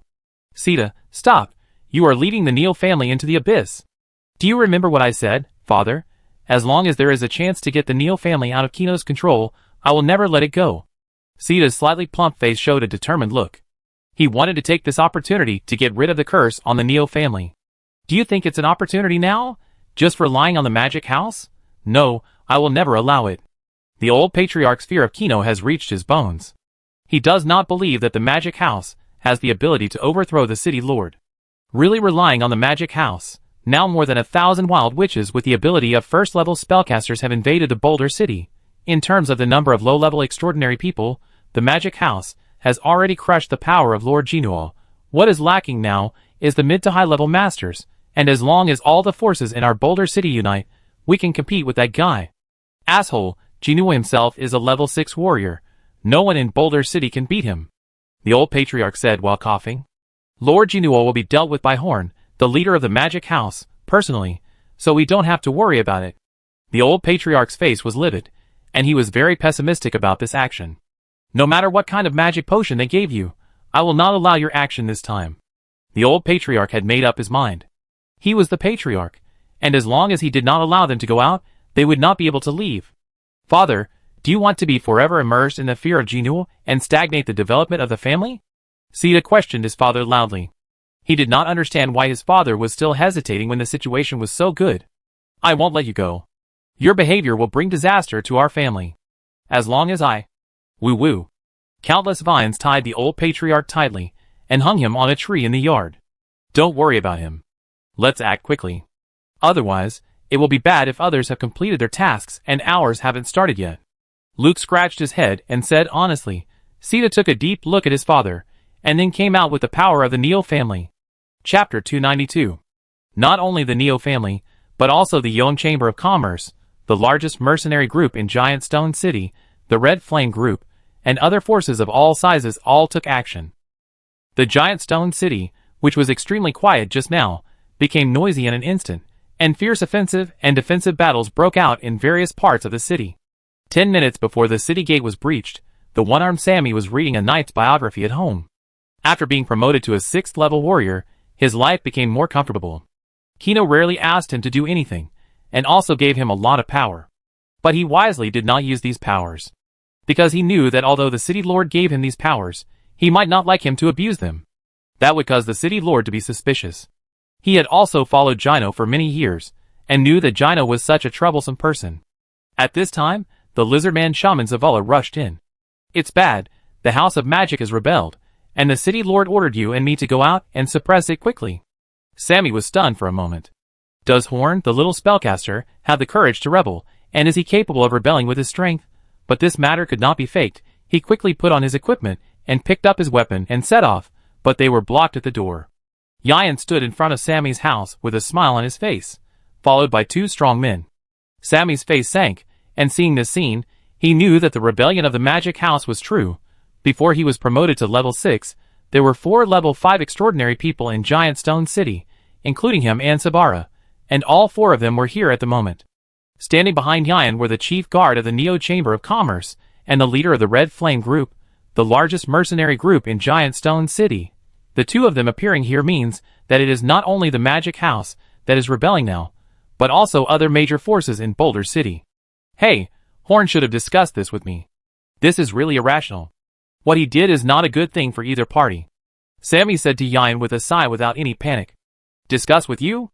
Yayan's purple eyes were full of sarcasm. From your tone, it seems that you still regard Horn as a friend, but when the Lord of Genua put pressure on our magic house in many ways, you didn't help the magic house at all. Even if you wrote a letter to comfort me, you didn't. Sammy was silent. After turning a blind eye to the magic house's plight, he did not blame the magic house for its full strength. Now what he had to do was to join forces with Savara to subdue them all, and then go to support other places. You shouldn't have come. Do you think you can stop me with just the 2 of them? I never thought that just the 2 of them could stop you, but I guess this should work. Purple light shot out from Yayan's swollen eyes, making his face look a little blurry. A sword-shaped mental attack rushed directly into Sammy's brain, and a stream of blood flowed out of Yayan's nostrils. Sammy covered his head, and now he was a little dizzy. The 2 level 5 warriors behind Yayan seized this opportunity, and burst out with powerful force to hit Sammy. But Sammy gritted his teeth, endured the pain, and after a few attacks, he beat back the 2 level 5 masters. Even under the influence of Yayan's mental power, Sammy was not something a level 5 warrior could deal with.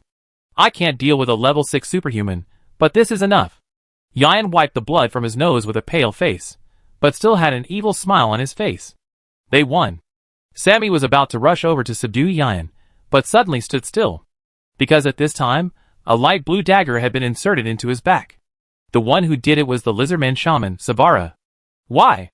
Sammy roared manically, and he turned his head to look at Savara in disbelief. The city lord treated you well, you betrayed me shamefully, damn you. If it wasn't for Savara, whom Sammy trusted, 2 level 5 warriors wouldn't be able to stop the one-armed Sammy even with Yayan's mental attack. Sammy endured the severe pain and punched Savara more than 10 meters away, with such a strong force that the clothes on Savara's upper body were shattered. Savara fell to the ground, wiped the blood off his body indifferently, and said to Sammy, "Yes, he treated me well, but it was just me. He promised to help my tribe escape from the harsh living conditions, but he never fulfilled his promise.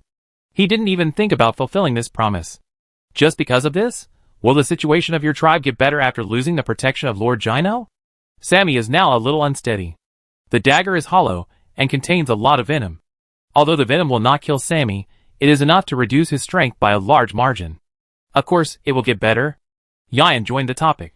We have provided their tribe with enough food and elite weapons and equipment to last for 10 years, and after our magic house takes over the Stone City, they can move out of the poor and remote place. This is the promise that your Lord Genua has not fulfilled for 10 years. No more nonsense with Genua. The 3 of Savara quickly captured the seriously injured Sammy. Horde is sentimental, so we won't kill you, but you should spend the rest of your life in prison. Looking at Sammy who was captured, Yayan breathed a sigh of relief. If Sammy couldn't be defeated, then Sammy alone could completely turn the tide of the battle. And this method cannot be used against Gino, because Gino will not trust anyone except himself. Now all forces in Boulder City have taken action. As long as Horn can defeat Gino, then Boulder City will be in the hands of the magic house. With the ability to see through people's hearts, coupled with Colin's plan, it is not easy to capture the entire Boulder City, but at least it is not that difficult. But the reason why it was so easy to turn Savala against each other and get the major forces in the Stone City to help was that Genua had been suppressing the development of the entire Stone City. Basically, every force had accumulated resentment against Genua, and these resentments had been covered up by Genua's absolute strength before. Now that the magic house had instigated them and offered conditions that Genua would never have offered before, These forces naturally responded to the call of the magic house easily. The ease shocked Yin a little. In fact, in addition to some benefits, the most impressive condition of Yin is that as long as they do not resist the magic house will not interfere with their development. This is something that ordinary city lords would never dare to agree to, but the magic house dares to do so because Yin is confident that the development speed of the magic house will definitely be faster than all other forces. Chapter 293. At the same time as the city was broken, the city lord's mansion. Kino was wiping the armor in his huge collection room. Among these armors, his favorite was the gauntlet sent by Horn. Although the shape was not very outstanding, it was strong enough, and the ability to release flames could greatly enhance his style. With these two characteristics, this armor surpassed all his collections. The weapons he liked most were also produced by the House of Magic. Horn's specially made enchanted weapons could even greatly enhance his combat ability. You know, at his level, it is rare for a weapon not to hinder him in battle. Weapons that can enhance his strength are even rarer treasures. But his love for the works of the Magic House cannot stop his hostility towards the Magic House, even if there is only a 1 in 10,000 chance that the Magic House is eyeing his position as the city lord. He cannot let the Magic House go. Because the speed of the growth of the Magic House scares him. In just a few months, they have created thousands of first-level extraordinary people and absorbed more than 100 extraordinary people called magicians, who are better than these extraordinary people. If they are given a few more months, how far will they develop? Will they develop to a point where he can't resist it at all? Fortunately, he has now controlled all the wild witches in Boulder City, and sent more than 20 elite spies to keep a close eye on the House of Magic.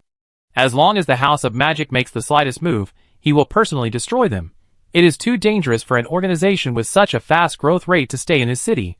At this moment, there was a sudden noise outside, as if someone was fighting in his mansion. Could it be that a thief broke in? He hurriedly put on his gear and rushed out. On the way, he met a maid who came to report the news anxiously, but he ignored her. He wanted to see what happened with his own eyes. As soon as he went out, his eyes went dark. He saw all kinds of warriors fighting with his guards in his mansion. There were also countless wild witches using magic to assist him. His guards were about to give up. His mansion had become a miniature battlefield. He roared with his eyes wide open, and his fighting spirit burst out.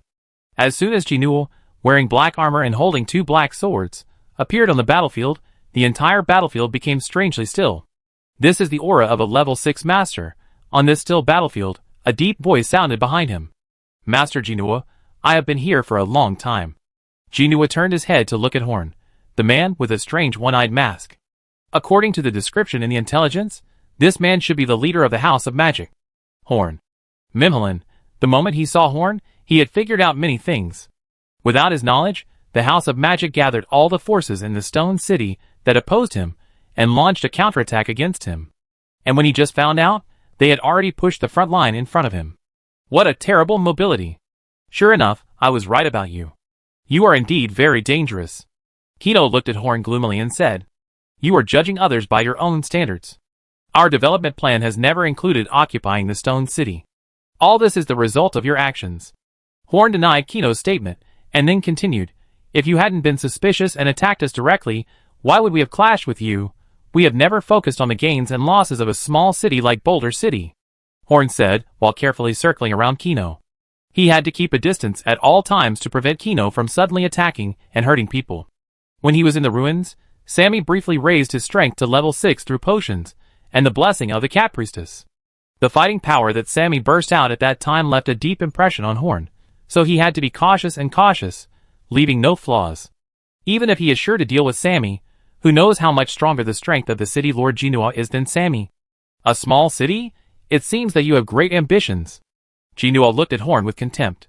If he had not been unable to take the initiative to attack the Magic House because of the letter from the mysterious organization, the Magic House would not exist here now. What qualifications does such an organization have to look down on the Boulder City? Of course, our ambitions have never been concealed. They have always been written on the gate of our Magic House. We want to make the gods fall and let magic last forever. So you are not even a stumbling block on my road? Horn's exposed right eye looked directly into Kino's eyes, and there seemed to be a flame burning in his eyes. Kino avoided Horn's gaze and still said sarcastically, Haha, now that you have come to my door, you can say whatever you want. If someone else said this in front of Kino, he would think that person was talking nonsense. Which organization would take this as its purpose? Even the church would not take their words seriously. But the look just now. That was the look that only people with extremely firm beliefs would have. But even if what he said is true, so what? You have a lofty goal. So what? No matter what, he is just a thief who wants to usurp the throne, just like he was before. It's meaningless if you say that. I really want to have a good debate with you. After all, in my opinion, our magic house is the pure victim in this matter. Why are you talking so much nonsense? If you want to fight, then fight. You are not like a man to whine. Horn held his forehead. He really didn't get along with the muscular warrior. While talking to Horn, Kino was observing the situation. No matter Horn or the witches and warriors who were attacking his guards, none of them acted in a hurry. This meant that they knew that no reinforcements would come. The more Kino observed, the more disappointed he felt. Would an organization that could make such a plan give him a chance to ruin the whole plan alone? Absolutely not. So Kino no longer had the idea of fighting Horn head-on. Although he knew that if he killed Horn now, everything could be saved, but he knew that as long as he escaped, the new lord of the Stone City, the House of Magic, would definitely not be able to stay safe. The more he talked with Horn, the more he suddenly became angry. He pulled his legs back and backed away. He wanted to escape from the Stone City while Horn was not prepared. As long as he did not fight Horn, no one in the entire Stone City could stop him. Horn was a spellcaster, and could never catch up with him as a warrior. Under the mask, Horn smiled with satisfaction. This time was just right because he was ready. Horn knew that villains died because they talked too much, so in most battles, Horn would fight directly, but when facing Jinua, he chose to chat first. This was naturally for a reason. The metal at the left eye of his mask suddenly melted, revealing the left eye that had been hidden under the mask. A foot-long electric arc was running around Horn's eye. The thunder walk technique under his feet burst out with all his strength, quickly shortening the distance between him and Jinua. Then the lightning flashed at his left eye, and the thunder smelting technique was activated. The two enchanted swords in Jinua's hands began to twist and deform directly, and in the blink of an eye they turned into thin lightning silver metal strips that tightly bound Jinua. Chapter 294. Damn it! How did you do that? Kino was anxious all of a sudden. How could his sword tie him up while he was running? But do you think you can trap me like this? Kino used his arms to gather the surging fighting spirit in his hands, giving him enough power to tear apart everything. He actually tore the lightning silver metal strip that was indestructible to low-level extraordinary people with his bare hands. I don't expect these things to trap you. As long as they make it impossible for you to dodge, that's enough. A huge lightning fireball hit Jinua, who was trapped in place by the metal bars, and exploded with powerful power. This lightning fireball was the same as the one that smashed the Gitch house into slag, but at that time Horn had to use half of his magic power to release it, and this time it was just an ordinary high-level attack by Horn. Open it for me! The powerful fighting spirit formed a substantial fighting spirit shield outside Jinua's body, which greatly reduced the power of the lightning fireball explosion. In the smoke of the explosion, Jinua flew out of the explosion range with a trail of dust, and a trace of blood flowed from the corner of his mouth. He was injured by Horn's lightning fireball, but it was not serious. How could my weapon become like that? Damn it! After the initial confusion, Jinua figured it out. He grinned at Horn and said, "So you have a trick up your sleeve on your weapon. Despicable. Aren't you afraid that you won't be able to sell the weapons of your magic house in the future? If we can't defeat you, then the magic house will not be able to sell weapons in the future. The loss of reputation is the price I am ready to pay. But fortunately you escaped, and now there are only two of us here, so as long as you die here, no one will know about this." Kino gritted his teeth and glanced around. Although he had just escaped for a short distance, he ran out of the city lord's mansion. Now there was no one else around except the two of them. The purple hair on Horn's head fluttered coquettishly under the power of the explosion. "Let me remind you again, the equipment I made for you is not just those two swords." "The equipment he made? Is there something wrong with the arm guard that was made at the beginning?" Kino looked at the arm guard on his arm in horror, and was about to take it off. Too late. The three fiery red magic beast crystal cores on the hand armor that had been painted black by Kino lit up at the same time. Then, a violent explosion unfolded on Kino's arm. The explosion was not strong, only at level 5, but it exploded directly on Kino's defenseless arm. Even if he was a level 6 warrior, he would definitely have to pay a huge price. Kino walked out of the fire in a mess. His entire arm was covered in blood. Horn would not wait for him to recover. Kino had just come out and had not yet stood firm, and Horn waved his staff and fired another lightning fireball. This lightning fireball hit directly. The huge smoke enveloped the entire battlefield. The changes in Gino's gauntlets and long sword were naturally arranged by Horn in advance. As early as when the magic house just opened, Horn was on guard against Gino's City Lord. If he wanted to develop in Boulder City, he would definitely have to find out what kind of person the City Lord was. The result of the inquiry was not very optimistic. The City Lord was narrow-minded and hated the fact that the power of the forces in the city was beyond his control. Since then, Horn has been thinking about how to deal with Gino's City Lord once he faces him. Of course, at that time, Horn had not expected that things would develop to such an extent, nor had he thought that he could win the battle with the City Lord with the arrangement of the gauntlet. After all, Horn was only a fourth-ring magician at the time. Without the ability to fuse lightning and fire, Horn could not even defeat a 5th-level master, let alone the City Lord Jinua, who was a senior 6th-level warrior. As long as you ask around, you will know that the battle record of the City Lord Jinua is very fierce, and he can become a 6th-level master simply by fighting. He has rich experience in fighting with masters of various professions, can face various dangers with maturity, and is very cautious. So at that time, Horn just wanted to please him, and do some tricks to make it easier to escape when something really went wrong. He found out that in addition to his obsession with power and strength, Gino only had an almost paranoid love for weapons and armor. Doesn't he like weapons and armor? Then Horn made weapons and armor. In fact, Horn's initial research on weapons and equipment with magic effects was also related to Gino. On the surface, this gauntlet is both sturdy and can emit flames to highlight the City Lord's status, but the 3 Magic Beast crystal cores only provide energy for the primary flame effect. 1 Magic Beast crystal core is enough to provide energy, and 3 are not needed at all. Horn arranged another magic circle in the dark. As long as the magic circle is activated, the 3 Magic Beast crystal cores will explode, emitting a power close to level 5. In this way, even if Jinua is a level 6 master, he will not be able to escape intact. The same is true for the 2 long swords. Horn has carved a directional lightning magic array inside them. As long as Horn activates the lightning magic, the 2 long swords will turn into lightning silver metal strips to restrain the City Lord's actions. Even with these 2 powerful weapons, Horn used to avoid conflicts with the City Lord, because he, who originally designed these 2 things, was still far away from Jinua. This distance made him unsure of dealing with the City Lord. Of course, it is different now. Horn himself can be regarded as a 6th-level spellcaster. With these 2 advanced arrangements, he is absolutely sure to take down Jinua. The entire operation of attacking the City Lord's mansion was commanded by Horn. He asked everyone to be quick and attack the City Lord's mansion before it could react. With the help of the wild witches, this was accomplished very well. The purpose of Horn's arrangement was to not give Jinua too much reaction time, so that he would not deliberately choose weapons made by Horn just because the enemy outside was Horn.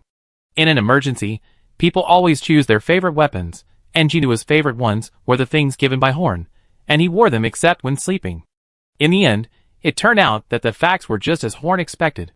Jinua came out with the flame gauntlet and the thunder silver swords. But when Horn saw Jinua, he was a little at a loss. Jinua, this bastard, actually painted a layer of black paint on his weapons. I don't know if it was intentional or purely accidental. This layer of black paint can effectively prevent Horn's mental power from penetrating into these 2 things. Because of this black paint, Horn had to chat with Jinua to buy time to probe his mental power into these 2 things. All of Horn's plans have been achieved. Now the only thing left is to harvest the fruits of victory of Jinua's City Lord. Chapter 295. Kino staggered out of the smoke. He had been tricked by Horn. He had always been a very cautious person. He would only use things said by others after confirming that there was no problem. But weapons and equipment were different. In his impression, these things could not do anything. At most, they could contain some severe toxins. After checking and confirming that there was no problem with these 2 things, he treated them as treasures. There was no way. In his understanding, no one could tamper with weapons and equipment like Horn did, so he didn't know how to prevent these things from Horn. In the end, he just painted it with a layer of paint. The reason for the black paint was not to guard against Horn's mental power, but because all his weapons were black. He liked black. But did the spellcaster on the opposite side, whose hair had not even grown out, think that he could defeat him safely like this? Dream on. He, Jinua, had fought his way out of a sea of blood and swords. He would not admit defeat until he chopped off someone else's head, or someone else cut off his head. As a warrior, he would never retreat in the face of an inevitable battle, and would fight until the last moment of his life. This was the persistence of Kino, a level 6 warrior. The 5 senses on Horn's mask were fully enhanced, the thunder walk was ready, the magic shield was opened, and the mental power locked Kino tightly. He was ready to fight. Horn did not think that he could win this battle by the means just now. Even though Kino had no weapons, a burnt hole bigger than a fist was blown out of his chest, and even though his right arm was completely unusable, Horn did not relax his vigilance even a little bit. Because he knew very well that the injured beast was the most dangerous.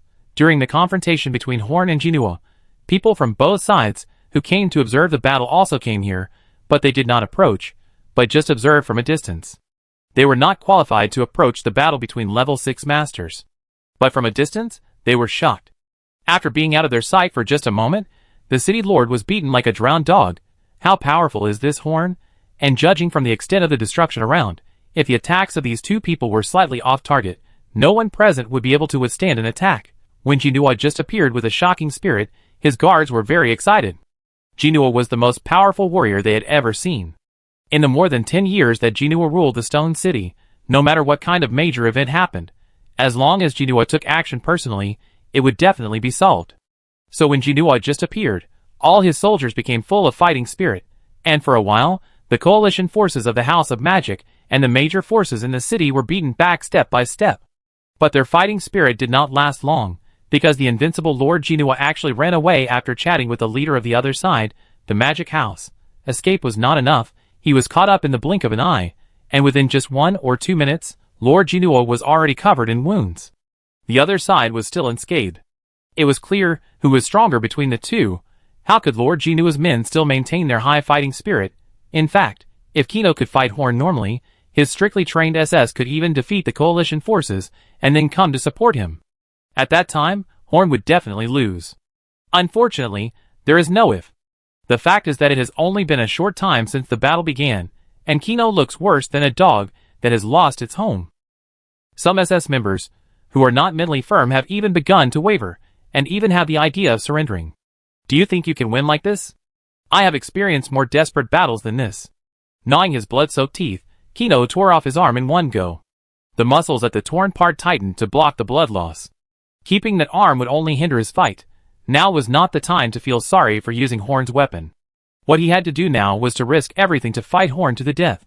As long as life lasted, the fight would not stop. He would never give up, and would never beg for mercy. From Kino's eyes, Horn saw no cowardice, nor the madness of dying struggle. All he saw was pure fighting spirit. Kino's current appearance shocked Horn. He could still exude such fighting spirit in a desperate situation. At least, he was a warrior worthy of Horn's respect. Kino was able to firmly control the Stone City for 10 years, and it was no coincidence that he could make a warrior like Sammy loyal even at the 6th level. No matter what kind of character one has, he must have something extraordinary to be able to hold a high position. At this time, Horn should pursue the victory. His strategic goal has been achieved, and there is no need to communicate with the opponent. But now, he didn't want to do that. Lord Jinua, I didn't expect you to have such a fighting spirit. I really admire you. Horn held his chest with his right hand and bowed slightly to Jinua. After I win, I promise not to hurt your family, at least let them live a stable life. Haha, hypocrisy. If you really think I'm worthy of respect, how about giving me a weapon? Kino looked at Horn with contempt, but he was relieved in his heart. Although he didn't have much affection for his family, after hearing Horn's words, he inexplicably let go of something in his heart. Fighting is fighting, respect is respect. I will not give up my strategic advantage just because I respect your fighting spirit. This is my principle, Horn said seriously. Haha, then let's start the fight. Jinua laughed and rushed towards Horn with his remaining arm. For some reason, when he rushed towards Horn, he felt extremely happy. After becoming the Lord of Giant Stone City, he seemed to have never had a chance to put down all his burdens, not think about anything, and have a pure fight. He had forgotten what he looked like before, but now he remembered it. What was his style? Don't think about anything, just focus on fighting and enjoy the fight. This is his last fight. Although his body was badly damaged, there was still a lot of fighting spirit left in his body. Enough for him to fight to death. Facing the rushing Jinua, Horn ran a long way away with lightning flashing under his feet, and released water mist spells one after another. After becoming a 5-ring magician, not only did the changes mentioned above occur, but Horn could also instantly cast any magic below the 2nd ring that he had mastered. Under this circumstance, the most suitable magic for this battle was the water mist spell. As Horn had said to Kino before, he would not give up any combat advantage because of Kino's fighting will. So he would never go head-to-head with Kino. Except for the vomiting illusion that was too insulting, Horn would use any means. Chapter 296. With Horn's speed advantage, and the continuous release of water mist, Jinwoo soon lost himself in the fog. The level of the fog was not high, and he could disperse it with a slight shake of his do chi. But he couldn't stand the opponent's release of water mist one after another. He has been hurt a lot now, and he can't get into a meaningless war of attrition with Horn. If that happens, he will definitely be the first to be exhausted. Fortunately, the blood and chi perception can still be used. At least, he can know Horn's approximate location. So he waited in the fog, waiting for Horn's attack. For Horn, Jinwoo was already at the end of his strength, and he could not make any effective resistance. So it was time to end this battle. Outside the fog, a ball of whitish flame rose in Horn's hand. The flame danced gently on Horn's fingertips, and the fog around Horn was dispelled by the powerful heat. This is the 5-ring magic blazing flame. The 5-ring flame magic with super high heat and super high penetration, but the 5-ring magic alone was not enough. Dazzling electric current began to flow from Horn's left eye card into Horn's hand, and merged with the 5-ring magic blazing flame. It turned into a flame-light ball flashing with lightning. Blazing lightning flame. The huge energy fluctuations allowed Jinwoo to confirm Horn's existence from the mist. He concentrated most of his fighting spirit on the only remaining fist. He wanted to use this blow to decide the outcome. He no longer had the strength to fight with Horn. Although he had no weapons, he still had moves that were enough to decide the outcome. Those level 4 fighters all have powerful moves that can decide the outcome. Of course, Jinwoo also has them, and he knows more than one. The most suitable one for now is martial arts. The Sword of Terror. The fighting spirit in Jinwoo's hand kept twisting, and finally formed a 3-meter-long black sword of fighting spirit. Jinwoo rushed straight towards Horn. In addition to the Sword of Terror, the fighting spirit could also resist Horn's previous attack once. This sword, if it doesn't succeed, it will die. Horn had just prepared over there, and Jinwoo had already killed him with amazing momentum. For some reason, a great crisis surged into Horn's heart. He hurriedly released the prepared blazing lightning flame, and Jinwoo, who had rushed to less than 5 meters in front of Horn, was pierced through the chest by a 10-centimeter diameter pillar of fire wrapped in lightning. The pillar of fire that passed through his chest destroyed a lot of things before dissipating into the air. Jinwoo remained standing. The defense he prepared to resist Horn's lightning fireball did not block Horn's blazing lightning flame at all. Horn walked to the side of Kino, who was still standing there, closed his open eyes, and then laid him on the ground. At the moment of being hit by Horn, Kino was already dead. Horn touched his neck in a daze, then looked at his palm, only to see a faint trace of blood on his hand. If it weren't for the magic shield that could only resist the 4th ring magic and slightly resisted the power of Kino's martial arts, if Chi Lei-Yin hadn't killed Kino in time, Horn's neck would definitely have been pierced by this sword. Even with such a big advantage, even if Horn did not relax his vigilance at all, he almost let Kino complete the counterattack. He is a powerful warrior. Horn was somewhat fortunate that he chose to end the battle with blazing thunder flame instead of lightning. Fireball. After becoming a 5-ring magician, Horn found that he could no longer rely on the Origin Sacred Artifact to fight.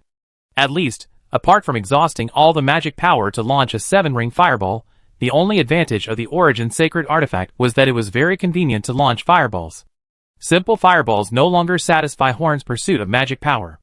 At the same level, 5-ring magic is much more powerful than simple 5-ring fireballs. The 6-ring lightning fireballs hit Jinwoo twice in a row, but he resisted them. If Jinwoo had not been restrained by Horn's various tricks before, it would be a question whether these 2 lightning fireballs would work. However, the upgraded version of Blazing Flame, Blazing Thunder Flame, directly penetrated Jinwoo's defense and killed him. Of course, this was because Jinwoo was already seriously injured, but more importantly, this magic was inherently much more powerful than fireballs. Just like the 1st ring of flame magic, even if it is released with the 3rd ring of magic, it is completely inferior to the big fireball.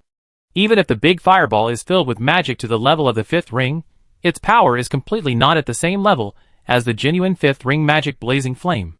The reason why high-level magic is high-level must be that there are places that low-level magic cannot compare with. It is not visible at the 4th ring, but the gap becomes obvious at the 5th ring. After becoming a 5th ring magician, the Origin Holy Weapon has become a prop for Horn to quickly release attacks, instead of being the same decisive means as before. After all, the characteristic of the Origin Sacred Artifact is to fill a 3-ring low-level magic with magic power to make it more powerful. This characteristic will become useless as Horn becomes stronger and stronger. But this does not mean that the Origin Magic Ring is a waste.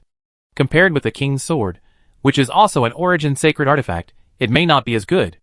But it may not be useless in the future. Because the power of the origin magic ring depends only on the magic power that Horn can mobilize, and now Horn can only mobilize the magic power in his body. But now when he releases an attack, he can already affect some magic elements in the air. When Horn becomes stronger, one day Horn will be able to mobilize the magic power in the air to fill the origin ring. No one knows how powerful the origin holy relic will be by then. Kino is dead. The House of Magic won this battle. The scene of Kino's death was spread throughout the City Lord's mansion by the spectators. The City Lord's guards lost their will to fight one by one, and laid down their weapons, and surrendered one by one. After entering the Stone City, Madame Sharon, who had been waiting near the City Lord's mansion, smiled slightly, and a huge voice resounded throughout the Stone City. Kino is dead, and the House of Magic has won.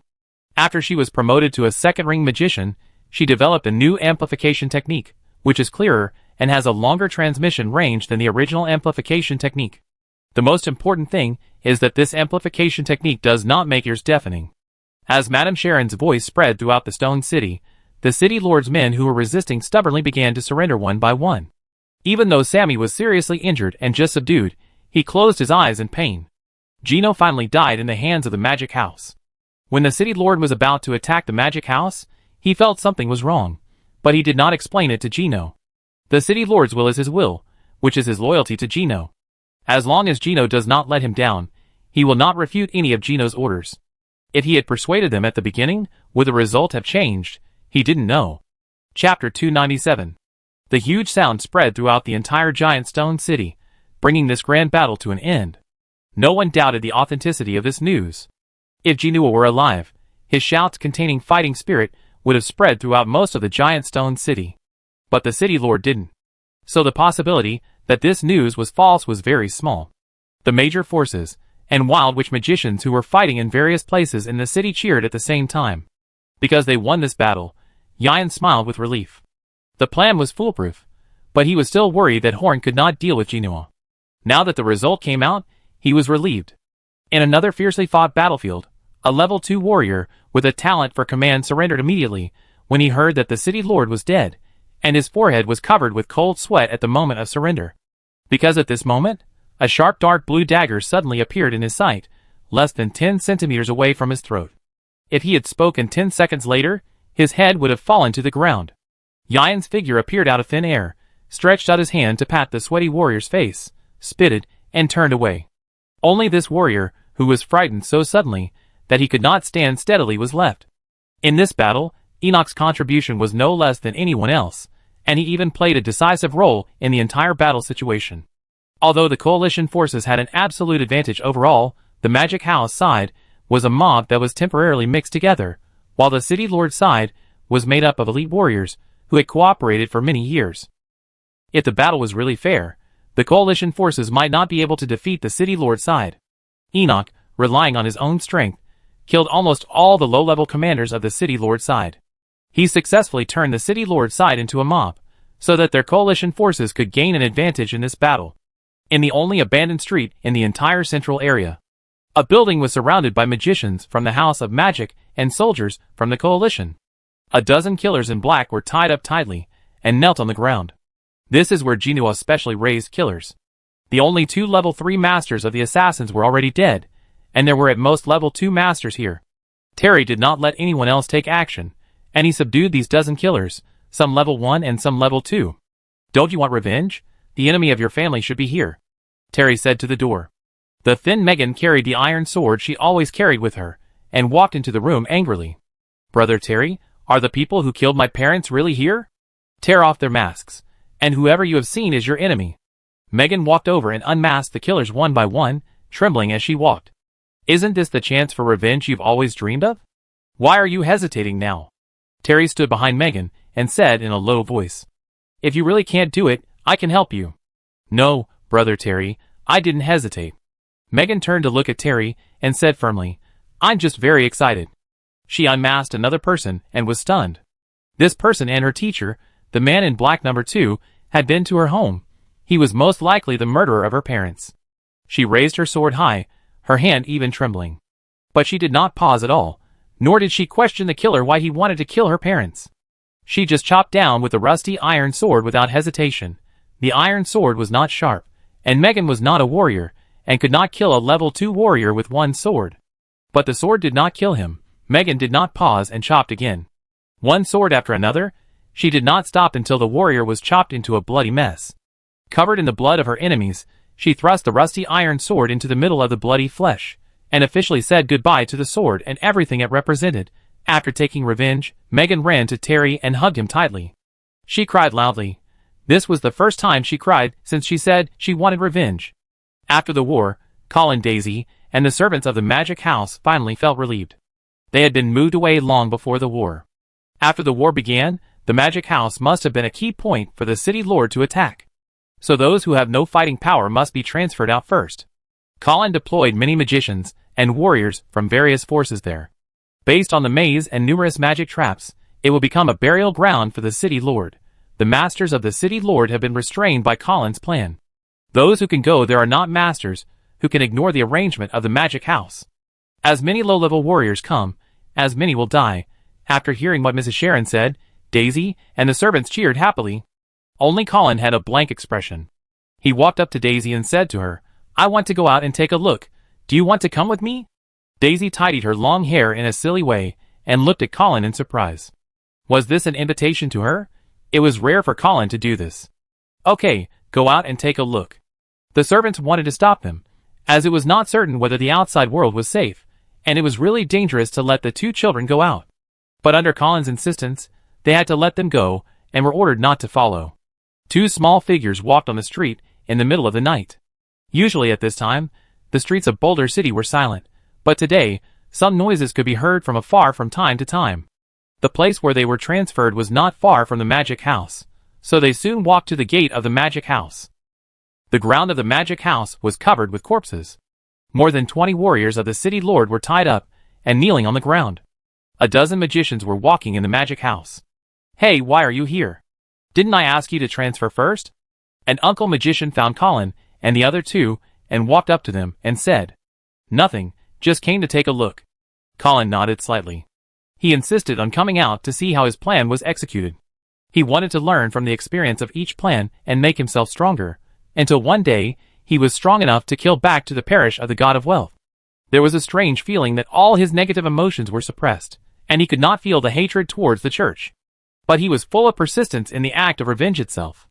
After nodding, his brows furrowed. Even he felt a little uncomfortable with so many corpses. He wanted to cover Daisy's eyes. It was not good for a little girl to see the scene. But he was stunned as soon as he turned his head, because the little girl, who was expected to tremble, was now looking at the corpses with an intoxicated look. This look seemed to be more intoxicated than when she saw the delicious food. Chapter 298.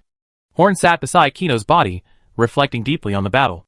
Apart from Kino's character problems, he was undoubtedly an excellent fighter. And facing such a fighter, even if he had many tricks up his sleeve, he should not be sure of winning. Although he tried his best in the battle, he chose not to consolidate his realm and directly confronted the enemy, which was a manifestation of underestimating the enemy. And this underestimation of the enemy was an insult to an excellent fighter like Kino, and it was also extremely irresponsible to himself. This was a big mistake. He was lucky this time and managed to kill Kino, but what about next time? There can't be a next time. While Horn was reflecting, the coalition forces came to Horn with 3 people. They were a woman who looked only in her 30s, and still had some charm, a girl who was 17 or 18 years old, and was frightened and pale, and a very weak boy who looked a bit like Kino. They were Kino's wife, daughter, and son. The family of the old city lord must be handed over to Horn, the new owner of the stone city, for disposal. Of course, there are many families of Jinul, but only these 3 are important. Kneel down. The soldiers behind them forced them to kneel down. It's okay, let them stand.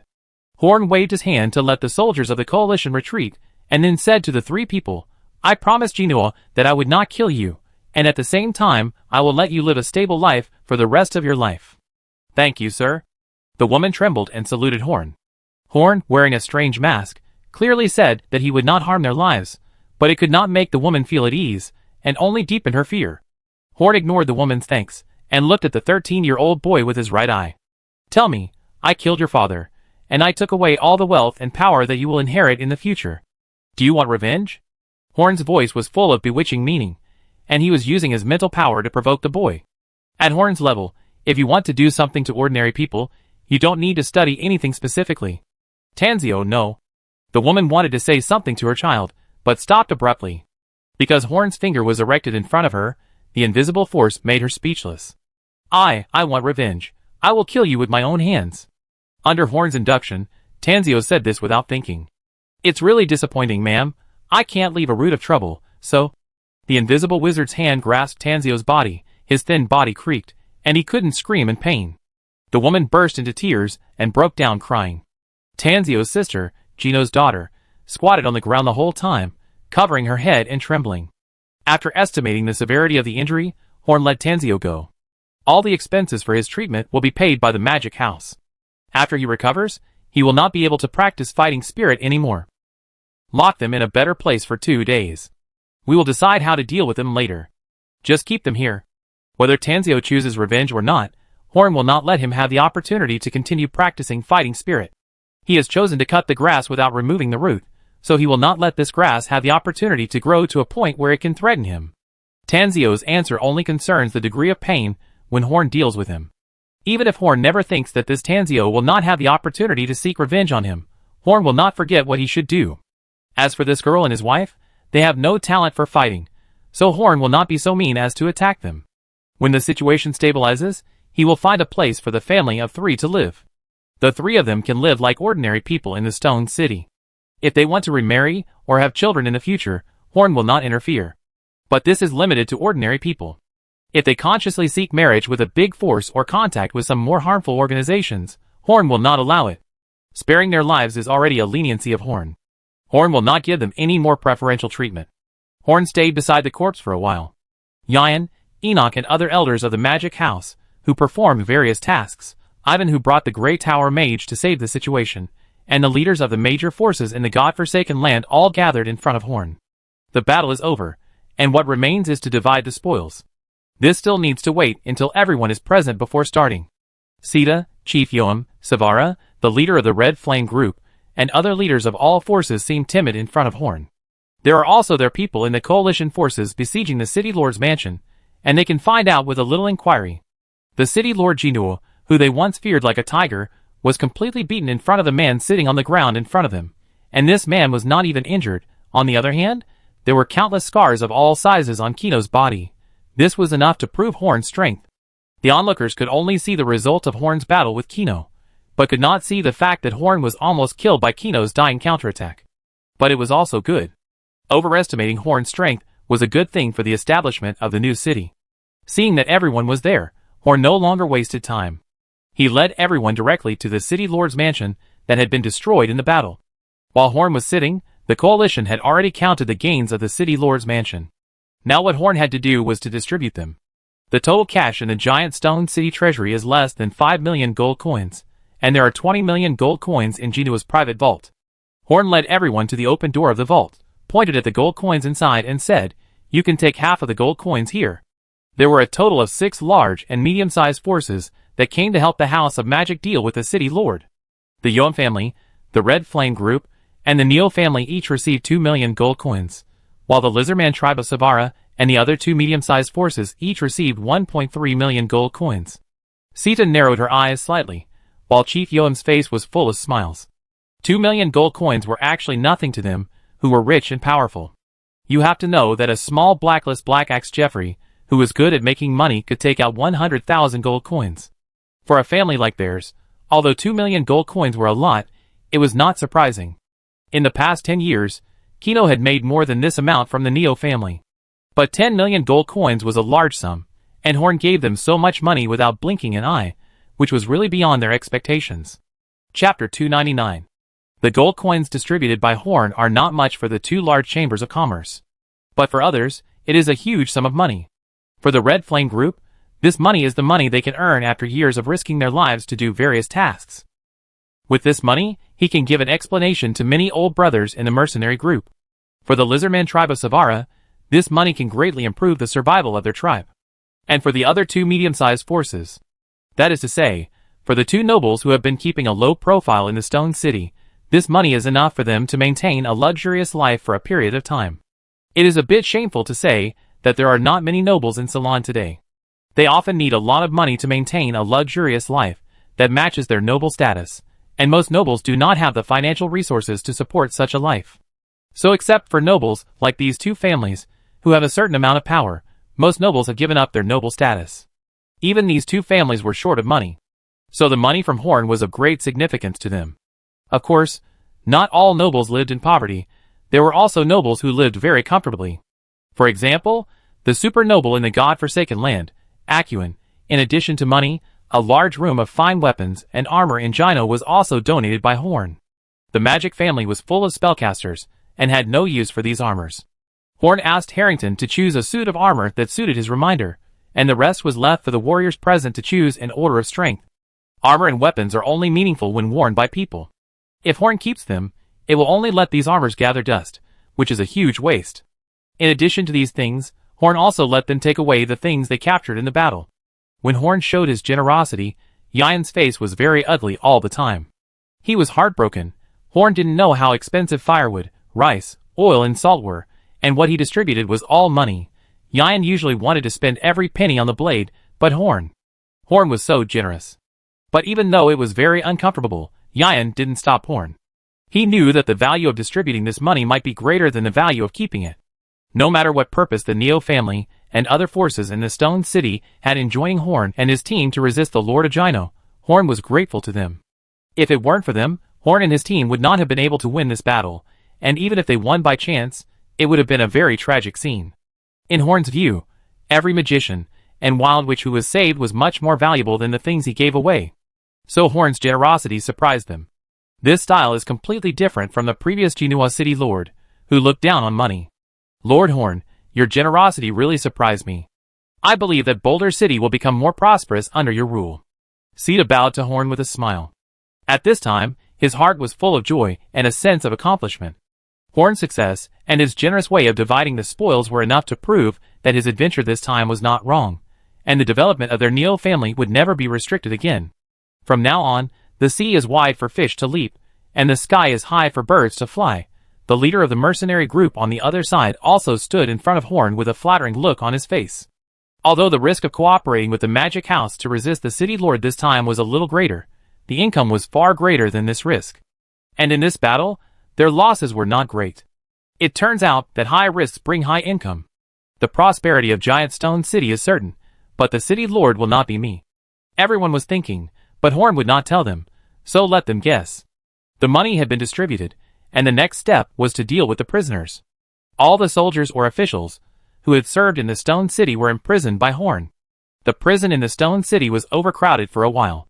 As for the other family members of the city lord's mansion, Horn handed them over to Sita and others to deal with.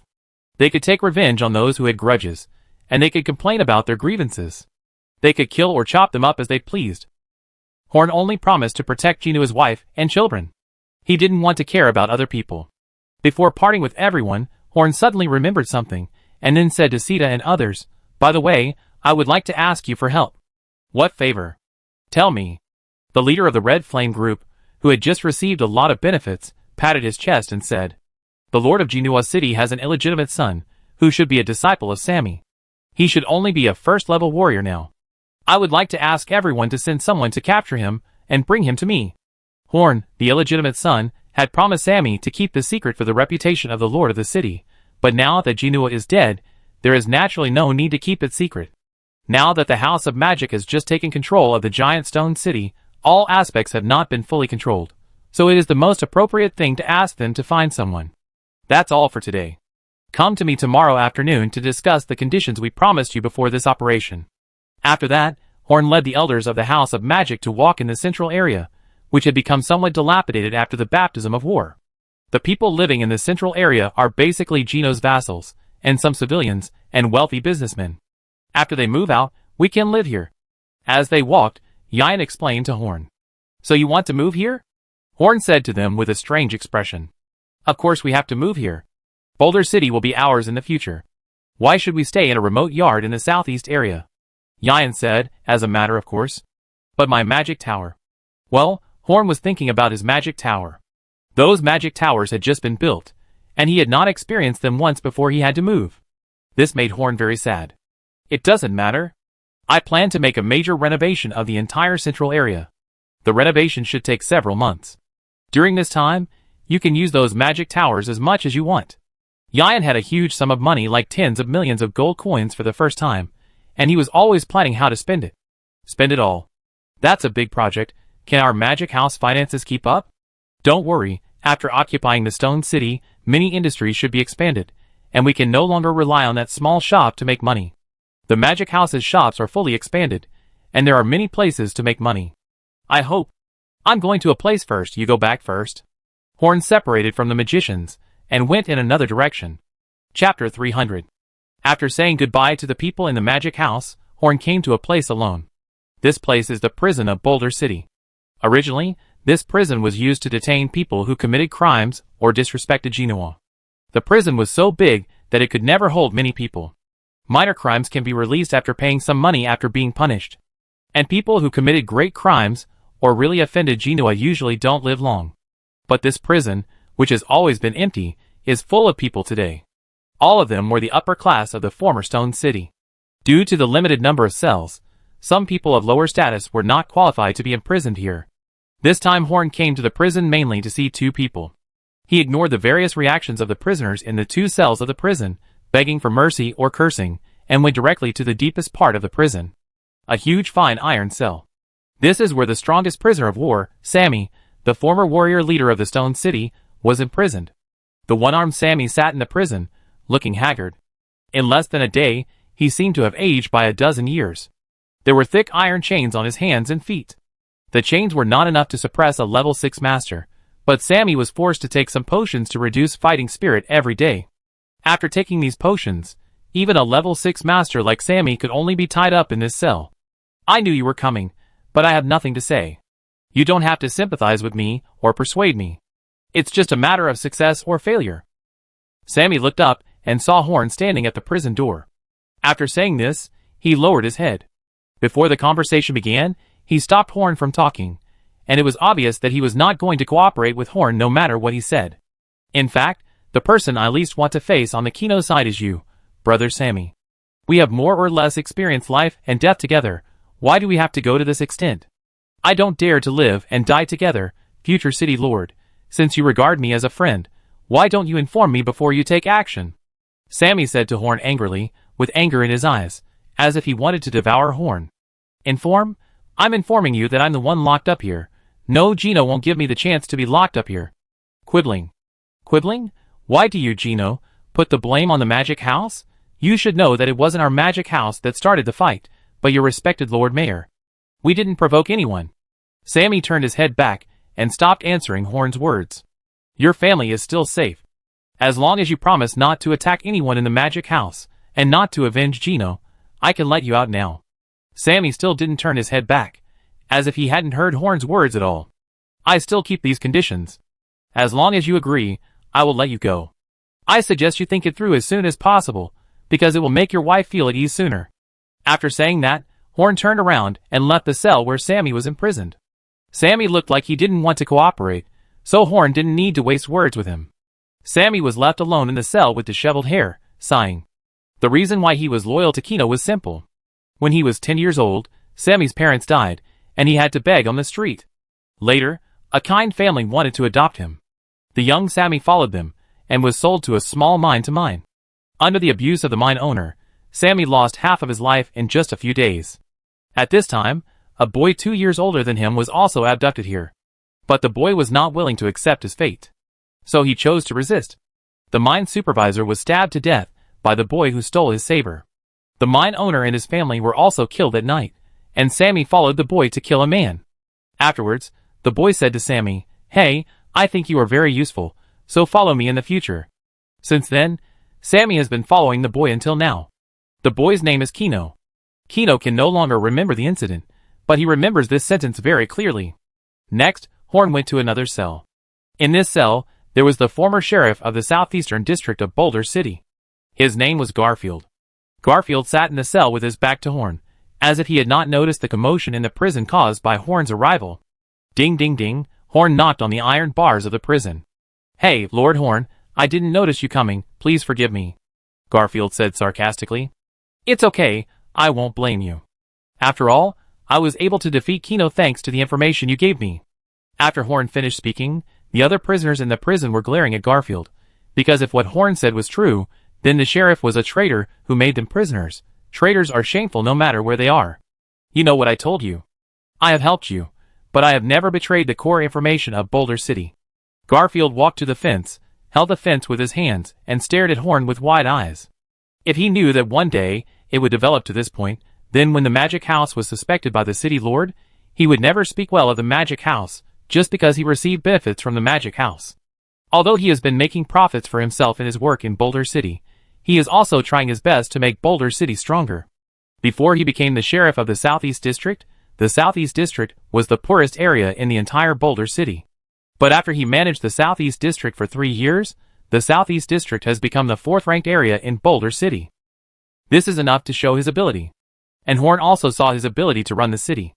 "I don't want to debate with you here. My time is precious. I just ask you one question. Are you willing to come out and help me?" "Humph, I don't want to," Garfield said righteously. If he was asked to work, he would just be a sheriff. It was rare for an official like him, who was not a supernatural person, to achieve this. And he didn't want to help Horn as a sheriff anymore. He still had some backbone. "Don't rush to draw conclusions. You should think about it carefully. If you have made up your mind, you can find me through the magician guarding the prison." Horn walked out after saying that. Just after taking 2 steps, Horn turned his head back and said, "By the way, I forgot to tell you your position. As long as you are willing, you will be the governor of the entire Boulder City in the future." This time Horn didn't look back. He was confident that Garfield would make the right choice. Chapter 301. The sun has risen, and the night full of blood and killing is past. The residents of Boulder City, who had been hiding in fear at home for a night, finally dared to go out and observe this city that had just experienced the baptism of war. Last night, the whole Boulder City was filled with the sound of fighting and killing. No one dared to go out to see the situation, and no one could rest in peace. If you lose your head in the melee, no one can give an explanation. From the wild witches in gray robes walking on the street, it should be the house of magic that won last night. In other words, the owner of the Stone City has changed. The new owner is the House of Magic. Most people in the Forsaken Land have experienced the violent replacement of the City Lord. The replacement of the City Lord that determines the rise and fall of a big city is completely determined by violence. This is unimaginable in the outside world, but the residents of the Forsaken Land have become accustomed to it. This is also one of the reasons why the Forsaken Land is called a chaotic place by the outside world.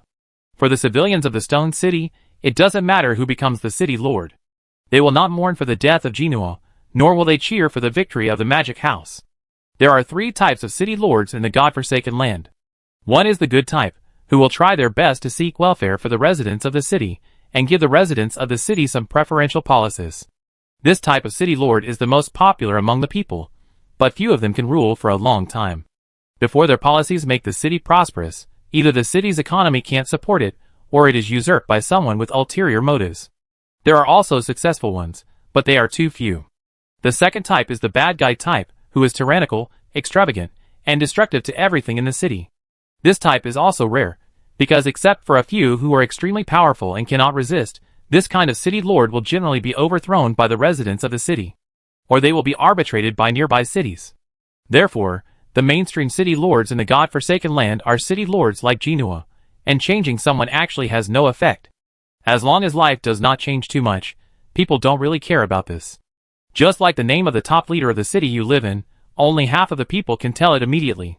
And the name of the second in command is even less known. For ordinary people, it is just a fun thing to watch, but for the major forces in the city, it is a great thing. This battle is like a dream. A dozen days ago, a magician named Yang came to them. When negotiating with them, that guy seemed to be able to capture people's hearts. The conditions proposed were irresistible to them, and the matter was addressed at the critical point. Unconsciously, they agreed to it involuntarily. They originally thought that there would be great sacrifices in this battle, but they did not expect to win so easily, and each force only suffered some insignificant losses. That little loss could not be compared with the benefits they gained from the magician's house. While they were happy, they also developed a deep fear of the magic house. Since the magic house can deal with the Lord of Genoa, it can naturally deal with them, and it seems that there is no difficulty in dealing with them. Fortunately, Horn was very generous when dividing the spoils, so the conditions promised before should not be broken. This means that the future of the Stone City will be full of opportunities for everyone, and it will not be as lifeless as before, and can only develop slowly under the checks and balances of Genoa. Of course, this is not absolute. At least for the forces that originally depended on Genoa, this is a disaster. Less than a day had passed, and they had already suffered from multiple blows. The wise forces gave up most of their wealth to save their lives. Those who were unwise had completely withdrawn from the history of the Stone City. The moods of the magicians and the wild witches were different, because the current Stone City was a city that truly belonged to the wild witches. A city that belonged to the magicians. This was the first city that belonged to them in Ceylon. Every wild witch and magician in the Stone City had an extraordinary sense of belonging at the moment of victory in the war. Because from this moment on, they are no longer the trash despised by everyone, no longer the homeless and helpless inferiors. They have a real home, that is the magic house. The area near the city lord's mansion of Giant Stone City, and the entire central area of Giant Stone City are being transformed by Yan, with a huge amount of money. So now they are still working in this small building in front of the magic house. This may be the poorest power center among all the cities in the entire godforsaken land. The small building was already overcrowded, and Ian did not leave a seat for Horn. So the lord of the Stone City, the speaker of the Magic Council, had to meet everyone in the reception room of the building where he lived.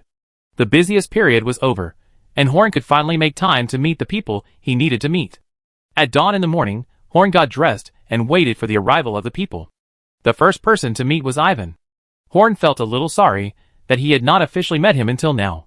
He had come all the way with more than 200 wild witches to join him and help them conquer the Stone City. He should have talked to such a person before taking action. Although Horn had already included him in the core of the Magic Council during their brief meeting, it was not enough. It's really hard for you to bring so many people here from the forsaken land of God. Horn brewed a cup of tea mixed with various spices and pushed it over. It's not hard, it's not hard. We have more people, and can take care of all kinds of things. It's a real feat that you brought 10 people to the magic house, and signed a contract with the elves. Ivan was somewhat flattered to take Horn's tea. Before meeting Horn, he had imagined what Horn looked like every day. Was he a wise old man or a genius with great talent? After meeting Horn, he realized how ridiculous his previous guesses were. Horn, wearing a mask, had an inexplicable majesty, as if he was a god who controlled the world. Horn, without the mask, looked like a learned scholar, as if all the knowledge in the world was in his control. This different temperament deeply fascinated Ivan. Well, Ivan had been imagining Horn's image for several months. Horn in his eyes was completely different from Horn in the eyes of others. The other wild witches in the Great Tower were the same. They gained strength through the basic magic manuals distributed by Horn, and gained spiritual support through Horn's words. Every wild witch in the outside world was a loyal admirer of Horn, which was a feeling that the wild witches in the forsaken land of God could never experience. Chapter 302. How do you feel about arriving in Boulder City? Horn asked with concern, as if he was facing a close junior. It feels great, Ivan said with great enthusiasm. Living in a city dominated by wild witches and magicians is something we dream of. We can say that we are living in a dream now. Ivan once lived a luxurious and decadent life. When he was at the lowest point in his life, Ivan dreamed of returning to his old life every day. But now, Boulder City is the place he has always dreamed of, and this city will be his home. Because he now truly regards himself as an ordinary wild witch, he has an indescribable sense of identity with this city. As for your Great Tower companions, I can decide that all magicians can join the Magic Council, and those who have not become magicians can also become non-staff members of the Magic Council. That's not necessary. Faced with Horn's generous conditions, Ivan thought for a while, and shook his head gently. Just living in this city is enough to satisfy all the Great Tower mages, so there is no need to give us special treatment. We have to work hard to get what we want. Well, since you said so, let all the mages under your command register with Yan. It is the tradition of the Magic House that becoming a magician can join the Magic House. Also, regarding the Great Tower you founded. Horn dragged out his words. I will disband the Great Tower. After coming here, the Great Tower has no meaning to exist. Ivan was stunned for a moment, thinking he had guessed what Horn meant, and then hurriedly said, No, that's not what I meant. Horn waved his hand at Ivan quickly. That's not what he meant. The Great Tower can continue to exist as a subordinate organization of the Magic Council, but it must obey the leadership of the Magic Council, and the members who join must be approved by the Magic Council. What is the purpose of your Great Tower? Purpose. Follow the footsteps of the great magic mentor, that is, you. Ivan thought for a while, and said firmly. Horn's forehead was full of black lines. Ivan's words were too embarrassing for him. That's not what I'm talking about. This purpose can't be so vague.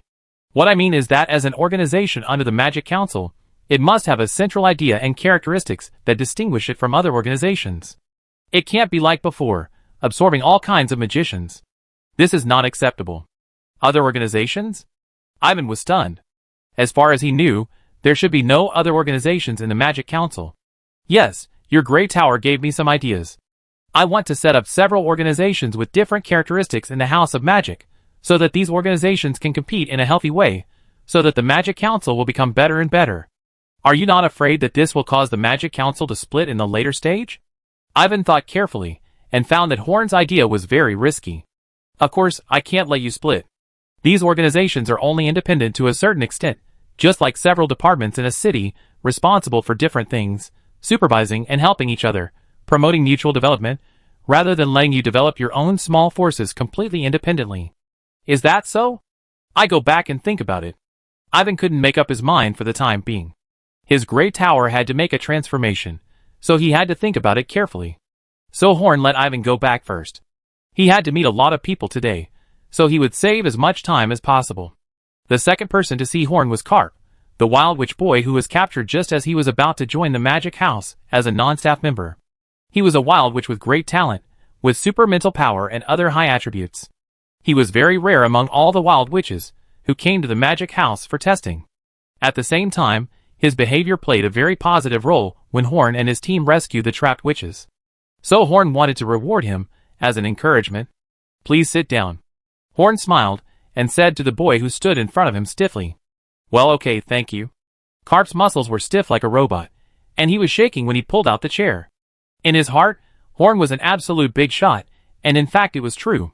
As the actual ruler of a city, the great reformer who changed the fate of the Wild Witches, who had always been regarded as waste, and the Speaker of the Magic Council. Kapu never thought that such a big man would sit in front of him and talk to him kindly. In fact, the latter two identities brought him more pressure than the former. He heard from those predecessors, who had become magicians, that even before the House of Magic was renamed the Magic Council, it was difficult for them to say a word to Horn. So in Garp's mind, Horn has always been a very arrogant person.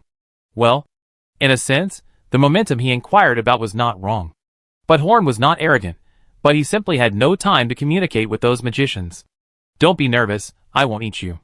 Horn is not much older than Garp, but their status is very different. Until today, looking at the trembling Garp, Horn finally realized clearly that he has grown into a big man. Horn smiled and poured a cup of tea for Cap. He made this cup of tea specially for today's meeting with many people. He also used magic to keep it warm. Your actions in the military camp have brought a very positive effect to the Magic House. Don't you want to apply to become a non-staff member of the Magic House? I agree to this. Is there anything else you want? I see if I can help you. Do you want knowledge, a good staff, or money to make your family rich? Carp thought for a long time and finally made up his mind. He said to Horn solemnly, Mr. Speaker, I want to become stronger. My shallow knowledge really can't think of what I need most, so I would like to ask you to point me in the right direction. Horn chuckled. This is a wise choice. I remember your magic is very special. Yes, I can control the actions of creatures. I named this magic puppetry. Control the actions of creatures. Go to Enoch tomorrow to report. I will talk to him today. He is a master of illusion. He has more say than me in the use of your innate spells. Thank you, Lord Horn. Kapu bowed deeply to Horn and left the room. Among all the Wild Witches, Kapu's talent is outstanding, and his innate spell, the puppet spell, is as practical as Enoch's illusion spell. In general, in Horn's opinion, Kapu is worth cultivating. But his character still needs to be polished.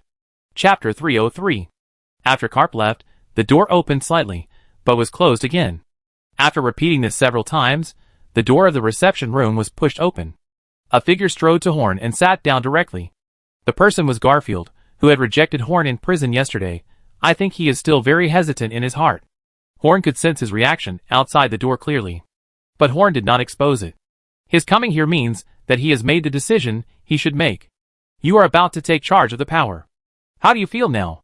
Horn handed over the tea skillfully with a gentle smile on his face, just like Garfield did not reject him yesterday. What do you mean by taking charge of the power? You can't give me such a big power. To put it bluntly, I am just the housekeeper of your magic house. Garfield smiled self-deprecatingly. When he was in prison, he thought he was a loyal and unyielding person. He had also made up his mind that no matter what Horn said or did, he would fight Horn to the end. He wanted to prove that although he accepted bribes and often made some small moves, he was still loyal to the City Lord and the Stone City, and he still had his own principles. That's what he thought at the beginning. But when Horn put the position of Archon in front of him, he thought about it for a night, and succumbed to this position. He surrendered so quickly that he didn't expect it. His principles were worthless under the temptation of this position. Then I find someone else to be the Archon, and you can go back to being the sheriff of the Southeast District? Horn looked at Garfield jokingly and said, No, it feels good to be in charge of power. I like it very much. Garfield's serious face collapsed all of a sudden, and he waved his hands at Horn. He was just complaining, and he didn't want to be that small official anymore. Although he hasn't figured out what kind of power the governor has, at least he is a senior official who manages the entire city. He has no resistance to this kind of position. Because he has no strength, the position of sheriff before is already the limit. No one except Horn will let him take a higher position. Seeing Garfield's reaction, Horn chuckled. This way, the position of sheriff of Boulder City was settled. When Horn defeated Gino, he thought about the future of Boulder City for a long time, because the matter was too sudden, and many things were not arranged before the action began. First of all, although Boulder City has been returned to the House of Magic, Horn absolutely disagrees with the Magic Council directly managing the city. There is no talent in the Magic Council suitable for managing a city. Moreover, the large amount of chores in managing a city will make a large number of outstanding magicians mediocre. It may also cause magicians to fall into the vortex of power struggle. That is not what Horn wants to see. So it is inevitable to find another person to manage the Stone City. This person's strength cannot be too strong, otherwise it is easy to lose control and become ambitious, and it is best to have experience in managing cities and be under their control. So Horn easily thought of Garfield. This guy accepts bribes and likes to do some small tricks, but we have to admit that he is good at governing the city. His achievements in the Southeast District are the best evidence. Although this achievement may be due to the contrast with his peers, Garfield's ability cannot be ignored. When Kino was managing the city, Garfield could only stop at the position of sheriff because of his strength, while Horn was willing to give him more room for development. After all, the condition that Horn least favored when choosing a governor was strength. Although I agreed to be the governor, I still don't know what my main responsibilities are. Can you explain it to me? Garfield has now put himself into the role of governor, so he began to ask about his authority and prepare for future work. Of course, this is the purpose of my calling you this time. The power I give you is very great, so I need you to use it carefully. In the current Boulder City, the Parliament will not interfere too much with your management of the city, but when the Parliament has a need, you must complete it unconditionally. Garfield nodded gently. He knew very well that he was the steward of the Magic Council. Then you can freely recruit your team from the Stone City. If you can persuade the former subordinates of Lord Gino in the prison, you can do so. Of course, they cannot be Gino's diehards. You have the power to appoint and dismiss low-level officials, but you can only appoint city-level officials after they have been reviewed by the council. Garfield nodded solemnly. This gave him great power. The next step is your policy for governing the city. Unless the orders you issue conflict with the orders of the Magic Council, they will be effective. My requirement for you is to fully develop the economy of Spark City and improve the economic culture of all residents in the city. Militarily, you only need to maintain the city's security, and the Magic Council will handle the force. Remember, your term of office is only 4 years. If you fail to meet my requirements after 4 years, or the people of Boulder City are dissatisfied, you may be replaced. Garfield was slightly stunned. He couldn't be lazy now.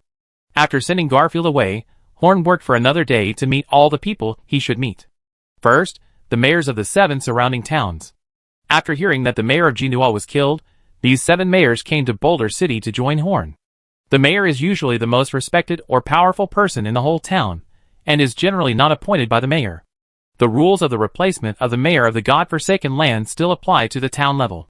As long as you can hold this position, then this position is yours. As long as the tax can be guaranteed, the city lord will generally not interfere with the villages and towns. Although these towns can develop well without anyone in charge, Horn will not let these towns develop freely. Although he will not directly replace the mayor, these mayors must follow Horn's rules. Otherwise, they don't need to be the mayor anymore. Most city lords don't care about the town because they just want to keep their position as city lord, and in their opinion, those poor villages and towns are not worth paying attention to. But Horn has a bigger goal in mind. Within the jurisdiction of the entire giant stone city, more than 2/3 of the population is in these 7 towns and the villages under their jurisdiction. These people are also valuable resources, so Horn cannot let them develop freely. After meeting with the mayors, Horn will also meet with the leaders of the major forces in Giant Stone City. They play a vital role in this battle, so Horn wants to build relationships with them and fulfill the promise that Yian made before. Their demands were not excessive in Horn's opinion. It was just that Jinhua had treated them too harshly before, so they were dissatisfied and rebelled against Jinhua together. Horn would naturally not make such a low-level mistake. Although they had already taken over the sovereignty of Boulder City, even if Horn regretted it, they would not be able to make any waves. But doing so would leave hidden dangers for Boulder City in the future, and it was not Horn's style of doing things. After finally getting everyone done, Horn let out a long sigh. Next, wait until tomorrow. Formally taking over Boulder City requires a ceremony, and after this ceremony, Horn will not be responsible for anything. Chapter 304. The long winter has passed, and the accumulated ice and snow have shown signs of melting. The residents of the city got up early, and went to the big square in the center of the city. To them, today is a special day. It is not special because spring is coming, which is worth celebrating, but the most important thing is to watch the inauguration ceremony of the new city lord. The ceremony was held in the central square of Boulder City. Basically, every family in Boulder City had people coming to watch. For ordinary people, it doesn't matter who is the city lord, but they must come to watch the inauguration ceremony because it is related to the future policies of Boulder City. In the Forsaken Land of God, every city lord has his own rules. These rules are generally the same, but there are some subtle differences, which may determine the fate of some families in the future. As the sun rises to a certain height, it is almost time.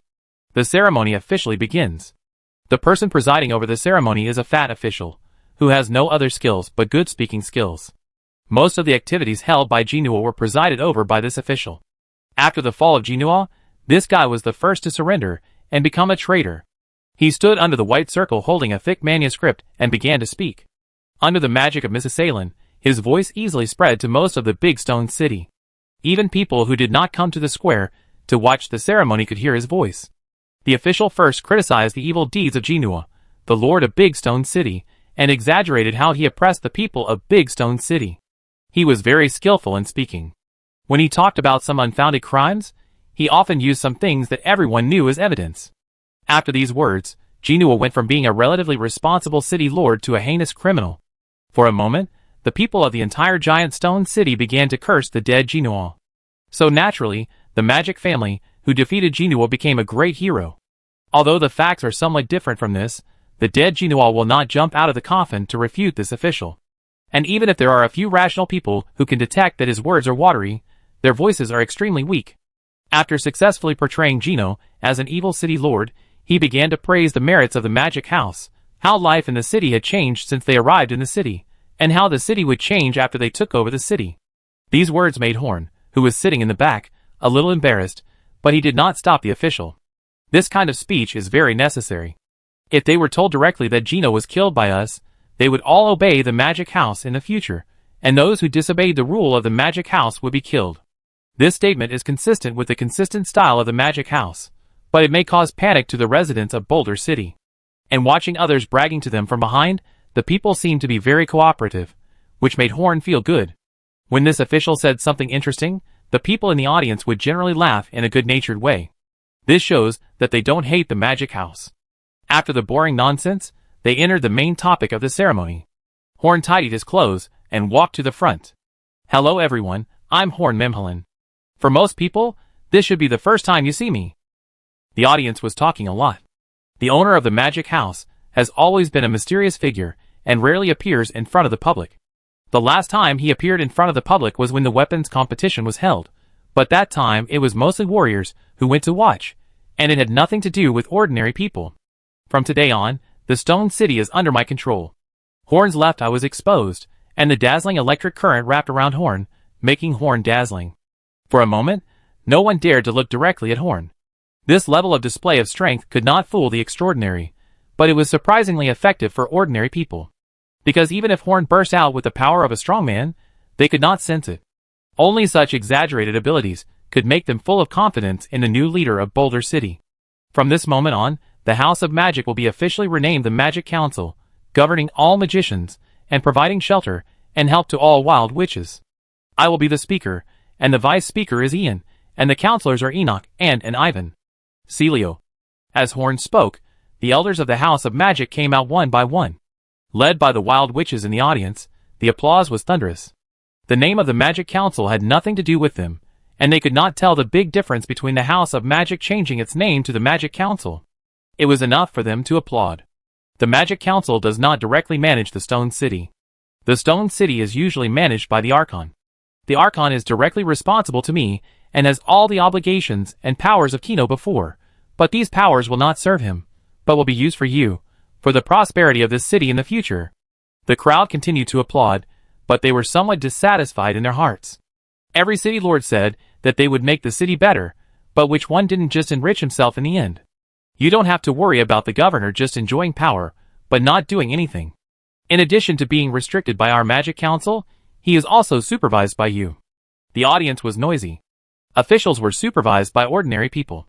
This kind of thing was unheard of. Every 4 years, there will be an election for governors. Every resident of Boulder City has one vote to elect your governor. As long as the person you elect is recognized by the Magic Council, he will be your new city lord. Horn did not say that he could become a governor just by passing the election. The Magic Council had a veto power, but even so, it was a feat that had not been seen in the entire God-forsaken land for thousands of years. No one had ever given ordinary people such great power. Ignoring the chaotic voices from the audience, Horn continued to speak loudly. The name of the Stone City is not good. Now the city's managers are new, the city's system is new, so the city's name naturally cannot be called the Stone City anymore. The people who were discussing the election and the sheriff suddenly quieted down for a while, and then burst out again. If not called Boulder City, what should it be called? Everyone in Boulder City is used to calling themselves Boulder City people, and they feel a little uncomfortable when they hear that the name of the city is going to be changed. My teacher once said that a spark can start a prairie fire. The current Magic Council is this spark, which will one day burn out those hypocritical gods, so this new city is called Spark City. In the next thousands of years, the name Spark City was rarely used. People used another name for this city, the City of Thousand Towers. Chapter 305. After saying everything he was going to say, Horn retreated behind the scenes, and Garfield gave his inaugural speech. He understood Horn's meaning very well. If he did something that did not satisfy Horn, he would step down and lose this once-in-a-lifetime opportunity. If he satisfied Horn, but the people of Boulder City were not satisfied, he would also step down. It was easy to satisfy Horn alone, as long as all Horn's requirements were met. But it was not so easy to satisfy the people. Sometimes, even if you really changed the lives of the civilians, they would not remember your kindness. Ordinary people who lack education and independent thinking ability are easily misled by others' ill-intentioned words. So if Garfield wants to keep his position, the most important thing is to make the people of Big Stone City. Oh, change the name, he should make the people of Spark City trust him and think well of him. In this way, he can't treat these civilians as pigs, but should please them like he is facing his superiors. Because his lifeline is not only in Horn's hands, but also in the hands of all the people. The first thing he has to do is to leave a good impression on the people of Spark City in this crucial speech. It's not enough to be good, it has to be exceptionally good. So the whole ceremony ended with his emotional assurances. The cheers from the audience never stopped. Horn nodded slightly. Garfield's attitude was very good now. His purpose in finding him was to make him serve the whole city, not to act like a boss. The news that the owner of the Stone City had changed, and its name had been changed to Spark City spread through various channels to most cities in the God-forsaken land in just a few days. Although the Stone City is only a small city and is located in a remote area, it has no great value. But it is also a part of the entire God-forsaken land family. No leader will completely ignore the change of power at the city level. However, they are just paying attention.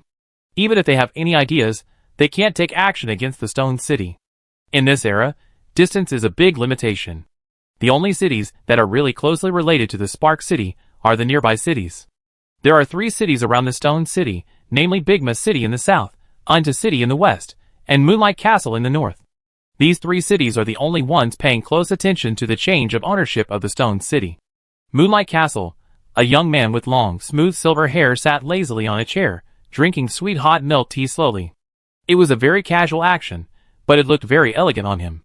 Next to him, a beautiful woman with a gentle smile stood beside him. She was wearing a green body armor, and a sharp short sword hung around her waist. She was not just a pretty vase, but a powerful warrior with a great reputation. The owner of Boulder City has changed.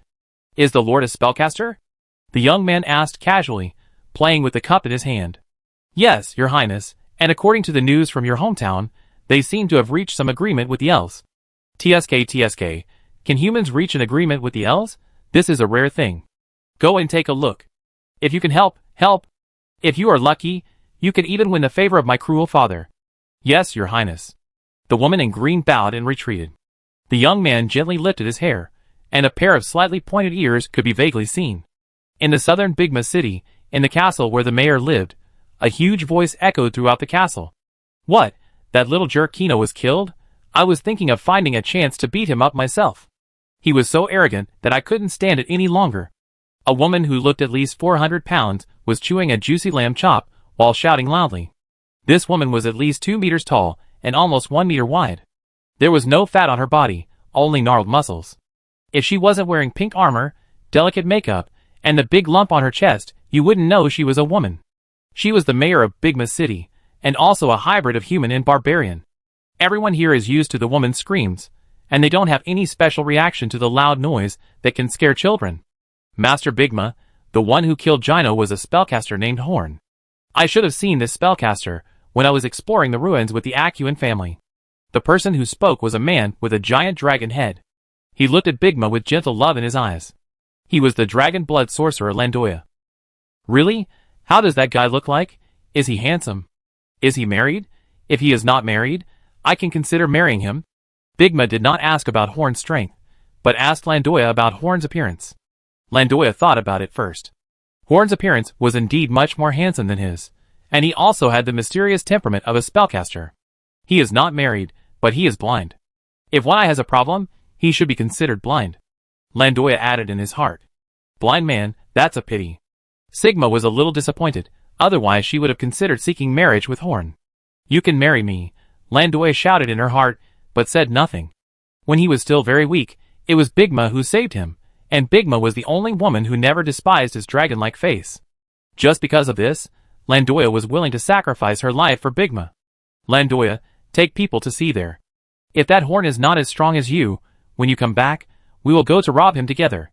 If he is stronger than you can get in touch with him and talk about business or something. By the way, before becoming the city lord, Bigma was a big bandit. In Unta City, 7 people sat around a round table. What do you think of the changes in Boulder City? The old man with silver hair and a cane asked with full energy. We in Unta City have always remained neutral, so as long as the business with Genoa is transferred to him, there is no need to make any extra trouble. The speaker was a plump and beautiful woman who controlled one of the 7 families supporting Unta City. A middle-aged man in a formal suit and glasses, who seemed very smart, said with interest, business won't be a problem. I am very interested in the parliamentary model they implement. That model should also be applicable to us. Don't think too much. Do you think any of us would like someone else to be the speaker? The middle-aged man in exquisite armor said to the man sarcastically while playing with a silver-blue dagger. Instead of paying attention to those details, it is better to strengthen cooperation with them. I am very interested in many of the creations of those magicians. Chapter 306. 5 days have passed since the inauguration ceremony. Horn found that it was a wise decision for him to choose Garfield as the governor. In the past 5 days, except for routine reports, nothing about Spark City has troubled the Magic Council. And Spark City has recovered from the trauma of war, and has become the same peaceful city as before. Even because of some policies issued by Garfield, people can be seen celebrating the Magic Council's management of Spark City every night. Magic Soap Tube and Mimhalen's Alchemy House have been opened as usual, and the business is even more popular than before. These 2 shops have been forced to close these days, and the people of Spark City have not used the products of Magic House for nearly 20 days. In these 20 days, they found that the existence of the Magic Council has penetrated into their lives. If the Magic Council is really destroyed by the Lord of Genoa, then they really don't know how to live in the future. After getting used to soap and some small things in the Alchemy House, who would be willing to go back to the original life? At least in the current Spark City, magic has indeed changed people's lives. The central area has not been renovated yet, but in the past few days, All the magic towers near the magic house have been completed. There are 10 in total, one for each speaker and member of the Magic Council. Among them, Horn's is the largest one. Horn and his friends finally don't have to stay in that small basement to conduct experiments and practice. It has to be said that humans are creatures that are not easily satisfied. Even magicians are no exception. When Horn and his team just arrived at the Forsaken Land, they were already very satisfied with the house left by old Douglas. And to this day, there is no magician who is not satisfied with the small space in the basement. It no longer meets their needs. Oh, there is one exception. Uncle Terry never does experiments or practices in the basement. He is more likely to hone his combat skills in the training ground. The Magician Tower designed by Yayan has a total of 5 floors, including the basement. The laboratory is underground, with a diameter of 20 meters and a height of 2 floors. All materials have been specially reinforced, and the experiments that Shirley did before could not damage the basement at all. If necessary, you can also use magic coins to hire Daniel and other rune mages for secondary reinforcement. In this huge space, magicians can do experiments and practice to their heart's content. Of course, if Horn wanted to, it would be easy to destroy the magic tower, but he didn't have a broken brain, so why would he destroy his own laboratory? Then the first floor is the reception room, kitchen, and servants' living room. Part of the 3rd floor with good lighting is the bedroom, and the other parts, and the 2nd, 4th, and 5th floors are handled by the magicians themselves.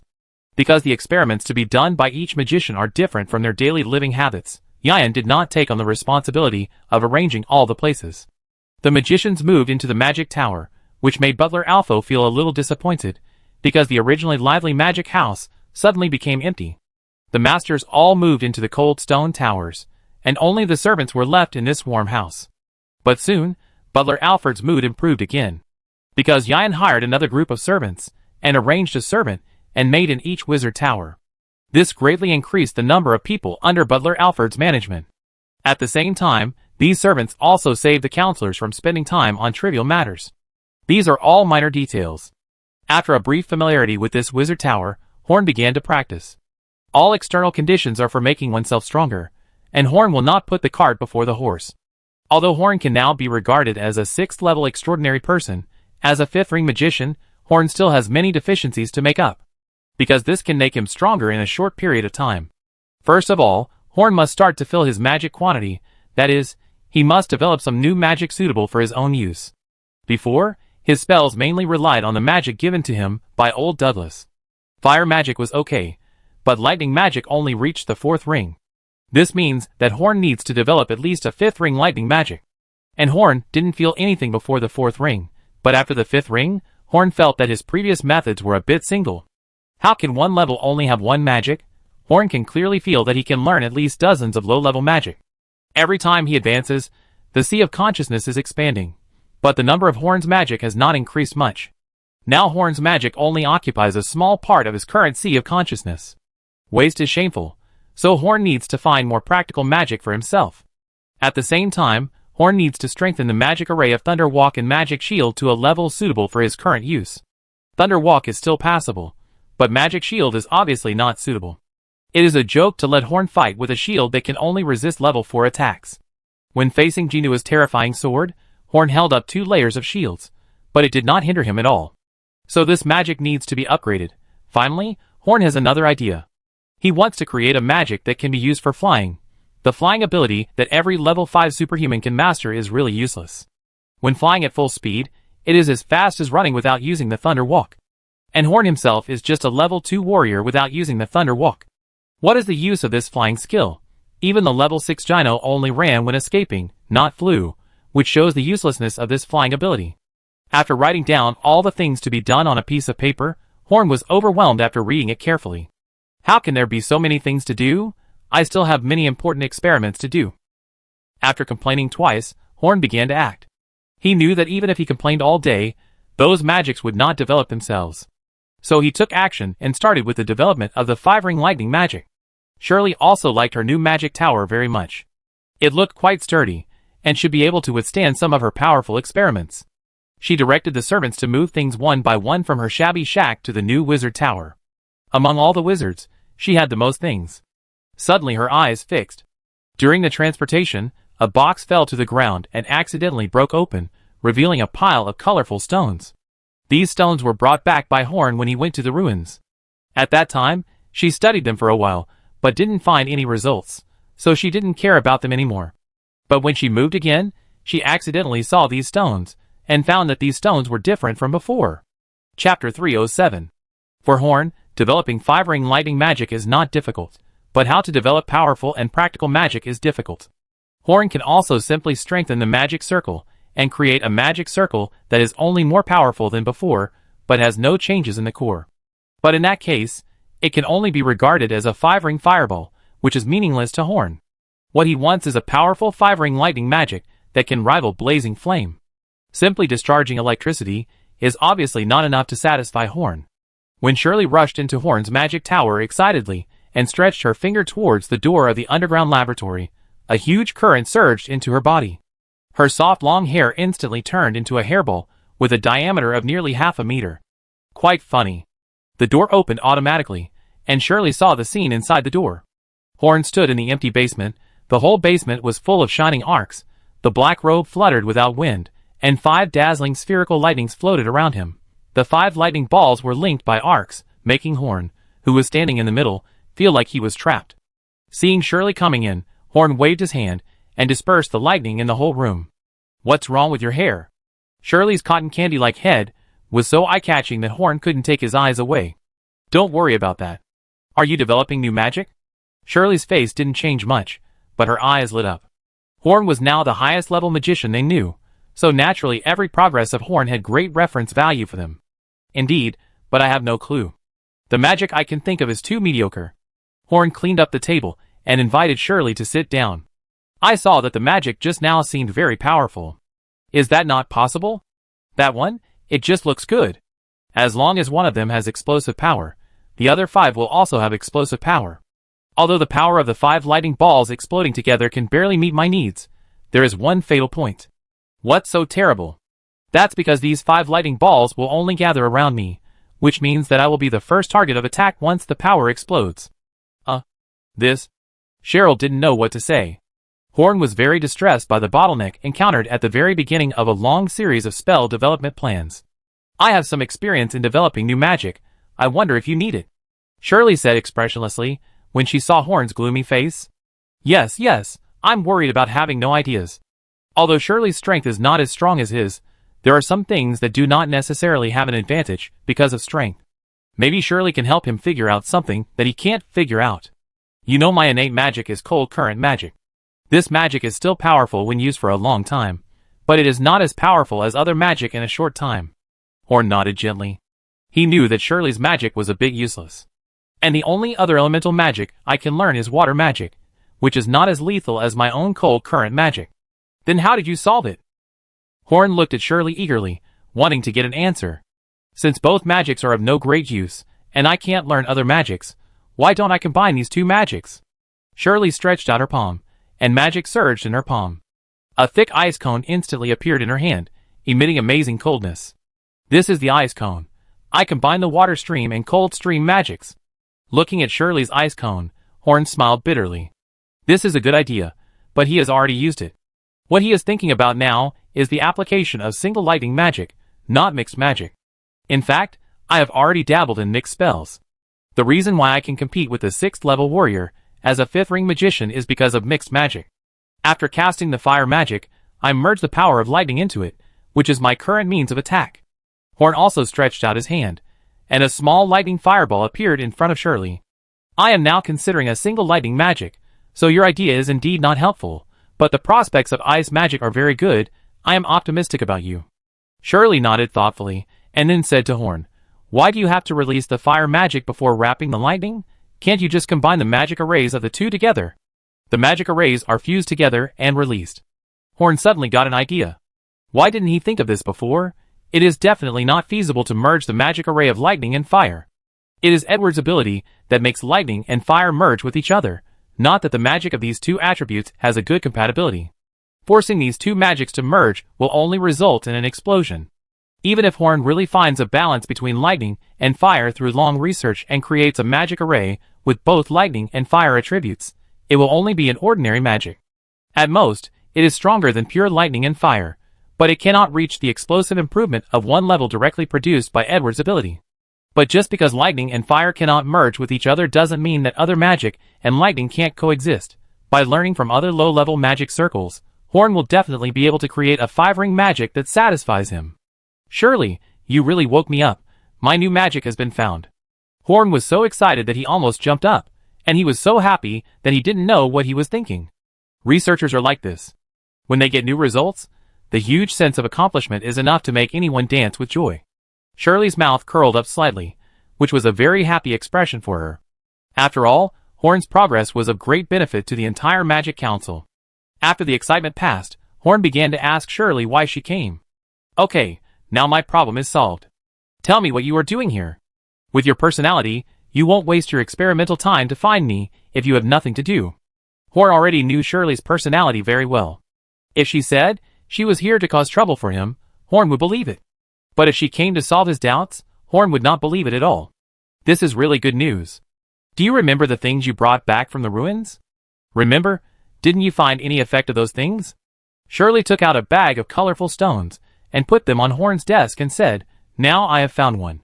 Chapter 308. You found one? It seems to be this colorful stone. What is their function? Tell me. Horn picked up a stone and probed it with his mental power, but still found nothing. If it was so easy to find the difference, Horn would not have given this stone to Shirley for research. I only noticed this when we moved. No matter how I studied it before, I couldn't find anything. When I saw this thing again, I found something different. What's the difference? Horn asked with interest. If Shirley could come to him specially, then it must be a useless ability, otherwise Shirley herself would be too lazy to come. So now Horn is full of expectations for this stone. It can slightly increase the concentration of elements around it, Shirley said solemnly. Increase the concentration of elements? I don't feel it. Horn was holding the stone in his hand at this time, and he didn't feel any signs of the concentration of elements around the stone being amplified. If it's so obvious, why didn't I notice it? Shirley rolled her eyes slightly, which was rolling her eyes for her. This stone is very ineffective in condensing elements. After a long period of no research results, I put these stones in a sealed box. Due to some small accidents during the move, the box was opened, and I noticed the change in element concentration at the moment it was opened. But if the effect of condensing elements is really as poor as you said, this stone is useless. Horn played with the stone in his hand, and said that the things made from the bodies of those ugly monsters look pretty good. Of course it doesn't work, but you find the difference when I use a magic circle to strengthen it. Shirley stretched out her hand, and took out a 30-centimeter wide square metal plate from her back. A magic circle was engraved on the metal plate, and in the center of the magic circle, there was a groove for placing this kind of stone. Horn looked at Shirley's back strangely. Why did she have so many things behind her? Shirley ignored Horn's gaze, and skillfully placed the small monster crystal cores one by one in the grooves of the metal plate, and then took out a red stone, and placed it in the center of the magic circle. After activating the magic circle, only a short while later, the concentration of fire magic elements around the stone unexpectedly increased. As long as we wait for a while, the concentration of magic elements around the stone will reach a limit, and the magician's training speed will be twice as fast with half the effort. Of course, it is best to place it in a closed space, otherwise the magic elements will all be released into the air. Horn held a stone and thought for a while, and said, This stone can increase the magician's training speed, so we must treat it with caution, because it will be another cornerstone of the development of the Magic Council. By the way, will this stone be consumed when condensing magic elements? If this kind of stone can be consumed, then their importance will be greatly reduced, and they can only be used at important moments, instead of constantly improving the strength of the Magic Council mages. After all, Horn can no longer think of a way to obtain this kind of stone. It will not be consumed.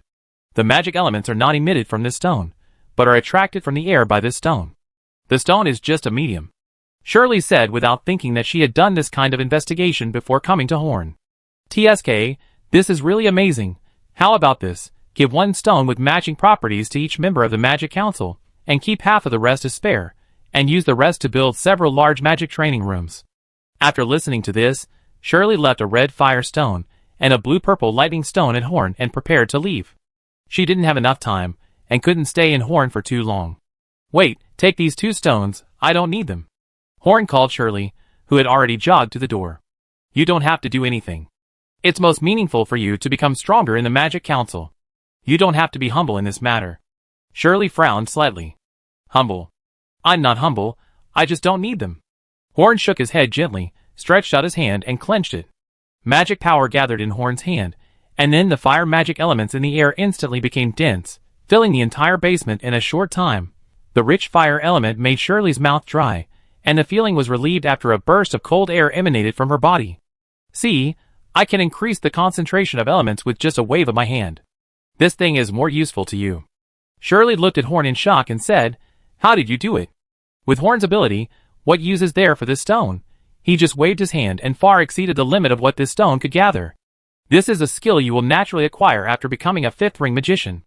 You will also be able to do it when you reach the 5th ring. However, this is only useful where I am. Otherwise, we don't need this kind of stone. Shirley was a little disappointed.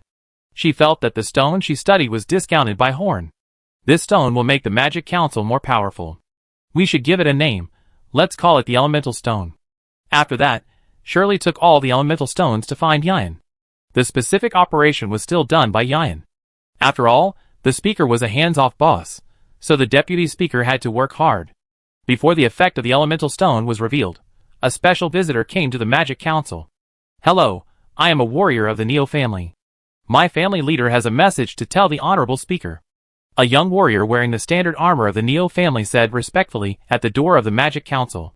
He was received by Yan's assistant magician. Now Yan has entrusted all matters except for the most important ones to the assistant. Do you need to personally inform the speaker of this news? No need to go through so much trouble. Just let the speaker know. The speaker has been looking for the illegitimate son of the Lord of Genua, but he has been searched for nowhere. He should have left Spark City. The soldier said the information he had in a serious manner. Okay, I will tell the speaker about this. After confirming, the soldier walked out of the Magic Council, and his originally handsome face became ferocious. This is the Magic Council. I will come back. Chapter 309. The warrior's face became more and more ferocious, and he secretly swore in his heart. Sooner or later, he would come back with thousands of troops and a large number of masters to flatten this city. His father was once the owner of this city, so this city should belong to him. The Magic Council is nothing but a shameful thief. Now that he has the talent of fighting spirit, one day, he will become extremely powerful and take back his own city. I will definitely come back. The more he thought about it, the more he became more high-spirited, and his heart was filled with lofty sentiments. His name was Jieli, and he was a warrior. When the Magic Council began to attack the Lord of Genua City, he keenly sensed something was wrong and hid himself. Sure enough, after Genua was dealt with by the Magic Council, the whole city began to hunt him down. He hid for several days to hide his tracks. Yesterday, he killed a first-level warrior of the Neo family with some arrangements, and then wore his clothes to sneak out of the city. But before leaving, he suddenly had an idea and wanted to see what the Magic Council looked like before leaving. That's why he came to the Magic Council this morning. Suddenly he found a bird passing by in front of him, and he kicked it without seeing it clearly, kicking the bird away. He was going to rule the city in the future, and a stinky bird dared to block his way. Oh my God, who dared to kick me? Don't you want to live? Edward felt very wronged. Isn't this the Magic Council? Isn't his symbiote the boss of this city? Why was he kicked for no reason when he was walking in his own home? Jieli suddenly felt something was wrong. Why could this bird talk and seem to be glowing? Edward opened his mouth, and a thick electric current directly hit the stunned Jieli. In just one round, he fell to the ground with smoke all over his body. Edward has never been the type who would not fight back when being bullied. If you dare to attack him, you will pay the price. After dealing with this blind madman, Edward left with his wings on his back and his head held high. After Edward left, nearby magicians and witches gathered around him and formed a circle. How pitiful. A female magician covered her mouth and said, "Did anyone see what happened?" This was a magician who didn't know the truth. I don't know, maybe he offended the speaker's pet. Another magician who was watching the fun said casually, "Shut up, if Mr. Edward hears the word pet, he will get mad." The companion of the magician who was watching the fun quickly covered his mouth, with a strong desire to survive. Edward didn't kill him, so with the help of the magicians, Jerry limped out of the Magic Council. After walking a certain distance, he pointed at the Magic Council with his bandaged hand and shouted in his heart again, "I will definitely come back. It's just that last time he was full of pride, but this time he was full of grief and anger." The magician's treatment was very effective, and with the physique of the warrior strengthened by the dragon blood fruit, he could walk normally soon. This time, he didn't have any sudden ideas, but left Spark City directly. This city is too dangerous. He doesn't want to stay any longer. Not long after leaving the city, a caravan came towards him and stopped in front of Jelly.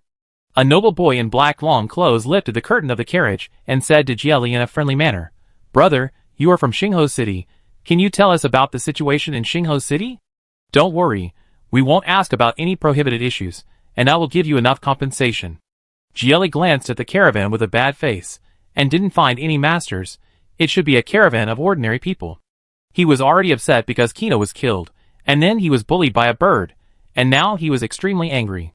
"Get lost, I don't want to talk to you. Who wants your dirty money?" The noble boy's face suddenly turned black.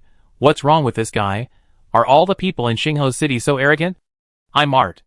"Untu, who do you think you are? Dare to talk to me like that?" The boy was very angry. He asked him for information in a nice way, but this guy turned out to be so arrogant. What kind of person is Untu? He doesn't know how to scare people. "I'm still Jelly Akuan." "Wait. Untu, that Untu." Jelly's expression suddenly became stiff. Even if his father Jinua was not killed by the Magic Council, as a bastard, he has no right to be so arrogant with the people of the Unta family. However, there are no masters in the whole team, so they should not be from the Unta family. Just as Jelly finished thinking, a warrior appeared in front of him. Judging from the vigorous fighting spirit on his body, he is at least a level 5 warrior. The soldier looked at Jerry with a dark face, waiting for Art's order to start dealing with this rude guy. "Master, how should we deal with this guy?" "Beat him up, but don't kill him. Father asked us to have a good relationship with Spark City. It's so unlucky. How could I just run into an idiot on the road?" The boy lowered the door curtain, and the convoy continued to move forward. A shrill and melodious scream came from the back of the convoy. After everyone left, Jerry, with a bruised face and nose, stood up with a long sword. His leg was broken. He roared in the direction of Spark City. "I will definitely come back." Spark City, TSK. He changed his name right after taking power. It seems he is also ambitious. The convoy stopped in front of the city gate, and 7 young men in gorgeous clothes walked down, including Art Untu. They walked into Spark City surrounded by a group of people. The soldiers guarding the city wanted to stop them, but were glared back by one of these soldiers. From that one glance, he could see that there was a level 5 warrior among this group of people.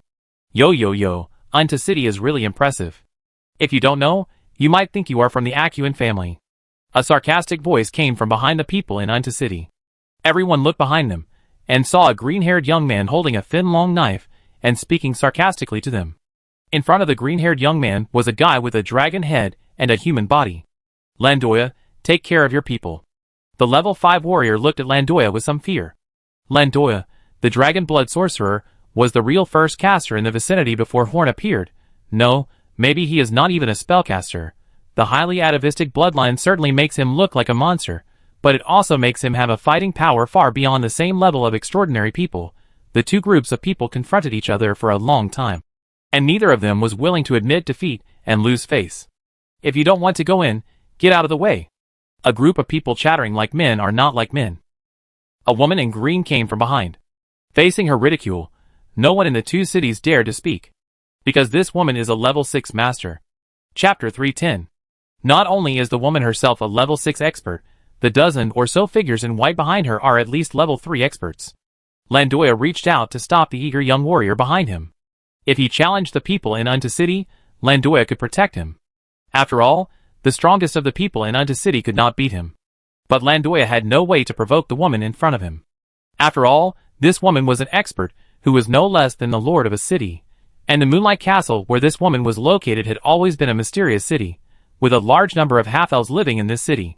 The city lord is very mysterious and rarely takes action. The two masters who have been active outside are a man and a woman, 2 level 6 half-elves, which is stronger than most cities in this remote area. And the mysterious city lord makes Unta City, which is considered the strongest city in this area, quite afraid. The only time he took action was to shoot and kill a level 6 magic beast, the iron-armored earth dragon, which was wreaking havoc in Moonlight Castle from a very long distance. Although the iron-armored earth dragon has a weak attack power, it is a magic beast known for its defense. Thanks to that arrow, for decades, no nearby city dared to provoke Moonlight Castle. Landoya retreated to one side, and several noble boys stood on both sides, making way for the woman. The two families followed the woman consciously. Since they had already met, it would be better for the three families to go and see together. Especially Lendoya, the task given to him by Bigma was to measure the strength of the Magic Council. If the Magic Council was not strong enough, Bigma City might attack the Magic Council. Bigma herself is a restless person. The long peace makes her want to find someone to fight, but unfortunately most of the surrounding cities are as strong as Bigma City, or stronger than them. Under the guidance of the guide, they headed all the way to the southeast area. The young man behind Lendoya said happily, "This Magic Council doesn't look like a force that manages the city. They live in such a remote place. They are not excluded just after they took control of the city. Biggs, be careful, this Magic Council is not simple," Lendoya said with a serious expression. Biggs is a nephew of Bigma, with good talent, but he is outspoken and often causes trouble. As a relative of Bigma, he can't be too strict. However, although this kid is not very good at talking, he is completely like his aunt in terms of combat talent. At this age, he has the strength of a 4th-level warrior. Mr. Lendoya, is there anything complicated that you can explain? Until now, I have not discovered the power of this Magic Council. A young man in purple clothes asked with interest. The 7 young men from Unta City, who came to Xingho City this time, were the core descendants of the 7 major families in Unta City. The purpose of sending them here was to let them broaden their horizons. Lendoya said nothing, which made the young man feel a little embarrassed. Although the 7 major families in Unta City are the most powerful forces nearby, a single family is slightly weaker than a normal city. Only the Unta family truly has the foundation of a city. Did you see those people in gray robes on the road? The warrior sent by the family of the young man in gorgeous clothes to protect him came out to clear the scene and said to him respectfully, "I saw it, what's the matter? They are all at least level 1 spellcasters. In fact, the number of spellcasters here shocked me. Although they are not very strong, there are too many of them. If the Wild Witch tried her best to hide, the level 4 warrior would not be able to find it easily, but the Wild Witch in Xingho City did not need to hide herself. Because here they feel proud of their identities as wild witches and spellcasters." Is that so? That's really amazing. As soon as they walked to the door, Yang came out with a few magicians to meet them. He had received news that envoys from 3 nearby cities were coming to Xingho City. That's right, these 3 groups had all given notice in advance. If so many masters came to a city without saying hello, it would be tantamount to provocation. This was not the situation they wanted to see. "Our speaker is doing another important experiment today, so I will entertain you today," Yan said helplessly. Before these people arrived, Yan went to find Horn, but he found a big sign at the door of Horn's magic tower. It said, "I have something important today, and I will talk about it tomorrow." Yan wanted to push the door in, but he found that the basement of Horn's magic tower was covered by a strong electric current. He might get hurt if he forced his way in. After asking Shirley, Yan learned that Horn was now researching new magic. In fact, the previous news about Jinua's illegitimate child had not been passed to Horn. "You come? No, even if the city lord doesn't want to come out, at least he should find someone with enough status to receive us. Is this how Xingho City treats us?" This time, Lendoya didn't stop him, and the others looked like they were watching a show. Yan was just a second-ring magician on the surface. They didn't know Yan's strength, so in their opinion, this was the magic house looking down on them. These forces are at least as powerful as Starfire City. Isn't it too arrogant to use a second-level spellcaster to receive them? I am the vice president of the Magic Council. I can make decisions on most matters in Starfire City. I think my status is enough to receive you. Yan did not get angry, but explained to them very elegantly. It turns out that the second-in-command of Starfire City is just a second-level spellcaster. It seems that the Magic Council is not worth our vigilance at all. Biggs. Lendoya hurriedly told Biggs to shut up. He had let Biggs talk before because he felt uncomfortable with these things before. But when Yan expressed his identity, it was a bit inappropriate for him to mock him like this. Although part of the task that Bigma gave them was to observe the strength of the House of Magic, it was not good to do it too obviously. You are now in front of the Magic Council, so be careful with your words, young man. Trouble comes from the mouth. Yan's smile cooled. This young man was really annoying. Young man? You sound like you're very old. Now Biggs has completely entered the self-satisfaction mode. Through his own rough observation, there is nothing special about this Spark City except that there are more low-level spellcasters. It must be just luck that they can defeat Jinua.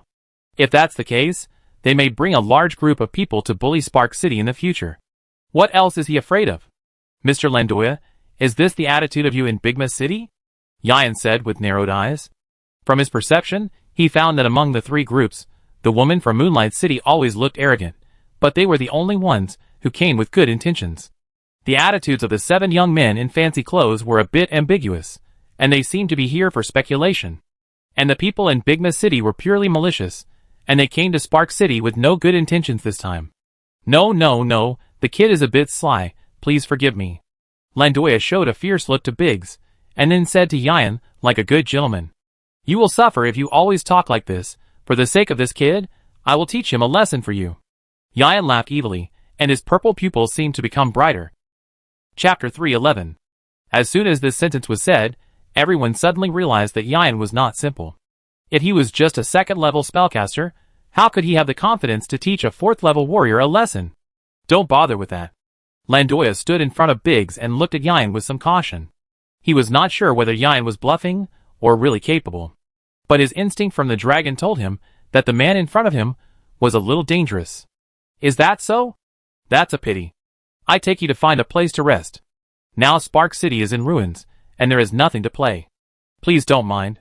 Yan's eyes flashed a violet light, then dimmed, and then he treated everyone like a good guy. It seems that they had overestimated him before. The people who were shocked by Yan's reaction just now looked at Yan with some disdain. He gave in just after saying the harsh words. It seems that the Magic Council is at this level. Only the woman in green seemed to have noticed something, but she said nothing. Yan took the lead to the most luxurious hotel in Spark City, and everyone followed behind Yan with different expressions. But after walking a few steps, they found something wrong. Biggs didn't catch up with him. Everyone looked back and saw Biggs standing there stupidly, drooling from his mouth and making funny movements from time to time. He was like a crazy idiot. They were all shocked. How could a bitch who was fine just now become a fool now? What did you do to him? Landoya appeared in front of Yan in a flash and grabbed his collar. Don't be so excited. You said you don't need me to bother, so I won't waste my energy educating this kid. Yan gently pressed down Landoya's hand, and then straightened the collar that was messed up by Landoya. What's wrong with him? Don't tell me it wasn't you who did it. Landoya remembered the flash of purple light in Yan's eyes just now. He had already started it without him noticing. I used to be the director of the library, so I have more knowledge than you. This is a common disease outside the godforsaken land, called cerebral palsy, which is a problem that only people with low IQs will get.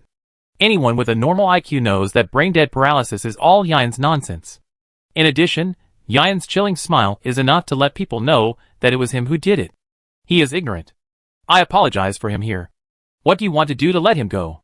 Landoya's dragon eyes narrowed into a line. He couldn't see through the guy in front of him, so his attitude could change now. Seeing that Landoya had given in, Yan laughed even more happily. Brain-dead paralysis is a disease that only occurs when a person is mentally retarded. He can wake up about 3 hours after the onset of the disease, so there is no need to worry. As long as he reduces some of his mentally retarded behaviors in the future, he will not get sick again. Poochie, ha ha. The green-dressed woman finally couldn't help laughing. The charm that bloomed from her frosty face once it thawed made Yan a little stunned, but he quickly calmed down. This laughter was like a signal, and everyone in Unta City and Moonlight Castle began to laugh. Because Biggs, who had always been arrogant and annoying, suddenly turned into this stupid look, it was really hilarious. Even some of Landoya's men couldn't help laughing, but were glared back by Landoya. At 3 o'clock in the morning, the lightning in Horn's tower finally dissipated, and the new lightning spell was completed. Horn was immersed in joy, and Yan pushed the door in directly. What's wrong? I'm just in seclusion for a day, so nothing serious should happen. Normally, Yan rarely comes to see him at this time, so Horn guessed that something had happened. The envoys from the 3 cities of Unta City, Bigma City, and Moonlight Castle in the north have arrived. You have to receive them after dawn. You've arrived so soon? And all 3 of them arrived together. You've had some contact with them, and you've got some intelligence, right? Come, tell me. Tonight passed, and in the blink of an eye it was the next day. The 3 groups of people arrived at the door of the magic house again. Biggs had returned to normal, but his face was still impatient. But he had obviously learned his lesson, because he no longer dared to speak like before. Making him an idiot for 3 hours is really a bigger blow to him than just beating him up. Just like yesterday, Yan came out with a few magicians. This time, Biggs saw that Yan not only did not mock him, but also shuddered. He was already scared by Yan. Yan looked at Biggs meaningfully, and then brought these people to the reception room of the House of Magic. The three groups who finally got into the Magic Council began to observe the people of the Magic Council.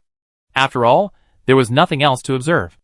As the actual manager of a city, the Magic Council was now extremely simple. All the spellcasters found outside were wearing gray robes, and their clothes were ordinary robes. However, all the magicians inside the Magic Council wore black robes. Some of their clothes were embroidered with strange patterns, and the senior warriors could keenly perceive that these clothes should have special effects. However, in terms of strength, the magicians inside and the wild witches outside did not feel much difference. Is there any difference between the two? While everyone was watching, the woman in green had been invited in to talk to Horn. They were just outside the thin wooden door. With the strength of the warriors, they should be able to hear the conversation inside clearly. But for some reason, they couldn't hear any sound coming from inside the door. It was as if there was nothing inside. Since they couldn't hear what was said inside, they didn't force it. Art, Antu, who had ordered people to beat up Jelly before, grabbed a passing female magician and stuffed a beautiful jewelry into her hand. This jewelry was a high-end product he bought at an auction in Unta City. It was worth a lot of money. He believed that no woman could resist the temptation of the jewelry. This female magician was the one who tested Garp. Her name was Mia. Mia grinned at the jewelry and threw it back into Art's hands. Ask whatever you want. I will tell you what I can tell you. If I can't tell you, it's useless to bribe me with that thing. The eldest son of the merchant was stunned for a moment. This kind of jewelry is always beneficial to young girls, but this female magician did not show any possessiveness. Looking at the dress of this female magician, she didn't look like she was born in a wealthy family. Why is that? If Shirley was here, she might be able to explain it more clearly. Once you enter the magic world, it's like a deep sea. From then on, dressing is just a passerby. Chapter 312. The female magician, who was fully devoted to the exploration of magic, would not care about these fancy jewelry at all. This guy was blinding her with flirting. The proud eldest son of the Unta family had never suffered any loss in terms of women, but now, he was a little embarrassed in this situation. This female magician gave him a different feeling. If possible, he wanted to pursue this female magician. Of course, that was for the future. Now he had to ask all the questions he needed to ask. After settling down yesterday, they began to collect information about Spark City. They already knew the information that could be obtained outside the Magic Council. If they wanted to obtain more information, they could only do it inside the Magic Council. Excuse me, what kind of person is the Speaker of the House of Magic? He began to ask the female magician after a perfect courtesy. The female magician rolled her eyes lightly.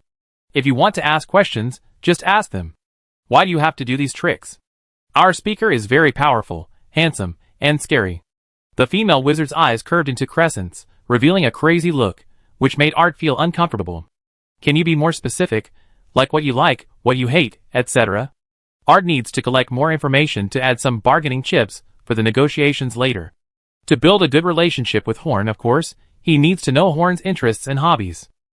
Through the information collected about the Magic Council last night, he found that the Magic Council is an organization with unlimited potential. It is hard to believe that an organization with only 10 people at the beginning has nearly 200 formal members in just a few months, and has thousands of spellcasters as backup members. What is even more terrifying is that after such a short period of development, they have overthrown the original city lord and completely controlled the city. And Horn, the speaker of the Magic Council, defeated the original city lord Kino without any injury. So through that information, Art judged that he must not be an enemy of the Magic Council, and must have a good relationship with the Magic Council, even if it means giving up some interests. To be more specific, I don't know. The female mage said cutely. Why don't you know? Art was a little mad. With less than 200 people in the organization, how could they not know anything about your boss in a few months? The speaker rarely appears in front of everyone. He spends most of his time doing experiments and practicing, so I really don't know his hobbies. It seems that he is a person who is obsessed with improving his strength. Art thought secretly in his heart. Hello, speaker. The woman in green was not so cold to Horn, but very easygoing. First, because His Highness had told him to treat Xingho City well, and Horn's ability to defeat Jinhua meant that Horn was on the same level as her. What's your name? Horn brewed a cup of tea and handed it over. When they were collecting Jinua's spoils, they did find some good tea, and Horn took it out when entertaining the guests. You're welcome, speaker. My name is Tina, and I'm the maid of my highness. The woman in green took a sip of tea and said, Maid? Such a powerful and beautiful woman is just a maid. The reason why Horn chose to meet her first was not only because she was the only one who came with pure goodwill to the Magic Council in Yian's judgment, but also because she was a level 6 strongman. A level 6 strongman like Jinoo, and such a strongman is just a maid in the mysterious Moonlight City, and the title of His Highness. In Ceylon, there are not many people who are qualified to be called His Highness. At least many city lords in the Forsaken Land of God do not have this qualification. May I ask why the Lord of Moonlight City asked Miss Tina to come? While thinking, Horn asked the question. The first purpose is of course to congratulate you on becoming the Lord of the city. The second purpose is that my Lord of the city wants to ask if you need any help. If so, my Highness is willing to help you with all his strength. Thank you for the Lord of Moonlight City's kindness, but I don't understand one thing. I have never met the Lord of Moonlight City. Why does he treat us in Spark City so well? The attitude of Moonlight Castle was very good, but the better their attitude was, the more Horn felt something was wrong. And from what Yian had discovered, they were still purely kind to Spark City, which made Horn even more confused. I heard that you had reached a deal with the elves. The woman in green asked. Yes, but how did you know this? Horn asked curiously. It seemed that the attitude of Moonlight Castle towards the Magic Council might be related to the elves. I heard that there were many half-elf residents in Moonlight Castle. Could this be the reason? You don't need to worry about how we know this. You just need to know that we help you because you have a relationship with the elves. After that, Horn continued to talk with Tina and reached some agreements between the cities. But Horn did not ask Tina for help. Unless he had to do so, Horn did not want to accept unclear help from others. This would make Horn feel uneasy. There is no free lunch in the world. When you get something without reason, you will definitely pay a price invisibly. When Tina left, she left a sign with the Moonlight City emblem. With this sign, Spark City can ask Moonlight City for help at any time. The texture of the sign is very similar to the Friends of the Elves in Horn's hand. It seems that they really have a deep relationship with the elves. The second group of people Horn met were the 7 young people from Unta City. The small reception room seemed a bit crowded with 7 people at once, but none of the 7 young people complained. They were trained as family heirs, and the problems that only the rich young men would have were polished away when they were children. The outstanding children of a large family that has been passed down for many years will not be as bad as described in the story. There may be some, but they are definitely a minority. To become the heir of a family, at least there will not be too many defects in character. The 7 young people have a good foundation in dealing with people. Horn felt very comfortable during the conversation. They did not make Horn feel embarrassed at all, especially the eldest son of the Unta family, who was very eloquent. Everyone, you came to Xingho City this time to discuss the business between the original Jinoo City Lord and you. Please rest assured that as long as it does not harm the interests of Xingho City, we will cooperate as we did before. I think the speaker will definitely continue to cooperate with the original transaction, but now we have some other ideas. Art leaned forward and said very temptingly, does the speaker intend to strengthen our cooperation? Chapter 313. Strengthen cooperation. I think the cooperation between Boulder City and your Unta City is deep enough. How else can we cooperate?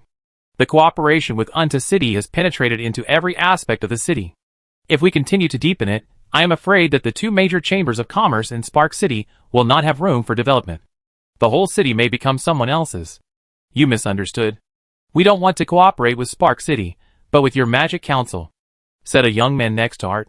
It's interesting to cooperate with the Magic Council. Tell me about it. Last night, I went to your alchemy house and magic soap tube and found some very good products here. The source of the enchanted weapons that were hot selling at our Unta City auction was also from you. This is why we want to cooperate with you. Is that so? Horn leaned back in his chair and thought. He knew how valuable the products of the Magic Council were, but he didn't know how to get the greatest value from these things. Even Horn couldn't be proficient in everything, so he couldn't make up his mind in this regard. I can decide to cooperate with you to a certain extent, but to what extent this cooperation should be carried out, you should talk to our deputy speaker. These things were originally in charge of Yian, so it was the most correct choice to leave it to Yian. Such an important matter, you don't make the decision yourself? The young man was very surprised. This kind of city-level cooperation is very important. Generally, the city lords who trade with their Unta City try their best to keep an eye on every detail. It is the first time they have seen someone like Horn who gives full authority to his deputy to make decisions. Every profession has its own expertise. I'm not very good at these things, so it's better to hand them over to people who are really good at them. By the way, regarding the original transactions between Boulder City and you should go to the governor of Spark City, Garfield, to find out how to proceed in the future. That's what he is responsible for. You really let your subordinates take charge of everything. The only girl among the 7 people said with a grin. I once learned a sentence from my teacher. In response to the girl's complaints, Horn said, don't employ someone if you doubt him, and don't doubt someone if you employ him. As the conversation continued, Horn basically understood Unta City's attitude toward Xingho City from their words. They didn't care who was in charge of the city, they just wanted to do business. As long as Horn didn't terminate the original business between Jinhua and Unta City, there would be no cracks in the transaction between Unta City and Xingho City. After all, they were just businessmen. Horn once wondered how Unta City could maintain stability and become stronger and stronger. The 7 families worked together no matter what they did, even when they came to Xingho City for negotiations. But when Horn really got in touch with them, he found that their 7 chambers of commerce seemed to be in a state of balance. This state was centered on the Unta family, and the other families were auxiliary. Their heirs stayed together all the time, competing with each other and cultivating feelings. Normally they were just a scattered alliance, but once something happened, they would immediately unite under the leadership of the Unta family into a huge whole. After everything was over, Art Unta asked the other young men to go out first, and he sneaked to Horn's side. Anything else? Horn asked with a smile. He, this time it's just a private matter, that is, you have a red-haired, beautiful magician here, do you know? Horn thought for a long time before he remembered who it was. You mean Mia, what's wrong, do you like her? He. Art smiled foolishly, but he was a little speechless in his heart. Why is this person so straightforward? Look, can you help me match you up? With your family's influence in Unta City, you can find any kind of woman. Why do you have to look for her in our magic house? I can't say what the reason is. I can only say that it's a rapport. I have thought of many reasons myself. For example, the women around me are all concerned about my identity, but she is not. For example, I have a desire to conquer what I cannot obtain. Another example, I am just resisting the inevitable marriage of our family. These reasons all make sense, but after thinking about it, it is just a matter of chemistry. I was moved for a moment, that's all. Horn is still interested in being a matchmaker, but he doesn't want to interfere in the emotional life of his magicians. Go after her if you like her. I won't provide you with any help.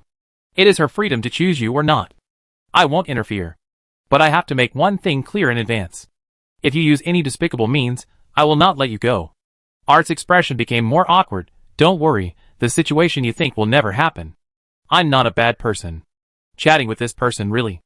After talking about Mia, Art also left. The next meeting is the only one who came to the Magic Council with hostility to the Big Ma City. The leader, the Dragon Blood Warlock Horn, had met in the ruins before, but they had never communicated, so there was no friendship. Hello, Lord Horn. Landoya sat directly opposite Horn. He did not bring Biggs in, even though he had not spoken for a long time after Ian's shock. But Landoya was still worried that he would say something bad. Facing Landoya, Horn did not even offer tea. After a few polite words, Horn went straight to the point and said, We have met before, so I won't beat around the bush with you. You don't have any good ideas for our Spark City this time. Landoya frowned. Is this Horn's style of speaking? Isn't he afraid of losing friends if he speaks like this? His ability to offend people is probably even better than Biggs. Lord Horn, you are joking. We are here to trade with you. Don't talk about trade. What can you, a poor and remote place like Big Ma City, trade with us? Horn said to Landoya while picking his ears, without giving Landoya any face.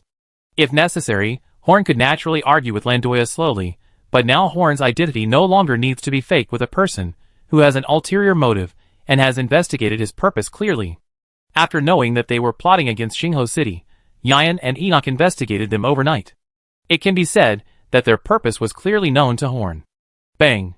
The table in front of Horn was smashed directly by Landoya, and none of the flying wood chips could touch Horn's body. It seems that you don't know your last name after becoming the city lord. Do you think we can bully people in Big Ma City at will? Landoya looked at Horn angrily, and the dragon's might emanated from him. Now Landoya looked like a monster. The wood chips were rolled up by Horn's magic hands and put together, and there was not a speck of dust in the whole room. Horn's robe was fluttering due to the magic power, and the one-eyed mask with strange patterns looked at Landoya grimly. We are all well-known figures. Can you be more honest in doing things? Do you think I don't know the purpose of your coming to Spark City? Chapter 314.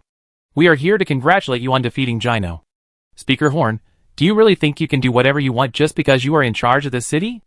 If you can't give me an explanation today, then our city lord will come to you in person to ask for an explanation in the future. After Horn showed his strength, Landoya suddenly felt more confident. Because in his feeling, Horn was only at level 5, and he should be stronger than Horn. He was right in his perception. Horn was indeed only at level 5, when he didn't use the ability of Thunder and Fire Fusion, but this was far from Horn's true strength. Isn't your purpose to come here to investigate the strength of our magic council? Originally, I shouldn't have let you go back alive, but now I have to meet your request. Let's have a battle in 3 days. Then I will let you see the difference in strength. Landoya was speechless by Horn's words. From Horn's appearance, it seemed that they did have all the information. In this case, it would only make the other party look down on them. Fight, I have time anytime now. Landoya was eager to fight, and wanted to fight Horn right now. In his perception, Horn was not very strong, and he could report to Bigma after one battle. Horn rolled his eyes, the only eye exposed by his black mask, and looked at Landoya with contempt. Do you think our Spark City is a poor and remote place like Bigma City? As the lord of a city, I am very busy. I can only find time to fight you in 3 days. Landoya almost choked, but he didn't know whether Horn was busy or not, so he could only bear it. He was about to leave the reception room, but was grabbed by Horn's mage hand. What else? Landoya said unhappily. He had dragon blood and his personality also had dragon characteristics. That is, he was very easy to get angry. He would deliberately control this at ordinary times, but now he seemed to be unable to suppress it. Horn pointed to the table on the ground that had turned into slag and said, "This table was specially made by a master carpenter, so you have to compensate according to the price." "I compensate you, hum?" Landoya slammed the door and left. After walking 2 steps, the door shook and fell down. "I compensate you for this door too."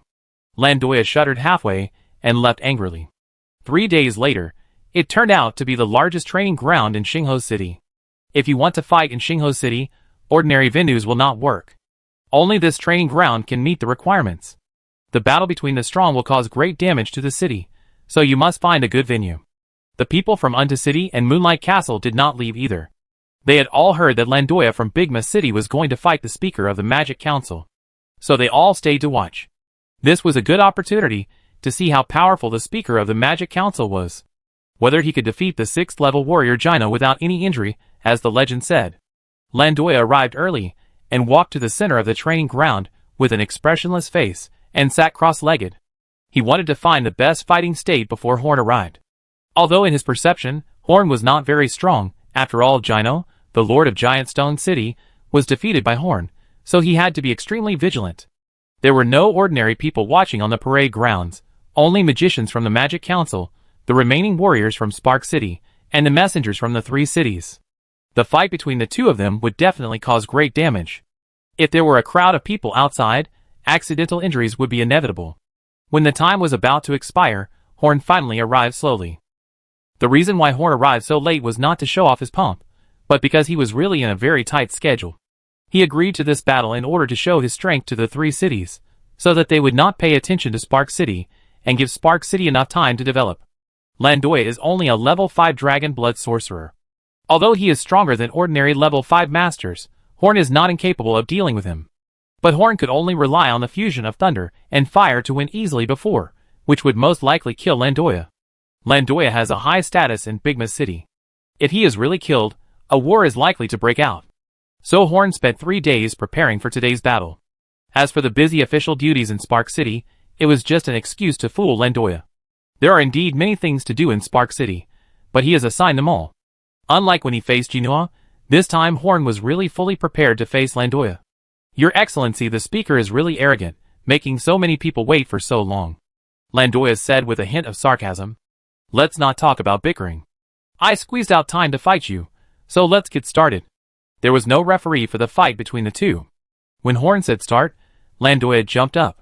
He opened his mouth, and a stream of red energy rushed towards Horn. This was his signature move, Dragon Breath. His dragon breath was very similar to that of a normal dragon, but because his strength was so different from that of a dragon, this dragon breath was not as powerful as that of a normal dragon. Horn was not panicked at all in the face of this red dragon breath, because the dragon breath had dissipated before it hit him.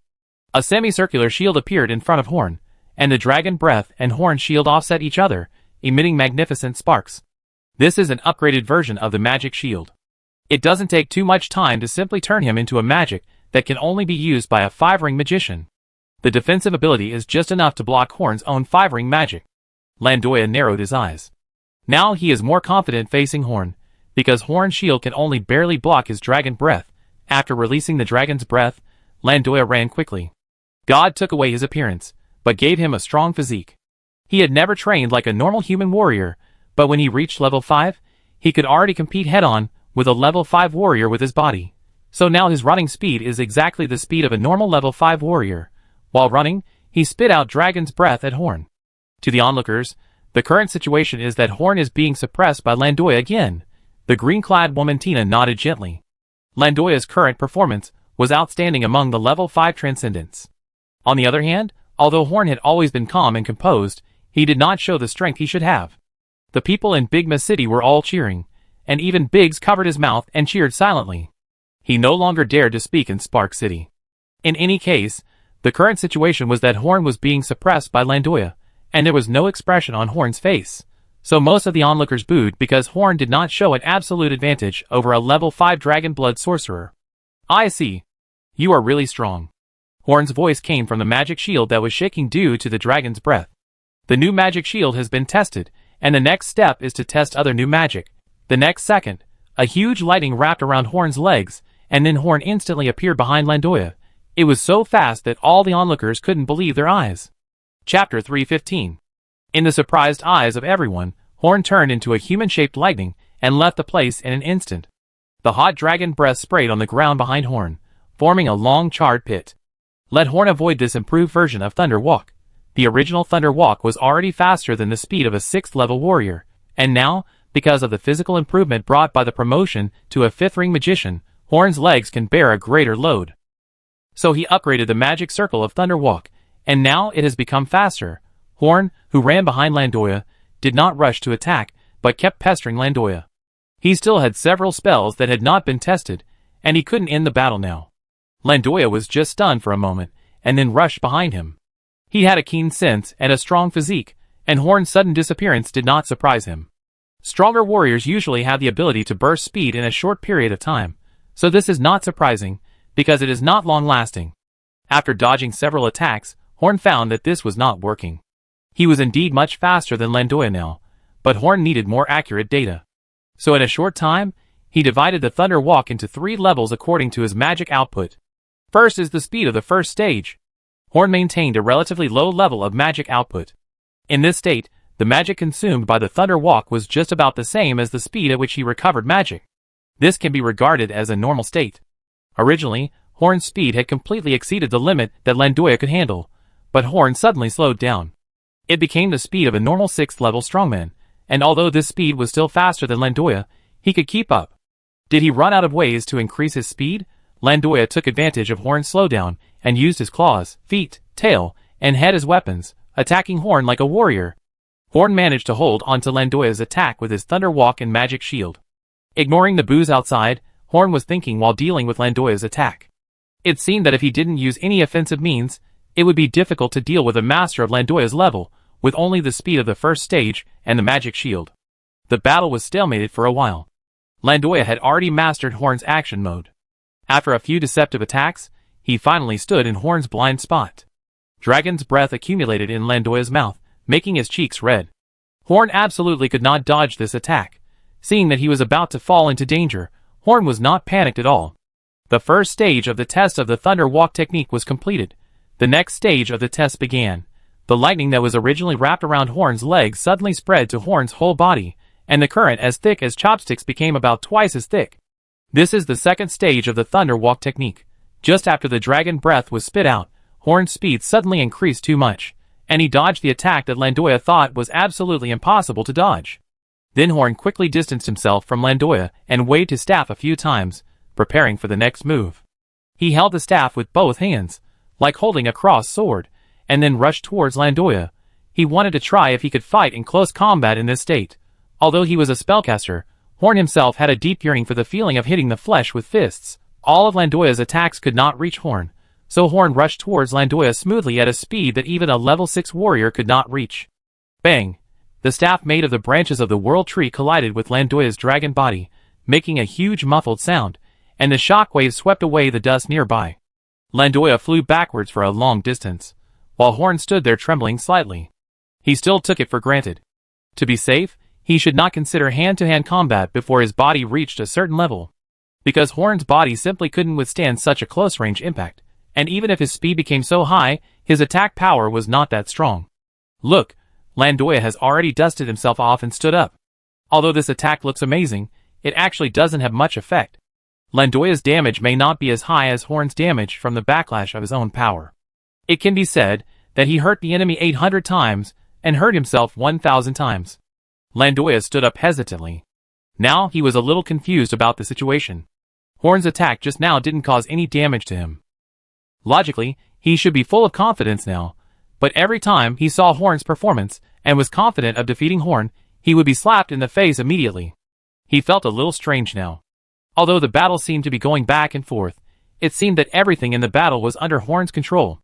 Others were still staring at the battle nervously, but Tina had already seen the clues. Horn had never regarded Lando Adam as an opponent from the beginning. He seemed to be using Lando Adam as a test subject. You finally realized that the situation is not what you thought, Yayan said, standing beside Tina. Yes, your speaker's power is more than that, and it seems that there is a lot of hidden power, Tina said with emotion. After all, our speaker really defeated Gino with his strength. It is impossible for him to be suppressed by a level 5 transcendent. You seem to know what I am thinking? Is this your ability? After solving the doubts about Horn being suppressed, Tina became interested in Yayan. Tina could actually understand a little bit of Yayan's method of dealing with bigs, because this attack method is very mysterious in the outside world, but it is not a secret within the elves. Some elves, who have studied meditation for more than 1,000 years, have the ability to directly influence low-level creatures with mental power, and that ability is extremely similar to what Yayan has shown. But Yayan doesn't look like an elf who has studied for thousands of years, and he can easily influence the 4th-level warrior and easily detect his thoughts. There are not many people in the entire elf race who can use their mental power to achieve this level, and Yayan definitely does not look like he is 1,000 years old. Perceiving thoughts, is there such a convenient ability? Yayan said with a hint of evil in Tina. It's just a telepathic connection. The second stage is very fast, consumes a lot of magic power, and has a slight load on the body. It cannot be used in close combat, but can be used in regular combat. The second stage test is completed, and the next step is the third stage. Landoya saw Horn in deep thought and hesitated for a while. He was already scared by Horn's various methods.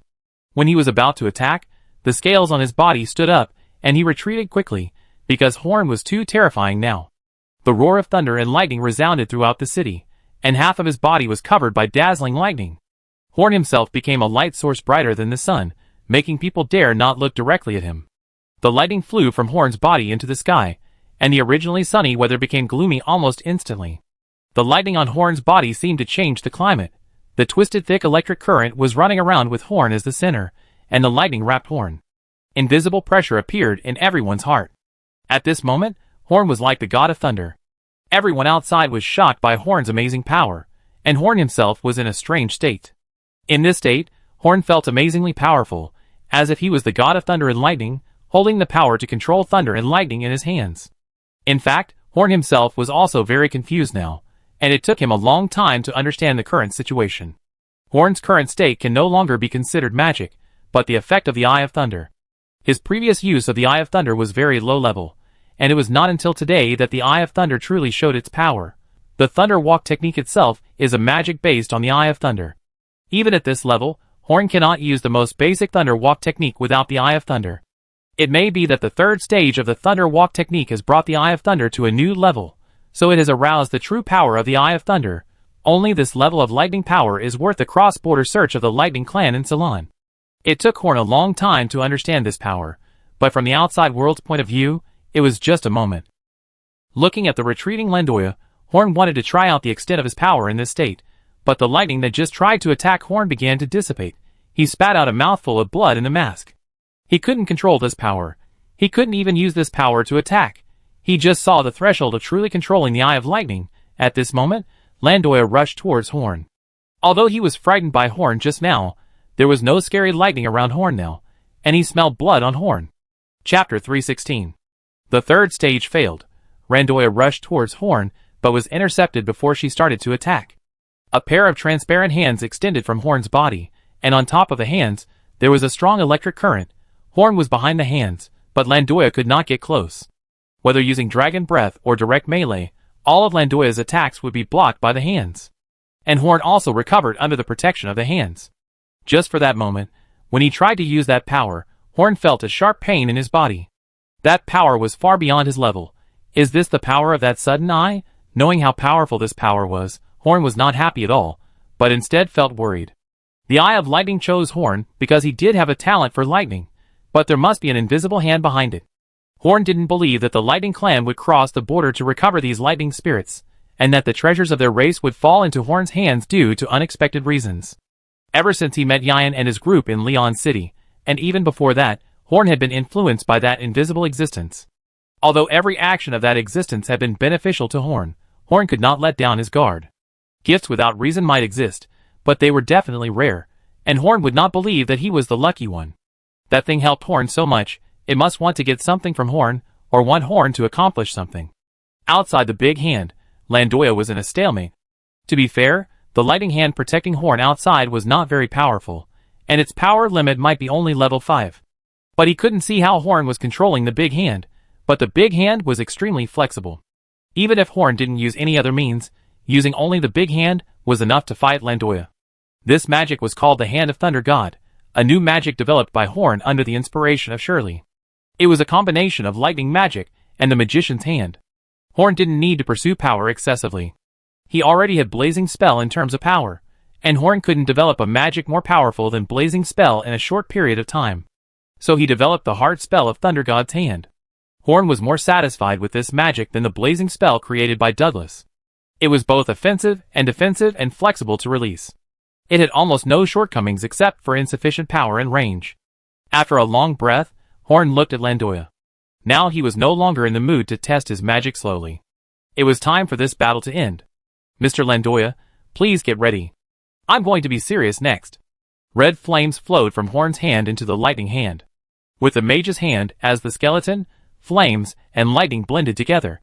This was the genuine six-ring magic. Thunder Flame Hand. Oh, finally, it's interesting. If you don't do this, you can't defeat Gino at all. Tina finally laughed. Now Horn has shown his strength. Art tilted his head and asked the level 5 warrior beside him. The speaker said that he is starting to be serious now, but his big hand spell seems to be no different except that the color has changed. A drop of sweat slid down the cheek of the level 5 warrior. How can there be no difference? This is a true level 6 warrior. From this moment on, all the doubts about Horn's strength from the three parties disappeared. Whether it was the shocking speed or the strange phenomenon of summoning dark clouds, it could only prove that Horn was special. Only the appearance of this spell could truly confirm Horn's identity as a level 6 warrior. Landoya was ready for battle.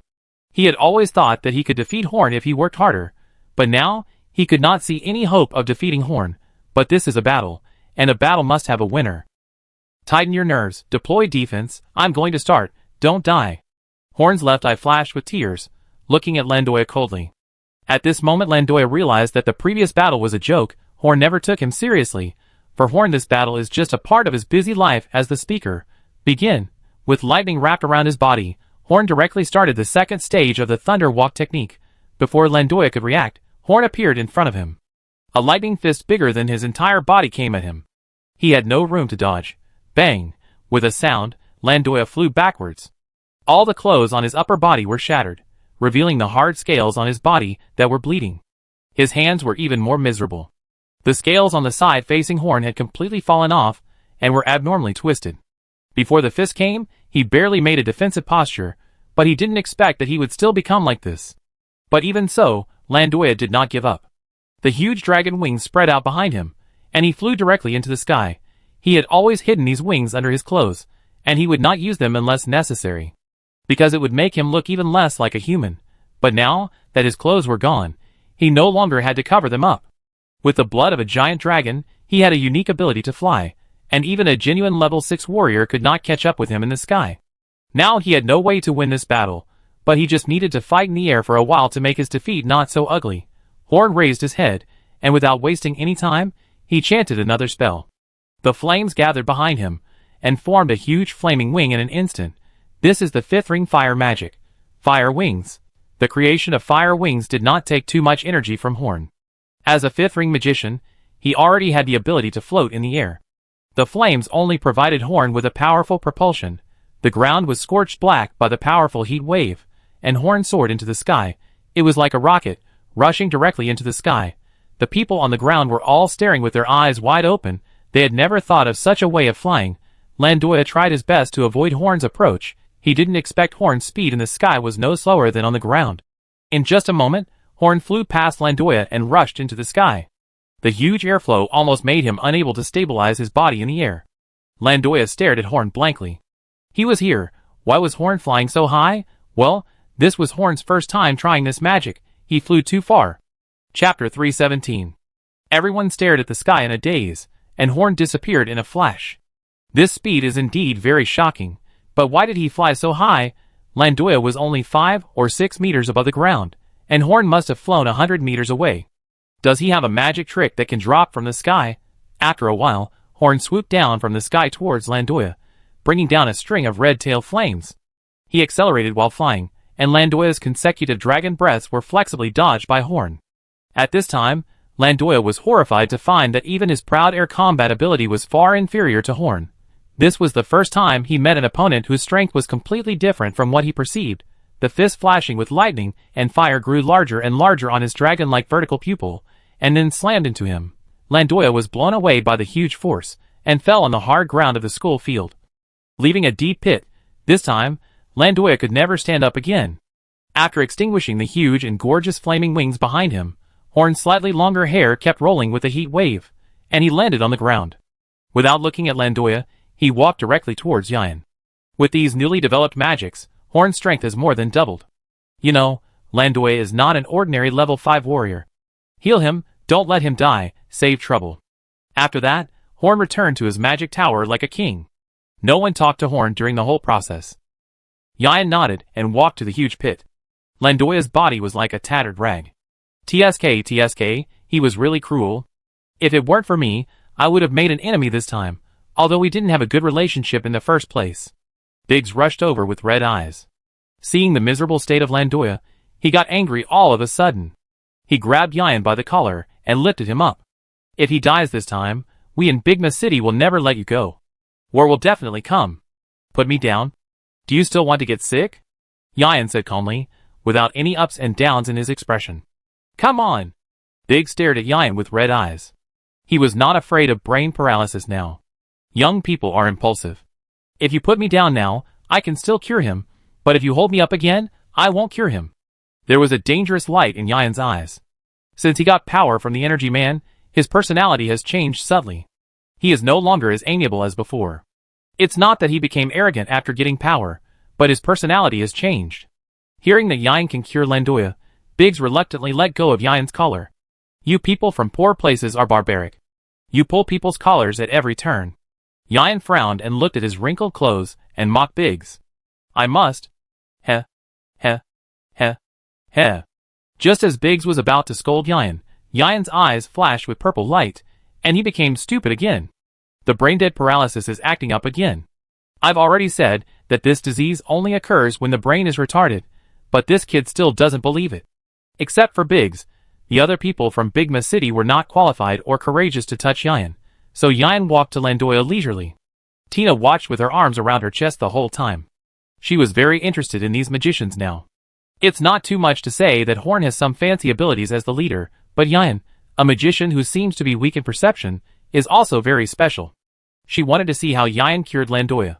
His ability was high-intensity mental power, but mental power was not needed to cure Landoya. She also saw Landoya's injury. This was not something that could be cured by learning a few medical skills. Yayan slowly straightened his collar and began his own treatment. Although he had the means of mental attack, Yayan's own healing skills were not inferior, and because he became a second-ring magician, his healing effect was even more powerful. Landoya has a very strong self-healing ability, and the healing spell is much more effective on him than on ordinary people. When the healing spell was released, Yayan's temperament suddenly changed, and the evil aura completely disappeared. The whole person exudes the breath of life, like a saint with compassion for the world. After several consecutive healing spells, Landoya's wounds began to heal, and new buds grew where the scales fell off. After a few breaths, Landoya seemed to be fine. The magicians were already used to Yayan's healing skills, but in the eyes of the people in the other 3 cities, Yayan's performance was a little scary. Because he cured a dying level 5 warrior in a short time, this person must not be offended, and a good relationship must be established. The people in Moonlight Castle and Unta City, as well as the rest of the people in Bigma City, all had this idea in their minds, and even the people in Unta City looked at Yayan as if he was looking at a cash cow. A warrior who can heal at high speed in the god-forsaken land where there are no priests, the importance of which is unimaginable to ordinary people. For all the major powers, ordinary people are dead, but if a strong person can be saved, then it is worth it no matter how much it costs. Tina was not too surprised. The healing ability of the elves is not worse than Yayan. Although they are all half-elves in Moonlight Castle, they are not short of healers. What really surprised Tina was something else. Do you magicians have multiple abilities? Mental power and healing ability are 2 completely unrelated abilities. All the spellcasters she knew, including priests and wizards, only had 1 system of power. Those who had 2 systems of power were rare.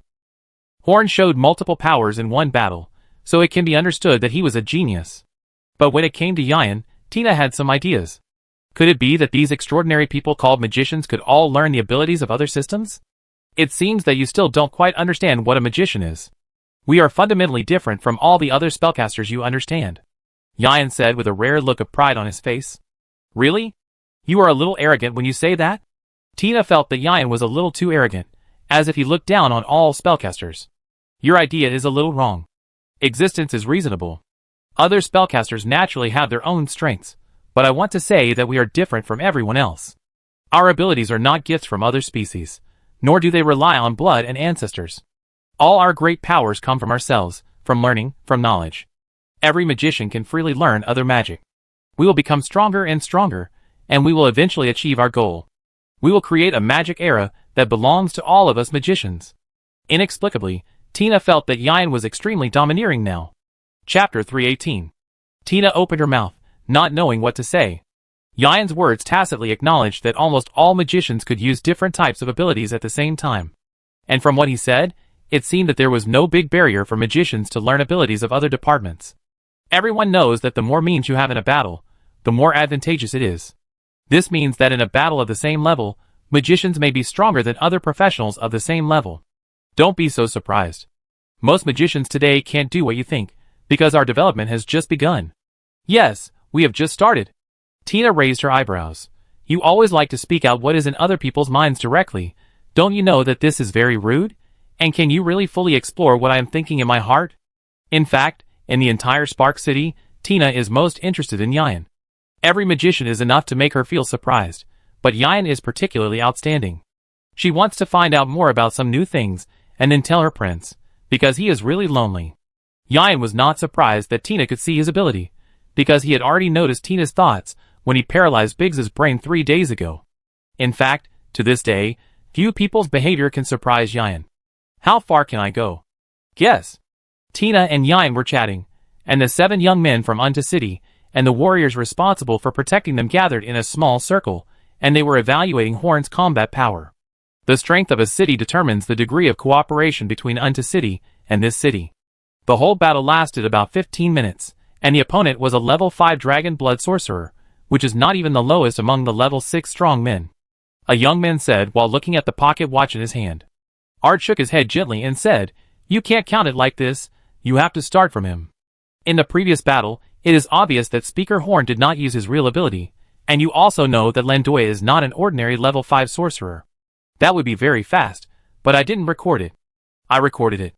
The only girl among the 7 proudly swung her pocket watch. Tell me about it and analyze it. It took a total of 20 seconds from the beginning to the end of the fight.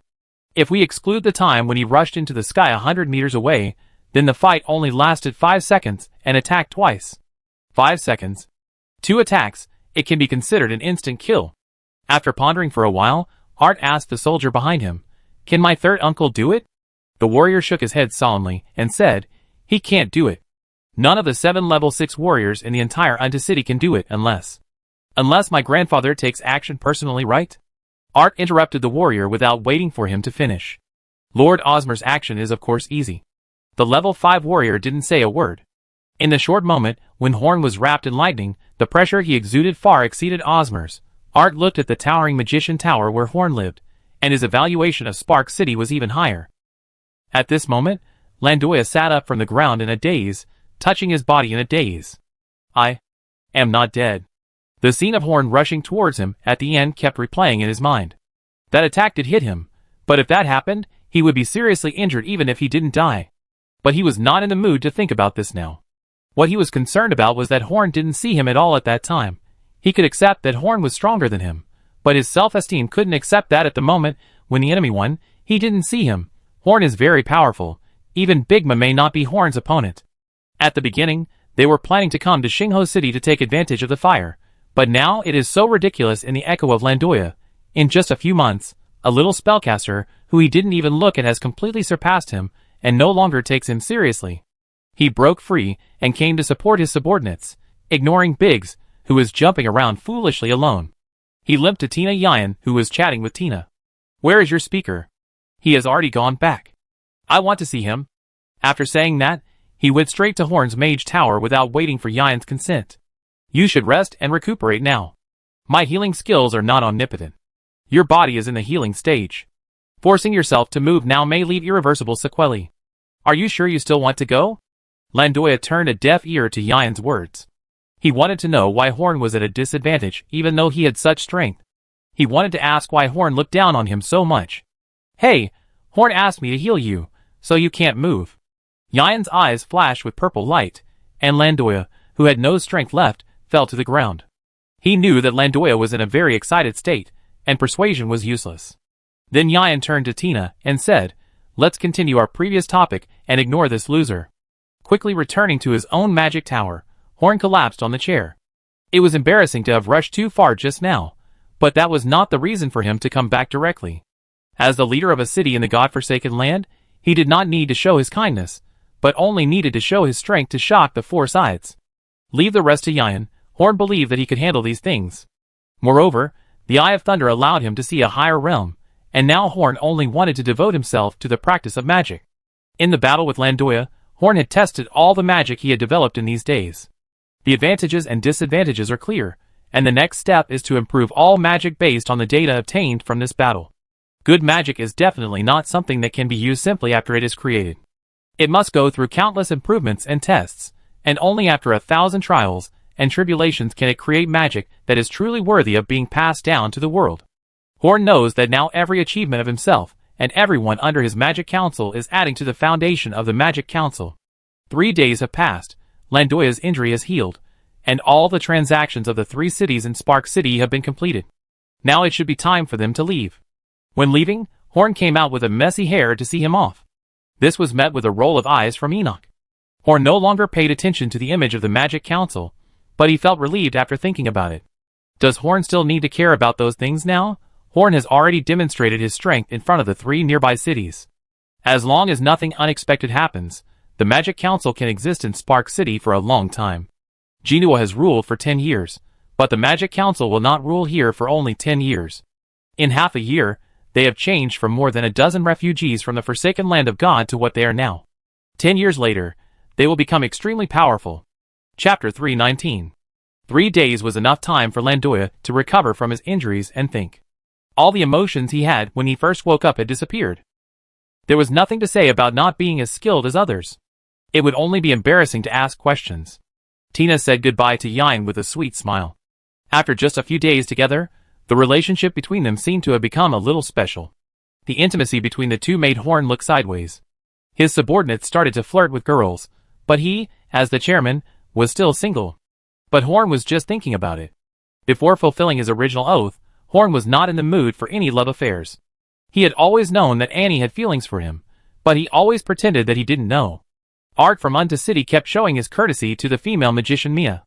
Even though he had been sticking to Mia for several days, Mia still didn't say a word to him, which was in sharp contrast to Tina. This made the single dog Horn feel very comfortable. Soon Art, who was reluctant to leave, was forcibly taken away by his companions. After his figure disappeared, Mia breathed a sigh of relief. This guy finally left. These few days were simply hell for Mia. When training, eating, and practicing magic, Mia could always find Art. This made her, who had no sense of existence in the Magic Council, feel that other people looked at her strangely. Art was a guest of Spark City, and was kind to her, so she didn't say anything bad to him. So when Art left, she felt that she was really relieved. When Landoya and his group were about to leave, Horn called him back. Landoya's eyes lit up. He didn't plan to ask about the battle, but if Horn took the initiative to talk to him, he would still find a chance to ask. But Horn didn't give Landoya a chance to say anything else. He said to him directly, "You've been to the ruins. Apart from me, you killed the most energy creatures. You should have nearly 20 stones dropped by those creatures in your hand, right? Are they still in your hand?" Landoya was stunned by Horn's question. He naturally remembered those stones. He just kept them at home as trophies of a battle. Why did Horn ask about those stones? Those stones are indeed in my hands. Why are you asking about them? Those stones are useless in your hands anyway. How about selling them to me? Horn said to Landoya very straightforwardly. The stones they were talking about were the elemental stones that were officially named a few days ago. They can increase the concentration of surrounding elements and assist magicians in their cultivation. Elementalists are very useful to the Magic Council, but their scarcity limits the effects they can produce. Except for the ruins that cannot be entered again, no other place has been found that can produce such stones. So Horn set his sights on Landoya, who had also been to the ruins. Those stones should have no use except for viewing. Why do you need them? Could it be that those stones have some use that I don't know about? Landoya said, looking at Horn's purple hair. After Horn said he wanted to buy those stones, their importance soared in Landoya's heart. He had only been in this city for 6 days, but he had a general understanding of Horn's style of doing things. Horn was very purposeful in doing things. If he didn't really need those stones, he probably wouldn't have come to him specifically. It's useless to ask. Anyway, those stones are just some waste in your hands. Why not let me use them for a while? Horn made no secret of wanting to get those stones, but he wouldn't tell the function of the elemental stones. Telling the function might have a counter effect, or Landoya might ask for too much. Speaker Horn doesn't seem to have any sincerity, so I just keep it for myself. Landoya still decided not to sell it. Although Horn didn't explain the purpose, he himself might not be able to find the function of those stones. But he still felt a little uncomfortable with Horn, so he didn't give Horn whatever he wanted. Not letting Horn get more benefits was a profit for him. 10,000 gold coins, will you sell it? Landoya curled his lips in disdain. 10,000 gold coins to send away beggars. It seems that his decision not to sell is correct. Horn pointed his finger in front of Landoya's eyes. I mean 10,000 gold coins per coin. I will buy it no matter how many coins you offer. Landoya smacked his lips. Now he was not so determined. 10,000 gold coins per coin was not a small amount. He could do a lot of things with those coins in Bigma City. Horn had long known that Landoya was a poor guy. Bigma City was the poorest city among many nearby cities. And the mayor of Bigma City, the woman who looked like a monster, had some problems with her behavior. She even drove away a group of businessmen who wanted to develop in Bigma City. It can be said that Bigma City's income was far less than that of other cities, and even the tax was more than half lower than that of other cities. Because if they charge the same fee as other cities, a large number of people in Bigma City may starve to death. It can be said that even a gangster like Black Axe Jeffrey can be considered quite rich in Bigma City. Even when Landoya, the second-ranked man in the city, paid the less than 1,000 gold coins for the broken table and door, Horn could see the heartache on his face. So Horn was absolutely sure to tempt Landoya with money. But Landoya thought before he went, and still felt that he shouldn't give it to Horn. Since Horn offered a price of 10,000 gold coins, the true value of this elemental stone must be more than 10,000 gold coins. 20,000 gold coins per piece. I won't raise the price anymore. By the way, it's not just the stone in your hand. You can also buy this kind of stone from others at a low price, and I will buy it at the same price. Landoya's breathing became heavy. If he went to buy some from other people who had been to the ruins, if he could get 50 pieces, that would be a full 1,000,000 gold coins. Bighorn City is not as wealthy as Boulder City. 1,000,000 gold coins is already a very huge amount. Deal. How to trade. Under the temptation of money, Landoya fell directly in front of Horn without struggling. As long as you send those stones to my Spark City, I will definitely pay. Don't worry, Spark City is much richer than your Bighorn City, and will not default on the debt. Horn said with wealth. Landoya resolutely turned around and left. It was too heartbreaking to talk to the people of Spark City. They kept talking about the poverty of Bighorn City. Isn't it just a newly established city? You don't even know what you can develop into. Chapter 320. The spring rain keeps falling, and the fine raindrops are like a layer of delicate gauze, hanging from the clouds to the ground. In the distance are the dark green mountains, and in the near are the tender green branches that have just emerged. Everything on the earth is shrouded in this beautiful gauze. This is the first rain of the year. The ice and snow have all melted, and the god-forsaken land that has been frozen for several months has been unsealed. Horn sat at the window on the 3rd floor of the Mage Tower, reaching out to rub his frown. The first rain of the year has come, but he is not happy. He just sent away those troublesome messengers from various cities. Why can't he be in a good mood? The result of the hunt for Jinua's illegitimate child finally reached Horn's hands, but the result was not very good. It was just an illegitimate child who gained the talent of practicing fighting spirit by eating dragon blood fruit, but his ability was far beyond that of ordinary first-level warriors.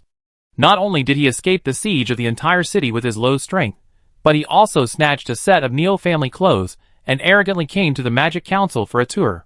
If he just didn't catch that guy, Horn would be a little unhappy at most. He was just a first-level warrior who was hostile to Spark City, and it was not worth Horn's anger. But he came to the Magic Council to take a look before leaving, which really made Horn uncomfortable. His purpose of coming to the Magic Council is self-evident. He just wanted to understand the Magic Council first, and then come back to the Magic House for revenge after he became stronger. Isn't this the routine of a useless boy being killed by the evil forces and escaping alone, and returning home for revenge after years of hard work, and he, Horn, is the leader of the evil forces? This kind of story usually ends with a character like himself being killed by the middle-aged and young men. The escape of the illegitimate child is actually Horn's own fault.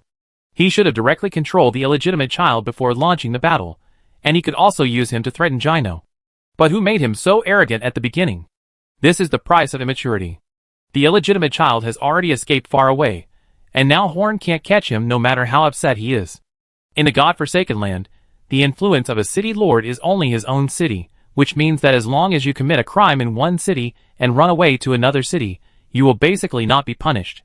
This pattern greatly reduces the cost of crime in the god-forsaken land, and many people choose to take risks and make a fortune and run to other cities. The name of the Land of Chaos is not for nothing. However, all the major cities also hate these roaming criminals, just like the warrior who came to Mimhalen Alchemy House to steal weapons, and was knocked unconscious by Edward. In the end, he was taken away by the people of the Lord of Jino and died without a trace. Horn was thinking, and the bell in the house rang.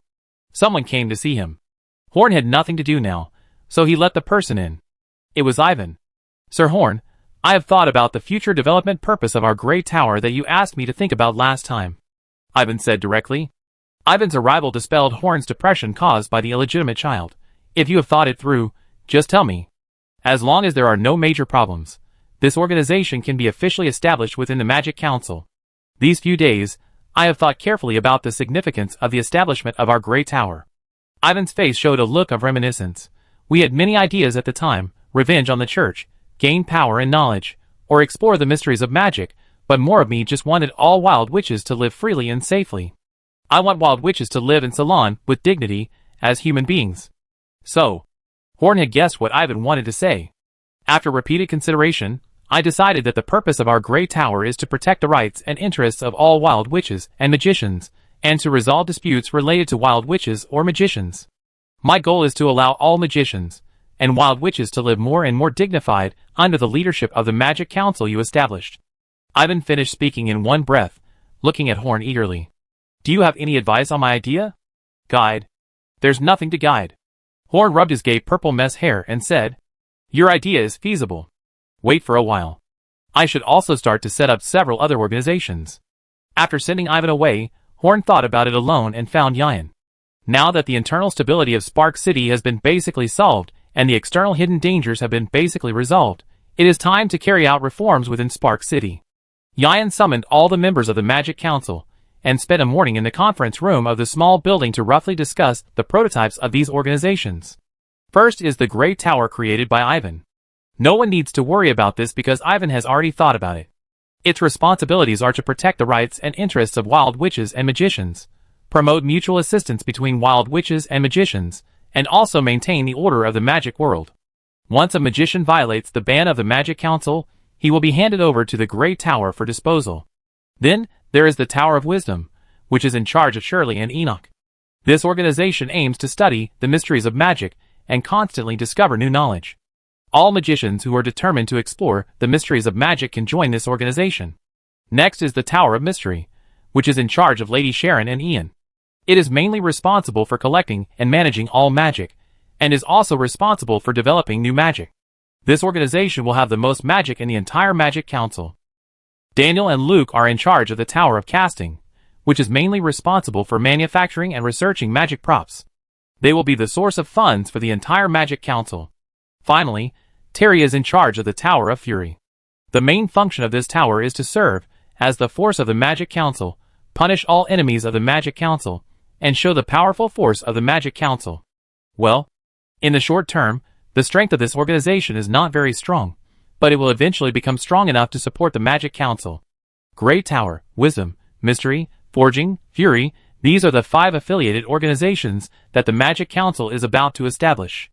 In order to prevent these 5 organizations from growing bigger and bigger, many restrictions on these 5 organizations have been formulated this time. The purpose of establishing these organizations is to make the Magic Council stronger, rather than letting them drag down the Magic Council because of internal strife. Horn set different functions for each organization, so that these organizations can rely on each other and compete with each other, so that the entire Magic Council can maintain its vitality. Each magician has the power to join 2 or more organizations at the same time. Each organization must rely on other organizations to survive. A single organization cannot survive in the God-forsaken land. Only by cooperating with each other can it become stronger. This is to prevent these organizations from being too independent and out of the control of the Magic Council. As the leader of the first generation of the Magic Council, Horn is very relieved, but the Magic Council will not always be managed by this group of people.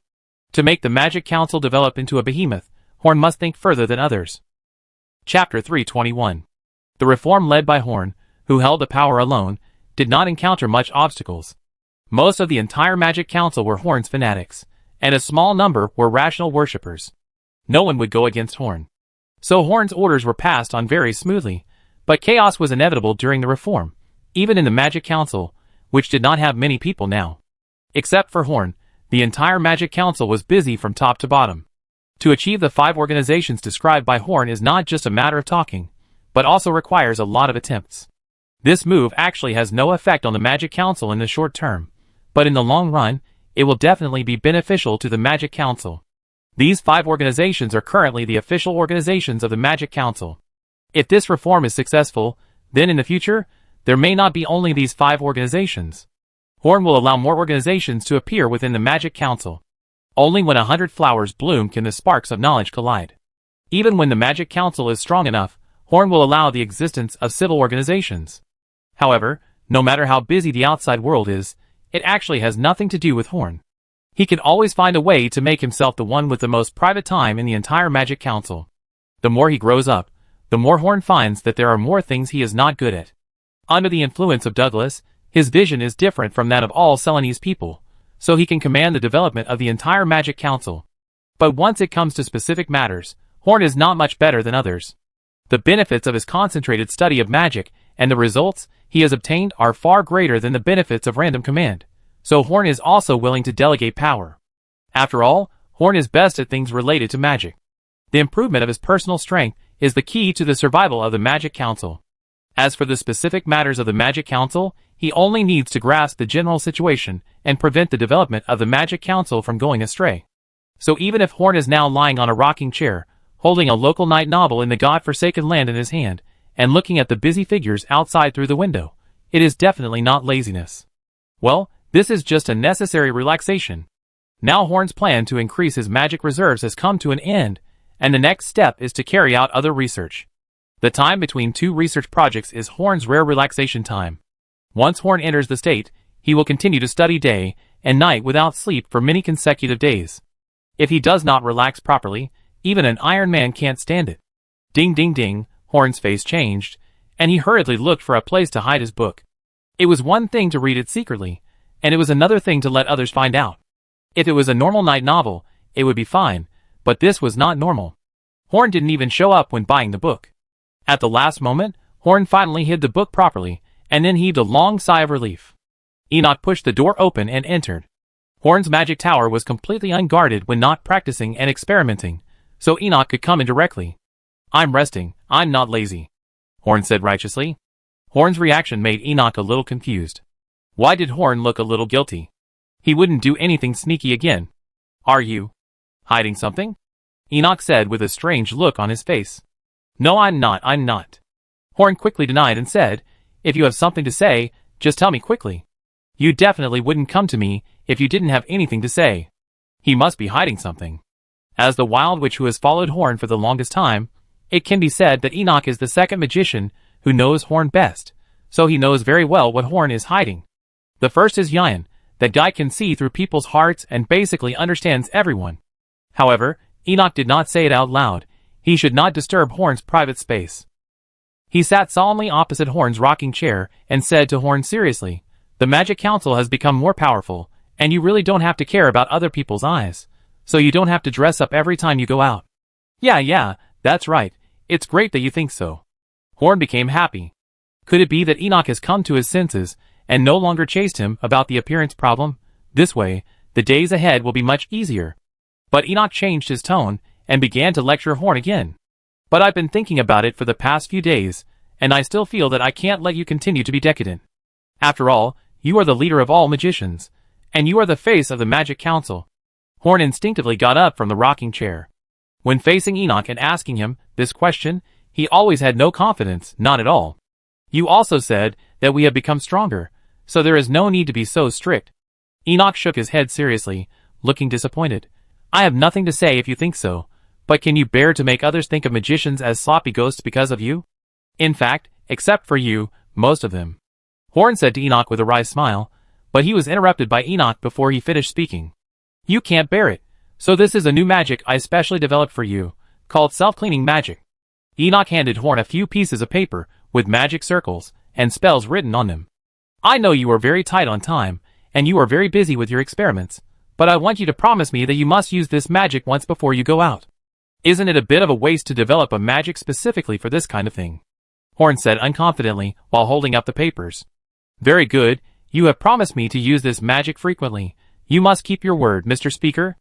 After saying that, Enoch turned around and left, leaving Horn no room to refuse. Hey, I didn't agree. Horn looked at the magic designed for him and smiled bitterly. Enoch just liked to insist on some strange things. After flipping through it a few times, Horn put the paper on the table, closed his eyes, put on the mask on the table, and said coldly, Come out, sir, I have found you. As soon as Horn finished speaking, a shadow fell from Horn's ceiling. It was not until it fell to the ground that Horn saw his true face. This was a man wearing black clothes, with only a pair of eyes showing. From the material of his clothes to his fighting spirit, his presence was extremely low. The man bowed to Horn and said politely, Nice to meet you, Mr. Speaker. I am a big thief from the Thieves' Guild. Chapter 322. Mr. Speaker, your perception is really sharp.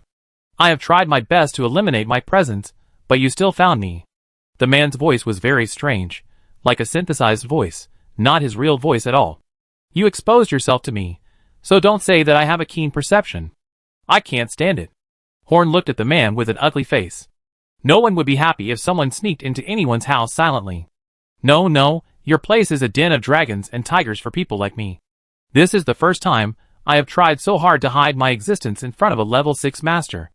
Other level 6 masters can't find it even if I put a knife on their necks. The black-clothed man's words seemed very humble, but in fact, he was very conceited. Doesn't this mean that killing a level 6 master is as easy as taking something out of a bag? Who are you? Horn's eyes flashed with a bad light. I, as I said just now, a thief from the Thieves' Guild. The Thieves' Guild. Horn had never heard of the name of this organization, but he did not dare to underestimate it. In terms of perception, Horn felt that he was not inferior to anyone except Yan, but this man still sneaked in silently. His stealth was different from Ilya's. Once Ilya started to hide, he could be discovered through eyes and smell, but he could not be discovered by using perception methods other than the 5 senses. And this man's stealth method should be normal stealth that has been trained to the extreme. In fact, if someone suddenly appeared in front of him, Horn would definitely teach him a lesson. But facing this man, Horn didn't dare. Level 7? Or level 8? Horn had no idea how strong the guy in front of him was. Anyway, it was definitely not a level Horn could handle. His brain was thinking quickly, but the man opposite did not stop talking because of Horn's shock. Speaking of which, if I hadn't just passed by this place and accepted this mission on a whim, our Thieves' Guild would have been completely destroyed. Just sneaking into your yard took me a lot of effort. And there's a guy over there with abnormally strong perception. I took a lot of effort to get here from him. How long have you been here? Horn said hoarsely. He was under great pressure. If the guy in front of him was here to assassinate him, he would not be spared this time. Oh, I came in when you started reading that book. I tell you, the description of this book is really touching. I couldn't stop reading it at that time. I won't tell anyone else. This author's other work is really exciting. As he said that, the man put his hand into his arms, and Horn's legs flashed with lightning, and he came directly to the farthest place in the room from the man. Why did you run so far? I won't eat you. Is this the courage of a city owner? I was going to show you this, which is not sold in your remote small city. The man threw a book to Horn, which was another 18-plus book by the author. Horn didn't even look at the book, and was not affected by this nagging man at all. He just wanted to know what this guy was doing here. Why are you here? Hey, don't worry. Don't be so vigilant to me. I want to kill you, but it's useless for you to be vigilant. You make me look like a bad guy, and I feel guilty. Let me tell you in detail. So Horn listened to him talking about drinking in a bar in another city 10 days ago, and it took him a long time to finally get to the point. If this man was not really powerful, Horn would have wanted to pour the boiling tea next to him on his face. He was really too long-winded. Our Thieves Guild is not a robbery organization. Don't simply equate us with bandits and robbers. We can't afford to lose face. The man in black chatted with Horn easily, just like chatting about family matters, and was much more relaxed than Horn. So you are still a kind organization, then why are you acting so sneaky? Can't you come in through the main gate to talk about serious matters? Horn pointed to the main gate and said, You know that the previous lord of Gino City had a group of assassins and elite scouts.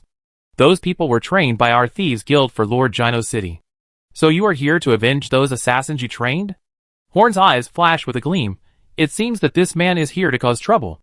No, we are doing business. Not entering through the main gate is also to show you our ability as a potential customer. If you think the assassins raised by Lord Gino are useful, we can help you train a group of assassins. We in the Magic Council don't need assassins. Horn refused without thinking. He didn't want to have anything to do with this mysterious organization. He had already gotten in trouble with the mysterious organization that Ilya belonged to, and didn't want to get in trouble with another one. Don't be so hasty to refuse, it will make me sad. If you don't like killers, we can help you train others, scouts, treasure hunters, or simply entrust us to train thieves. The man sat up from the chair and pulled Horn's arm to swing. He really wanted to complete this order. Aren't you a killer organization? How can you train other professionals? Horn shook off the man's hand with a chill. How come he looked like a salesman in a roadside store? Bah, we are not a killer organization. We actually train thieves. Killer scouts and the like are just different focuses when we train them. What exactly are thieves?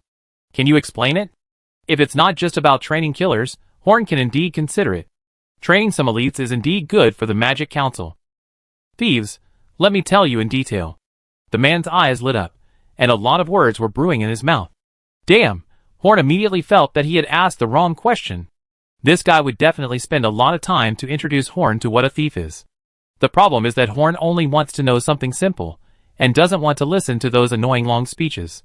He said a lot of things in a babbling manner, which made Horn confused. At the end, Horn really listened to a few words seriously. In general, I think we thieves are professions that use short swords or daggers as weapons, are proficient in various stealth methods, hide in the dark and defeat the enemy with one strike. Although this profession is not yet accepted by Salon, I believe that one day, thieves will become another profession independent of warriors. When saying the last sentence, the man's exposed eyes became particularly bright, and the light was not much different from the eyes of the magicians, who firmly believed in the Magic Council. This man has pure and lofty ideals. He has an extraordinary enthusiasm for his organization, just like all magicians. Chapter 323. Finally, Horn reached an agreement with this mysterious organization called the Thieves Guild.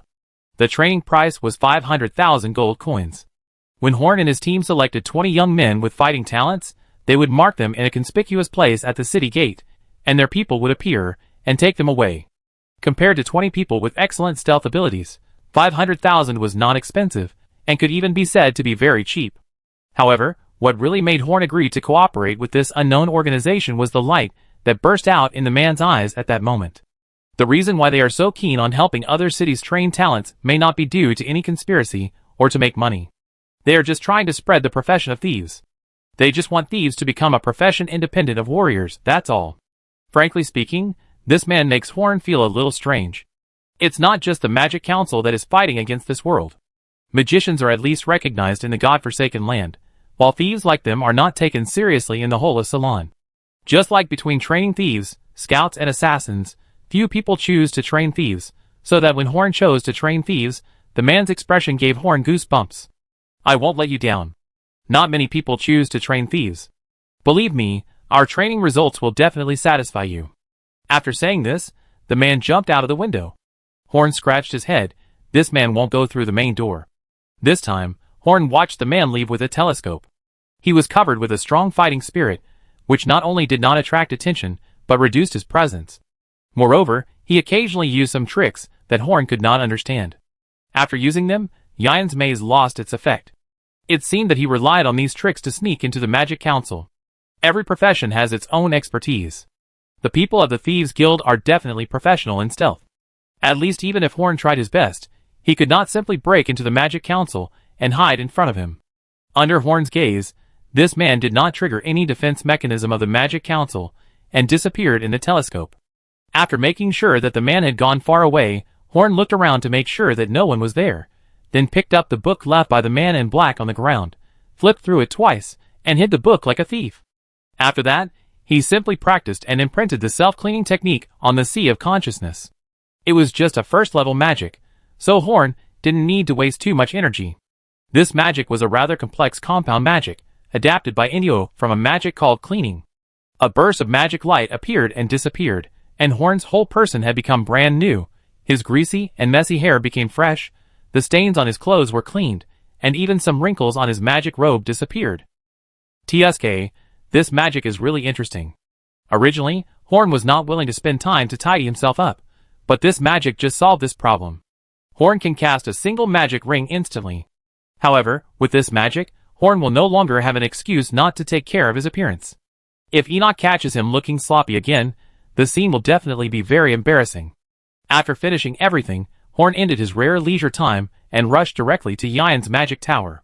The rare rest time was ruined by the man in black. The man in black was able to enter the Magic Council without alerting everyone, which certainly shows his superb stealth skills, but it also shows from the side that the Magic Council's defense system has loopholes. There was no problem before, just because he didn't encounter a master. Yian's large maze can no longer cope with all situations, so Horn wants to find Yian to ask him to upgrade the Magic Council's defense system. After Horn said that someone came in silently and reached a deal with him, Yian's expression was extremely wonderful. He was able to detect other people's minds, so he didn't even have the qualifications to doubt what others said. As soon as Horn said it, he knew it was true. His maze was really easily cracked. Yian pushed Horn out of his magic tower in a somewhat crazy and insidious way. The man in black inspired his fighting spirit. Now he wanted to develop some patches for his maze. Looking at Yian's current appearance, Horn couldn't help but mourn for the man in black who would come in the second time in the future. It wouldn't be so easy for him to come in next time.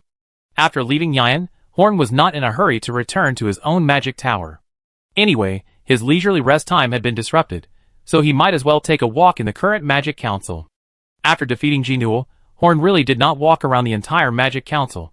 In fact, it has not been long since the Magic Council officially took charge of Spark City, so the number of magicians in the Magic Council has not increased much, but some things cannot be judged by appearances. There is no increase in the number of people, but there are big differences in other aspects. The difference in atmosphere alone is enough to change the entire Magic Council. In the past few days, the magicians have also developed several important results. While walking around, Horn found that there was some excitement in front of him. Dozens of magicians gathered together and seemed to be watching something. Horn walked in curiously and found that the people surrounded by the crowd were Daniel and Ivan, who were in a serious confrontation. Ivan, you should admit defeat. I am the best person in the entire Magic Council besides the speaker at controlling fire. Daniel held his chest and said proudly. The little man said this with a special domineering attitude. Senator Daniel, I can admit defeat in other aspects, but I also have a little experience in flames. I don't think I am worse than you if we don't compete. Ivan stood opposite Daniel and looked at Ivan confidently. He has always been confident in his yellow flames. From the words of the surrounding magicians, Horn roughly understood what happened. The Grey Tower magicians thought that Ivan's yellow flame was the most powerful fire magic besides Horn, while the magicians inside the godforsaken land thought that Daniel's flame attainments were higher. At first, it was just a discussion between two bored magicians, but now it has aroused heated discussion in the entire Magic Council. Even for this, the Daniel faction and the Ivan faction were formed. Now, the topic has reached the ears of Daniel and Ivan, and they are also very interested in it. So today they are going to have a competition to decide who is the best at fire magic in the Magic Council besides Horn. Daniel drew a circle with a diameter of 2 meters on the ground and drew a line in the middle. We two stand on one side, fill half of our own with our own fire, and then we two remotely control it. Whoever's fire fills the entire circle first wins. How about it? Okay, this is fair. Ivan thought for a while and said, then let's get started. Chapter 324. The two released their flames. Daniel's flame was pure red, burning vigorously and quietly, which showed Daniel's superb ability to control flames. Compared with Daniel's flame, Ivan's yellow flame did not look very strong, even a little wilted, but it was very aggressive. Ivan wanted to spread in the direction of Daniel's flame without controlling it, and exuded a different aura, which did not look ordinary. After observing for a while, Horn was relieved. The confrontation between the two was not because of anger, but just wanted to see who was better. Horn suddenly felt that such competitions could actually be promoted within the Magic Council.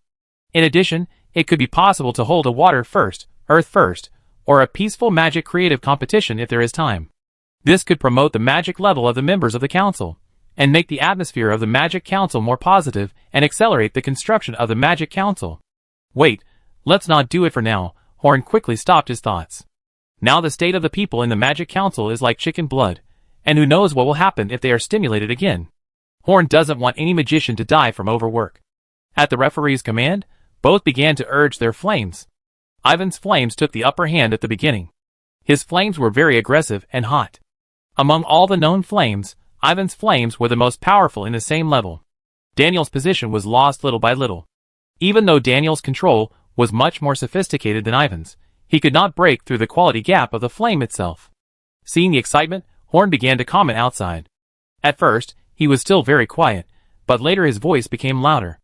Although Ivan is not as strong as Daniel, he can easily gain the upper hand in the competition with Daniel with his yellow flame, which shows that Ivan's flame is very good, but the competition of flame control ability is not just about winning with special flame properties. In my opinion, Ivan is about to lose. A magician can pretend not to hear Horn's words at first, but later he can't help it. Senator Ivan's magic is about to overwhelm Senator Daniel's magic. Can't you see it? I am not making up stories. As a member of the Ivan faction, you have seen the result. You are still saying that Senator Ivan is about to lose. You? Huh, Mr. Speaker? The magician broke out in a cold sweat. He really didn't expect Horn to appear here. After all, Horn was actually non-existent most of the time. Horn's arrival caused some commotion, but it soon subsided. The two people in the competition simply seemed to have not noticed Horn. In this kind of competition, the slightest distraction could lead to failure. The battle intensified. Ivan's yellow flames had occupied half of Daniel's territory, but Daniel's expression remained calm, as if he had the upper hand. It's time to show you real skills, Ivan. Your talent for fire is very enviable, but you still need to practice more. After Daniel finished speaking, flames emerged from all parts of his body, and he turned into a fireman. In this state, Daniel's ability to control fire increased rapidly. His small part of the flame seemed to come alive, and transformed into various forms, some of which even released micro-magic. When Ivan's flame released one attack, Daniel's flame could release at least 2 attacks. After a short time, the territory taken away by Ivan was taken back by Daniel. Looking at Daniel's lively flame, Horn gradually became fascinated. If the restrictions were released, the flame control by Horn could beat Daniel, but if Horn suppressed himself to the same level as Daniel, Horn dejectedly found that his ability to control flames was no match for Daniel at all. In other words, in terms of the realm of controlling flames, Daniel had surpassed Horn. Horn looked at the dancing flames in Daniel's semicircle. Each of his flames seemed to have life, and the flames cooperated with each other like a well-trained army. On the other hand, Ivan's flames, although each flame was powerful, were just stiffly coordinated. Daniel's flames were so moving, and every beautiful flash was like dancing. Unconsciously, Horn was fascinated by it. Once Daniel had the upper hand, he did not intend to give Ivan any chances. His flames became more and more fierce, and in a few seconds, Ivan's last hope was extinguished. Don't be discouraged. This is the first time I've seen such a powerful flame. Daniel comforted Ivan with the attitude of a winner. It's impossible to be discouraged. There is indeed a lot for me to learn. Counselor Daniel, you have to work harder, otherwise you may be surpassed by me. Ivan was not discouraged, but full of fighting spirit. I'm waiting for that day. Daniel pretended not to care, but he made up his mind to study hard and not let Ivan rush over. Senator Ivan, do you feel something is wrong? Daniel said to Ivan uncertainly after being proud. He felt something was wrong, but he couldn't put his finger on it. Ivan carefully sensed it, and then said to Daniel, is the concentration of the fire element a little higher? What do you mean by a little higher? It's too high. Daniel clapped his hands in amazement. Such a high concentration of the fire element is just right for cultivation. Daniel was happy, but he saw Ivan staring blankly in one direction. He turned his head and looked, and his jaw almost dropped. The two of them were no longer the center of the crowd. What the magicians were watching was a huge pillar of fire. The pillar of fire was nearly 10 meters high, and there was a pair of huge flaming wings directly below it. No magician was watching within a 10-meter radius of the pillar of fire because the temperature in the center was too high, and a stream of hot flames would occasionally burst out. In the center of the pillar of fire was Horn, who was thinking with his eyes closed. His body still maintained the appearance of watching Ivan and the other man duel, and his consciousness had long been immersed in thinking about fire magic. In the pillar of fire that shot up into the sky, countless small streams of fire were transformed into various postures, just like a replica of Daniel turning into a fireman, except that the scene was much larger than the duel between the two of them. Horn actually made a breakthrough in controlling the flames while watching this game. Daniel and Ivan looked at each other and felt that they were actually a little naive. Their competition was nothing more than a competition to see who was second. There was only one person who was truly first, and that was Horn. Chapter 325. Horn was in an indescribable state at the moment. Daniel's flame touched Horn too much. That form should be the flame controlled by a magician. The magic he had been using before was just a poor imitation of the magic circle. Horn had never really studied the flame magic. Even when he developed a flame wing magic, he just roughly borrowed the propulsion of that magic. Perhaps because of the magic circle up to level 9 left by Old Douglas, Horn put more energy on lightning magic, thunder magic, thunder walking magic, hand of thunder, etc. Horn has the Eye of Thunder as an excellent aid in thunder magic, but he still puts most of his energy on thunder magic. Fire magic is also one of the main attack methods of fire, but it has never been taken seriously by Horn himself. After seeing Daniel's lively flame, Horn realized his problem. He obviously has the same talent in both thunder magic and fire magic, but now he is far ahead in the attainment of thunder magic. The balanced development of the two types of magic is the right way. If this continues, when Douglas's magic runs out one day, Horn's magic of thunder and fire will completely lose balance, and it will be difficult to catch up at that time. If Horn is not a pioneer of magic, if there are others who have paved the way for Horn, then Horn is not wrong. He only needs to learn the corresponding magic in the corresponding realm, and at most his power will be slightly worse than others. But Horn is the only one on the road ahead. Old Douglas walked a distance, and then quit this path. One day, Horn will surpass his teacher, and then no one can help him. He can't learn ready-made magic like others, because he is at the forefront of magic, and everything depends on himself. Horn should have figured it out long ago. He has two completely equal magical talents. As the president of the Magic Council, he has to work twice as hard as others. At this moment, Horn's state of mind has undergone a subtle change. In the future, he will be extremely grateful for his awakening today. Touched by Daniel's flame, Horn's flame realm, which had been stagnant for a long time, began to slowly loosen up, and he began to reorganize the flame magic he had learned. Of course, after coming out of this state, I dare not say how much my strength has improved, but at least my flame magic will be fundamentally different. The flame outside Horn's body does not consume Horn's own magic power, but is a scene formed by the fire elements that he automatically attracted when analyzing flame magic. Horn can also create such a scene when he is awake, but it is not as spectacular as it is now. This strange phenomenon increased the concentration of fire elements around Horn, and because the fire elements were attracted when he was comprehending flame magic, these fire elements were of great benefit to the practice of fire magicians. The people who watched Horn changed in batches, and finally gradually decreased, leaving only the fire magicians practicing near Horn. This high concentration of fire elements was of great benefit to all fire magicians. The stronger the strength, the closer to Horn. Daniel sat about 4.5 meters away from Horn, while Ivan sat 7 meters away, and the other magicians all sat 10 meters away. It could also be seen from here that Ivan's defeat was not unfair, and there was indeed a big gap between him and Daniel. This winged pillar of fire became a strange sight in the Magic Council for a while. Except for Yan, who was immersed in studying the maze, all the people in the Magic Council came out to watch for a while. People outside the Magic Council also gained knowledge outside the walls of the Magic Council. Horn was immersed in the perception of fire magic and couldn't extricate himself, and the pillar of fire did not dissipate for a long time.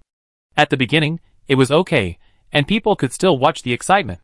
But the pillar of fire that was always on soon lost its novelty inside the Magic Council, especially at night, when the entire Magic Council was illuminated by the flames as if it were daytime. It can be said that Horn's pillar of fire has affected the normal operation of the magic house. Finally, on the next morning, Horn woke up from his thoughts, and the blazing flame disappeared without a trace. After a little stretching, Horn had a sore back after standing for a day, and then he looked around and couldn't figure out what was going on. There were nearly 40 magicians sitting around him. All of them were meditating with their eyes closed. Most of them were about 9 meters away from Horn. The closest was Daniel, who was 4 meters away from Horn, and Ivan, who was 6 meters away from Horn.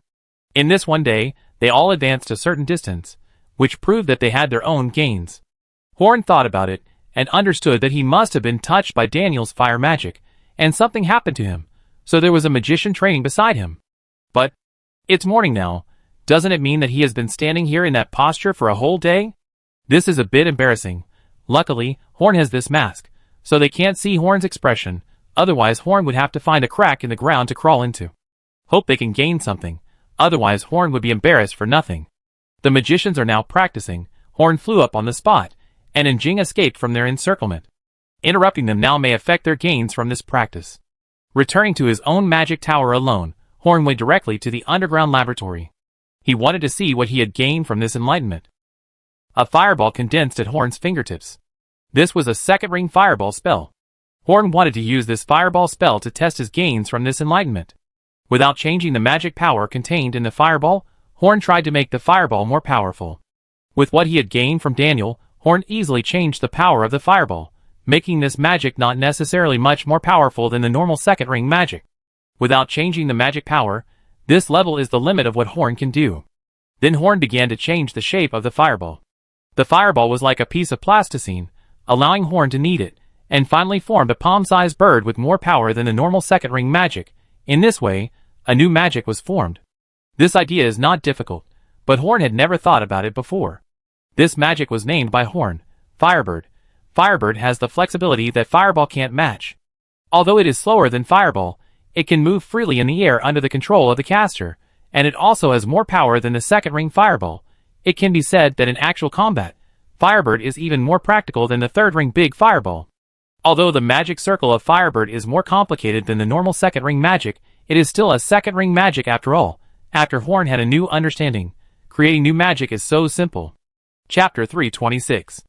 Recently, all the mercenary groups in Spark City have received a mission, which is to collect a kind of light blue crystal. This kind of crystal is produced in large quantities in the tidal mist swamp, and because of its appearance, it is worthless in the forsaken land of God. In other words, only some places in the outside world have special hobbies to use this kind of stone as jewelry. The price given by Horn is 10 gold coins for 1 pound of stone. No matter how many of these stones they find, the Magic Council will take them all. This stone is naturally a magic crystal. The magic crystals brought out from the Shiwu swamp have long been used up, so the mercenary group of Xingho City is entrusted to collect them. For the major mercenary groups, this business does not seem to be easy to do, because they are good at fighting rather than collecting. They may not be able to collect much in a day in the non-dangerous places outside the Shiwu swamp, and it is not cost-effective to risk entering the Shiwu swamp to collect this crystal. It is better to go in and kill a magic beast to make money. Later, they came up with a solution. Instead of collecting the stones themselves, they sent out tasks to buy the stones for 5 gold coins per pound. They just had to lie at home and wait for others to collect them and hand them over to the Magic Council. The mercenaries didn't care about the money, but there were many ordinary people who could. They could earn 10 or 8 gold coins by strolling in the tidal mist swamp for 2 days, which could be used to support their families. It also became a way for many people to get rich. With these black-hearted middlemen making a profit from the price difference, the Magic Council's speed in collecting magic crystals increased significantly. In fact, It is worth it for the Magic Council to purchase them at the price of 1 magic crystal and 1 gold coin, but that will quickly drag down the finances of the Magic Council. The value of 1 magic crystal is far greater than 1 gold coin, but it takes time to convert. Once the purchase amount is too high, more people will go to collect magic crystals, and the output of magic crystals will soon make the Magic Council unable to afford it. At that time, it would be inappropriate to decide whether to buy or not. So keep it like this. Although the purchase is not fast, it is enough for the Magic Council to use. Magic crystals can do a lot of things. They can serve as energy for magic traps, and can create disposable magic props. The most important thing is that magic crystals can assist magicians in their practice. Because of the increase in magic crystals, the Mystery Tower has produced their first research result, a staff that can store magic. This staff cannot be used for normal spellcasting, but it can be used as a weapon, because a low-level magic array is embedded inside the staff. The magician only needs to recite the spell to release it, without consuming his own magic power, but the magic crystals inside are consumed. This staff can be regarded as an upgraded version of Horn's magic ring. This allows the magician to not lose combat effectiveness even if the magic power is completely consumed in battle, which is of great significance to the overall strength of the Magic Council. For this reason, Horn rewarded each magician who studied the staff with a large amount of magic coins. The magic engraved in the staff is generally not very powerful, and most it is only second ring magic. Like the problem faced by the magic ring invented by Horn, the current materials and craftsmanship cannot engrave 2 complex magic arrays on this thing. There is a big difference between engraving a magic circle in the sea of consciousness and engraving a magic circle on a physical object. This energy storage staff can only be used by magicians, so there is no need to worry about it being used by other forces to deal with the Magic Council. Although the magic crystals are enough for the time being, Horn still remembers the entire cave of magic crystals he hid in the cave when he defeated the one-strike wizard in the God-forsaken land. If those magic crystals are brought back, the Magic Council will become rich all of a sudden. But Horn was just thinking about it. There were a lot of magic crystals. If all were transported back, they would be enough to use the hundreds of magic crystals now for many years. But the problem was that there were too many. To retrieve so many magic crystals, the Magic Council's own people must go to retrieve them. Horn could not trust others, and if there were not enough people, they would not be able to retrieve them. At least a team of hundreds of people would be needed to retrieve so many magic crystals. With so many people going to the Tidal Mist Swamp, Horn would definitely not feel at ease if he did not follow them. But even though Horn seems to have nothing to do now, he only studies and practices every day, but as long as he stays in Starfire City, he is the greatest help to Starfire City. As long as Horn is in Starfire City, then Starfire City will not have any problems. Once he follows those people to get those magic crystals, he is equivalent to putting all the magicians in Starfire City in danger. Many cities change their owners, because the city lords leave the city, and give others an opportunity to take advantage of it. Horn will not make such a mistake. More than 10 days passed. These days, Horn has been studying the power of fire. Although he has not yet caught up with his control over lightning power, he is no longer obviously biased. Fortunately, Horn discovered it early, otherwise it would be difficult to catch up after his lightning power reached a new level. After all, he is a 5-ring magician. Once he finds the direction to move forward, it is easy to catch up with Daniel's level. While Horn was practicing, Garfield, the governor of Spark City, came to visit him. Garfield governed Spark City very well, and Horn gave him a lot of power. If there were things that he couldn't handle, he could usually find Yian to solve them. Today he came to see Horn in person. It must be something very important, because it means that even Yian has no right to decide this matter. So Horn stopped practicing, and met Garfield on the 3rd floor of the Mage Tower. Horn's work in the basement is divided into 2 types. One is that when he is in seclusion, he will not see anyone unless it is something that shakes the Magic Council. This kind of practice has only been done a few times so far. Most of the time, as long as someone comes to Horn, Horn will come out to solve the problem. You have something important to do this time. That's right, Mr. Speaker, I am looking for you for a very important matter, and only you can make a decision on this matter. Garfield said respectfully. He knew very well who gave him the power, so he also knew how to get along with Horn. What is it? Tell me. I am very interested in the things that your current power cannot solve.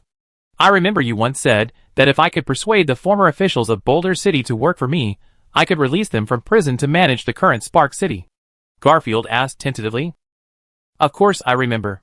Didn't I tell you this? As long as it's someone you like, and has passed Ian's test, you can take him out without notifying me. Horn took a sip of water and frowned. He had to come to him even for such a small matter. What kind of governor was he of Boulder City? You did give me this power, but you can't blame me this time, because this person's identity is really special. I really can't make a decision, even Lord Yang can't, so I still have to come to you for instructions. The person in prison, the governor has no power, the deputy speaker can't make a decision, so there is only one person left. Horn raised his head suddenly, and looked at Garfield. You didn't persuade Sammy. Chapter 327. Yes, it is the warrior leader Sammy. His identity and strength are beyond my control. Whether to release him or not, you still need to make the decision yourself. Horn stood up and paced back and forth, hesitating. Sammy was a very tough person. Horn had tried to persuade him more than once, but he still refused to come out to help Horn even after explaining all the pros and cons. This once made Horn very angry. Now he suddenly said that he was persuaded by Garfield, which made Horn a little unsure whether it was true or not.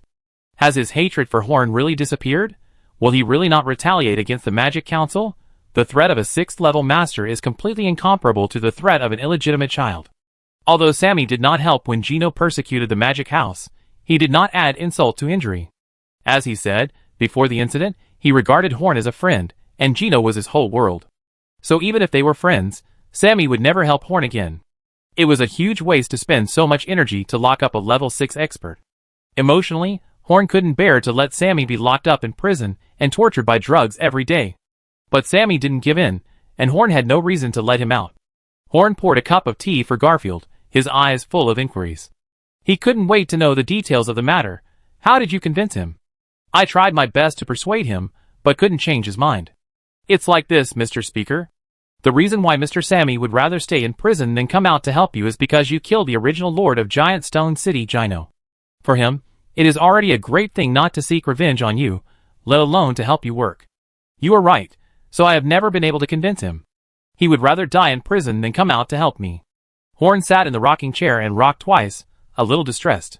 It's very simple. It's impossible to convince him to come out to help you. Mr. Sammy is very stubborn. I, a traitor in his eyes, can't persuade him, but I changed the concept a little bit. Garfield smiled reservedly. He knew that Sammy had always been Horn's concern, so in order to show his value, he finally found a way to persuade Sammy. The 4-year deadline was a bit overwhelming for him, so he had to find ways to satisfy all parties. How did you change the concept? Horn asked with a smile. He knew Garfield's idea very well. He just wanted Garfield to have a sense of urgency, so that he could build Spark City better. It's very simple. He will never work for you. Then follow his temper, and don't let him work for you. The condition I proposed to him was not to help the Magic Council, but to protect the entire Spark City, the city left by Genoa. I believe he does not want the things left by Genoa to be destroyed due to the negligence of his successors, so he is willing to help protect the city. That's it? Horn was a little unbelievable. Wouldn't it be self-deception to agree to it like this? Of course, it's not just that. He has many more requirements. He promised not to retaliate against the Magic Council, but he would never accept the command of the Magic Council or any position in the Magic Council. How to protect the city depends on his mood. Of course, he himself does not want to spend the rest of his life in prison, so as long as he is given a way out, he will come out on his own. Is that so? Horn fell into deep thought again. It was difficult for him to decide whether to release Sammy with this attitude. Is there really no room for maneuver? As long as he is willing to help me, I can give him more than what Gino gave him. Garfield shook his head. This was the limit of his persuasion. I want to see him before I make a decision. Starfire City Prison. Horn went straight to the prison where Sammy was imprisoned. He had been here many times, and did not need Garfield to lead the way. Sammy in the prison had completely changed. He looked like he had aged by several decades. His body was thin and wrinkled, and his hair was covered with white hair. He was like two different people. Why are you here? I don't want to see you. Sammy's eyes did not look as sharp as before. Under the influence of fighting spirit, warriors of Sammy's level have a longer lifespan than ordinary people, and they can maintain their physical peak at a very old age. Normal humans would not be so haggard at Sammy's age. Sammy became like this because his body needed the nourishment of fighting spirit, and in prison Sammy's fighting spirit had been suppressed, and his body could not get enough energy, so he became like this. As long as he came out of prison, it would not take long for him to return to his peak. I know you promised Garfield, and I also know your agreement. I came here just to know if you need my help. Horn held the railing and looked at Sammy inside, with mixed feelings in his heart. I really need your help. Please leave my sight. Are you still holding a grudge against me? It is true that the mayor did something wrong. I have nothing to say, but I don't want to see you again. Okay. I have approved your release from prison. I hope you can fulfill your duties and protect the city. I will try not to let me see you again. After saying that, Horn turned and left with mixed feelings.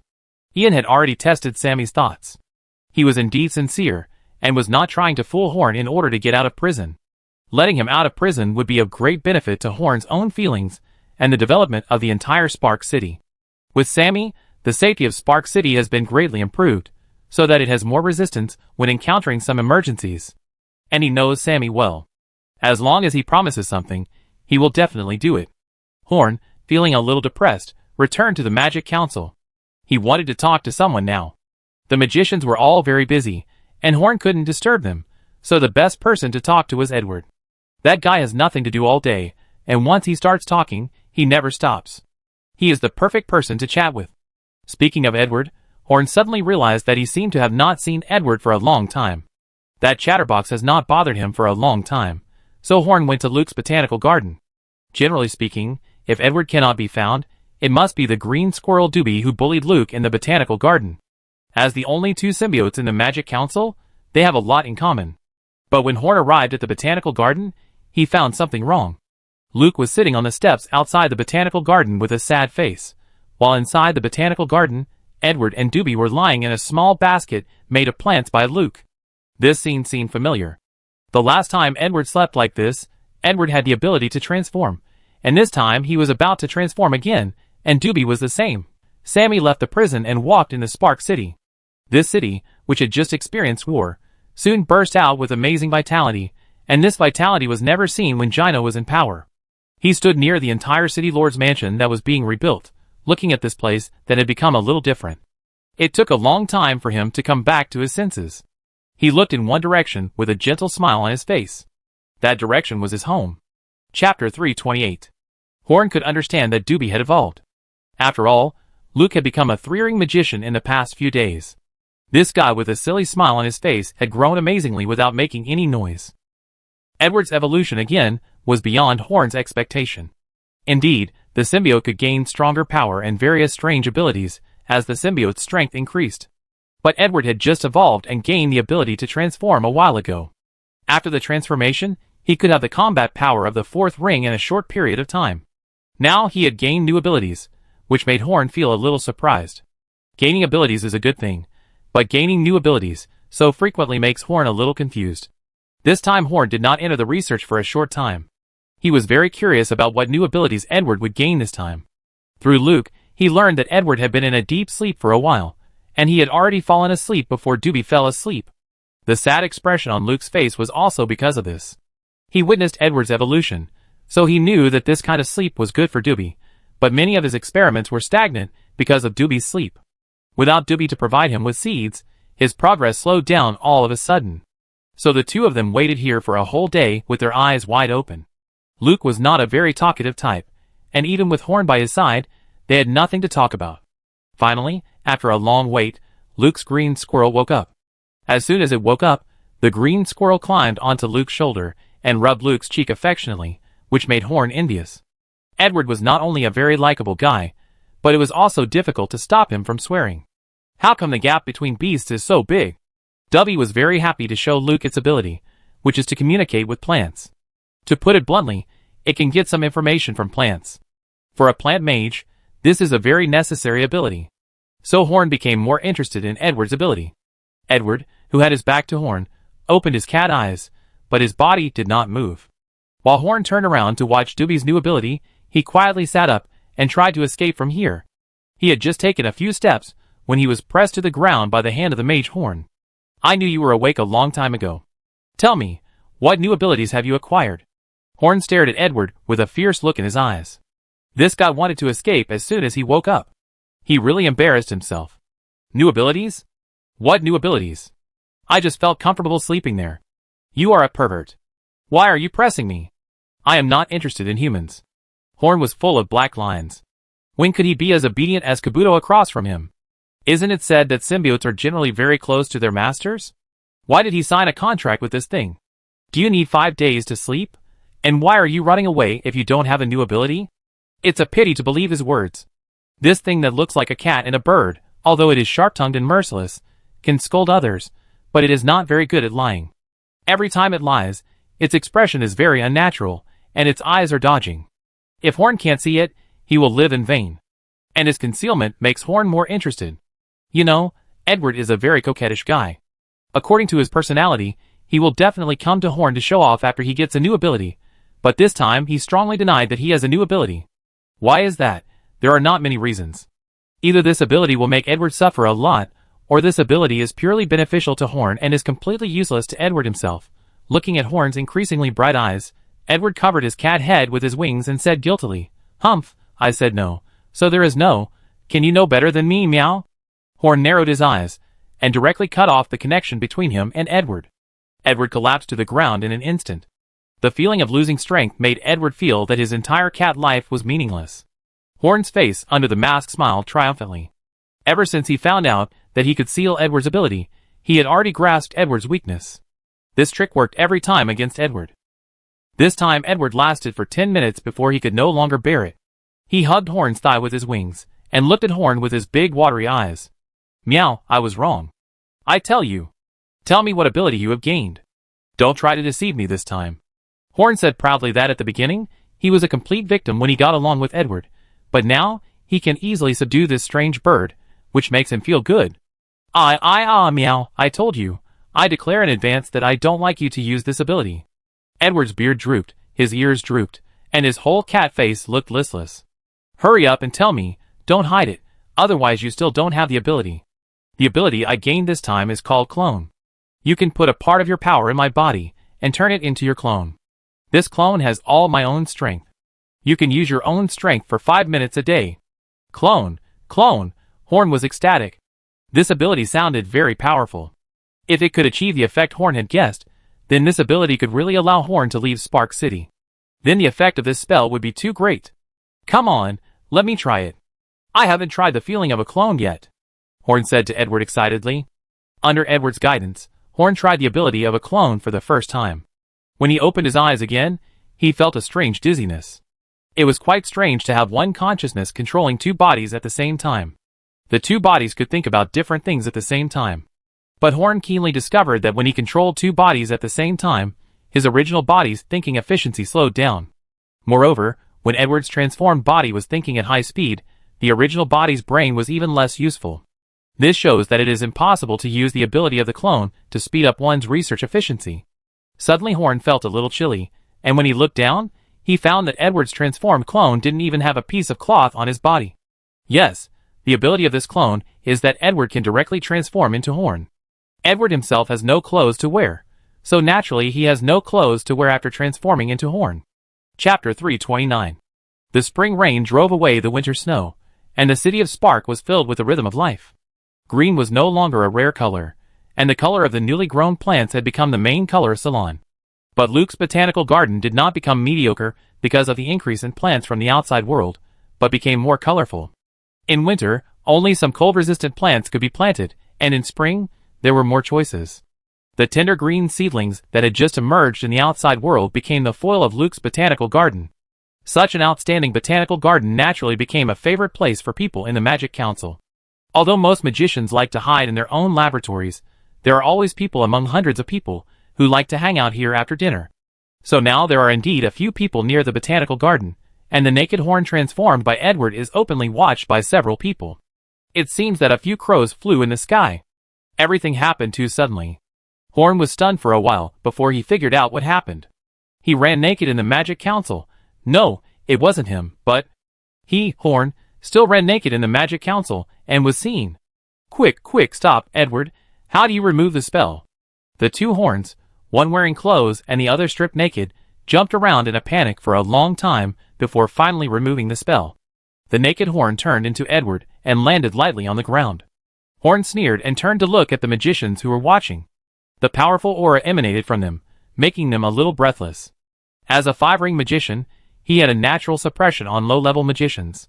"You didn't see anything, right?" The magicians all shook their heads. No one dared to go against Horn at this time, so they all agreed. Afterwards, Horn gloomily pulled Edward's wings and dragged him to his magic tower. He still had a lot to study about this spell. Of course, if he had Ian's ability, he would definitely not leave like this, because the next day, the news that a naked Horn appeared in the botanical garden would reach the ears of every magician, except Horn. One person spread 10, 10 spread 100, in such an organization with only a few hundred people, several magicians saw it, and if no measures were taken, it would actually be equivalent to letting everyone know. This incident certainly made Horn very distressed, but in addition to making Horn uncomfortable, it also had other effects, because it made Horn, who had always been like a god in the hearts of ordinary magicians, shed that sacred coat. He went from being an idol with more symbolic significance than practical significance in the hearts of magicians to a flesh-and-blood person who could make mistakes. At least in everyone's heart, the distance between Horn and them became closer. Whether this was a good thing or a bad thing could only be judged by time. Of course, this is a later story. Now Horn is in his basement, doing some unclear things with a naked man who looks exactly like him, and from time to time, there are screams similar to Horn's. That sound is really sad and tearful. If the basement is not well soundproofed, I don't know what people outside would guess. It's nothing more than two men in the same room, and they scream with pleasure. After testing, Edward's clone ability is basically no different from what he said. In terms of ability, this clone has all of Edward's strength, and has 5 minutes every day to exert all of its strength, which is enough for a clone. Secondly, Edward's immortality still exists, but after death, the transformation will be lifted, and it can only be recast when Horn and Edward are close to each other. This means that if Edward's clone goes to a far place, it must not die, and once it dies, everything will be in vain. Moreover, when using the clone's ability, not only will Horn's brain speed slow down, but even the strength of the original body will be affected. Again, this clone is not completely controlled by Horn. Edward and Horn have full control over this body, so when they want to act, they have to discuss with Edward before they can act. If they act together, it will cause some awkward situations. With this ability, Horn is much more convenient. Although this body is not completely controlled by Horn himself, it can also allow Horn to leave Spark City. If there is any important matter, he can go there in person. For example, the magic crystal hidden by the wizard that Horn just thought about a few days ago. With this ability, he can find a time to take some people to get those magic crystals back. The opportunity to burst out his true strength once a day can avoid most dangers. But there is no rush now. After all, there are enough magic crystals. If they are left there, they will not be lost. There is still a chance to find them. Although I am greedy, the Magic Council has just settled down. There is no need to carry out a large-scale operation that takes a long time and requires many people. The days passed peacefully for many days. Although Horn's naked streaking did not spread throughout the Magic Council, most people who often go out knew about it. He was also scolded by Enoch for this. As the boss of the Magic Council, it was really sorry that he did not pay attention to his image. The culprit of the naked incident was bullying the entire Magic Council, while the victim, Horn, buried himself in the underground laboratory, ashamed to see anyone. The Magic Council's departments, which were equivalent to 5 organizations, were already operating normally, and some small problems were discovered every day. But having problems is not a bad thing. Whenever problems are discovered, they will be corrected quickly.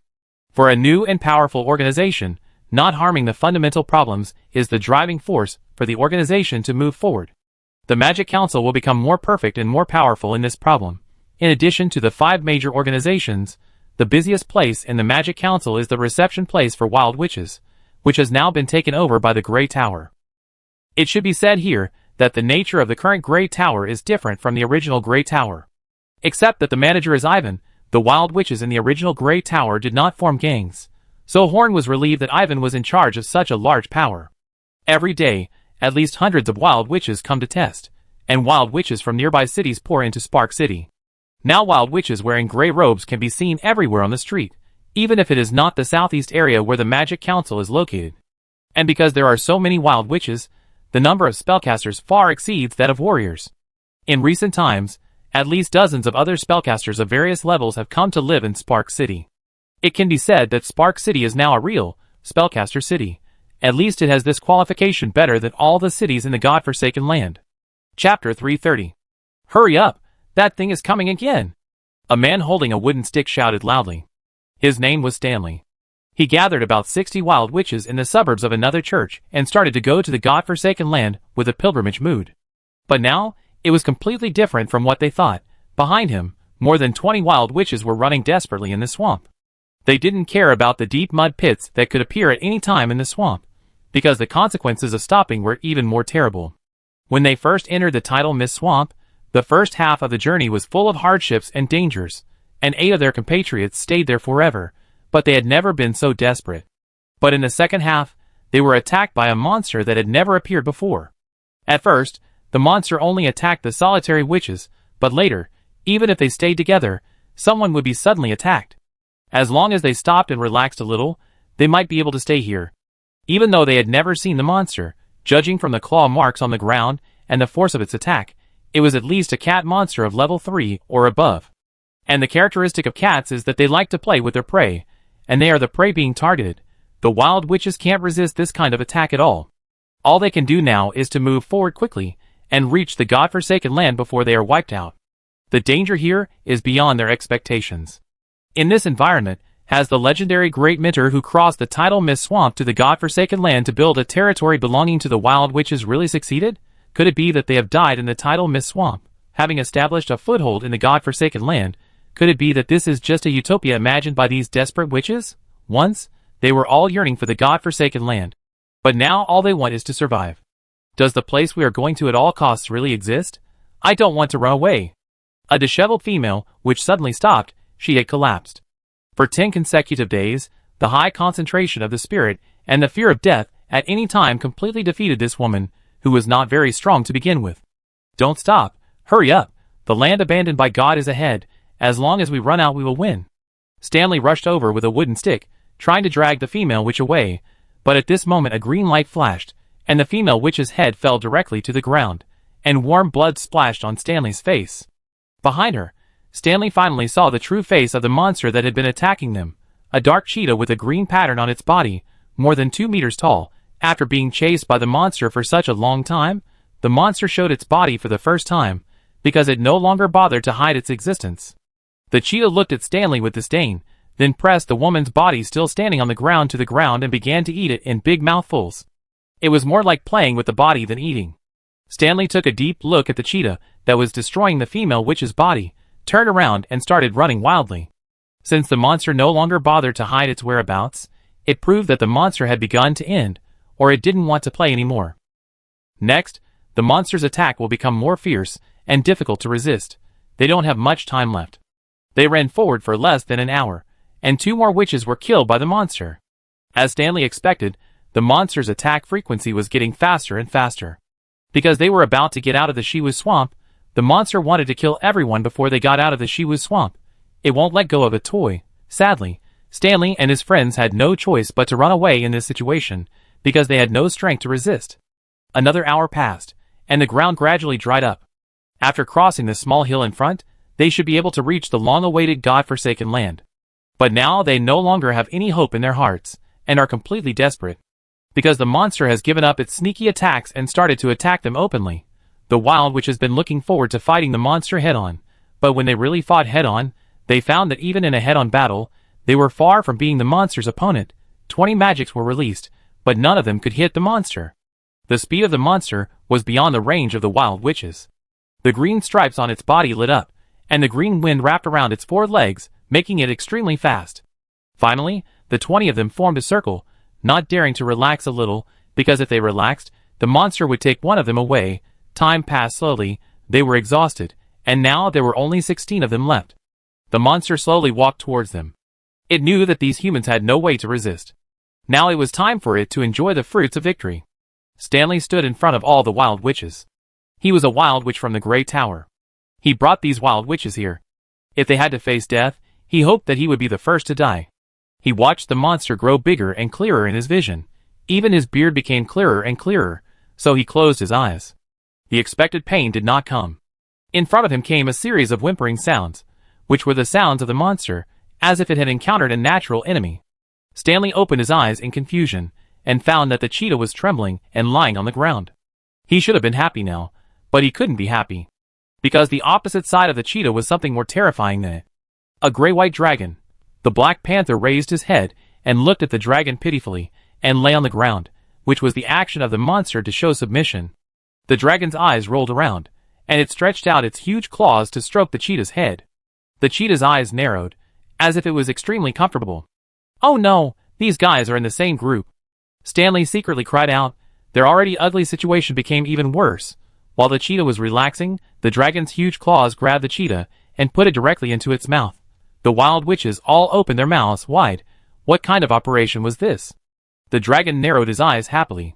Although he could deal with the third-level monster, it was not as easy and labor-saving as coaxing it and swallowing it into his stomach after struggling for a long time. After chewing for a while, the dragon swallowed the leopard into his stomach and then smacked his lips. Crunchy, chicken flavor.